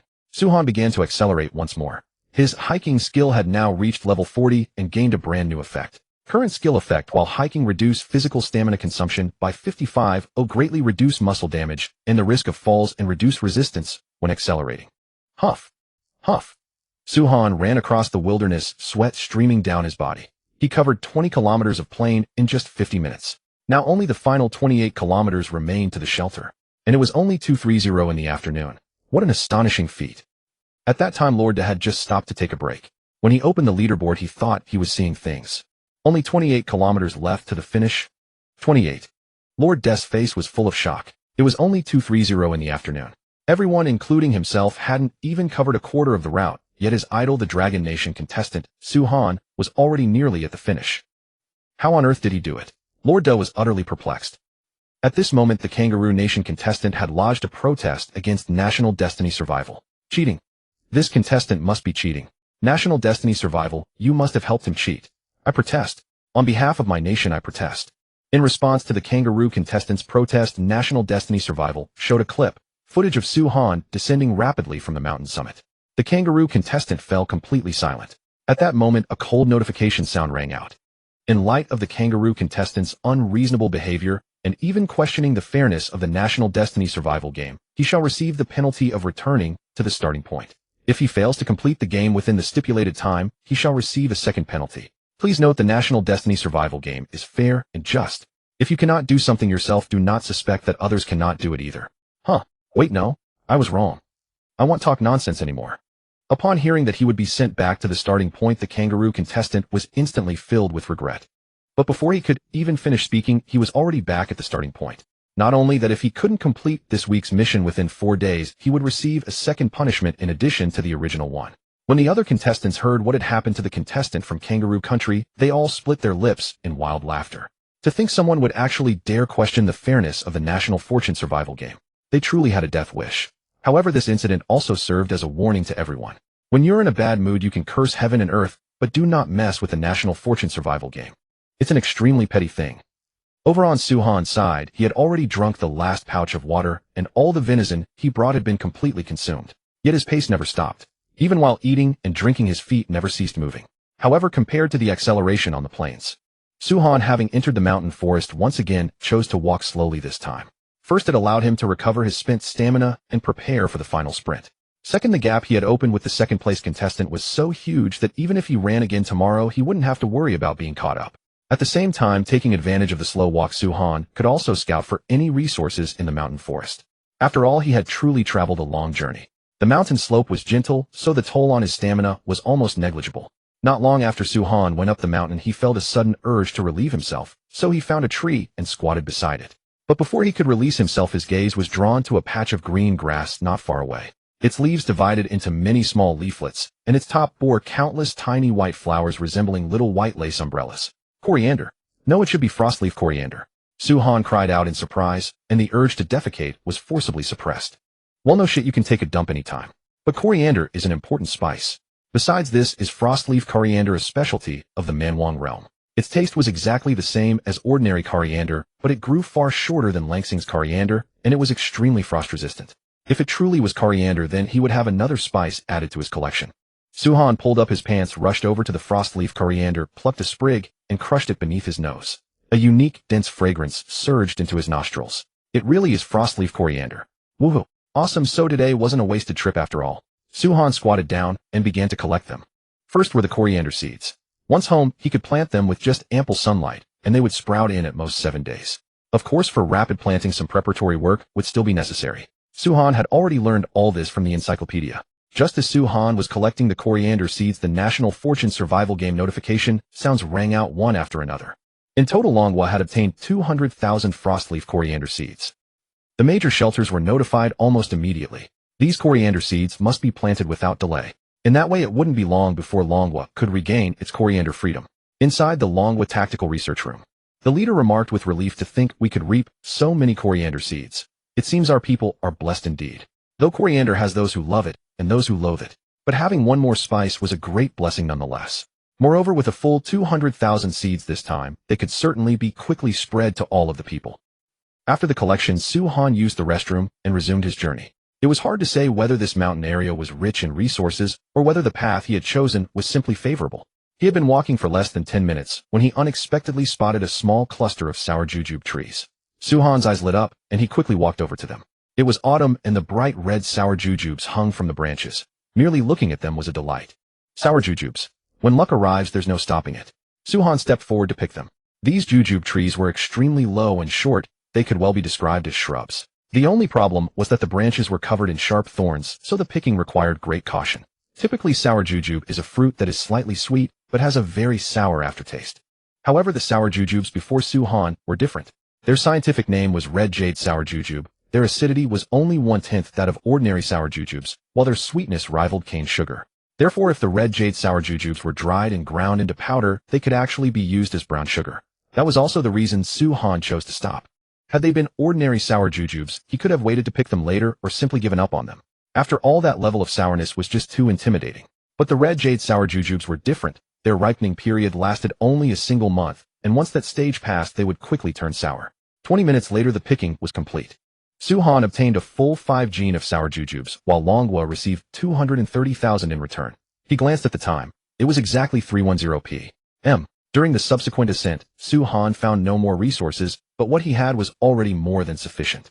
When it came to the descent, Suhan once again resumed his accelerated pace. All the supplies were tucked into his sleeves and tied with hemp rope, so their impact on his running was negligible. At this point, only 22 kilometers remained between Su-han and the finish line. After descending the mountain, there was a forest path.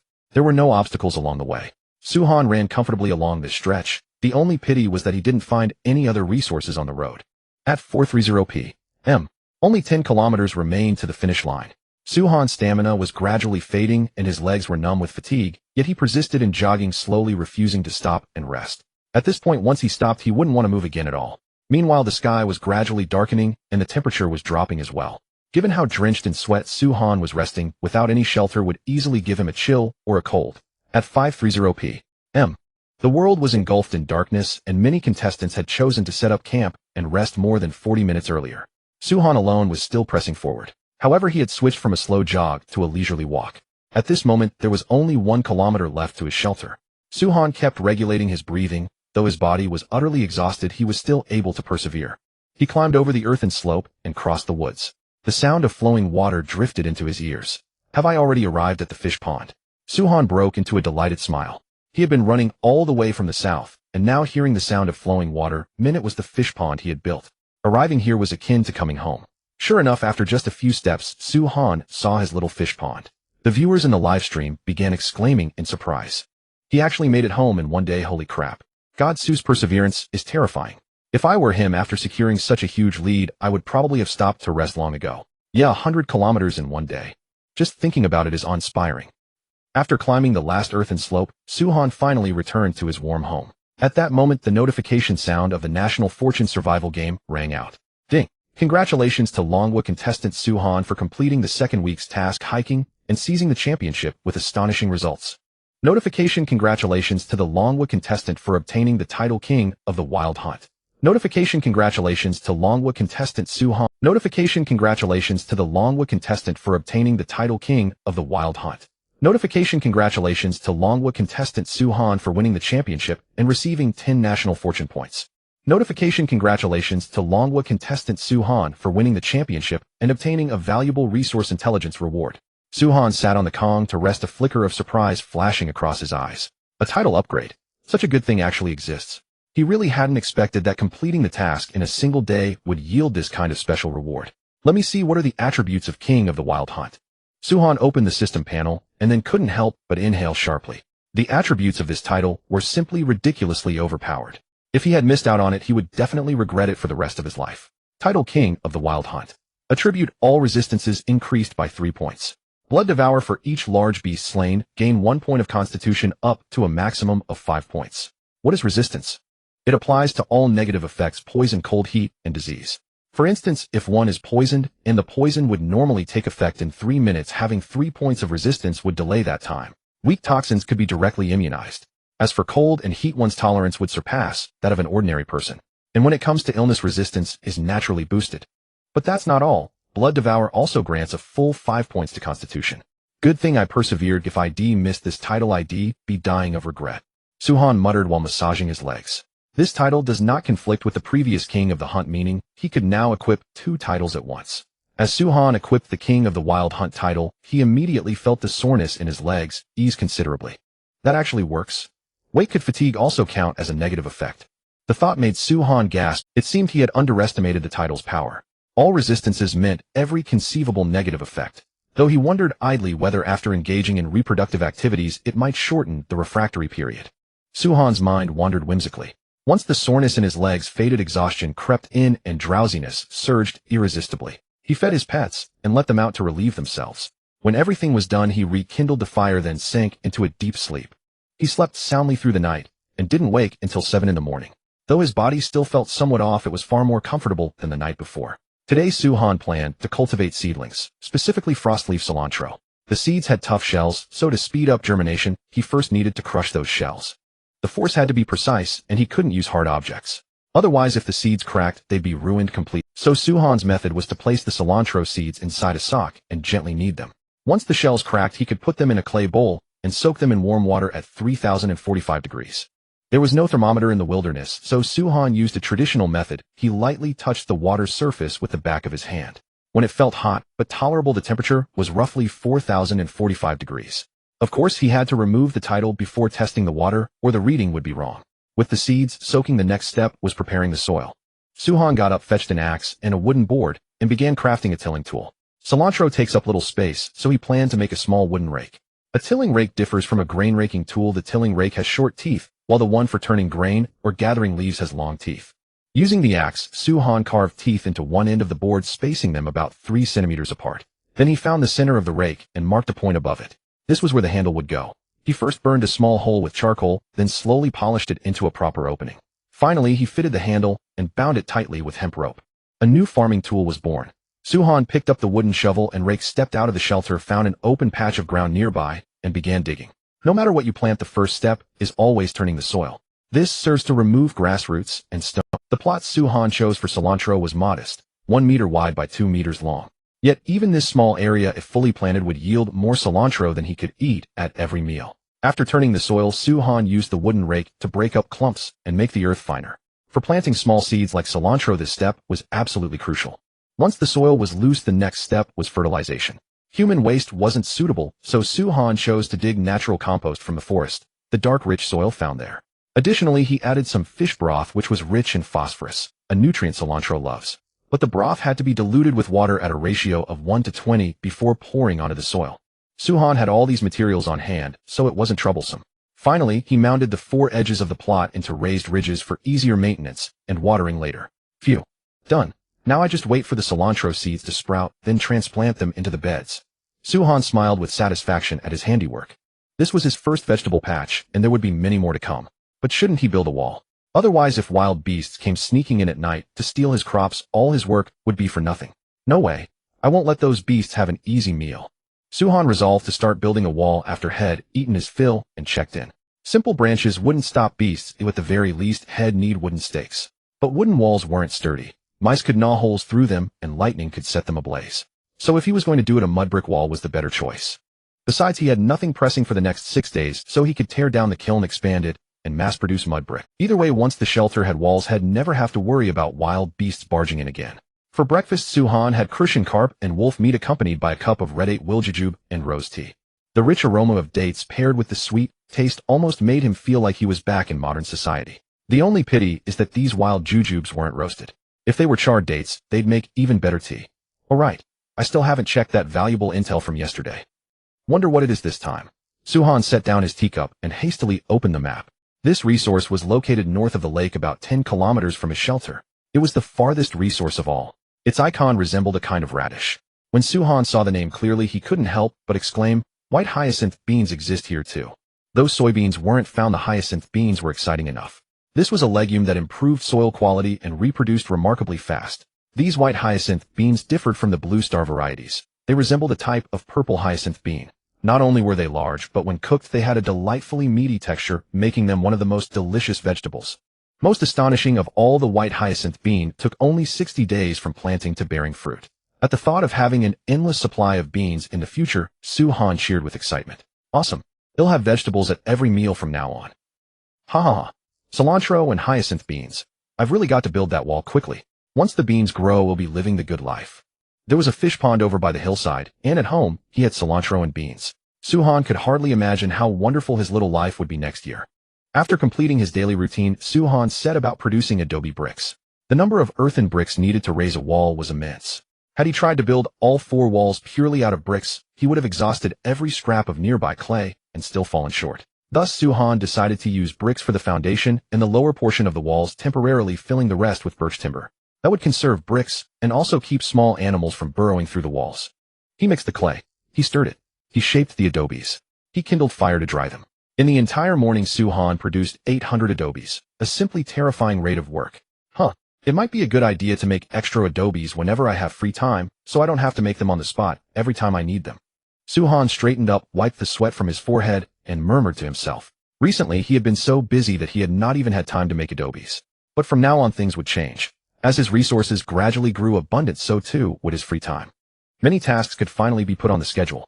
For instance, firing porcelain. For instance, scouting the nearby resources.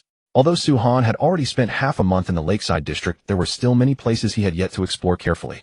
At midday, Suhan stepped into the storeroom and instinctively reached for a piece of wolf meat to prepare a meal, only for his hand to grasp nothing. Looking down, he discovered that the wolf had been eaten clean. It's already gone. I remember there were still 20 caddies of meat 2 days ago. Suhan's face filled with shock, but he swiftly realized that he had indeed eaten all of it himself. Because of his martial arts training, his appetite had surpassed his former self by a wide margin. In the past, half a caddy of meat and 2 duck eggs were more than enough for breakfast. Now breakfast demanded 2 caddies of wolf meat and a bowl of kudzu root. Lunch was even more exaggerated. At least 4 caddies of meat were required to satisfy his hunger. Thus 20 caddies of wolf meat seemed ample, but in fact Suhan polished it all off in just 2 days. As they say, poverty cultivates scholarship while wealth cultivates martial arts. It looks like I'll have to go hunting again tomorrow. Otherwise the stockpile at home won't be enough to feed me. Suhan selected a forkedy slab of bear meat from the side and walked out. In the afternoon, Suhan began constructing a brand new earthen kiln. The process was much the same as before, but the interior volume was fully 5 times larger. Not only that, the fuel had also been switched from firewood to charcoal. Half an hour later, the first earthen kiln was completed. Suhan kindled the firewood to bake it dry, then set to work on the second kiln. If he relied on a single kiln to fire bricks, those 800 adobes might take until next week to finish. So this time he intended to build 4 large earthen kilns. Assuming each kiln could fire 25 bricks in one batch, the 4 kilns together could produce 100 adobe bricks per round. But what if charcoal ran out? That was actually no concern because Suhan would replenish his charcoal supply even as he consumed it. Once he saw that all the kilns had entered the drying stage, Suhan picked up a wooden spade and walked to the front of the shelter to mark out the courtyard wall. He had 2 requirements for the courtyard. First, it had to prevent wild animals from invading. Second, it had to be suitable for growing crops. With these 2 considerations, the courtyard could not be too large. After all, his brick supply was limited. Suhan pondered for a while and decided to build a small courtyard of 12 square meters. With the north side leaning against the existing wall, he could save some materials. As for the 10 square meter courtyard, after excluding the shelter, it still left 8 square meters of usable space, more than enough for him to plant cilantro and white hyacinth beans. Good, then it's settled. Suhan used the wooden spade to draw lines on the ground. Once he had determined the wall positions, he began to excavate. He was far too experienced at this task. It took him merely 30 minutes to complete the foundation excavation, a veritable human excavator. Preparations were complete, and the kilns had also finished their initial drying. Suhan loaded the adobe bricks inside and began the formal firing. At this point, the might of expanded production became apparent. The 4 kilns accommodated a total of 150 adobe bricks, equivalent to nearly a full week's work for the old small kilns. Hiss! 1 batch can hold this many adobes. If so, the courtyard wall can be finished in 3 days. Not bad, truly not bad. Oh, speaking of which, since I'm free now, why not fire some pots, bowls, and basins? The tools Suhan had fired last time were all small in size. After all, the small kiln's capacity had its limits. Even if Suhan had wanted to make a wash basin, it could not fit. But now everything was different. The newly built kiln could hold not only a wash basin, but even a squat water vat. Since I'm firing things anyway, I might as well do it properly. Suhan strapped a bamboo basket to his back and set out to dig for some superior clay. The clay at his doorstep was usable, but it was not suitable for crafting everyday items. The pots and bowls he had made last time could be used, yet the quality was too rough. Not only did the fired pieces have a gritty surface, but they also cracked extremely easily. Back then, Suhan had made 4 earthenware pots in total, but only 2 could be used. That was the difference in clay quality. High-quality clay was not only more malleable, but it also felt exceptionally fine to the touch. Crucially, it seldom developed cracks while being fired. That was the real key. Suhan brought the clay back to the lakeside, added water, and kneaded it gently. The instant he touched it, he could tell that something was different. The premium clay, with just a small amount of lake water, immediately became pliable and resilient. With only a gentle knead and a slow stretch, the clay lengthened. The clay became a little mud figurine. No wonder so many people love going to pottery studios to make things by hand. It really is quite fun. Suhan looked at the little object he had made and finally experienced the joy of handcrafting. Next, he intended to make an earthenware cooking pot. The pot at home was far too small. Every time he braised meat, he had to chop it up with an axe beforehand, which was highly inconvenient. Making an earthenware pot was not difficult. First, knead the clay. Basically, mixing clay was no different from kneading dough. As long as the kneaded clay did not stick to the hands and did not crack, when bent it was ready. After the clay was prepared, the next step was to expel any air bubbles preventing the pot from bursting during firing. Once that was done, only shaping remained. Suhan took out a piece of clay, laid it on a wooden board, and pressed it flat to a thickness of 3 centimeters with the edges forming a circle. This was the base of the pot. Then Suhan took a clay coil as thick as a finger spread slip along the rim of the base, and slowly wound the coil around it using his fingers to weld the coil to the base. Throughout this process, every seam had to be smoothed and pressed shut with his fingers. Then he repeated the procedure. Layer after layer, the clay coil rose higher. Roughly every 5 layers, he would stop to let the clay set before continuing upward. In the end, the pot was fixed at 25 centimeters high and 30 centimeters in diameter. But the work was not yet finished. The shaping was only partway done, and trimming still remained. At this point, Suhan picked up a rectangular wooden bat from beside him. With one hand spinning the wooden board, and the other dipping the wooden bat into water, he burnished the outer wall of the pot. Only after the surface had become smooth did he switch to the inner wall. 10 minutes later, the pot's inner and outer walls were finished smooth and uniform in thickness. This pot would pass even if put up for sale. After finishing the large earthenware pot, Suhan set to work on a wash basin. The process was identical to the one before. However, the basin was flatter than the pot. With the experience he had just gained, Suhan's speed improved markedly. It took him less than 10 minutes to complete. Given the limited amount of clay on hand, after finishing the basin, Suhan turned to making smaller pieces such as clay bowls and teacups. For the last of the clay, Suhan made a large teapot. From then on, he wouldn't have to use the cooking pot every time he boiled water. While Suhan was drying his pottery, the other contestants were busy with their tasks. Take the Yi, who ranked second for it. He was still 55 kilometers from the finish line. Though it looked respectable, he was actually so exhausted he could barely remain standing. Huff, huff. Climbing mountains is utter agony. I hate climbing. But I don't have a choice. I really don't want to take any more detours. Yesterday's detour made me walk a full extra 5 kilometers. God. On the hillside. De Yi was panting heavily, yet he still couldn't resist making wisecracks. That was his personality. Alone in the wilderness, if he didn't find some amusement, he would eventually have a mental breakdown. Still, to be fair, after shedding most of his heavy gear, De Yi had clearly sped up. In the livestream room, the Dragon Kingdom spectators were chatting casually. You never know the truth until you compare. The second day is almost over, and even the fastest second-place contestant hasn't completed even half the course. TSK. Our god Su is just too strong. No helping it. It took De Yi until today to realize that the more supplies you carry, the slower you are on the road. The thing is, once you choose a detour, you can't stop. I think this round is going to stump a lot of contestants. I wonder what the punishment will be. Will it be having their balls chopped off? Damn, the guy above is too evil. I think cutting height and IQ a bit is enough. How about reducing IQ by 20 points? Reduce IQ by 20 points. If it's those little devils, I don't mind. At this moment, from the perspective of Ritsumo Tudai, the Sakura Kingdom contestant, he truly could not run any farther. After an entire day, he had advanced only 15 kilometers. Under normal circumstances, that distance was somewhat too short. But Ritsumo Tudai was especially unfortunate. Not only had his carefully prepared food been stolen by a wolverine in the dead of night, but even his drinking water had not been spared. Covering 15 kilometers without any supplies was no small feat. Great Amaterasu Amakami, please grant me some food. Otherwise Ritsumo will surely die of starvation and thirst. I beg you to protect me. Ritsumo Tudai could no longer walk, but he still forced himself forward. He felt that something good must be waiting ahead. After walking for about 5 minutes, Ritsumo Tudai's vision was blackening from hunger. Just as he was about to collapse, a low fruit tree caught his attention. Is this fruit? Amaterasu Amakami answered my prayer. Ha. Ritsumo Tudai rushed over in excitement, picked a golden yellow fruit, and crammed it into his mouth. One bite, and it burst with juice. Delicious. Really so delicious. With these fruits I can conquer this week's task. After eating the fruit, Ritsumo Tudai danced with joy. Yet he failed to notice that near the fruit tree there was not a trace of animal droppings, not even bird droppings. As he gathered the fruit, the notification for the 10,000-fold return kept ringing. A full 100,000 fruits the size of Chinese chess pieces made the little devils stand tall. Around every shelter there was a frantic scramble for them. Although the little devil soldiers tried to stop it, they had no way to contain the boiling public enthusiasm.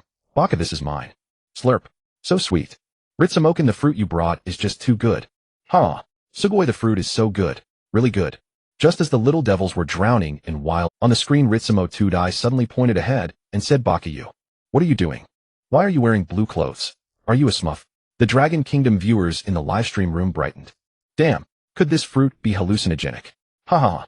Maybe. Look, this little devil is already about to forcibly hug the tree. Shit. There are caterpillars on the tree. Is he really alright? 666. I think he's even better than Ning Kaichin. What do you all think? I always said Brother Ritsumo can always come up with something new. Inside the Sakura Kingdom Tactical Research Room, the country's ruler turned livid and immediately ordered his men tell the people to stop eating at once. This fruit is poisonous and hallucinogenic. My lord, you spoke too late. They've already started talking nonsense. Baka, Ritsumo Tudai, you jinx. Were you sent by heaven to torment our Sakura Kingdom?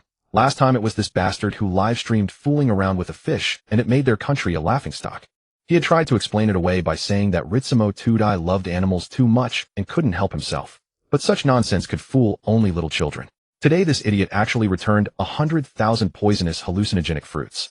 He was simply inhuman. But the Sakura Kingdom wasn't the only source of entertainment. The real delight was Ruan Dan, the contestant from the neighboring Monkey Kingdom. His progress was decent. He ranked 36th among all contestants. But in the afternoon, Ruan Dan accidentally wandered into a mountain forest and caught the attention of the maned apes inside. At first, Ruan Dan didn't think much of it.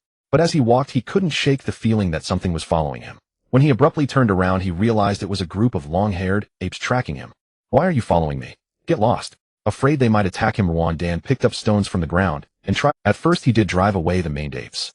But after he had walked a little farther, a whistling sound suddenly came from above. When he regained consciousness, he found his clothes had been stripped off and a huge female ape was baring its teeth at him. Ruan Dan was scared out of his wits. He tried to stand, but his body wouldn't budge. Taking a closer look, he saw that the other apes were holding him down. "What do you want?" "Ho!" A fanatical gleam shone in the maned ape's eyes. Then from the mountain forest came Ruan Dan's utterly desperate wail. Meanwhile, in the livestream room, viewers from every nation were surging in. The Dragon Kingdom viewers were dumb. "Damn! Monkeys bullying humans is a complete inversion of heaven and earth. I've realized that while God's Sue stream is hardcore for the real entertainment, you still have to look abroad. Today has really opened my eyes."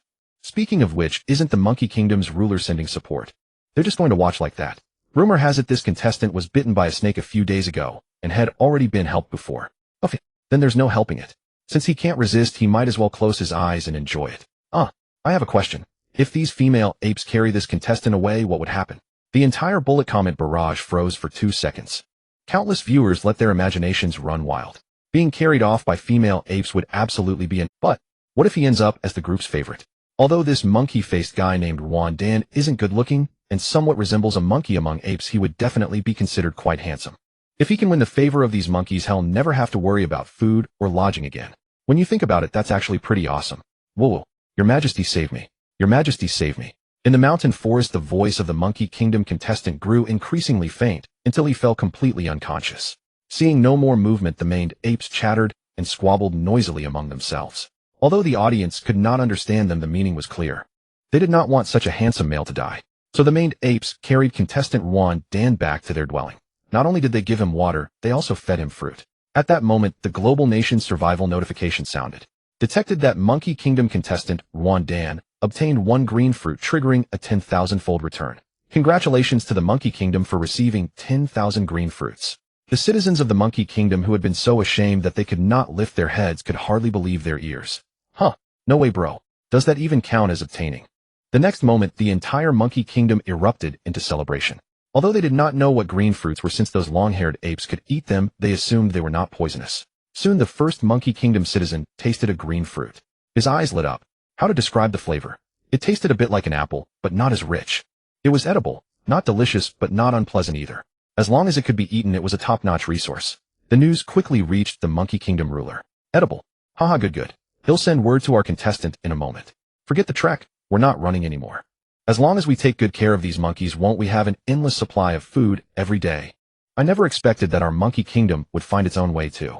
Although deducting 5 national fortune points and failing to complete the mission would incur penalties. But a long-term meal ticket was better than all that. Half an hour later, contestant Ruan Dan woke up. The stench around him was so pungent that it made him want to throw up. At this moment, he even thought about ending his life. But then a communication came through.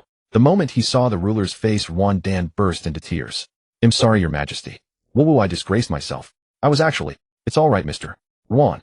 Don't cry. You are a great hero of our nation." A great hero? Ruan Dan stood frozen, not understanding how he had become a great hero. Just then the ruler smiled and told him what had just happened. "So don't resist. Instead, you must serve these benefactors well so that our nation can have an endless supply of fruit." "But Your Majesty..." Seeing Ruan Dan's troubled expression, the Monkey Kingdom ruler immediately put on a stern face and warned, Can you compare to that contestant from the Dragon Kingdom? Think about your family, think about your little sister. You just have to grit your teeth and get through it. But from then on, you'll have a long-term meal ticket." When Ruan Dan heard his sister mention the resistance, in his heart instantly vanished. However, because Ruan Dan was not skilled at hunting, nor did he possess Suhan's nimble hands. If things really were as the ruler said, it would actually be quite good for him. Food and drink every day without having to live in fear. This life really was not bad. That night, as expected, Ruan Dan received 2 more kinds of fruit in return. This made him even more determined to stay. Spectators from other countries watched this scene with envy. Although this kind of thing humiliated the contestant, the entire nation profited. The next morning, A dense fog shrouded the land, and heaven and earth were a vast stretch of white. Suhan got up early and opened the earthen kiln to check on things. Rows and rows of red bricks came into view. Suhan picked up a brick and said with a smile, as expected, bricks fired with charcoal are better than those fired with wood. Last time he had been in a hurry to build the heated brick bed, so he had used only hardwood. Although the bricks turned out usable, their color and hardness were far inferior to the one in his hand. Suhan took out the bricks, then loaded earthen blanks to continue firing. Breakfast was bare ribs and a bowl of fish. After eating and drinking his fill, he did his daily check-in. After finishing the routine, Suhan shouldered his basket and shouted at the top of his lungs toward the shelter, "Big Gray Husky. Let's go." Hearing that they could go out, the two little fellows dashed out of the house in a flurry. Woof! A husky bounced around joyfully while Big Gray was as steady as ever. Suhan locked the door. This time his destination was the north side of the lake. While picking white hyacinth beans, he could also gather resources. When he passed the wild duck nests, Suhan noticed the area was very quiet. There was no duck droppings, nor any fresh footprints. Could it be that all the wild ducks had left? No way, bro. I just took a few eggs. Look at you getting all worked up. Now that you're all gone, what am I supposed to do about my down jacket? Suhan took out his binoculars and quickly scanned the lake. At that moment, the sun had just risen and the thick fog was gradually dispersing, leaving the entire lake in full view. Apart from a few birds nearby, there were no other creatures. What about farther away? Suhan looked toward the opposite shore and saw a flock of wild ducks slowly swimming out from among the water plants. So they've moved over there. No wonder I haven't heard any ducks honking recently. Well, at least they didn't leave. Then my down jacket still has a chance. Although it was autumn, now the temperature was gradually approaching freezing. But with only animal hides, Suhan felt it was not safe enough. So recently he had been thinking of hunting some wild ducks and using their down to make a simple down coat. Glancing at the wild ducks playing in the water, Suhan quickened his pace and headed straight north. Compared to the southern shore of the lake, the north had no large earthen slopes. Instead, it consisted of dense forests and weed-choked plains. As soon as he arrived, he saw traces of small foxes and rabbits. Looking far into the distance at the foot of the mountain, he could also see the silhouettes of elk. This is truly a natural hunting ground. Suhan suppressed his urge to hunt. Today's task was to search for supplies and scout this area. Even if he wanted to hunt, he would have to wait until he had picked the white hyacinth beans. As Suhan explored the area, he marked it on his map. That way when he came back next time, he could easily find the corresponding prey. As he walked, a weak, yet clear cry came from the distance. Bah! Suhan shuddered and immediately rushed toward the sound. Seeing their master running, the two little fellows immediately followed. Through the dense forest, he saw several black goats strolling leisurely. There are goats here. My luck is... Suhan's eyes were blazing with excitement. He was not looking for goats to eat. He wanted to train them as pack. Although goats were not as useful as livestock like cattle or horses under these conditions, having any pack animal was good enough. Who would be picky? Suhan observed carefully. There were 14 goats in total. Among them 8 were adult goats, 2 were half-grown, and the remaining 4 were kids. Not bad, really not bad. Even catching a few kids to raise would work. Suhan stroked the bow and arrows in his hand, suppressed the greed in his heart, and slowly disappeared into the jungle. He did not want to wait a single moment longer. As soon as he found the white hyacinth beans, he would come back and catch these goats. If possible, he wanted to catch a few more to raise. At the very least, he would take all the kids. After leaving, Suhan headed straight for the white hyacinth beans. Though he was eager to catch the goat, he did not leave behind a single valuable resource along the way. Take fallen leaf mushrooms, for instance. They are a type of mushroom that only grows beneath fallen leaves in autumn. They are a supreme ingredient for stews. Just a few caps can lend the broth an exquisite freshness, making them an essential seasoning in the wilderness. Suhan found an entire large patch of them in the forest. Then before leaving the forest, he discovered another treasure, a black flower-like wood ear fungus growing on rotting wood. Am I dreaming? There's actually wood ear here. Oh right, it rained the night before last. Suhan suddenly remembered that wood ear was also a fungus that loved rainwater. Perhaps it was precisely that rain which had made them proliferate. Inside the Dragon Country livestream, viewers excitedly cheered the moment they saw the wood ear. Look, what has Sushin discovered? Wood ear. Holy crap, we can eat wood ear from now on. Amazing. This is too powerful. Wood ear is a fungus that can be artificially propagated on a large scale. Sushin, we truly love you. Oh, since it can be artificially propagated, I wonder if Sushin could cultivate some wood ear. In Dragon Country's official broadcast studio, Bing Bing asked the same question.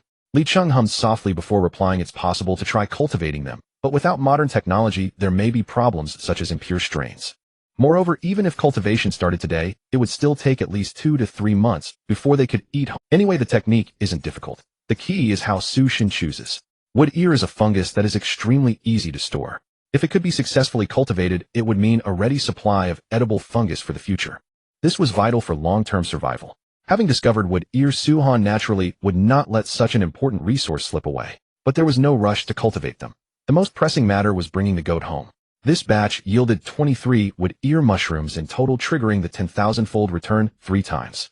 His luck could only be called mediocre. But for Dragon Country, even a single trigger would have been enough, so long as there was fresh wood ear. Researchers could mass propagate it. Leaving the forest, Su-Han continued northward. After walking for about an hour, he finally stood before the white hyacinth beans. There were only a few vines, yet they were draped over the entire tree. Even if he ate the beans at every meal, it would probably take 3 to 5 days to finish them all. This is it. I've really hit the jackpot this time. Su-Han set his basket on the ground and forcefully yanked the vines down from the tree with a tearing rustle. Great masses of beans and vines fell to the ground. Then came the second vine, the third. Before long, all the white hyacinth beans had been pulled down. Su-Han stepped forward to pick them. Some of the beans had clearly grown old. Though their pods could no longer be eaten, the beans inside were still fine things. Not only could they be used as seed, but they could also be stir-fried or stewed. Slowly the basket was filled, yet many beans still remained. After a moment's thought, Su-Han decisively took off his jacket, tied the 2 sleeves tightly, and turned it into a container. Before long, all the beans had been packed up. Dahue era. Time to go home. Oh whoa. Huh. One voice was missing.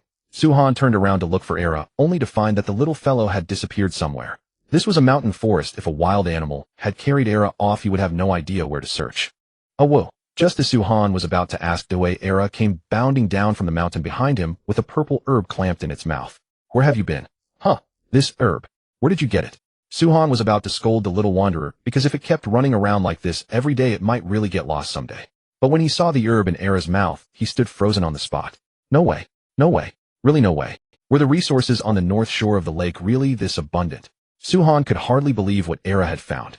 To confirm whether it was real, he snatched the herb straight from Era's mouth. The root was purplish red with palmately compound leaves and fine serrations along the edges. At the center of the leaves hung a small cluster of berries as beautiful as rubies. There's no mistaking it. This is ginseng. Era, where did you find this? Tell me now. Su-Han never dreamed that Era could have such incredible dumb luck. The little wolf had merely run around for a while and came back carrying a ginseng root that looked like it was at least 20 years old. Faced with its master's question, Era tilted its head in a dazed, adorable manner, clearly having no idea what was being said. Seeing Era's stupid expression made Su-Han furious. A 20-year-old wild ginseng. Even on Blue Star it would be worth a fortune, and yet this idiot wolf could not understand human speech. Beside him, Dahue looked at its master, then at the herb in his hand, as though it understood something. It lowered its head and began searching the places where its younger brother had been. Say something, Era. Where did you carry it from? If you just tell me, I'll give you an extra meal. Oh whoa. Seeing its master so agitated, Era tucked its tail between its legs in fear. Seeing the little brat behave like this, Su-Han was completely out of tricks. After all, Era was only a wolf, and a stupid wolf at that. If it comes down to it, I'll just have to search slowly. Su-Han was about to go up the mountain himself when he realized Dahue had already gone up, at some point, head lowered and nose twitching. Could it be that Dahue understood him? What a good son he was.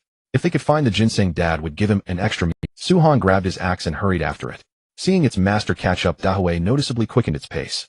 10 minutes later, the man and the wolf arrived beneath a tree. On the left was Era's droppings, and on the right was a ginseng plant, whose root had been torn off. You actually found it. Dahue, nicely done. Su-Han habitually pulled a strip of dried meat from his pocket and tossed it over. Snap! Dahue sprang into the air, caught the treat cleanly, and devoured it with relish. Meanwhile, Su-Han crouched down and slowly began digging with his axe. The ginseng's root hairs were also treasures, so he had to dig it out as completely as possible. By now the live stream was boiling with excitement. No one had imagined that Era, that stupid wolf, would find ginseng. What was more, it was a 20-year-old wild ginseng. That kind of dumb luck was simply beyond words. Well, I'll never make fun of Era again. If you told me it was a treasure-hunting dog, I'd believe you. It even finds ginseng when it goes out to take a dump. Awesome, Era. Tear up whatever you want at home from now on. At least for a month, Su-Shin won't dare hit you. Era, surely no one actually thinks I'm stupid, right? My intelligence is unmatched. Era, born with a sacred treasure-hunting physique, my achievements are on record. After digging carefully, Su-Han eventually obtained a wild ginseng with a total length of 47 centimeters. This scene deeply shocked everyone. At the same time, the alert tone of National Destiny Survival rang out at just the right moment. Ding! It has been detected that Dragon Country contestant Su-Han has collected one precious 20-year-old wild ginseng, triggering a 30,000-fold return. Congratulations to Dragon Country for obtaining 30,000 20-year-old wild ginseng plants. Important notice in recognition of Dragon Country contestant Su-Han's outstanding performance in the Huangman realm. Dragon Country is specially rewarded with a blessed rain. Notice wherever the blessed rain passes, the land will be improved and nourished, and crops planted there will increase in quality. The 3 consecutive notification tones caused the contestants still running their missions to break down. Was there no justice in this world? They had not even finished their tasks, yet the Dragon Country contestant had found precious ginseng and triggered a special reward mechanism. Was this contestant even human? Could he be an alien? Inside the Dragon Kingdom Tactical Research Center, the moment the chief heard that 30,000 ginseng roots had arrived, he immediately issued the order. Send these ginseng to the hospitals of every shelter and distribute them as supplementary nourishment as needed. Yes, sir. At the resource refresh point of the capital shelter, over 1,000 ginseng roots materialized out of thin air. They were then escorted by brave soldiers to the hospital. This sight infuriated the foreign bootlickers abroad. They were living like dogs while the Dragon Kingdom was not only feasting on wood ear mushrooms and bear meat. They now had ginseng as well. In the slum district of Britain, the actor who once specialized in playing emperors gnashed his teeth in hatred. Damn it. I'm originally a Dragon Kingdom citizen, yet they expelled me just because I took British citizenship. What's the harm in letting me have a bite to eat? You all used to love watching my TV dramas. The bootlickers around him all wore resentful expressions. Back when they were emigrating, this guy had been the loudest of them all, spouting nonsense about how they were leaving to carry on the flame of the Dragon Kingdom and spread its culture abroad. Only after they arrived and became slaves did they realize that this so-called superstar was actually nothing more than a shameless traitor. The reason he had said such things was simply to drag more people down with him. Of course, the British had also meddled in it. If those foreign devils hadn't been protecting him, he would have been beaten to death half a month ago. Back in the untamed wasteland, Su-Han carefully placed the ginseng at the very top of the bamboo basket, then tossed a piece of venison to the husky. Since it was the dog who had found the ginseng, he naturally couldn't treat it unfairly. The little fellow hadn't expected a reward, and happily picked up the venison and began eating it with relish. By the time he got home, it was already 12:30 in the afternoon. Su-Han hung the ginseng on the wall, then fetched some wood ear mushrooms, his treasured duck eggs, and the venison ribs he had been reluctant to eat. Today he planned to cook a hot dish to reward himself. He added water to the pot and blanched the wood ear mushrooms. Fresh wood ear mushrooms contain a substance called porphyrin, which can cause dermatitis if a person eats them and then exposes themselves to sunlight. So if you want to eat them, you have to wash them thoroughly and blanch them. As for dried wood ear mushrooms, the porphyrin is decomposed during the sundering process. Therefore, they only need to be soaked in water before eating. With the wood ear mushrooms prepared, Su-Han took 2 duck eggs, added a pinch of salt, and scrambled them. Then he sliced the venison thinly and stir-fried it with wild scallions to bring out the aroma. Once the fat began to render, he immediately added the wood ear mushrooms and the duck eggs. Finally, he sprinkled in a little crushed fallen leaf mushroom powder. In this way, a simple plate of Mushu-style meat was ready. Su-Han leaned his nose toward the pot, and a fragrant aroma of meat blended with eggs and mushrooms surged forth, especially the rich wok breath brought by the sizzling stir-fry. The smell was absolutely intoxicating. Stir-fried dishes really do taste better. Su-Han picked up a chopstickful and sent it into his mouth. Though it was missing the flavor that cucumber would have added, he was already more than satisfied. The only drawback was the lack of steamed rice. With this dish of Mushu-style meat back on Blue Star, he could have wolfed down 3 full bowls of rice. After lunch, Su-Han went to the adjacent storage room and took out a medicinal herb from a wooden box. It was entirely black in color with sawtooth-shaped leaves and multicolored petals. Dark Skynet, a toxic herb whose sap had the effect of briefly paralyzing living creatures. The toxin was mild and not lethal, but it was perfect for catching goats. Su-Han slowly ground the dark sky net into a paste with a wooden stick, then smeared it onto his arrowheads and let them air dry until they were ready for use. If he hadn't wanted to capture the goats alive, he wouldn't have been willing to use the dark sky net at all, because he only had this one plant in his possession. Once it was used up, there would be no more. Still, it was worth it to catch some means of transport. After finishing the poison coating, Su-Han grabbed his bow and arrows and headed straight for the goats' gathering spot. At that moment, the adult goats were basking in the sun while the kids were nibbling on tender grass beside the thickets. What a perfect opportunity. Su-Han activated stealth and slowly crept closer, while the little kid remained completely unaware that on the other side of the bushes someone had already set their sights on it. 5 meters, 3 meters, 2 meters. Su-Han parted the bushes with his hand and slowly reached out toward the little kid. The instant his arm came within reach, he clamped one hand over the kid's mouth and yanked it in with the other. Whoosh! Before the little kid even knew what was happening, its body had already left the ground. It kept twisting and struggling, but that amount of strength was nothing more than an itch to Su-Han. In the distance, the goats had no idea one of their young had gone missing, still leisurely basking in the sun. Meanwhile, Su-Han was already carrying the kid straight back toward the shelter, striding off without a second glance. 20 minutes later, after settling the little kid in, Su-Han returned once more. He quietly poked his head out to observe. As it turned out, those foolish goats still hadn't noticed that one of their companions had gone missing. But the remaining goats were too far away from Su-Han, so there was no way to repeat the same trick. He could only capture them with his bow. He drew the bow. Knocked the arrow. Aimed. This time Suhan's target was a female goat. Goats' mating and breeding season is from September to December, so the female goat was very likely already pregnant. Capturing one female goat now would most likely bring a young one along with it. Whoosh. An arrow flew out from the mountain forest and struck the female goat precisely in the rear. Bah! Struck by the attack, the female goat immediately let out a panicked cry. The other goats instantly became alert, but they hadn't expected a second arrow to come flying right away. Thud! Another goat had been hit by an arrow. This time it was also a female. Painful bleats immediately rang out. The flock panicked and prepared to scatter in all directions. But Suhan gave them no time to react, and two more arrows in quick succession struck a sturdy male goat. By now the other goats were utterly terrified. They wildly fled into the distance, and Suhan immediately followed. Then the first female goat that had been hit began to show symptoms of poisoning and suddenly collapsed mid-run. Seeing this, Suhan hurried over and took out a hemp rope binding all four of its hooves together. That way, even after the toxin wore off, it wouldn't be able to escape. Next, the second female goat collapsed. It only managed to run about 20 meters before succumbing. Suhan did the same with her and tied her up as well. Though she couldn't move, the female goat's pained bleeding didn't stop for a moment. As for the last male goat, it ran a full 200 meters before it helplessly collapsed. Gazing at the flock that had already fled far into the distance, Suhan said with great regret, "What a pity. Those fellows ran too fast. Otherwise I could have caught two more." He bent down and bound the twitching male goat, then hoisted it onto his shoulder with both arms. There was no denying it. The male goat was heavy. This one had to weigh at least 160 gene. For anyone else carrying it would have been a struggle, let alone hauling it. Yet Suhan could even jog with it, his stamina, making him a veritable human monster. After several round trips of transporting, he now had 4 goats at home. 1 male, 2 females, plus a little kid. They were temporarily locked up in the storage room. As the toxin gradually wore off, they slowly rose to their feet again. Bah! Bah! Bah! The goats cautiously surveyed the unfamiliar surroundings, their nerves. Suhan, observing from outside, felt that the storage room was a bit cramped. He would need to build a more spacious goat pen as soon as possible. At that moment, a system message popped up. Ding! Detected that the host is raising goats. Congratulations. You have learned the new skill Animal Husbandry Farming and unlocked the Animal Husbandry interface. Tip: the higher the skill proficiency, the easier it is for animals to be tamed and raised while also reducing the risk of disease. Once it exceeds level 10, the animals you raise will gain an accelerated growth effect. Tip: experience for all farming type skills is calculated by days. The current skill is LV1 and it requires 30 farming experience points to reach the next level.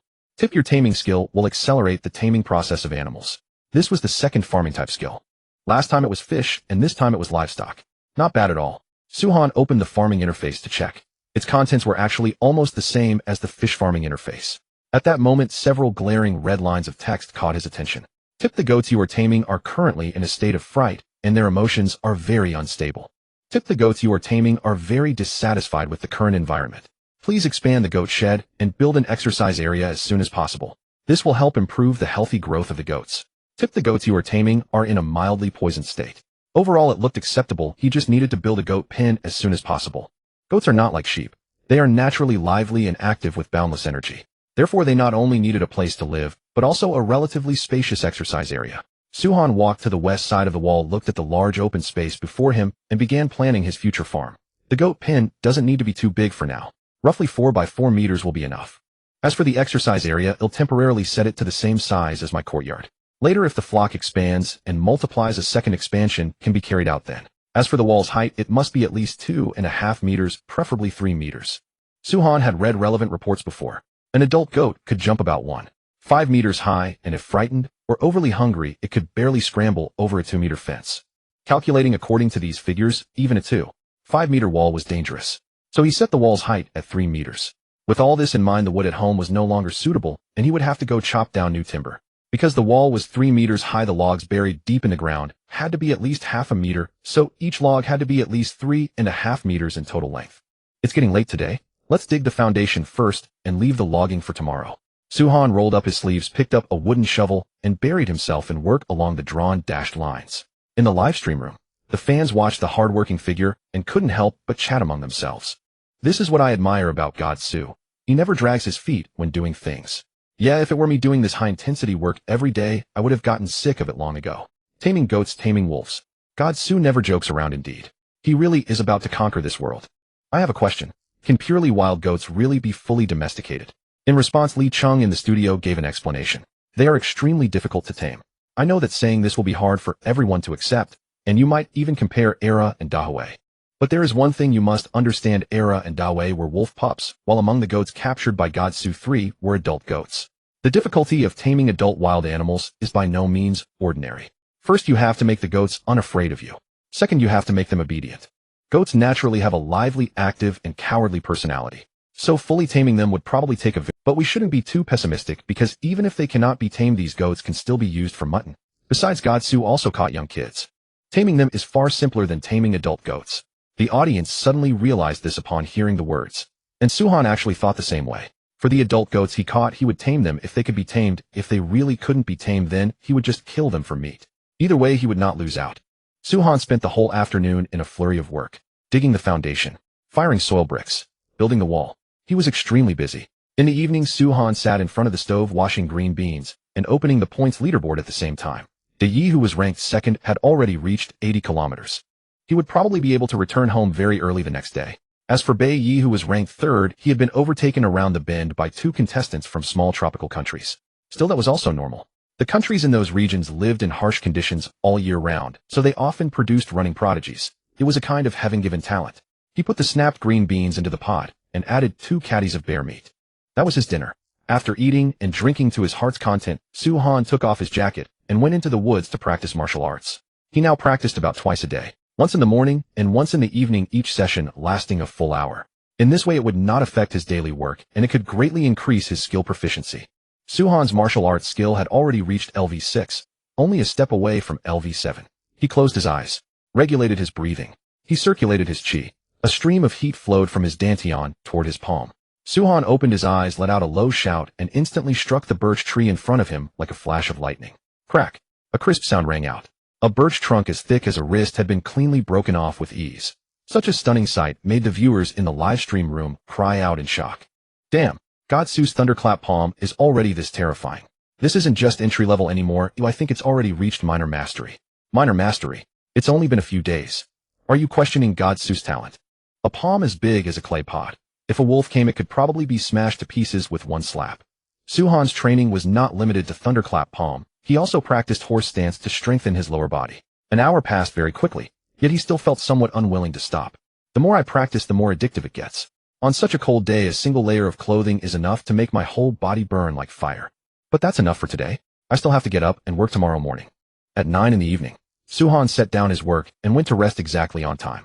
Throughout the night, the goats next door occasionally made some noise. They would even bleat noisily every now and then. But none of this could affect Suhan because he had long since blocked out the sounds. At 5 a.m. the next morning, Suhan got up on time to check on the 4 goats next door. The door opened. The goats shrank into the corner and looked at him with fearful eyes. As for the billy goat, it stamped its hooves as though it intended to attack. Suhan grinned. Interesting. You want to attack me? Come on, this is a good chance to teach you a lesson. Bah! The goat stamped the ground and charged straight at him. But who would have thought that the man in front would not dodge and instead grab its horns in one go, leaving the goat completely unable to move? At this moment, it started to panic. Yet Suhan grinned cruelly and sent a punch smashing down. Be good. Don't be afraid. It's normal to feel dizzy. Since you dared to provoke me, you'd better be ready to be taught a lesson. Since it possessed such wildness, Suhan would see just how great that so-called wildness could be. He didn't believe this goat could take a beating better than a wolf. Aura! Aura! Aura! Aura! Aura! Suhan grabbed the goat's horn with one hand and violently struck its body with the other. The storm-like attacks left the goat screaming in agony without stop. Bah! Bah! Bah! The goat was completely beaten into fear. It regretted attacking the human in front of it, but unfortunately this world had never sold medicine for regret.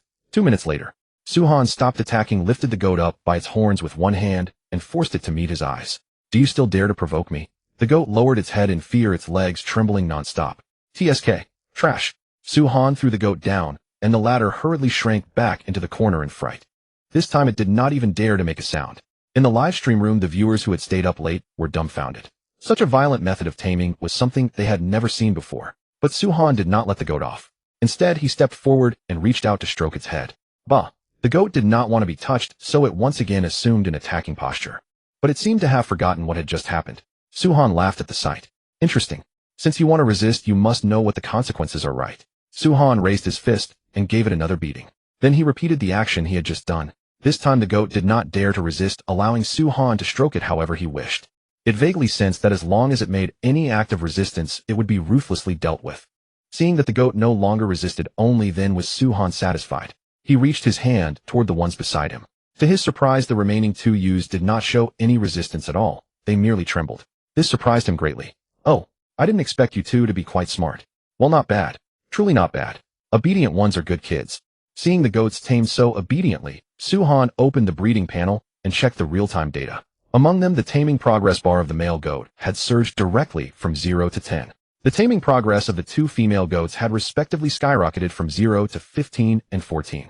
Not bad. At this rate, it won't be long before they can pull goods. Suhan was very satisfied with the goat's feedback. Taming wild animals is an extremely difficult task, but for someone with a level 15 taming skill like himself, it wasn't actually that hard. Goats may be stubborn, but as long as something is alive, it fears death. If they refuse to submit, then beat them until they do. If they still refuse, then simply kill them and eat their meat. Suhan placed the green grass and drinking water from outside the door against the wall, then went out to build the wall. Today was destined to be another busy day. He had no time to stay here idly.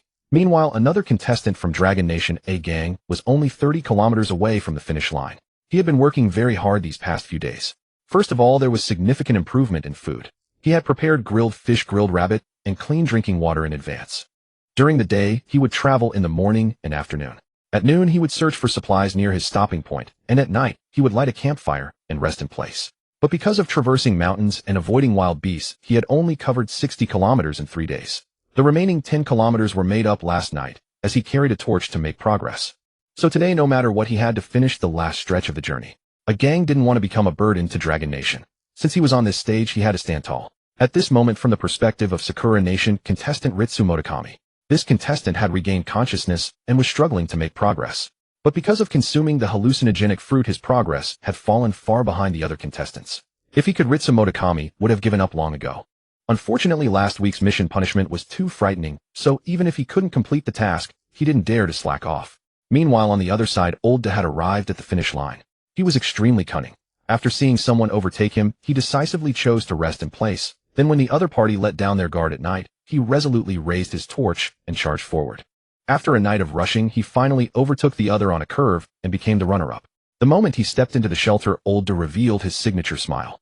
"Ha ha ha, I won. They're probably still sleeping soundly, but I've already returned home. I wonder what the reward." Old Da sat wearily on the bed, gulping down water. Soon the National Fortune Survival reward descended. First, his country received 5 points of national fortune value. Secondly, the random reward was unexpectedly the coordinates of a fruit tree. This made him extremely happy. "Hey, look everyone. I have non-toxic fruit to eat. Awesome. Although it's not seeds, as long as it's food, I'm very happy." Old Da smiled at the camera, and meanwhile the news of his arrival at the finish line successfully startled the two contestants from the small rainforest countries. The two stood up and cursed furiously. "Shameless Brit, actually choosing to move while we slept, how treacherous. Damn it, he stayed still yesterday, just to mislead us, so shameless."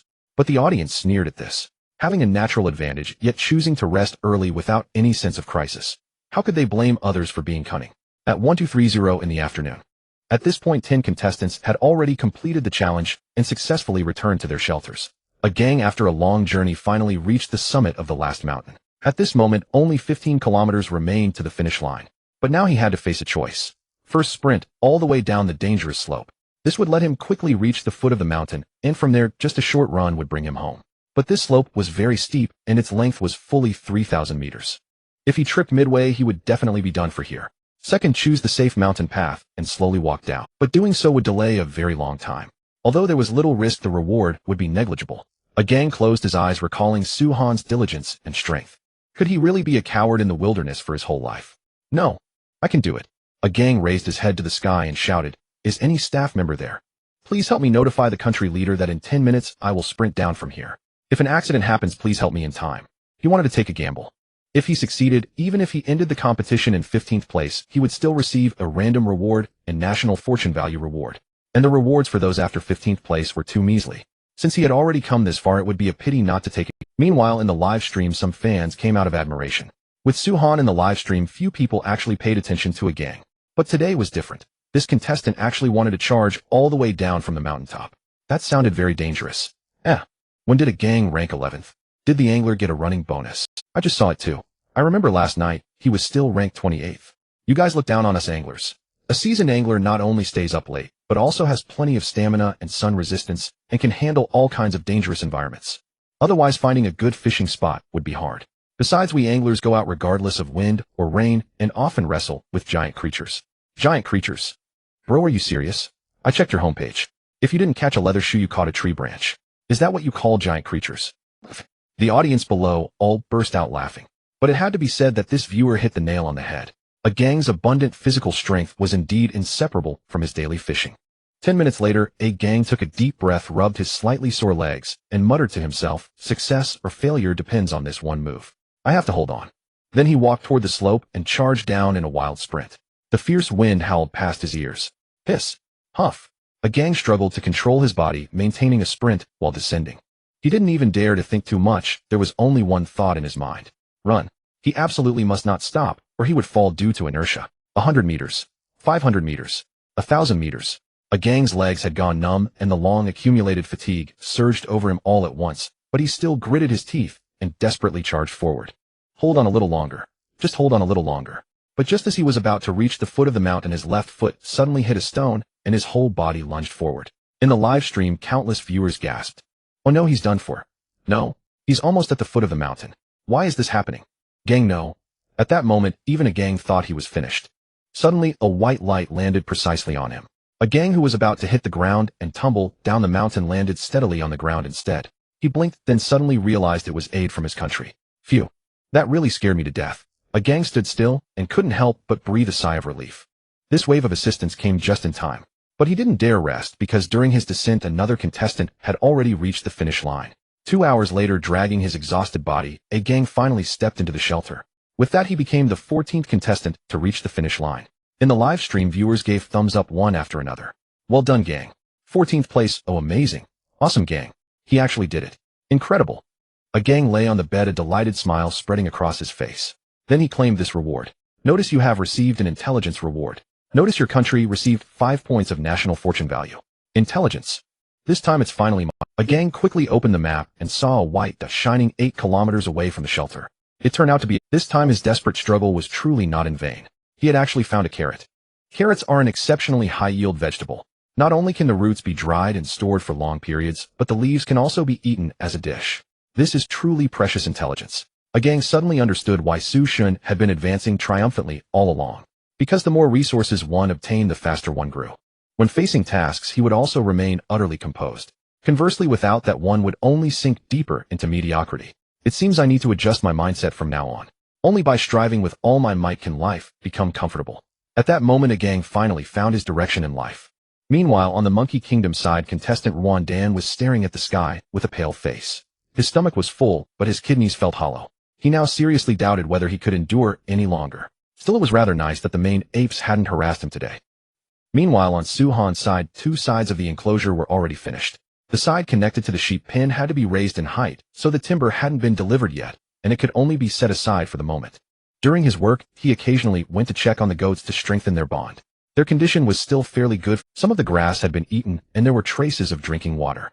Although the 3 adult goats were still terrified of his approach, they had gradually become accustomed to being touched. In the afternoon, Su-han took his axe and headed straight into the mountain forest, once again transforming into a lumbering maniac. But this time he chose a different grove. The eastern woods were nearly all cut down, and continuing could harm the ecosystem. However, the southern woods were also excellent, and the path was quite easy. If he walked quickly, he could reach home in 5 minutes. As log after log was driven into the ground, the outline of the sheep pen began to take shape. Su-han had only one requirement for the sheep pen: sturdiness. As for other issues, he could make adjustments later. It was 9 o'clock in the evening. Only after the last log was planted into the ground was the goat raising area finally completed. Next came the construction of the sheep shed, but that would have to wait until tomorrow. Before going to sleep, Su-han went to the utility shed to check on things. The goats had been lying down to sleep, but when they heard the door open, they immediately jolted awake and stared at the entrance with wary eyes. When they realized the newcomer was that big villain, the goats visibly shrank back. Su-han stepped forward and stroked them. When it was the billy goat's turn, that fellow, perhaps because he was full, or perhaps he had forgotten the pain of the morning, actually tried to stand up and resist. Su-han let out a displeased grunt, raised a fist as big as an iron wok, then clenched it hard. But the billy goat was utterly fearless. It stamped its hind hooves and swiftly assumed a striking posture. However, the shed was soon filled with miserable bleeding. Seeing this, the 2 ewes quickly lowered their heads, afraid that watching too much would give them nightmares. 1 minute later, the billy goat collapsed to the ground, its eyes rolled back white. Suhan sneered contemptuously. Pa? Useless trash. Remember to provoke me again tomorrow. My fists are just itching. He turned and left, and the door closed behind him. In the darkness, the billy goat slept very peacefully, only its face was somewhat swollen. Back in his room, Suhan checked the white hyacinth beans in the basin. After being soaked in warm water all day, their hard outer skins had clearly softened, and the beans themselves had swelled up. In this state, they were ready to be planted. Suhan picked up the beans, grabbed a wooden stick, and went to the vegetable bed to begin sowing. Planting white hyacinth beans was extremely simple.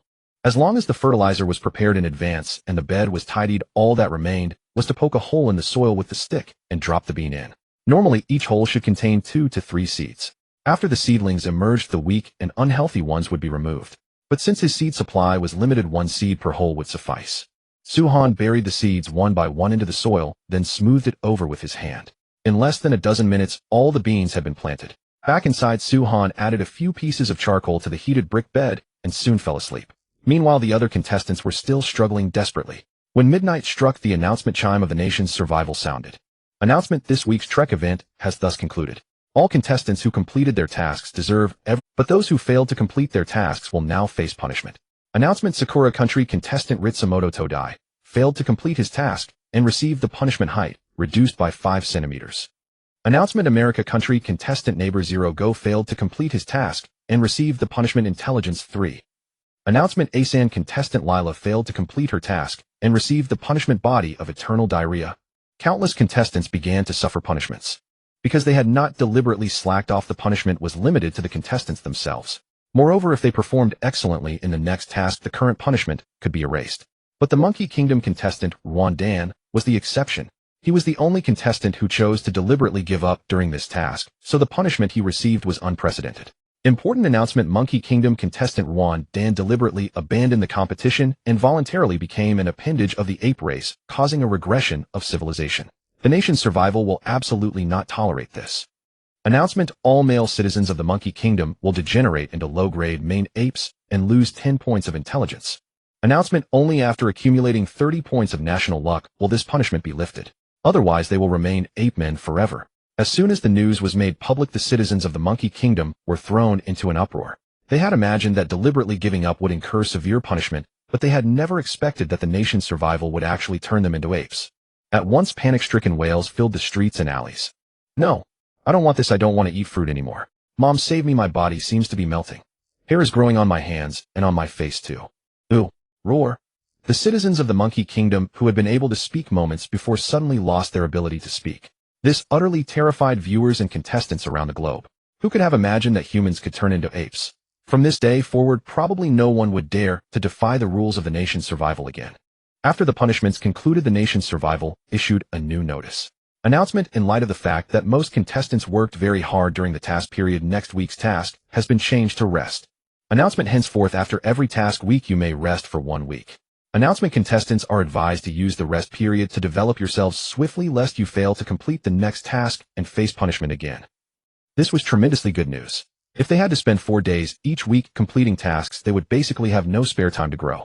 The next morning, Suhan enjoyed his breakfast while reviewing the punishment records from the previous day. When he saw that the Monkey Kingdom people had turned into apes, he was thoroughly shocked.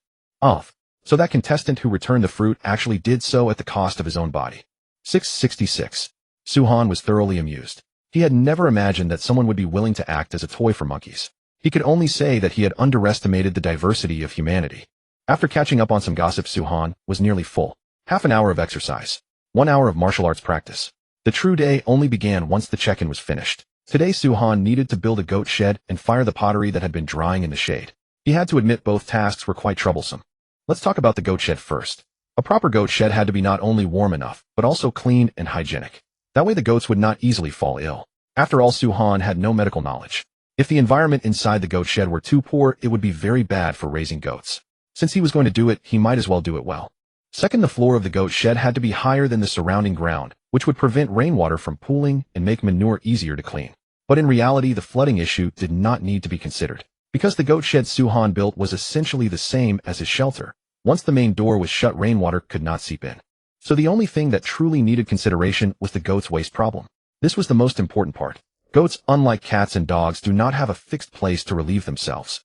They were more like the Asan people, They dropped turds wherever they felt like it, living by the philosophy of doing exactly as they pleased. If he did not reserve a place to handle goat manure, he would only be asking for trouble later. Therefore Suhan planned to pave the floor of the goat shed with bricks.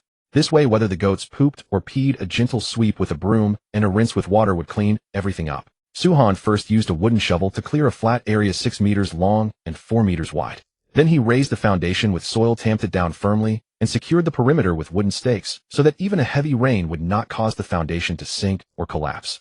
With the foundation done, Suhan began moving bricks. He neatly laid the red bricks one by one on the ground. The floor of the entire goat shed gradually formed a slight slope, and the last row of bricks was set 5 centimeters lower than the others, creating a manure gutter.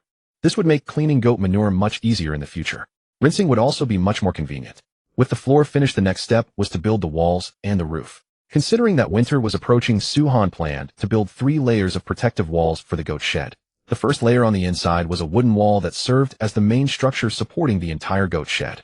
The second layer was made of reeds used to block the wind and retain warmth. The last layer was sealed with mud and wooden planks. As for why the reeds were not placed on the innermost side, it was because Suhan worried that the goats, when bored, would eat the reeds as food. Don't think that's strange. Goats really would do that. In winter, they mostly filled their stomachs with dry hay. To goats, there was no real difference between reeds and dry hay. As for the roof, its design was actually similar to the shelters. As long as it was sturdy and leak-proof, that was enough. Suhan rolled up his sleeves and quickly constructed the goat shed. From the enclosing walls to the roof, from mortisian joints to tiling, it took only 2 hours for a wooden goat shed to be completed. It was about 2 meters high, 4 meters wide, and 6 meters long. Under the eaves at the front was an adjustable ventilation opening. Directly below, it was a removable wooden window. On the left side was the entrance. A goat shed like this could be called a luxury villa out in the wilderness. The foreign viewers in the livestream room were filled with emotion at the sight. Why is his Hansen ability so incredible? A goat pen like this is 10 times better than our contestants' dog. Shit, can't the contestants from our country come over and learn? This is real architecture. His shelter is too small even to shit in. Oh my god, this is really too cool. If I could go to the Man Huang realm, I think I would definitely become God Su's subordinate. Seriously, he's a godlike existence. What I see in God Su is the aesthetics of architecture. As for the other contestants' shelters, they're nothing but doghouses. With the goat shed complete, Suhan opened the storage room and drove the 4 goats over. The billy goat, seeing that he no longer had to stay in the cramped storage room, was in a wonderful mood and soon began frolicking and dashing around the exercise yard. The 2 female goats, in contrast, were much more docile. They looked around cautiously, and after detecting no threat, they turned their heads toward the bully behind them. They were extremely cautious, afraid of falling into a trap. Suhan patted the female goat on the rump and said with a smile, "Go on, this is your home now." Only after receiving his permission did the 2 female goats relax and begin exploring this new home. The little goat kid followed close behind. Although this goat pen was not large, it was already quite nice for them. As the billy goat wandered around, he tried to nudge it with his head, but the wooden wall did not budge. Then he backed up, intending to slam into this cage and escape from it for good. But at that moment, a cold laugh came from behind. "Ergu, are you itching for a beating again?" The billy goat's whole body trembled, and he immediately sensed trouble. Moments later, the familiar miserable shrieks sounded again. The 2 female goats who were strolling about quickly lowered their heads to graze, afraid that the bully would beat them too. A few minutes later, the billy goat lay on the ground with his eyes rolled back, peacefully asleep. The livestream audience, however, burst out laughing. I never believed people when they said goats were hard-headed.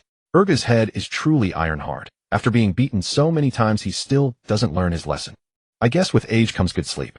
Look, he falls asleep the moment his head hits the ground. "Ergu Suma Mason, I didn't know this wall couldn't be rammed. Ergu folks, if you keep hitting me, I'm going to turn into a unicorn because the lump on my head is almost becoming a horn."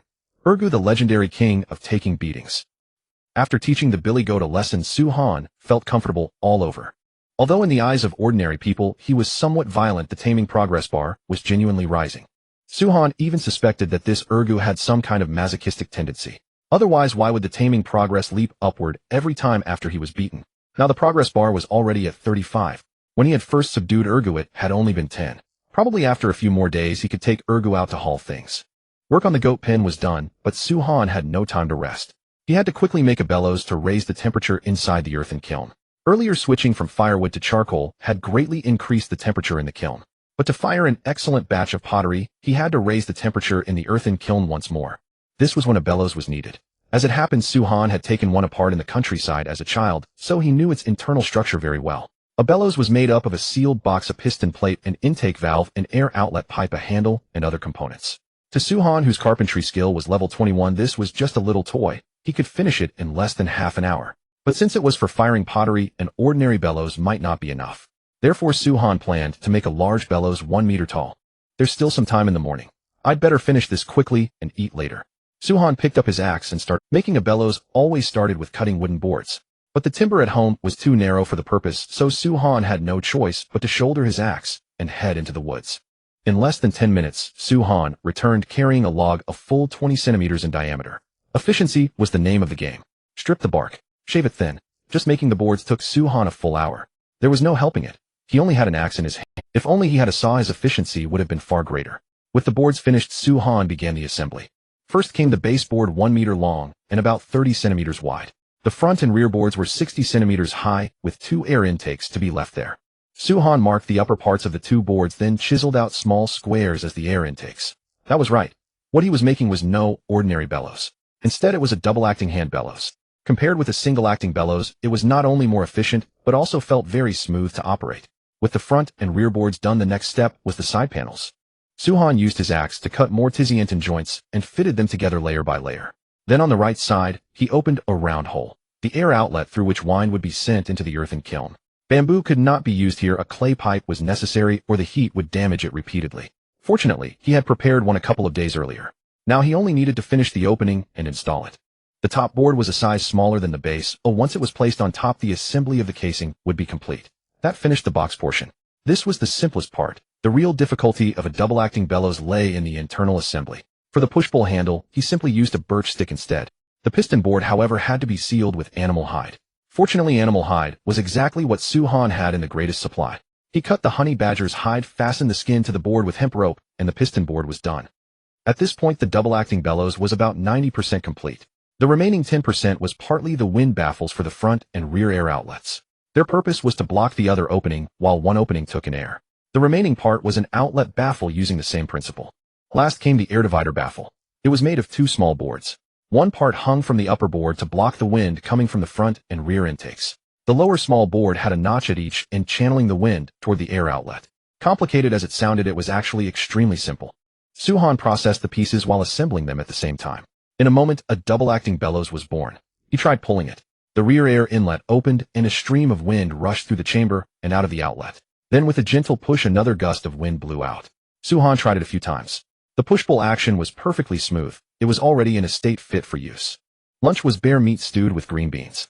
It was worth mentioning that as Hui and Ha grew bigger, the 2 little ones increasingly disliked staying inside the shelter, and their appetites were also growing. Previously, 2 casual fish were enough to fill them, but now they needed 5. Still, this was a good thing. Eating more meant growing faster. In the future, if it snowed heavily, Suhan was counting on them to pull him around outside. After lunch, Suhan carried the bellows to a warm earthen kiln. Hui and Ha played and romped nearby. He meanwhile picked up the clay pipe and began assembling it. Suhan buried the bellows in the earth, connecting the air outlet to the kiln's interior. He tried pushing and pulling, and soon the sound of wind could be heard from inside. All set, light the fire and start firing.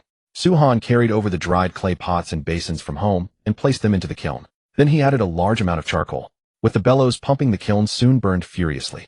Whoosh, whoosh, whoosh. Inside the kiln, with the bellows support, the flames grew abnormally fierce. In just a short while, the temperature surged upward. In the Dragon Kingdom's livestream, the number of viewers was skyrocketing. When everyone saw Suhan already using a double-acting bellows, the bullet comments were full of exclamations. What? He's moving this fast. Damn, it's a good thing this contestant hasn't found iron, or by now he could be smelting iron. Whoa, a double-acting bellows has actually been made. That's insane. My god, Dragon Kingdom's contestant has already entered the pottery age, while our contestant is still a fucking caveman. Fuck. I simply cannot imagine what could stop him once this contestant enters the Iron Age. Once he fires pottery, he'll never lack pots, bowls, pans, and basins. If he's bold enough, he could even make a soaking tub. I simply can't imagine it. While everyone else is freezing their asses off in the cold winter, this contestant is soaking in hot water. I'm really not joking. This contestant can definitely pull it off. Excuse me, is there still time to immigrate now?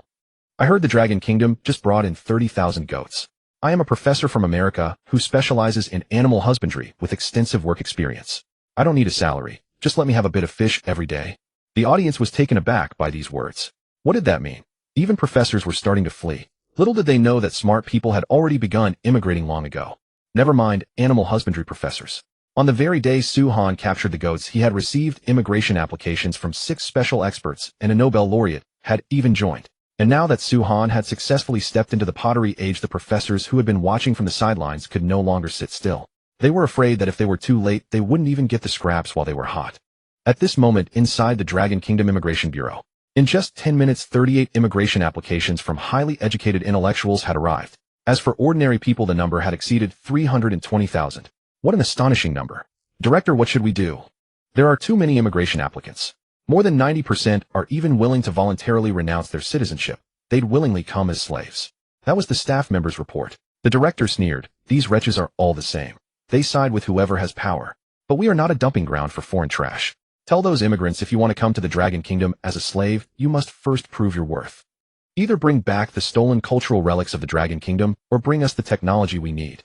Otherwise, they'll all be rejected. The Dragon Kingdom was now a world power like no other on Blue Star. Its resources alone were unmatched by any other nation.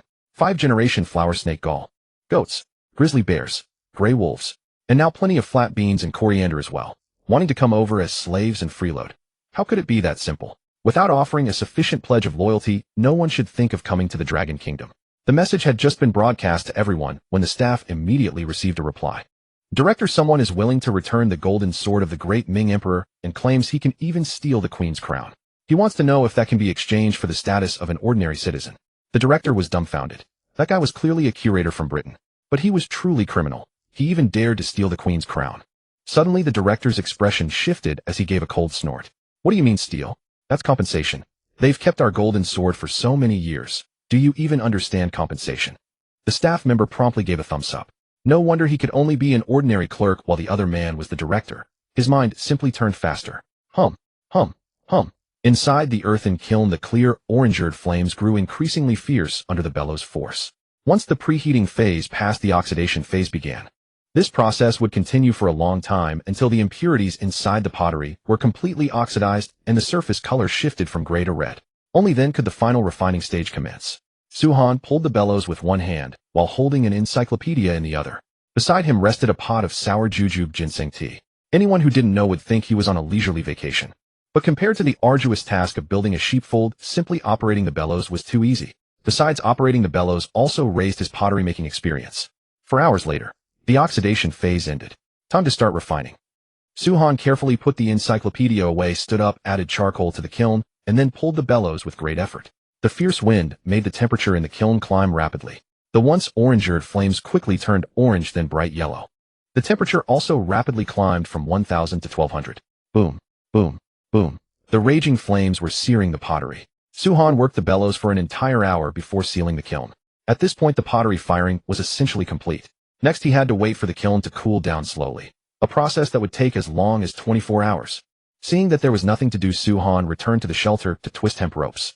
He now set aside a certain amount of time each day to make these little items. This way, when the need arose, he could use them directly. Time quickly came to the 6th day of the 3rd week. After enduring 2 brutal tasks, virtually all the contestants had come to face reality. As soon as dawn broke, everyone got busy. Some reinforced their shelters. Some built earthen beds. Some went out hunting. Some set traps to catch fish. Some gathered supplies. Only one person was different. He was roused from sleep at dawn and beaten soundly. This person was Rwandan, who sponged off the maned apes. Previously, he had fair, clean looks, and the female apes were willing to keep him. But now Rwandan had also become a maned ape. With his appearance drastically declining, he naturally fell out of favor. Thus the scene before them came to be. Don't hit me. What are you all doing? Ouch. Why are you throwing stones at me? The day before yesterday you were holding on to me, but today you're driving me away. You fellows are truly heartless. Even a buzzing stick becomes something you're attached to after using it for a long time, damn it. Rwandan tried to struggle a bit more, but the maned apes were too lazy to bother with this freeloader, directly driving him off with wooden sticks and stones. In the live broadcast room, the spectators who came to watch the show burst out laughing. So even the maned ape clan knows how to be fickle with the new and discard the old. What fickleness! This is clearly a drop in appearance. If you became Mrs. Neil, who would want you? Rwandan, a group of heartless female apes, I hate you. What a pitiful guy. Now even sponging isn't allowed. You love depending on animals, huh? Feel good now. As the old saying goes, the heavens move with vigor, and a gentleman ceaselessly strives for self-improvement. Brothers, see this. This is what happens to spongers. Meanwhile, Suhan also got up early and went out. The meat at home had been nearly used up, so he planned to go out and hunt some prey, especially wild ducks. If he didn't catch them this time in a few more weeks, it would be difficult to catch any at all. Because there was only a month before winter arrived. Suhan carried his bamboo basket and went straight to the vicinity of the wild ducks' nests. After a brief inspection, he found that the traces of wild ducks on the north shore of the lake were far more numerous than he had seen before. Unfortunately, as the weather grew colder, many ducks had already migrated. The remaining wild ducks were already not many. I really should scout the environment more. If I had come hunting last week, I definitely would have caught a lot of ducks. Suhan sighed slightly and began exploring nearby. Soon the first wild duck came into view. His eyes lit up, and he hurriedly took out his bow and arrows. At this moment, the wild duck was leisurely resting in its nest, completely oblivious to his approach. This was a good opportunity. Aim. Shoot. A distance of 10 meters was a 100% hit for Suhan. Swoosh. One arrow to the head, and the wild duck lay silently on the ground without making a sound. Suhan hurried over and picked up the duck, only to find a nest of eggs right in front of him. I didn't expect such an unexpected gain. Suhan transferred the hay and the eggs together into the bamboo basket, so that the duck eggs wouldn't be damaged when moving. Then he continued searching nearby. Along the way, his luck was pretty good. Not only did he harvest 6 wild ducks, but he also picked up a full 30 duck eggs. All thanks to the stealth skill effect. With it, Suhan could easily approach the wild ducks without being discovered. Otherwise, once a wild duck screamed, it would startle the other ducks and make them very difficult to catch later. Suhan brought the wild ducks and duck eggs back to the shelter, then returned to the north shore to keep searching. Wild ducks were treasures all over. He didn't mind having too many. Duck meat was edible. Duck eggs could be salted into duck eggs. Duck feathers could be made into down jackets and feather dusters. Duck fat could be used for cooking stir-fries. Duck intestines and duck gizzards were excellent ingredients for hot pot. Most importantly, the more he caught, the more was returned to him. Just now 6 ducks had earned him a full 40,000 ducks in return. What an astonishing number. Subsequently, Suhan caught 2 more wild ducks, but found nothing else afterward. Although wild ducks could still be seen frolicking on the lake. But he couldn't shoot arrows into the lake with his bow. Even if he could hit one, he'd have to swim over to retrieve the prey. That was too troublesome and simply not worth it. Forget it. Let's look for other prey. Suhan decisively left the lakeside area and headed further north. When passing by the goat gathering place, he deliberately approached to observe. Unfortunately, all the goats here had already run away. Not a single one remained. What a pity. I originally thought I could find some friends for Urgu and the others. I guess it will have to wait for next time. Suhan turned around and disappeared into the forest, heading toward a more distant place. But this time his direction was different from the one for picking white hyacinth beans. It was more toward the west. He had just walked less than a kilometer when a chill came from behind his left. Notification danger perception triggered. Notification danger perception EXP1. Notification danger perception EXP1. Seeing this, Suhan stopped and said with a smile, "Looks like a big catch is coming to us." In the Dragon Kingdom livestream room, the viewers had no idea what was happening until the camera angle shifted, revealing a cougar stealthily creeping forward from behind and to the left. Judging by its build, it was a male cougar. Yet Suhan hadn't brought any melee weapons such as an axe. Wait, how did Sugid sense the cougar approaching? Is his hearing so sharp? It must be intuition, kind of a sixth sense. I've heard that long-time hunters can easily perceive danger. Let's not talk about that. Did you notice Sugid didn't bring any melee weapons today? Damn. The cougar is a hunting master known as the Onion One expert. In speed, it far surpasses gray wolves, and in strength, it is just as formidable. Facing such an opponent, is a bow and arrow really useful? I remember that climbing a tree is useless against big cats. Don't tell me he has to fight hand-to-hand. No way, that's too dangerous. In the picture, the cougar was still creeping forward with no intention of attacking for the moment. It was waiting for an appropriate charging distance. For a cougar, it preferred a lethal one-strike kill over a prolonged fight. The cougar drew closer and closer. It would soon enter striking range. Just then Suhan did something that astonished everyone. He actually set his bow, arrows, and carrying basket all on the ground. He even walked a few meters to the left. There was no doubt that this action was a silent announcement to everyone Suhan was going to fight hand-to-hand. A unknown duel with a cougar. That headline would be frightening even during the safe era of Blue Star, let alone in the Manwang realm. An adult male cougar weighs about 53 to 100 kilograms, and its body length from nose to tail is about 1.5 to 2.8 meters. Their flawless physique allows them to leap over 5 meters straight up from a standstill, and a direct pounce can reach a terrifying 12 meters. Any human who encounters a cougar in the wild with bare hands will end up as prey. Although Suhan had practiced martial arts and possessed astonishing natural talent, no one believed he could take down a cougar barehanded. But no one knew that. Suhan had just completed a week of martial arts check-ins that morning and obtained a precious enlightenment opportunity. The sensation was utterly sublime, like receiving a baptism of pure insight. In that flashing moment of enlightenment, his body and mind entered the inner world. To the outside world, only 10 minutes seemed to have passed, but inside no one could say how much time had truly gone by. When the enlightenment concluded, Su Han's entire demeanor had undergone a dramatic transformation. He had not only gained a profound understanding of the thunderclap palm, but also learned other ways to use qi. If the current Su Han were to fight Xiaoquan, he could finish it in one exchange, no exaggeration. This was the immense power yielded by skill, mastery, and enlightenment. On the withered grass, Su Han closed his eyes with his back to the cougar and took a deep breath. His dantian stirred faintly, and countless currents of qi surged into his limbs. Swish! When Su Han opened his eyes again, the bright and icy stare in them startled the livestream audience. What a razor-sharp gaze. It was almost impossible to meet his eyes. Is this really Su Shin himself? It was as if he had changed into an entirely different person. Some timid viewers even leaned back repeatedly in fear, as if getting even slightly closer would get them killed. Yet Su Han still had not activated the aura skill. He had only circulated his qi. Meanwhile, inside a certain building, Xiaoquan stared at Su Han's transformation and could not help crying out in shock. Shinning Melian. How did he do it? He has only practiced the thunderclap palm for a week. Why has he improved at such an astonishing speed? Monstrous, absolutely monstrous. He never even dreamed that anyone in the modern era could reach this level. After all, even in the era when martial arts flourished, very few could accomplish such a feat.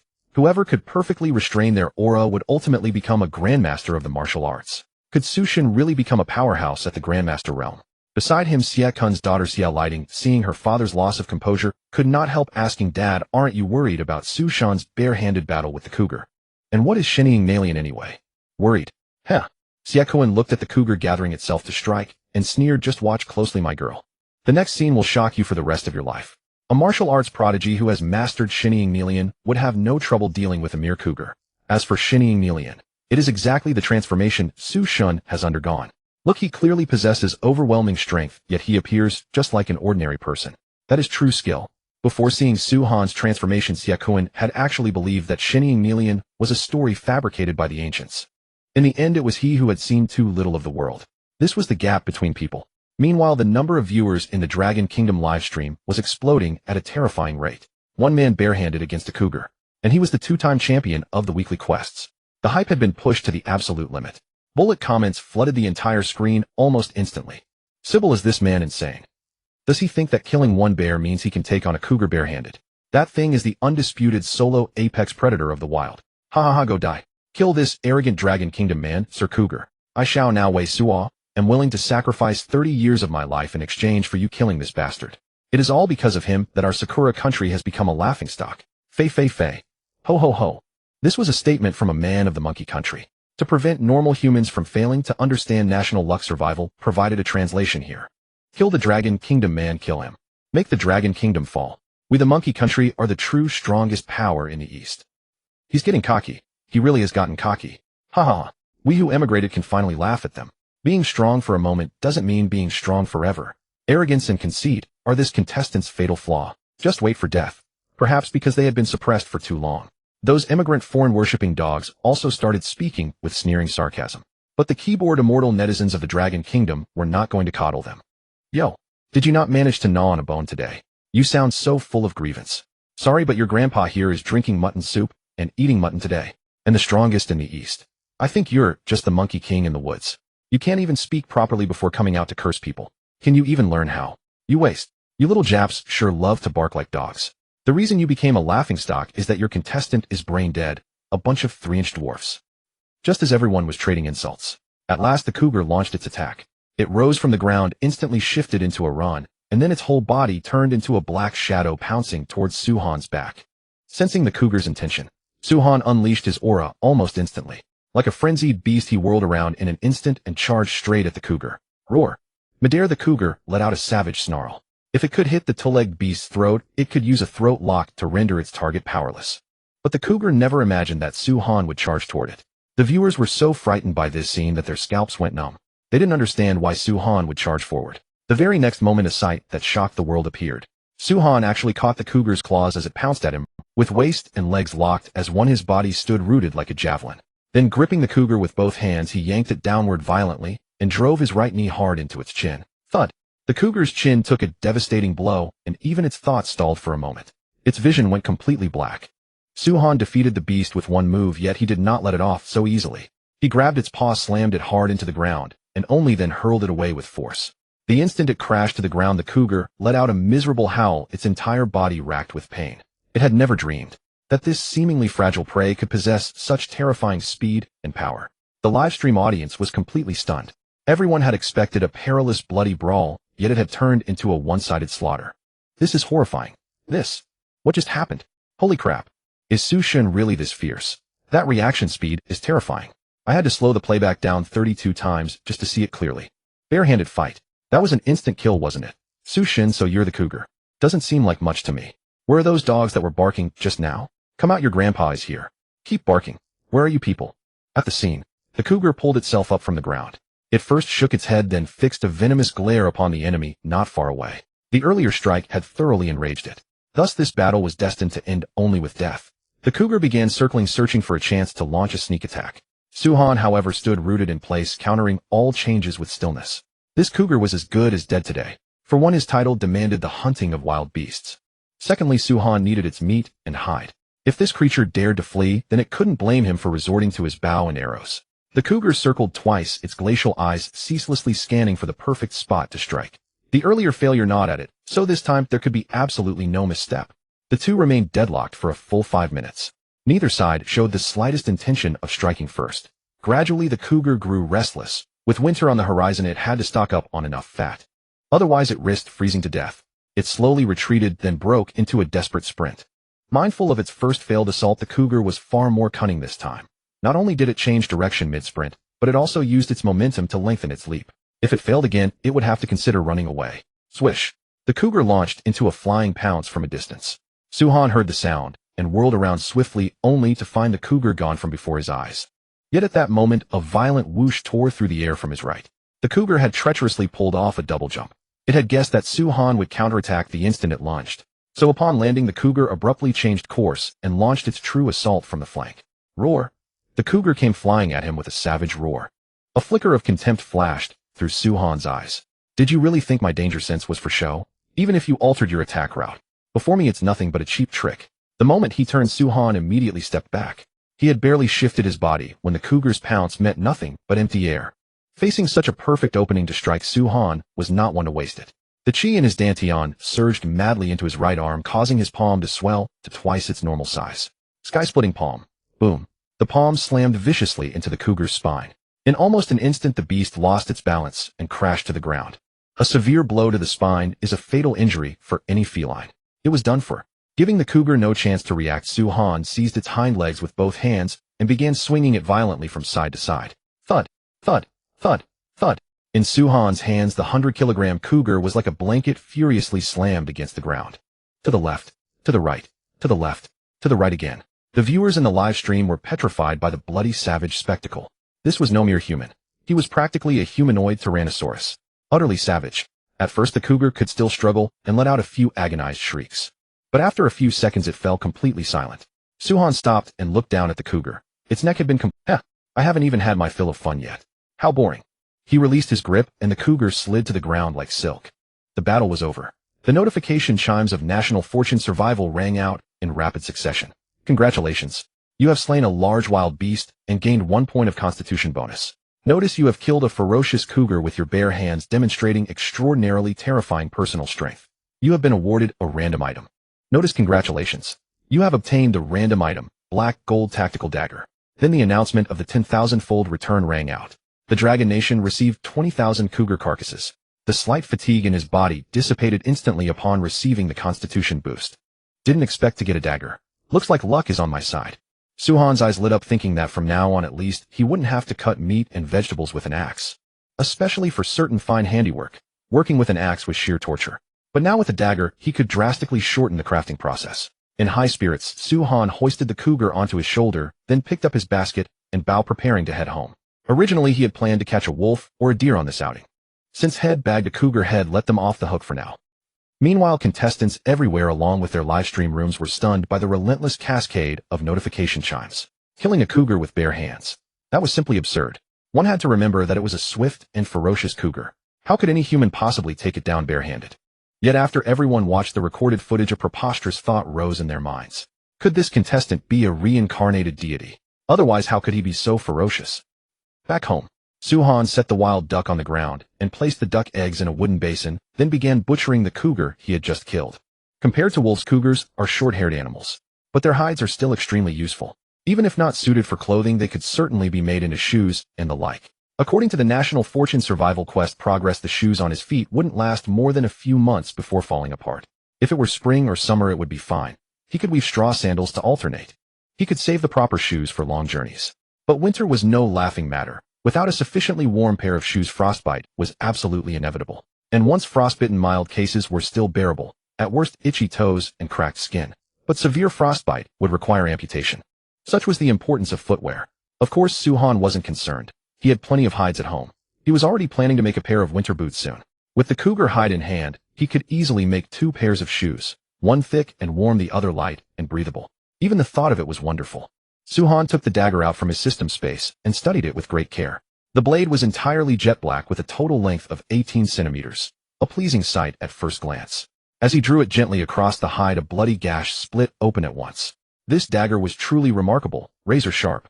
Skinning, harvesting the meat. With the dagger, even butchering became considerably easier. Skinning in particular had become almost ridiculously simple. Suhan peeled off the cougar's hide in one complete piece in just 8 minutes, something utterly unimaginable before. As for the organs, aside from the heart and stomach, everything else was left for the wolf cubs. Their appetites had been enormous lately. With these innards, they could probably feast for several days. As for the meat, Suhan didn't plan to smoke it this time. Eating smoked meat every single day had left him wrapped. So for this cougar, Suhan planned to wait until the clay pot was done. Part of it would be stewed and part stir-fried. For all the cougar's impressive weight, once the bones, skull, and organs were removed, the pure meat was at most 70 gene. At a daily consumption of 10 gene of meat, this cougar would last him no more than a week at best. So afterward, he would still need to go out hunting. This was a minor drawback of practicing martial arts, but hardly a real problem. Once next year brought abundance in all things, he wouldn't need to spend all day hunting. Having finished processing the cougar, Suhan turned his attention to the wild duck. Since he intended to make a down jacket, the duck down would need careful processing. To make a down jacket, the first step is to collect duck down. Not every part of a wild duck's body can be used. Only the down from the chest, the inner thighs, and the underside of the wings can be used. Before collecting the down, Suhan fetched a basin and drained the duck's blood. With this many ducks, he estimated he could make a good amount of duck blood tofu. Tonight was going to be a real treat. Suhan drained the duck blood completely, then continued gathering the down. This process required great care. Tearing the skin that held the down would make later processing very troublesome. But for someone with a level 23 gathering skill, collecting duck down was actually very simple. He opened the wing, plucked the down, and then moved on to the chest and inner thighs. In less than 10 minutes, the down from one wild duck was fully collected. The viewers in the live stream looked at the small handful of down on the table and exchanged confused glances. That's all the fluff from one duck. How many ducks would it take to make a down jacket? I remember seeing some data before. A down jacket needs about 100 to 300 grams of filling. If one wild duck gives us, say, 5 grams, then you'd need at least 20 wild ducks. 20 wild ducks just to make one down jacket. Good heavens, that's hard. Hard, sure, but a down jacket is truly light and warm. Yeah, if Godsu can really make a down jacket, then basically, he can go out in winter without worry. And this lake is so big. With a few days of careful searching, gathering enough for one jacket shouldn't be a problem. Suhan finished with the first duck and immediately moved on to the next. Before 10 in the morning, 8 ducks had been. After washing his hands clean, Suhan got ready to make duck blood tofu. If it sat too long, the duck blood would go stale and easily breed bacteria. He fetched salt and clean water, then stirred quickly in the same proportions as last time's chicken blood tofu. After that, he set it aside to congeal. This process would take about an hour. Taking advantage of the gap, Suhan turned back to working on the down. Now that collecting was complete, the next step was washing to remove the odor and grease from the down. For other contestants, this was an extremely difficult task. But Suhan was different. He had made soap This was the fruit of his earlier efforts. Soap might seem good only for washing hands and face, but in reality, it had a great many uses. Suhan put the down into warm water and added a little soap. Then he stirred it slowly. The clear warm water quickly turned murky. Washing down requires slow, gentle squeezing with the hands. You must never wring it or rub it violently, otherwise the down's fiber structure would be damaged. Again and again, he changed the water 12 times before the down was completely clean. Suhan squeezed the water out of the down by hand, spread it evenly in bamboo trays, and placed the trays on the heated brick bed to dry. It was autumn now. The wind often blew outside and sunlight inside was insufficient. So the best way was to use the low heat of the brick bed for rapid drying. Suhan turned the down every 15 minutes to keep it from heating unevenly. By the afternoon, as the down grew drier, he stretched the interval to once every half hour. Only at 3 in the afternoon was the down from 8 ducks fully dried. When he gently touched it, every wisp of down felt fluffy and dry. Suhan stored the down in a wooden box. As long as the animal hides were usable, he could start making his down. There was still a while before the pottery would come out of the kiln. Figuring he might as well not sit idle, Suhan picked up his bow, arrows, and backpack and went on patrol along the lakeshore. It would be best if he caught wild ducks. Even if he didn't, scouting out the resources was worthwhile. Suhan followed the north shore of the lake westward and didn't return to the shelter until 6 in the evening. This trip brought an excellent haul. He had caught 6 wild ducks and 2 grouse. It was clear just how abundant the resources on the north shore were. Dinner was duck blood tofu stir-fried with white hyacinth beans plus flash-fried cougar heart and a large bowl of stewed meat. Suhan took a chopstickful of duck blood. Its smooth, tender texture was something he could never tire of. The only pity was that he had no chili peppers. A little chili would have been the perfect companion. But when Suhan tasted the cougar meat, he was stunned by both its texture and flavor. Damn, this is way too tasty. Wolf and bear meat don't even come close. So fragrant. Suhan grabbed the cougar's leg meat and tore into it. He realized for the first time that cougar could be this delicious. Not only was the meat fine textured, but the fat was distributed so evenly that eating it felt like eating tender beef or pork. Delicious. Truly too delicious. From now on, if he ever ran into a cougar, Suhan swore he would never let a single one escape. The foreign viewers in the live stream watched his face full of enjoyment and began swallowing hard. Is cougar that tasty? No idea, never ate it. But judging by his expression, it can't be much worse than beef. Slurp. I really want to taste cougar too, but our country's contestant is too weak. He can't even catch a sheep. Damn it, why is it that every time I open this stream, he's eating something amazing? Seeing the foreigners' reactions, the Dragon Country viewers chimed in with their own comments. Cougar meat really is delicious. Our shelter had it for lunch today. All I can say is it's no worse than pork. Thanks to God, Sue, for letting us eat such good meat. When I first ate it, I was stunned for quite a while. I thought the gamey smell would be huge, but it was actually super tasty. Click my avatar for a more detailed review. You foreigners can just be jealous. Too bad. The foreign viewers were enraged to the breaking point. Compared to the Dragon Country people's meat feast, all they could eat was canned pig slop. The gap was too huge. If they kept watching any longer, they probably wouldn't sleep all night. From now on, they would have to leave the stream early when mealtime came. Dinner came to an end. Suhan checked the sheep pen. The 2 ewes had led the lambs back into the shed to rest. The ram Urgu was butting its head against the wooden wall. Upon hearing footsteps behind it, the ram quickly straightened up, turned around, and pretended to look perfectly in. Looks like you still haven't learned your lesson, Urgu. Suhan cracked his knuckles and grinned cruelly. Moments later, Urgu's miserable bleat rang out again. Bah, bah. If anyone were fluent in animal speech, they would definitely understand what Urgu was crying. It was saying, I don't dare anymore. I really don't dare anymore. But unfortunately, Suhan couldn't understand. Even if he could, he wouldn't let it go. This soft, squishy punching bag was just too satisfying to punch. If he went a day without beating it, his whole body would feel wrong. 5 minutes later, Urgu lay on the ground. In its huge sheep eyes, besides numbness, there was even a trace of pleasure. And the taming progress had reached a staggering 47%. Generally speaking, once the progress passed 50%, the animal would no longer try to flee. That counted as initially tamed. Above 70%, it was deep taming. Even in the face of danger, it wouldn't run away. So Suhan was now quite certain that Urgu was a born masochist. If you didn't hit it, it might actually be unhappy. 10 minutes later, Urgu got up from the ground. Suhan beckoned to it. Come here. Let me give you a pat. Urgu hesitated for a moment, then obediently stretched its head forward. This was the final confirmation. There was no way to wash it clean. Suhan patted Urgu's head, fed it a handful of grass, and headed to the earthen kiln. After more than 20 hours of cooling, the fired pottery should be ready to come out of the kiln. Standing before the earthen kiln, Suhan ran his hand across its outer surface. It no longer retained any trace of heat. Then he opened the kiln door. The interior had cooled as well. Looks like it's ready to unload. Suhan reached inside and quickly took out a clay. He tapped it gently with his finger and immediately heard a crisp clinking sound. The hardness was no issue. Next, he had to check whether there were any flaws. Suhan lifted the clay pot and carefully inspected it. The entire surface was extremely smooth. Not only was there almost no graininess, but there was also not a single crack. It seems well fired. I can try glazing it in the future. Once I master glazing, the things I fire will be even. Suhan happily set the clay pot down, then took out the clay basin, clay bowl, and other items from inside one by one to inspect them. The results were highly satisfactory. None of the fired pottery had any flaws. He carried the items back home. Suhan dismantled the original stove and installed the clay pot in its place. The old small pot could now be retired for the time being. He had a kettle for boiling water and a large pot for cooking. The stainless steel pot and the small earthen pot naturally became useless.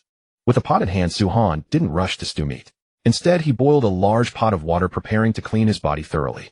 He did occasionally go to the lake to wash himself. But the lake water was too cold in the morning, and during midday he was always busy with various tasks, so he had never been able to take a proper bath. But from today on, everything was different. The appearance of a large clay pot meant that everyday access to water would become more and more convenient. He added water. He lit the fire.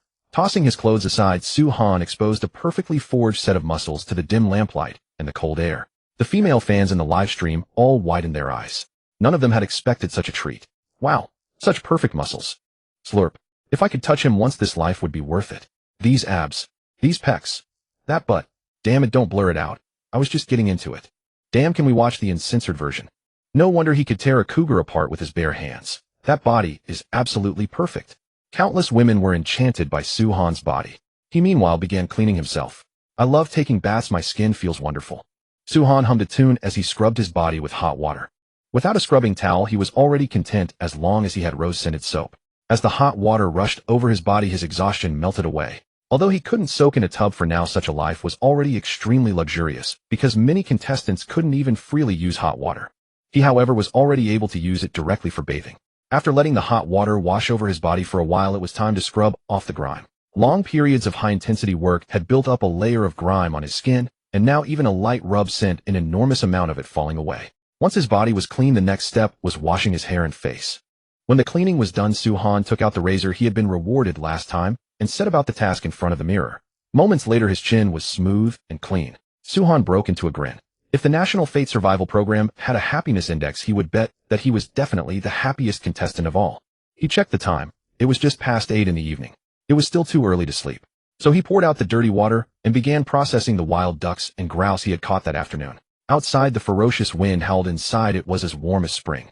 Under the dim lamplight, Su-han's powerful muscles were captivating countless fans. During the night, the wind gradually died down, but the temperature fell sharply. Many contestants were jolted awake by the freezing cold. Only those with heated brick beds could sleep safely until dawn. Longwa fans who were still up late saw these scenes and began discussing them intensely. The Manwang realm has dropped in temperature once again. It seems the real winter might be far more terrible than we imagined.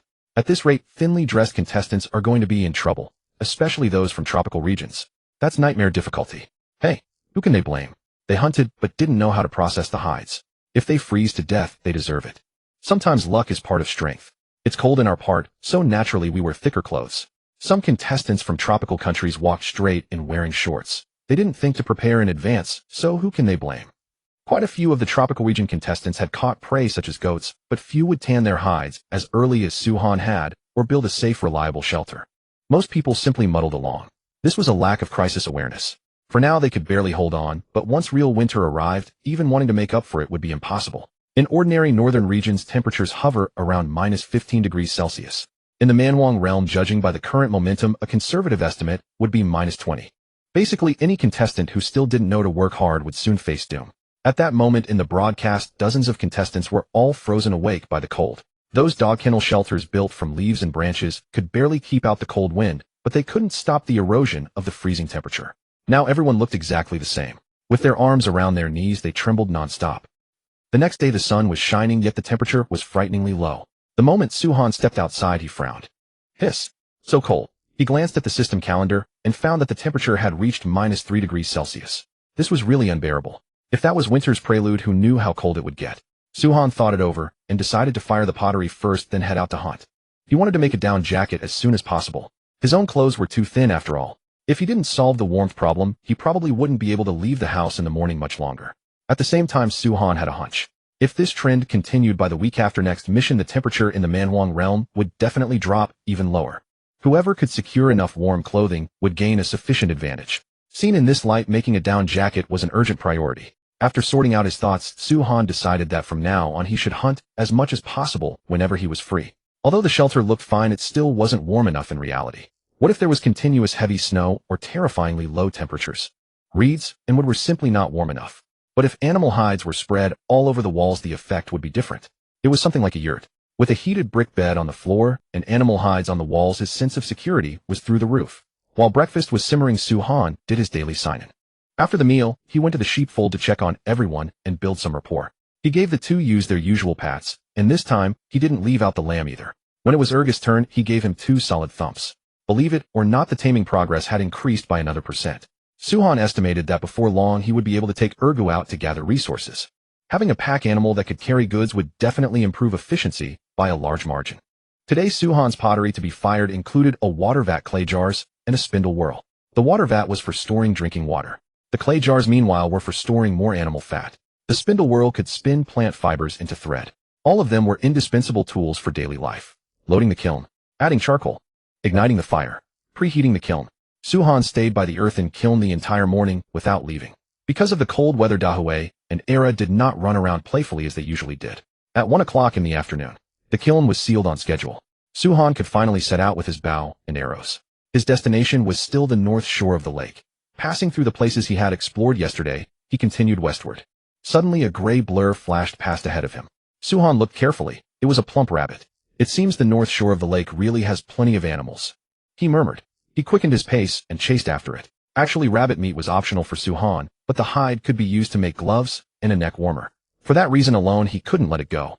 Parting the thick grass, he spotted a plump rabbit. Suhan drew his bow and aimed. Whoosh!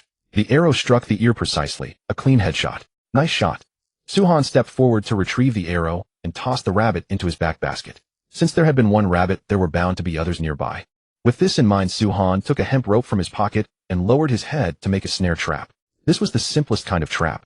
It required nothing more than a hemp rope and a low branch. Even without a branch, one could drive a wooden stake deep into the ground instead. The only difficulty was placing the trap where rabbits commonly passed by. If a rabbit passed by, it would poke its head into the noose. The more it struggled, the tighter it became until it suffocated to death. Suhan wasn't short on food, so he made only 3 snares. With the help of the tracking skill, he easily found 3 places where rabbits frequently passed. 2 of them had branches nearby, while the last one used a wooden stake instead.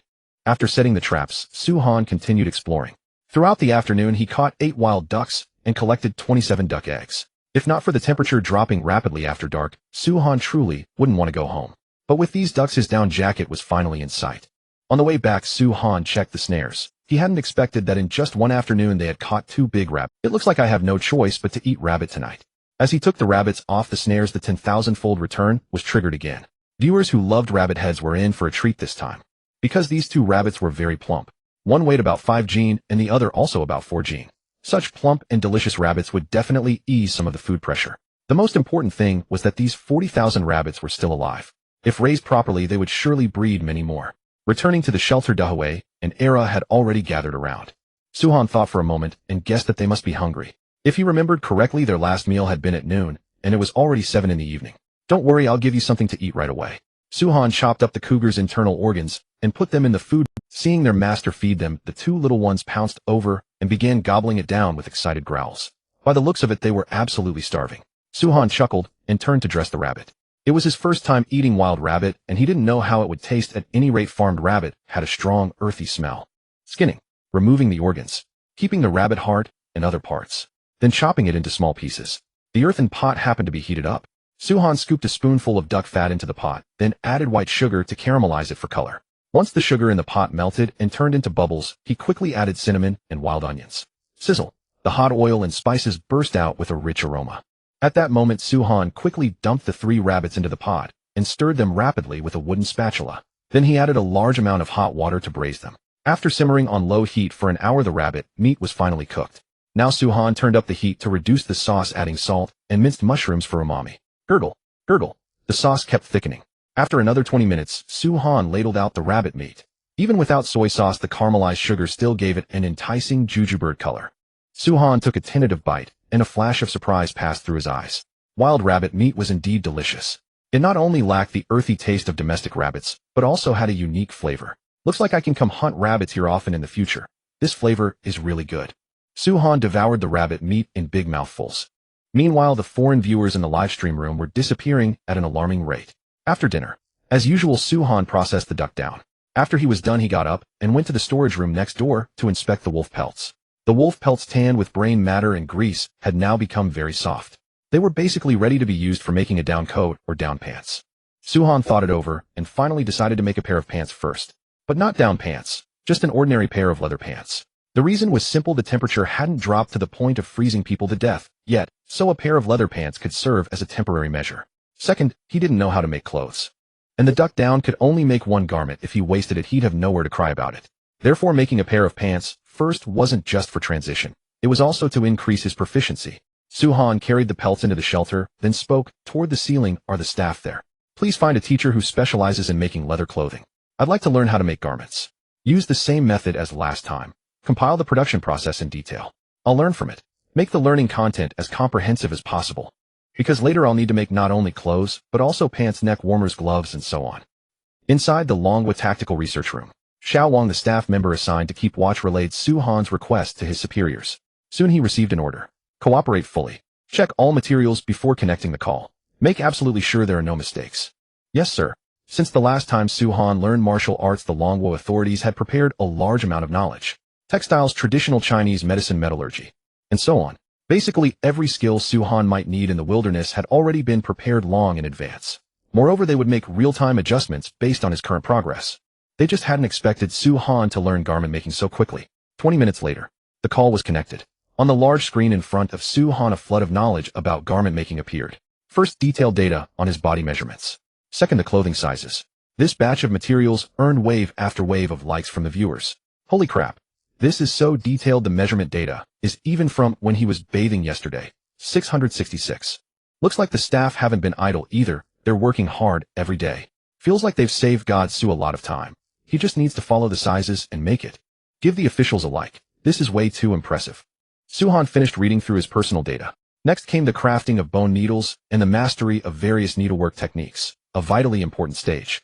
Although he knew some stitching, his skill could not compare with that of a true expert. Moreover, excellent needlework could be used to create many practical items, and in the future when clothes and pants were torn, he would be able to mend them well.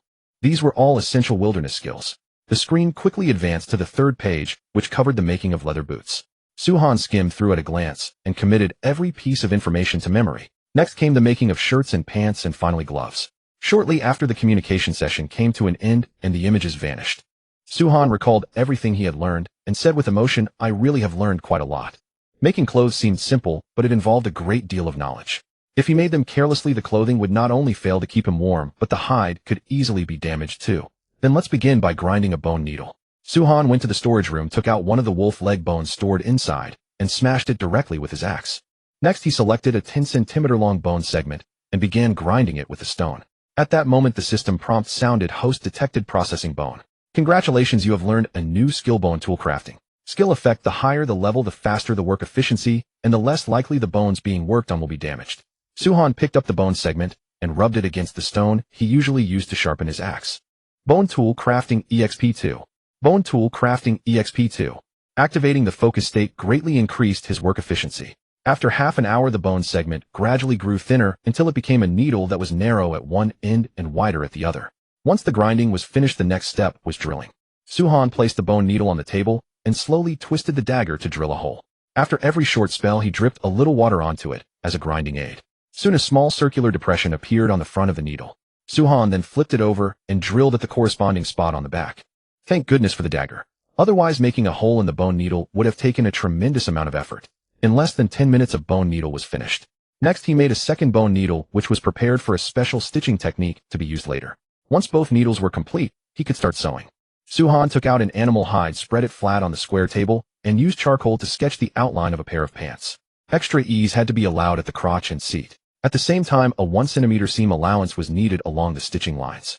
Considering daily life and going out to forage, Su-han also needed to mark out the positions of the pockets and the crotch area. The pockets needed no explanation, and the crotch was a reinforcing gusset. Pants made this way would be somewhat roomier, so if he ever engaged in close combat with a wild beast, the trousers wouldn't split open. As for measuring the hide, the materials provided by the nation also included a clear explanation. After research, the staff determined that the first section of Su-han's right index finger was exactly 1 centimeter. Therefore, using that segment as a measure, he could make a simple ruler.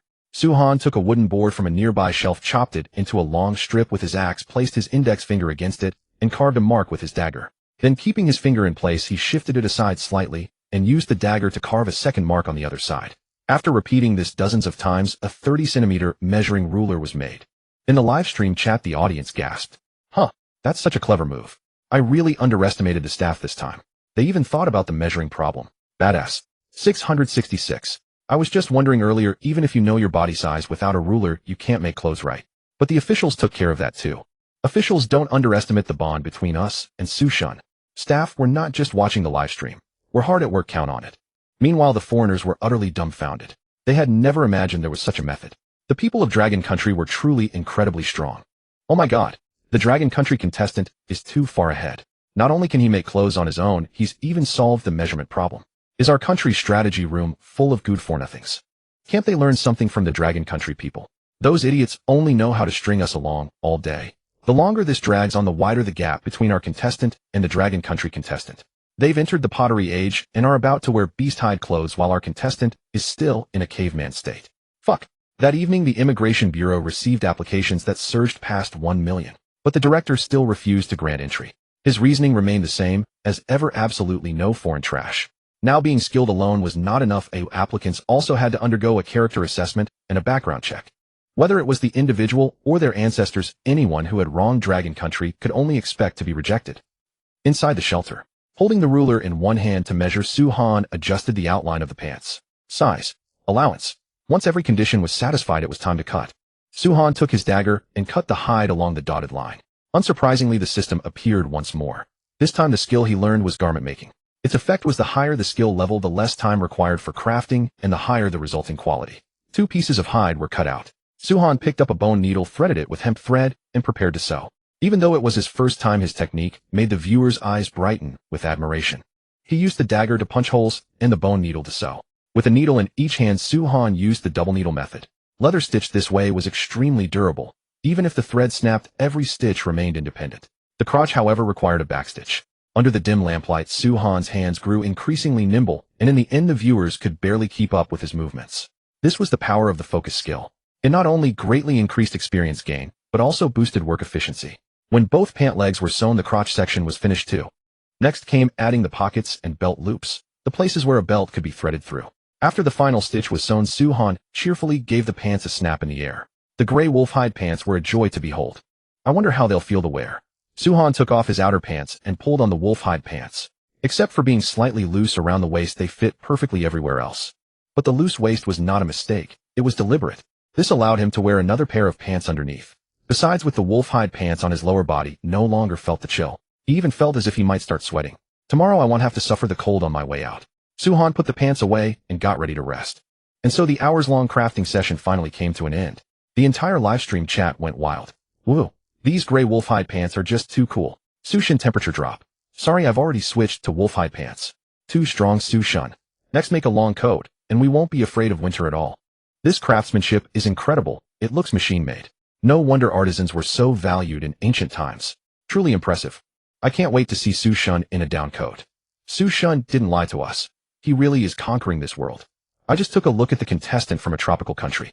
That guy's still wearing shorts. When it warmed up this afternoon, he didn't even think about hunting, and now he's freezing again at night. I laughed so hard I nearly wet myself. At 6:30 the next morning, before the sky had begun to brighten, Su-Han rose exactly on time to check in. Yet no sooner had he stepped outside than a wave of cold air rushed straight at him. Although his upper body and feet were chilled, his lower half, protected by the wolf pelt trousers, was not affected. The effect really is something. Su-Han, savoring the warmth of the wolf pelt trousers, decided to find time that day to make a pair of shoes as well. Otherwise, in the future, he would have to do his check-in from inside the shelter. He warmed up with exercises and practiced his martial arts. No matter what he did, the wolf pelt trousers fit closely without causing any discomfort. The other contestants also wished they could get up early and set to work, yet the biting cold drove them back. At 8:15 in the morning, the sun had just appeared. Su-Han, well fed and satisfied, left the shelter with his backpack and vowed to hunt. By now, the other contestants had also begun to feel the disadvantages brought on by the sudden temperature drop. From the Yes point of view, he was tying tan sheepskins to his legs with hemp rope. Hey, folks, look. Although the weather is freezing, I've got 2 sheepskins to use. Just tie them around your legs like this, and they'll provide plenty of warmth. Whew, that feels wonderful. Feeling the warmth around his legs, Yi was as happy as a child. But the viewers in the live stream chat couldn't find anything to be happy about. As the saying goes, nothing stings quite like comparison. Yesterday, the animal hide trousers made by the Dragon Kingdom side were nearly as fine as machine-sewn ones. Yet Yi simply tied his sheepskins on with rope. The gap was hardly a small one. Though binding sheepskin around the legs could keep in warmth, it was inconvenient for movement, and everywhere required tying them all over again. Even so, Yi's performance already placed him in the top tier among all contestants. Many contestants had survived to this point without even owning a decent animal hide. Even if they got hides, it never crossed their minds to tan them. Since they didn't understand tanning and the weather was still warm at the time, they hadn't thought to bother. But that was still relatively good. A vegetarian contestant from the Kingdom of Gaul suffering from chronic malnutrition and a lack of fat had actually frozen to death in his shelter the previous night. When the sovereign of his country received the news, he broke down on the spot. Meanwhile, back with the gang, the other Dragon Kingdom contestant. Feeling the temperature in the air, he sighed mournfully. Looks like fish will be harder and harder to catch from now on. I have to think of a way to get other food. His most proficient skill had been rendered useless. If a gang still wanted to eat his fill at every meal, he would have to learn enough hunting skills. Set traps. Craft weapons. Observe the habits of animals. In short, the road ahead of him was long. Meanwhile, across in the Rainforest Kingdom, a superstar had recently emerged. He was neither a long-distance running champion nor a sports star. Before entering the primordial wilderness, he had been a worker who transported bananas. He was Ao de Biao. Though he boasted no extraordinary skills, Ao de Biao's greatest strength was his ability to endure hardship. Also, because his family was poor, he had been forced to learn many skills from a young age, hunting and hide tanning among them. And today, aside from Suhan, Yi Ao de Biao was the third to wear animal hides. In last week's Trek Challenge, Ao de Biao had ranked 7th. Now many people were watching his live stream, joking that he could become a figure who surpassed Bear Grylls. At the moment, Ao de Biao was gathering resources at the foot of a mountain. He was not picky about food. Snails, rats, bats. As long as it was edible, Ao de Biao would bring it home. As for parasites and the like, he said there was no need to worry. When he was at home, he couldn't even afford rat meat. Now being able to eat rat meat was already an extra meal. Therefore, Ao de Biao's days in the primordial wilderness were all in all quite decent. At 11 in the morning, sunlight finally dispelled the chill. Suhan returned from outside carrying his backpack. Today's haul was quite impressive. The traps had caught 2 rabbits, and then he found 7 wild ducks in the grass. They were drakes hiding there to rest from the cold. In the end, they became his unexpected bounty. He skinned, tanned, and dressed the rabbits, plucked, cleaned, and dried the wild ducks. For lunch, rabbit and duck were stewed together. After eating and drinking his fill, Suhan could not wait to start making wolf pelt boots. Whether making boots or shoes, the most important thing was the choice of sole material. Particularly for someone like Suhan, who went out often and frequently traveled long distances, a durable sole was vitally important. What he planned to use as the sole was something the other contestants wouldn't even dare to dream of: a pair of adult grizzly bear paw pads. When Suhan took out the paw pads, the entire livestream chat erupted. Holy crap! Using grizzly paw pads for boot soles. You're a true legend, Old Timur. Awesome. I was just wondering whether he'd used bearskin, but it turns out they're paw pads. When these boots are done, their durability is probably maxed out. Don't say it, really don't say it. Wearing a pair of bear pelt boots outside would scare off a pack of beasts. Only Su the god knows how to play bear pelt boots. The paw pads and bearskin had been tanned together. At the time, Suhan had considered giving up, but fortunately he persisted. Otherwise, such excellent hide would have gone to waste. He placed the paw pad on the ground and compared it to his foot, discovering that his foot happened to be a few sizes smaller. Thus his last concern disappeared. Normally, an adult grizzly's paw pad is about 25 centimeters across. The one Suhan had hunted measured 28 centimeters. So even after leaving a seam allowance, there was more than enough for his use. This is what they call luck. Suhan smiled, then traced an outline around his foot with his dagger and left extra room for the seam. Next came cutting. Making the sole was actually not very different from making the wolf pelt trousers. Both required piercing holes with a dagger. More precisely, it was an essential step in leatherworking. First, it made stitching simpler. Second, it reduced wear on the bone needle. The holes were done. Next came stitching. Unlike the wolf pelt trousers, the boots, because of the frequent stress of walking, had to be sewn with animal sinew thread. Suhan took out the sinew thread he had carefully stored, threaded it through a bone needle, and began to sew. The stitching method remained the 2-needle technique. For greater comfort, he deliberately chose soft deerskin for the boot upper. For the bottom, he added birch bark and 2 layers of deerskin, building the sole into a multi-layered composite. Birch bark is rich in water-repellent oils, while deerskin enhances comfort. Neither element could be omitted. Stitch after stitch, Suhan held the boot and sewed slowly. His expression was utterly focused, as if the affairs of heaven and earth had nothing to do with him. Soon the boot's perimeter was tightly stitched, leaving only the upper to be aligned and sewn. At this point, Suhan turned the boot inside out, hiding all the stitching within. In technical terms, this is called the reverse stitch method. It is often used in boot making to improve durability and waterproofing. Once the perimeter was sewn, the inversion was complete. The last step remaining was stitching the upper in place. Before sewing the final shoe upper, Suhan slipped his foot in for a test. The overall structure was flawless. It felt soft to the touch, his entire sole wrapped in leather, remarkably warm. Then Suhan bound the shoes simply with hemp rope, stood up, and tried walking. This was to test the integrity of the footwear. After a full lap, they felt even more comfortable than the shoes he had originally. This is genuinely impressive. Suhan sat down, took off the shoes, and set about the final stitching. 20 minutes later, 2 pairs of boots were completed. Suhan put them on and paced around the shelter twice. The overall feel. Next came the running test to see whether the boots would slip off or fail to stay on his feet. He went outside and ran into the distance, deliberately stepping on hard objects along the way. After a lap of running, Suhan grew even more satisfied with his self-made boots. He almost didn't want to take them off. Yet the boots were still missing the final step, smoking. This would effectively waterproof and preserve them. Even if they were thoroughly soaked, smoked boots would remain soft. Reluctantly, Suhan took off the boots and carried them into an earthen kiln to be smoked. The process would take several hours. At the latest, he could wear them tomorrow morning. After placing the boots in the kiln, Suhan sat nearby, gazing at the shimmering lake, pondering what to do next. Meat was not lacking for the time being, but the mushrooms and vegetables were almost gone. How about taking Ergo to the valley tomorrow to take a look? Suhan glanced at the taming progress. Currently, the male goat's taming bar had reached 55%. Taking him out was no problem at all. Next was the problem of fishing. He was utterly tired of eating small fish. But Suhan had never caught any big fish. With winter fast approaching, it would surely be a good idea to catch some big fish and keep them in the fish pond. The fishing line he had obtained from the draw was still unused. This lake was so vast that it must surely teem. If he could catch plenty of big fish, he could smoke and store them, so he wouldn't have to gnaw on venison every time he went out. But since he was going to bring Ergo and catch big fish, then preparations could not be skipped. For example, a bamboo basket for transporting goods, a rope to tie up Ergo, and hooks for fishing. All of these had to be prepared in advance. Truly born to toil. Can't rest even for a single day. Suhan shook his head, turned around, and dove into the shelter to get busy. In the evening, the second batch of pottery was fired and finished. Suhan moved the water vat into his home, stored away the other jars and pots, and then poured filtered lake water into the vat. If used sparingly, this vat of water could last him a week without having to go out. In that way, the water problem was solved. Early the next morning, without even doing his daily check-in, Suhan rushed straight to the earthen kiln and took out his beloved boots. His feet, which had been a bit cold, instantly warmed up in the leather boots. TSK. New shoes really are something. Warm. Comfortable. Suhan's face was beaming with pride. Now all he needed was a coat, and he would be able to brave the bitter cold without fear. So satisfying. After changing into the new boots and doing his daily check-in, Suhan ate and drank his fill, then walked up to Ergo with gear and rope. Come here. Ergo stood motionless, instead turning its head away disdainfully. Suhan was long accustomed to this attitude. He put down his things and gave it 2 thumps with his fist. Stick your head over. After receiving the reward, Ergo indeed became much more obedient. He fitted the rope around Ergo, attached the basket, and let it out the door. Today he planned to thoroughly explore the distant valley, so the basket was stocked not only with drinking water, but also 2 roast ducks and a large piece of bear meat.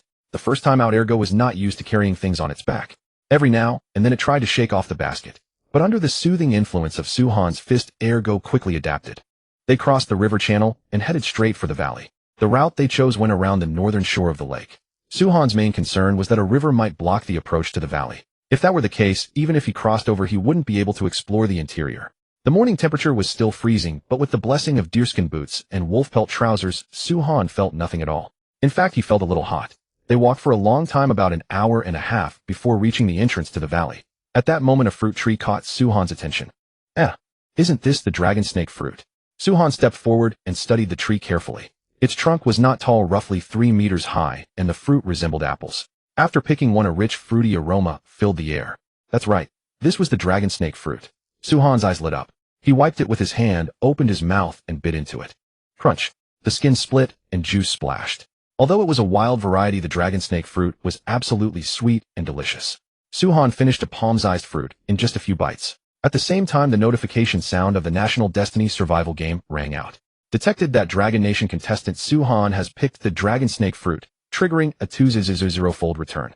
Congratulations to Dragon Nation for obtaining 200 dragon snake fruits. Afraid everyone might not understand, Suhan smiled and said, "You can eat these fruits without worry, just treat them like apples. But when storing, there's one thing to note. The dragon snake fruit is a cold climate fruit. After picking, the temperature must not exceed 18 degrees. On the other hand, sub-zero temperatures are fine." With that, he picked another fruit and began eating. Just then, Ergo also caught the fruity scent. It walked up to Suhan and affectionately nuzzled its head against his hand. "You want one too? Then here you go." Suhan never mistreated a pet that could work. Since Ergo wanted some, there was no harm in. After all, it would have to carry things back later. Suhan tossed the dragon snake fruit on the ground, and Ergo lowered its head to savor it happily. Only then did he remember that goats are creatures that love eating fruit. Apples in particular were their absolute favorite. After feeding it 3 in a row, Suhan finally stopped. Then he began picking the fruit from the tree. The National Destiny survival notifications kept triggering. In the end, Suhan harvested 26 dragon snake fruits from the tree, while Dragon Nation received 200,000. After picking the fruits, Suhan led Ergo deeper into the valley. The vegetation here was extremely lush. In many places there were large patches of green grass. As he walked, Suhan suddenly stopped and thrust his wooden spear fiercely into the grass ahead. Whoosh! A snake whose color perfectly matched the dried grass instantly appeared from within. This scene startled the audience quite a bit. It also startled Ergo. A single strike, a guaranteed kill. Suhan flung the snake far away, then pulled Ergo and continued forward. The valley was rich in resources. Within just 100 meters of the entrance, he had already found many useful materials. For example, he found 2 herbs containing the toxin that had knocked out the goat. He also found quite a few delicious mushrooms. He even picked a large amount of fresh wood ear fungus. One could say the harvest was bountiful. But as Suhan turned a corner, he saw an extremely precious spice. Its color was a brilliant red, irresistibly tempting under the sunlight. This is... Suhan's voice began to stammer from sheer excitement. Meanwhile, Bing Bing and Li Chung in the studio gasped in shock. They had never dreamed that such a thing could exist. In the livestream room, the viewers' eyes bulged wide. They were equally taken aback. Damn, we're rich. Who'd have thought the valley would have something like this? Awesome. It's actually Sichuan pepper. That's amazing. Having Sichuan pepper means another spice for us, haha. Meanwhile, in the Manwang room, Suhan stared at the Sichuan pepper tree, standing proudly against the wind in the distance, his heart surging with excitement. This was a genuine treasure. Not only could it be used as a spice, but it could also be made into pickled side dishes. But for pickling, one had to use green Sichuan pepper. The fully reddened ones wouldn't do. The uses of Sichuan pepper were far from limited to this. Apart from pickling, it also removed stale odors and amplified aroma. The Sichuan pepper oil simmered from it was equally delicious drizzled over cold dishes. For instance, the fresh wood ear mushrooms picked today could be tossed in Sichuan pepper oil with mushrooms as a cold salad. Even without soy sauce or vinegar, the flavor would be simply superb. Aside from being edible, Sichuan pepper also served to repel insects. That was equally vital out in the wild. Nevertheless, good as it was, the thorns all over the plant were truly annoying. Thus, extra care had to be taken when harvesting. Suhan led Ergu over to the pepper tree, tied him up, and then set his bamboo basket on the ground. Picking Sichuan pepper was a painstaking business. He couldn't bear to have Ergu carry the dragon snake fruit the whole time. After settling his pet, Suhan went up with the bamboo basket on his back to begin picking. In October, the Sichuan pepper had ripened completely, with only a few spots shielded from the sun, still holding a trace of green. The clusters along the outer edges were easy to gather. A gentle pinch was enough to pluck an entire cluster free. For the higher ones, however, a stepladder was required. One could also fashion a wooden hook and pull the branches closer, but that was far too laborious. Nothing was as convenient as making a ladder. An hour later, the outer clusters had all been harvested. The bamboo basket, however, was only half filled, which was clearly insufficient. Suhan picked up his axe, found a suitable tree nearby, and began felling it to fashion a ladder. Half an hour or so later, a 3-meter-high stepladder was ready. Now I can gather far more Sichuan pepper. Suhan climbed up and resumed his harvest. No, to be precise, it was more like a sweep. Whether green or ripe red, every Sichuan pepper that was spotted was plucked and tossed into the bamboo basket. Before he knew it, noon had come. The bamboo basket was completely filled with Sichuan pepper. That's all for now. They'll drop by again in a few days when I have the time. Despite the great quantities Suhan had picked, the tree itself didn't seem to have lost much at all. By his reckoning, it would take at least 3 more basket loads before every cluster within the ladder's reach was cleared out. But this trip was intended for exploration. If the basket were packed full of Sichuan pepper, there would be no room to carry back anything discovered later. Hence it had to wait for the next visit. Longwa had also scored big this time. The mere haul of Sichuan pepper had reached astronomical numbers. Now many foreigners were sending messages asking whether they could trade supplies for a batch of fresh Sichuan pepper. This spice was something they badly needed as well. Back in the valley, Suhan sat on the grass, gnawing on a mouth-watering roast duck. Ergo meanwhile chewed on fresh grass while eyeing the dragon snake fruit nearby. Compared with the dry, scraggly grass, that fruit was far more appetizing. After lunch, Suhan led Ergu slowly toward the depths of the valley. Having already encountered the dragon snake fruit and Sichuan pepper, he was now filled with curiosity about what lay beyond. Surely it couldn't be that the outskirts were so rich, yet the interior held nothing at all. In reality, useful resources were quite plentiful along the way. For instance, not long after setting out, Suhan found a poison used to catch goats. This time he found a full 10 plants. That was a true windfall. If he came across another goat herd, he could use the same method to catch them. Suhan could hardly imagine how many supplies he could bring back if he were to lead 10 goats out at once. After stowing the herbs into his basket, he pressed onward. The scenery inside the valley was breathtaking, and the temperature was far warmer than outside. As a result, a host of precious herbs and plants flourished here. There are wild fruit trees here too. As Suhan walked, he discovered a row of low fruit trees. Some of their fruit was poisonous while others could be safely eaten. For example, a fruit that closely resembled an apricot was in fact filled with a peculiar toxin. Anyone who ate it would begin to hallucinate. He picked the edible ones. Though they didn't taste very good, slicing and drying them into chips was an excellent way to before he realized that Su-Han had arrived at the end of the valley. The temperature here was exceptionally high, and on both sides grew dense crowded trees, which sheltered countless birds. Could it be there are no resources left? Unwilling to accept that, Su-Han plunged into the woods for a more meticulous hunt. This time he actually found something useful. Guess what? Beneath a tree there was a patch of mountain radishes. They looked like carrots, but tasted even better. These mountain radishes had long since flowered, and many of their seeds had already scattered. Su-Han's heart ached. Every one of those seeds on the ground could have grown into a radish. What a pity. Carefully he wrapped the remaining seeds in fallen leaves. That way when August arrived next year he could plant them at home. Then Su-Han used his axe to dig out the mountain radishes. They were pure white all over, each as thick as a wrist and a full 20 centimeters long. These radishes, once dried, would become an extraordinary delicacy. Particularly when added to braised meat, they lent a richer flavor. Nor did Su-Han throw away the radish greens. The fresh green leaves could be stir-fried while the yellowed ones could be tossed to Urgu and the rest. This was the benefit of keeping pets. Hardly anything went to waste. The sky gradually dimmed, and before he knew it, dusk had arrived. Su-Han led Urgu home, his baskets laden with provisions. As he departed the valley, he deliberately climbed a hilltop, took out his binoculars, and surveyed the surroundings. It turned out that the valley he had come to was only a branch. To the south lay an even more expansive valley where he could even spot a river and traces of countless birds and beasts. I knew something seemed off about this valley compared with what I saw earlier, so I really did come to the wrong place. This trip's finds, Sichuan pepper and mountain radishes, are already more than enough. Once home, Su-Han could not wait to stir-fry a rabbit with Sichuan pepper. Fresh Sichuan pepper released an even headier fragrance in sizzling hot oil. The mere aroma made one's mouth water. By the time the pepper changed color and its fragrance had fully bloomed, he could add the rabbit meat and stir-fry over high heat. After a few quick turns, he threw in wild scallions, mushrooms, and clean water. 3 minutes later, a plate full of mouth-watering Sichuan pepper rabbit was ready. Folks, I can't hold back anymore. Let me have a taste first. Su-Han picked up his chopsticks, took a small bite, and his eyes lit up. Delicious. Absolutely delicious. Although he had made stir-fried rabbit before, the difference between with and without Sichuan pepper was like heaven and earth. This batch of Sichuan pepper rabbit was not only bursting with numbing spice, but also carried a rich, heady fragrance. One bite left fragrance lingering on the lips and teeth. Su-Han almost felt as if he were dining in a restaurant. After eating his fill, he set to work again. The red Sichuan pepper gathered today had to be sorted, washed, and laid out to dry as quickly as possible, otherwise trapping the moisture would cause mold and rot. The green Sichuan pepper likewise needed washing and drying before being pickled with clean water and salt. By the time everything was done, it was already 9 o'clock at night. But Su-Han showed no sign of resting.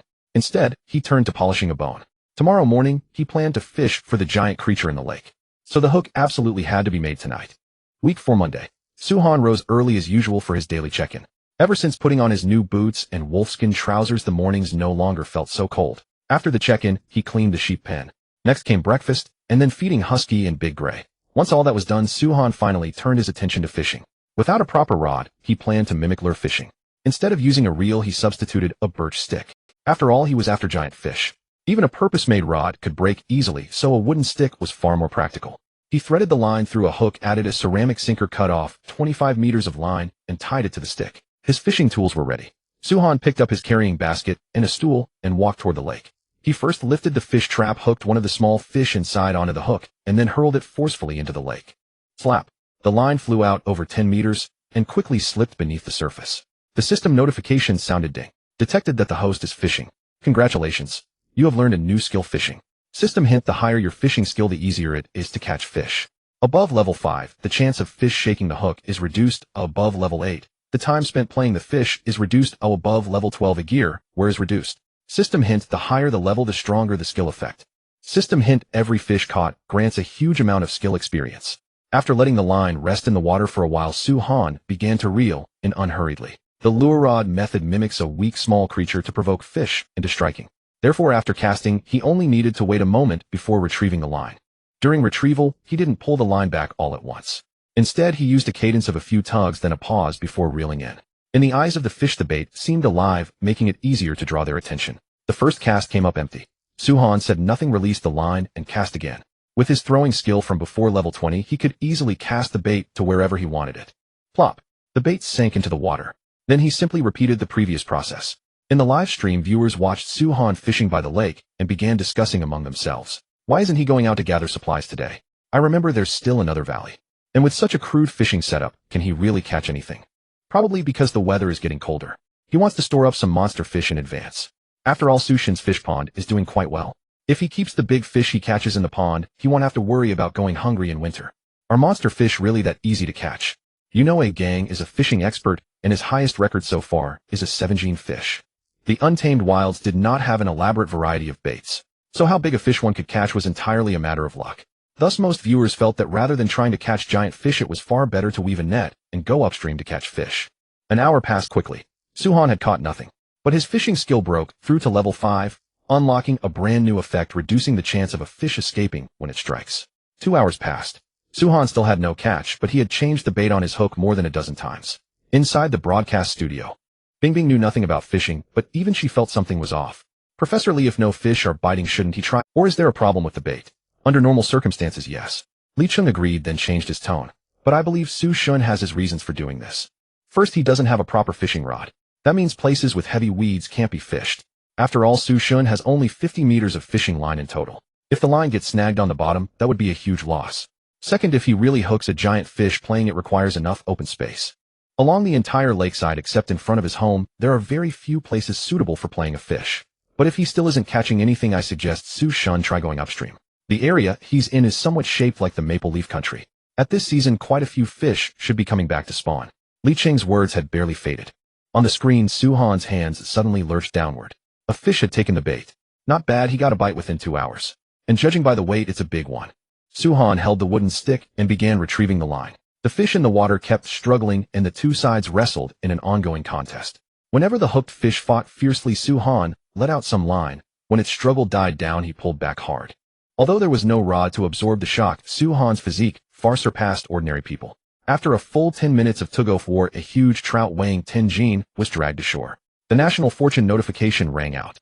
Congratulations, contestant Su Han of the Dragon Nation, on catching a 10-gene trout.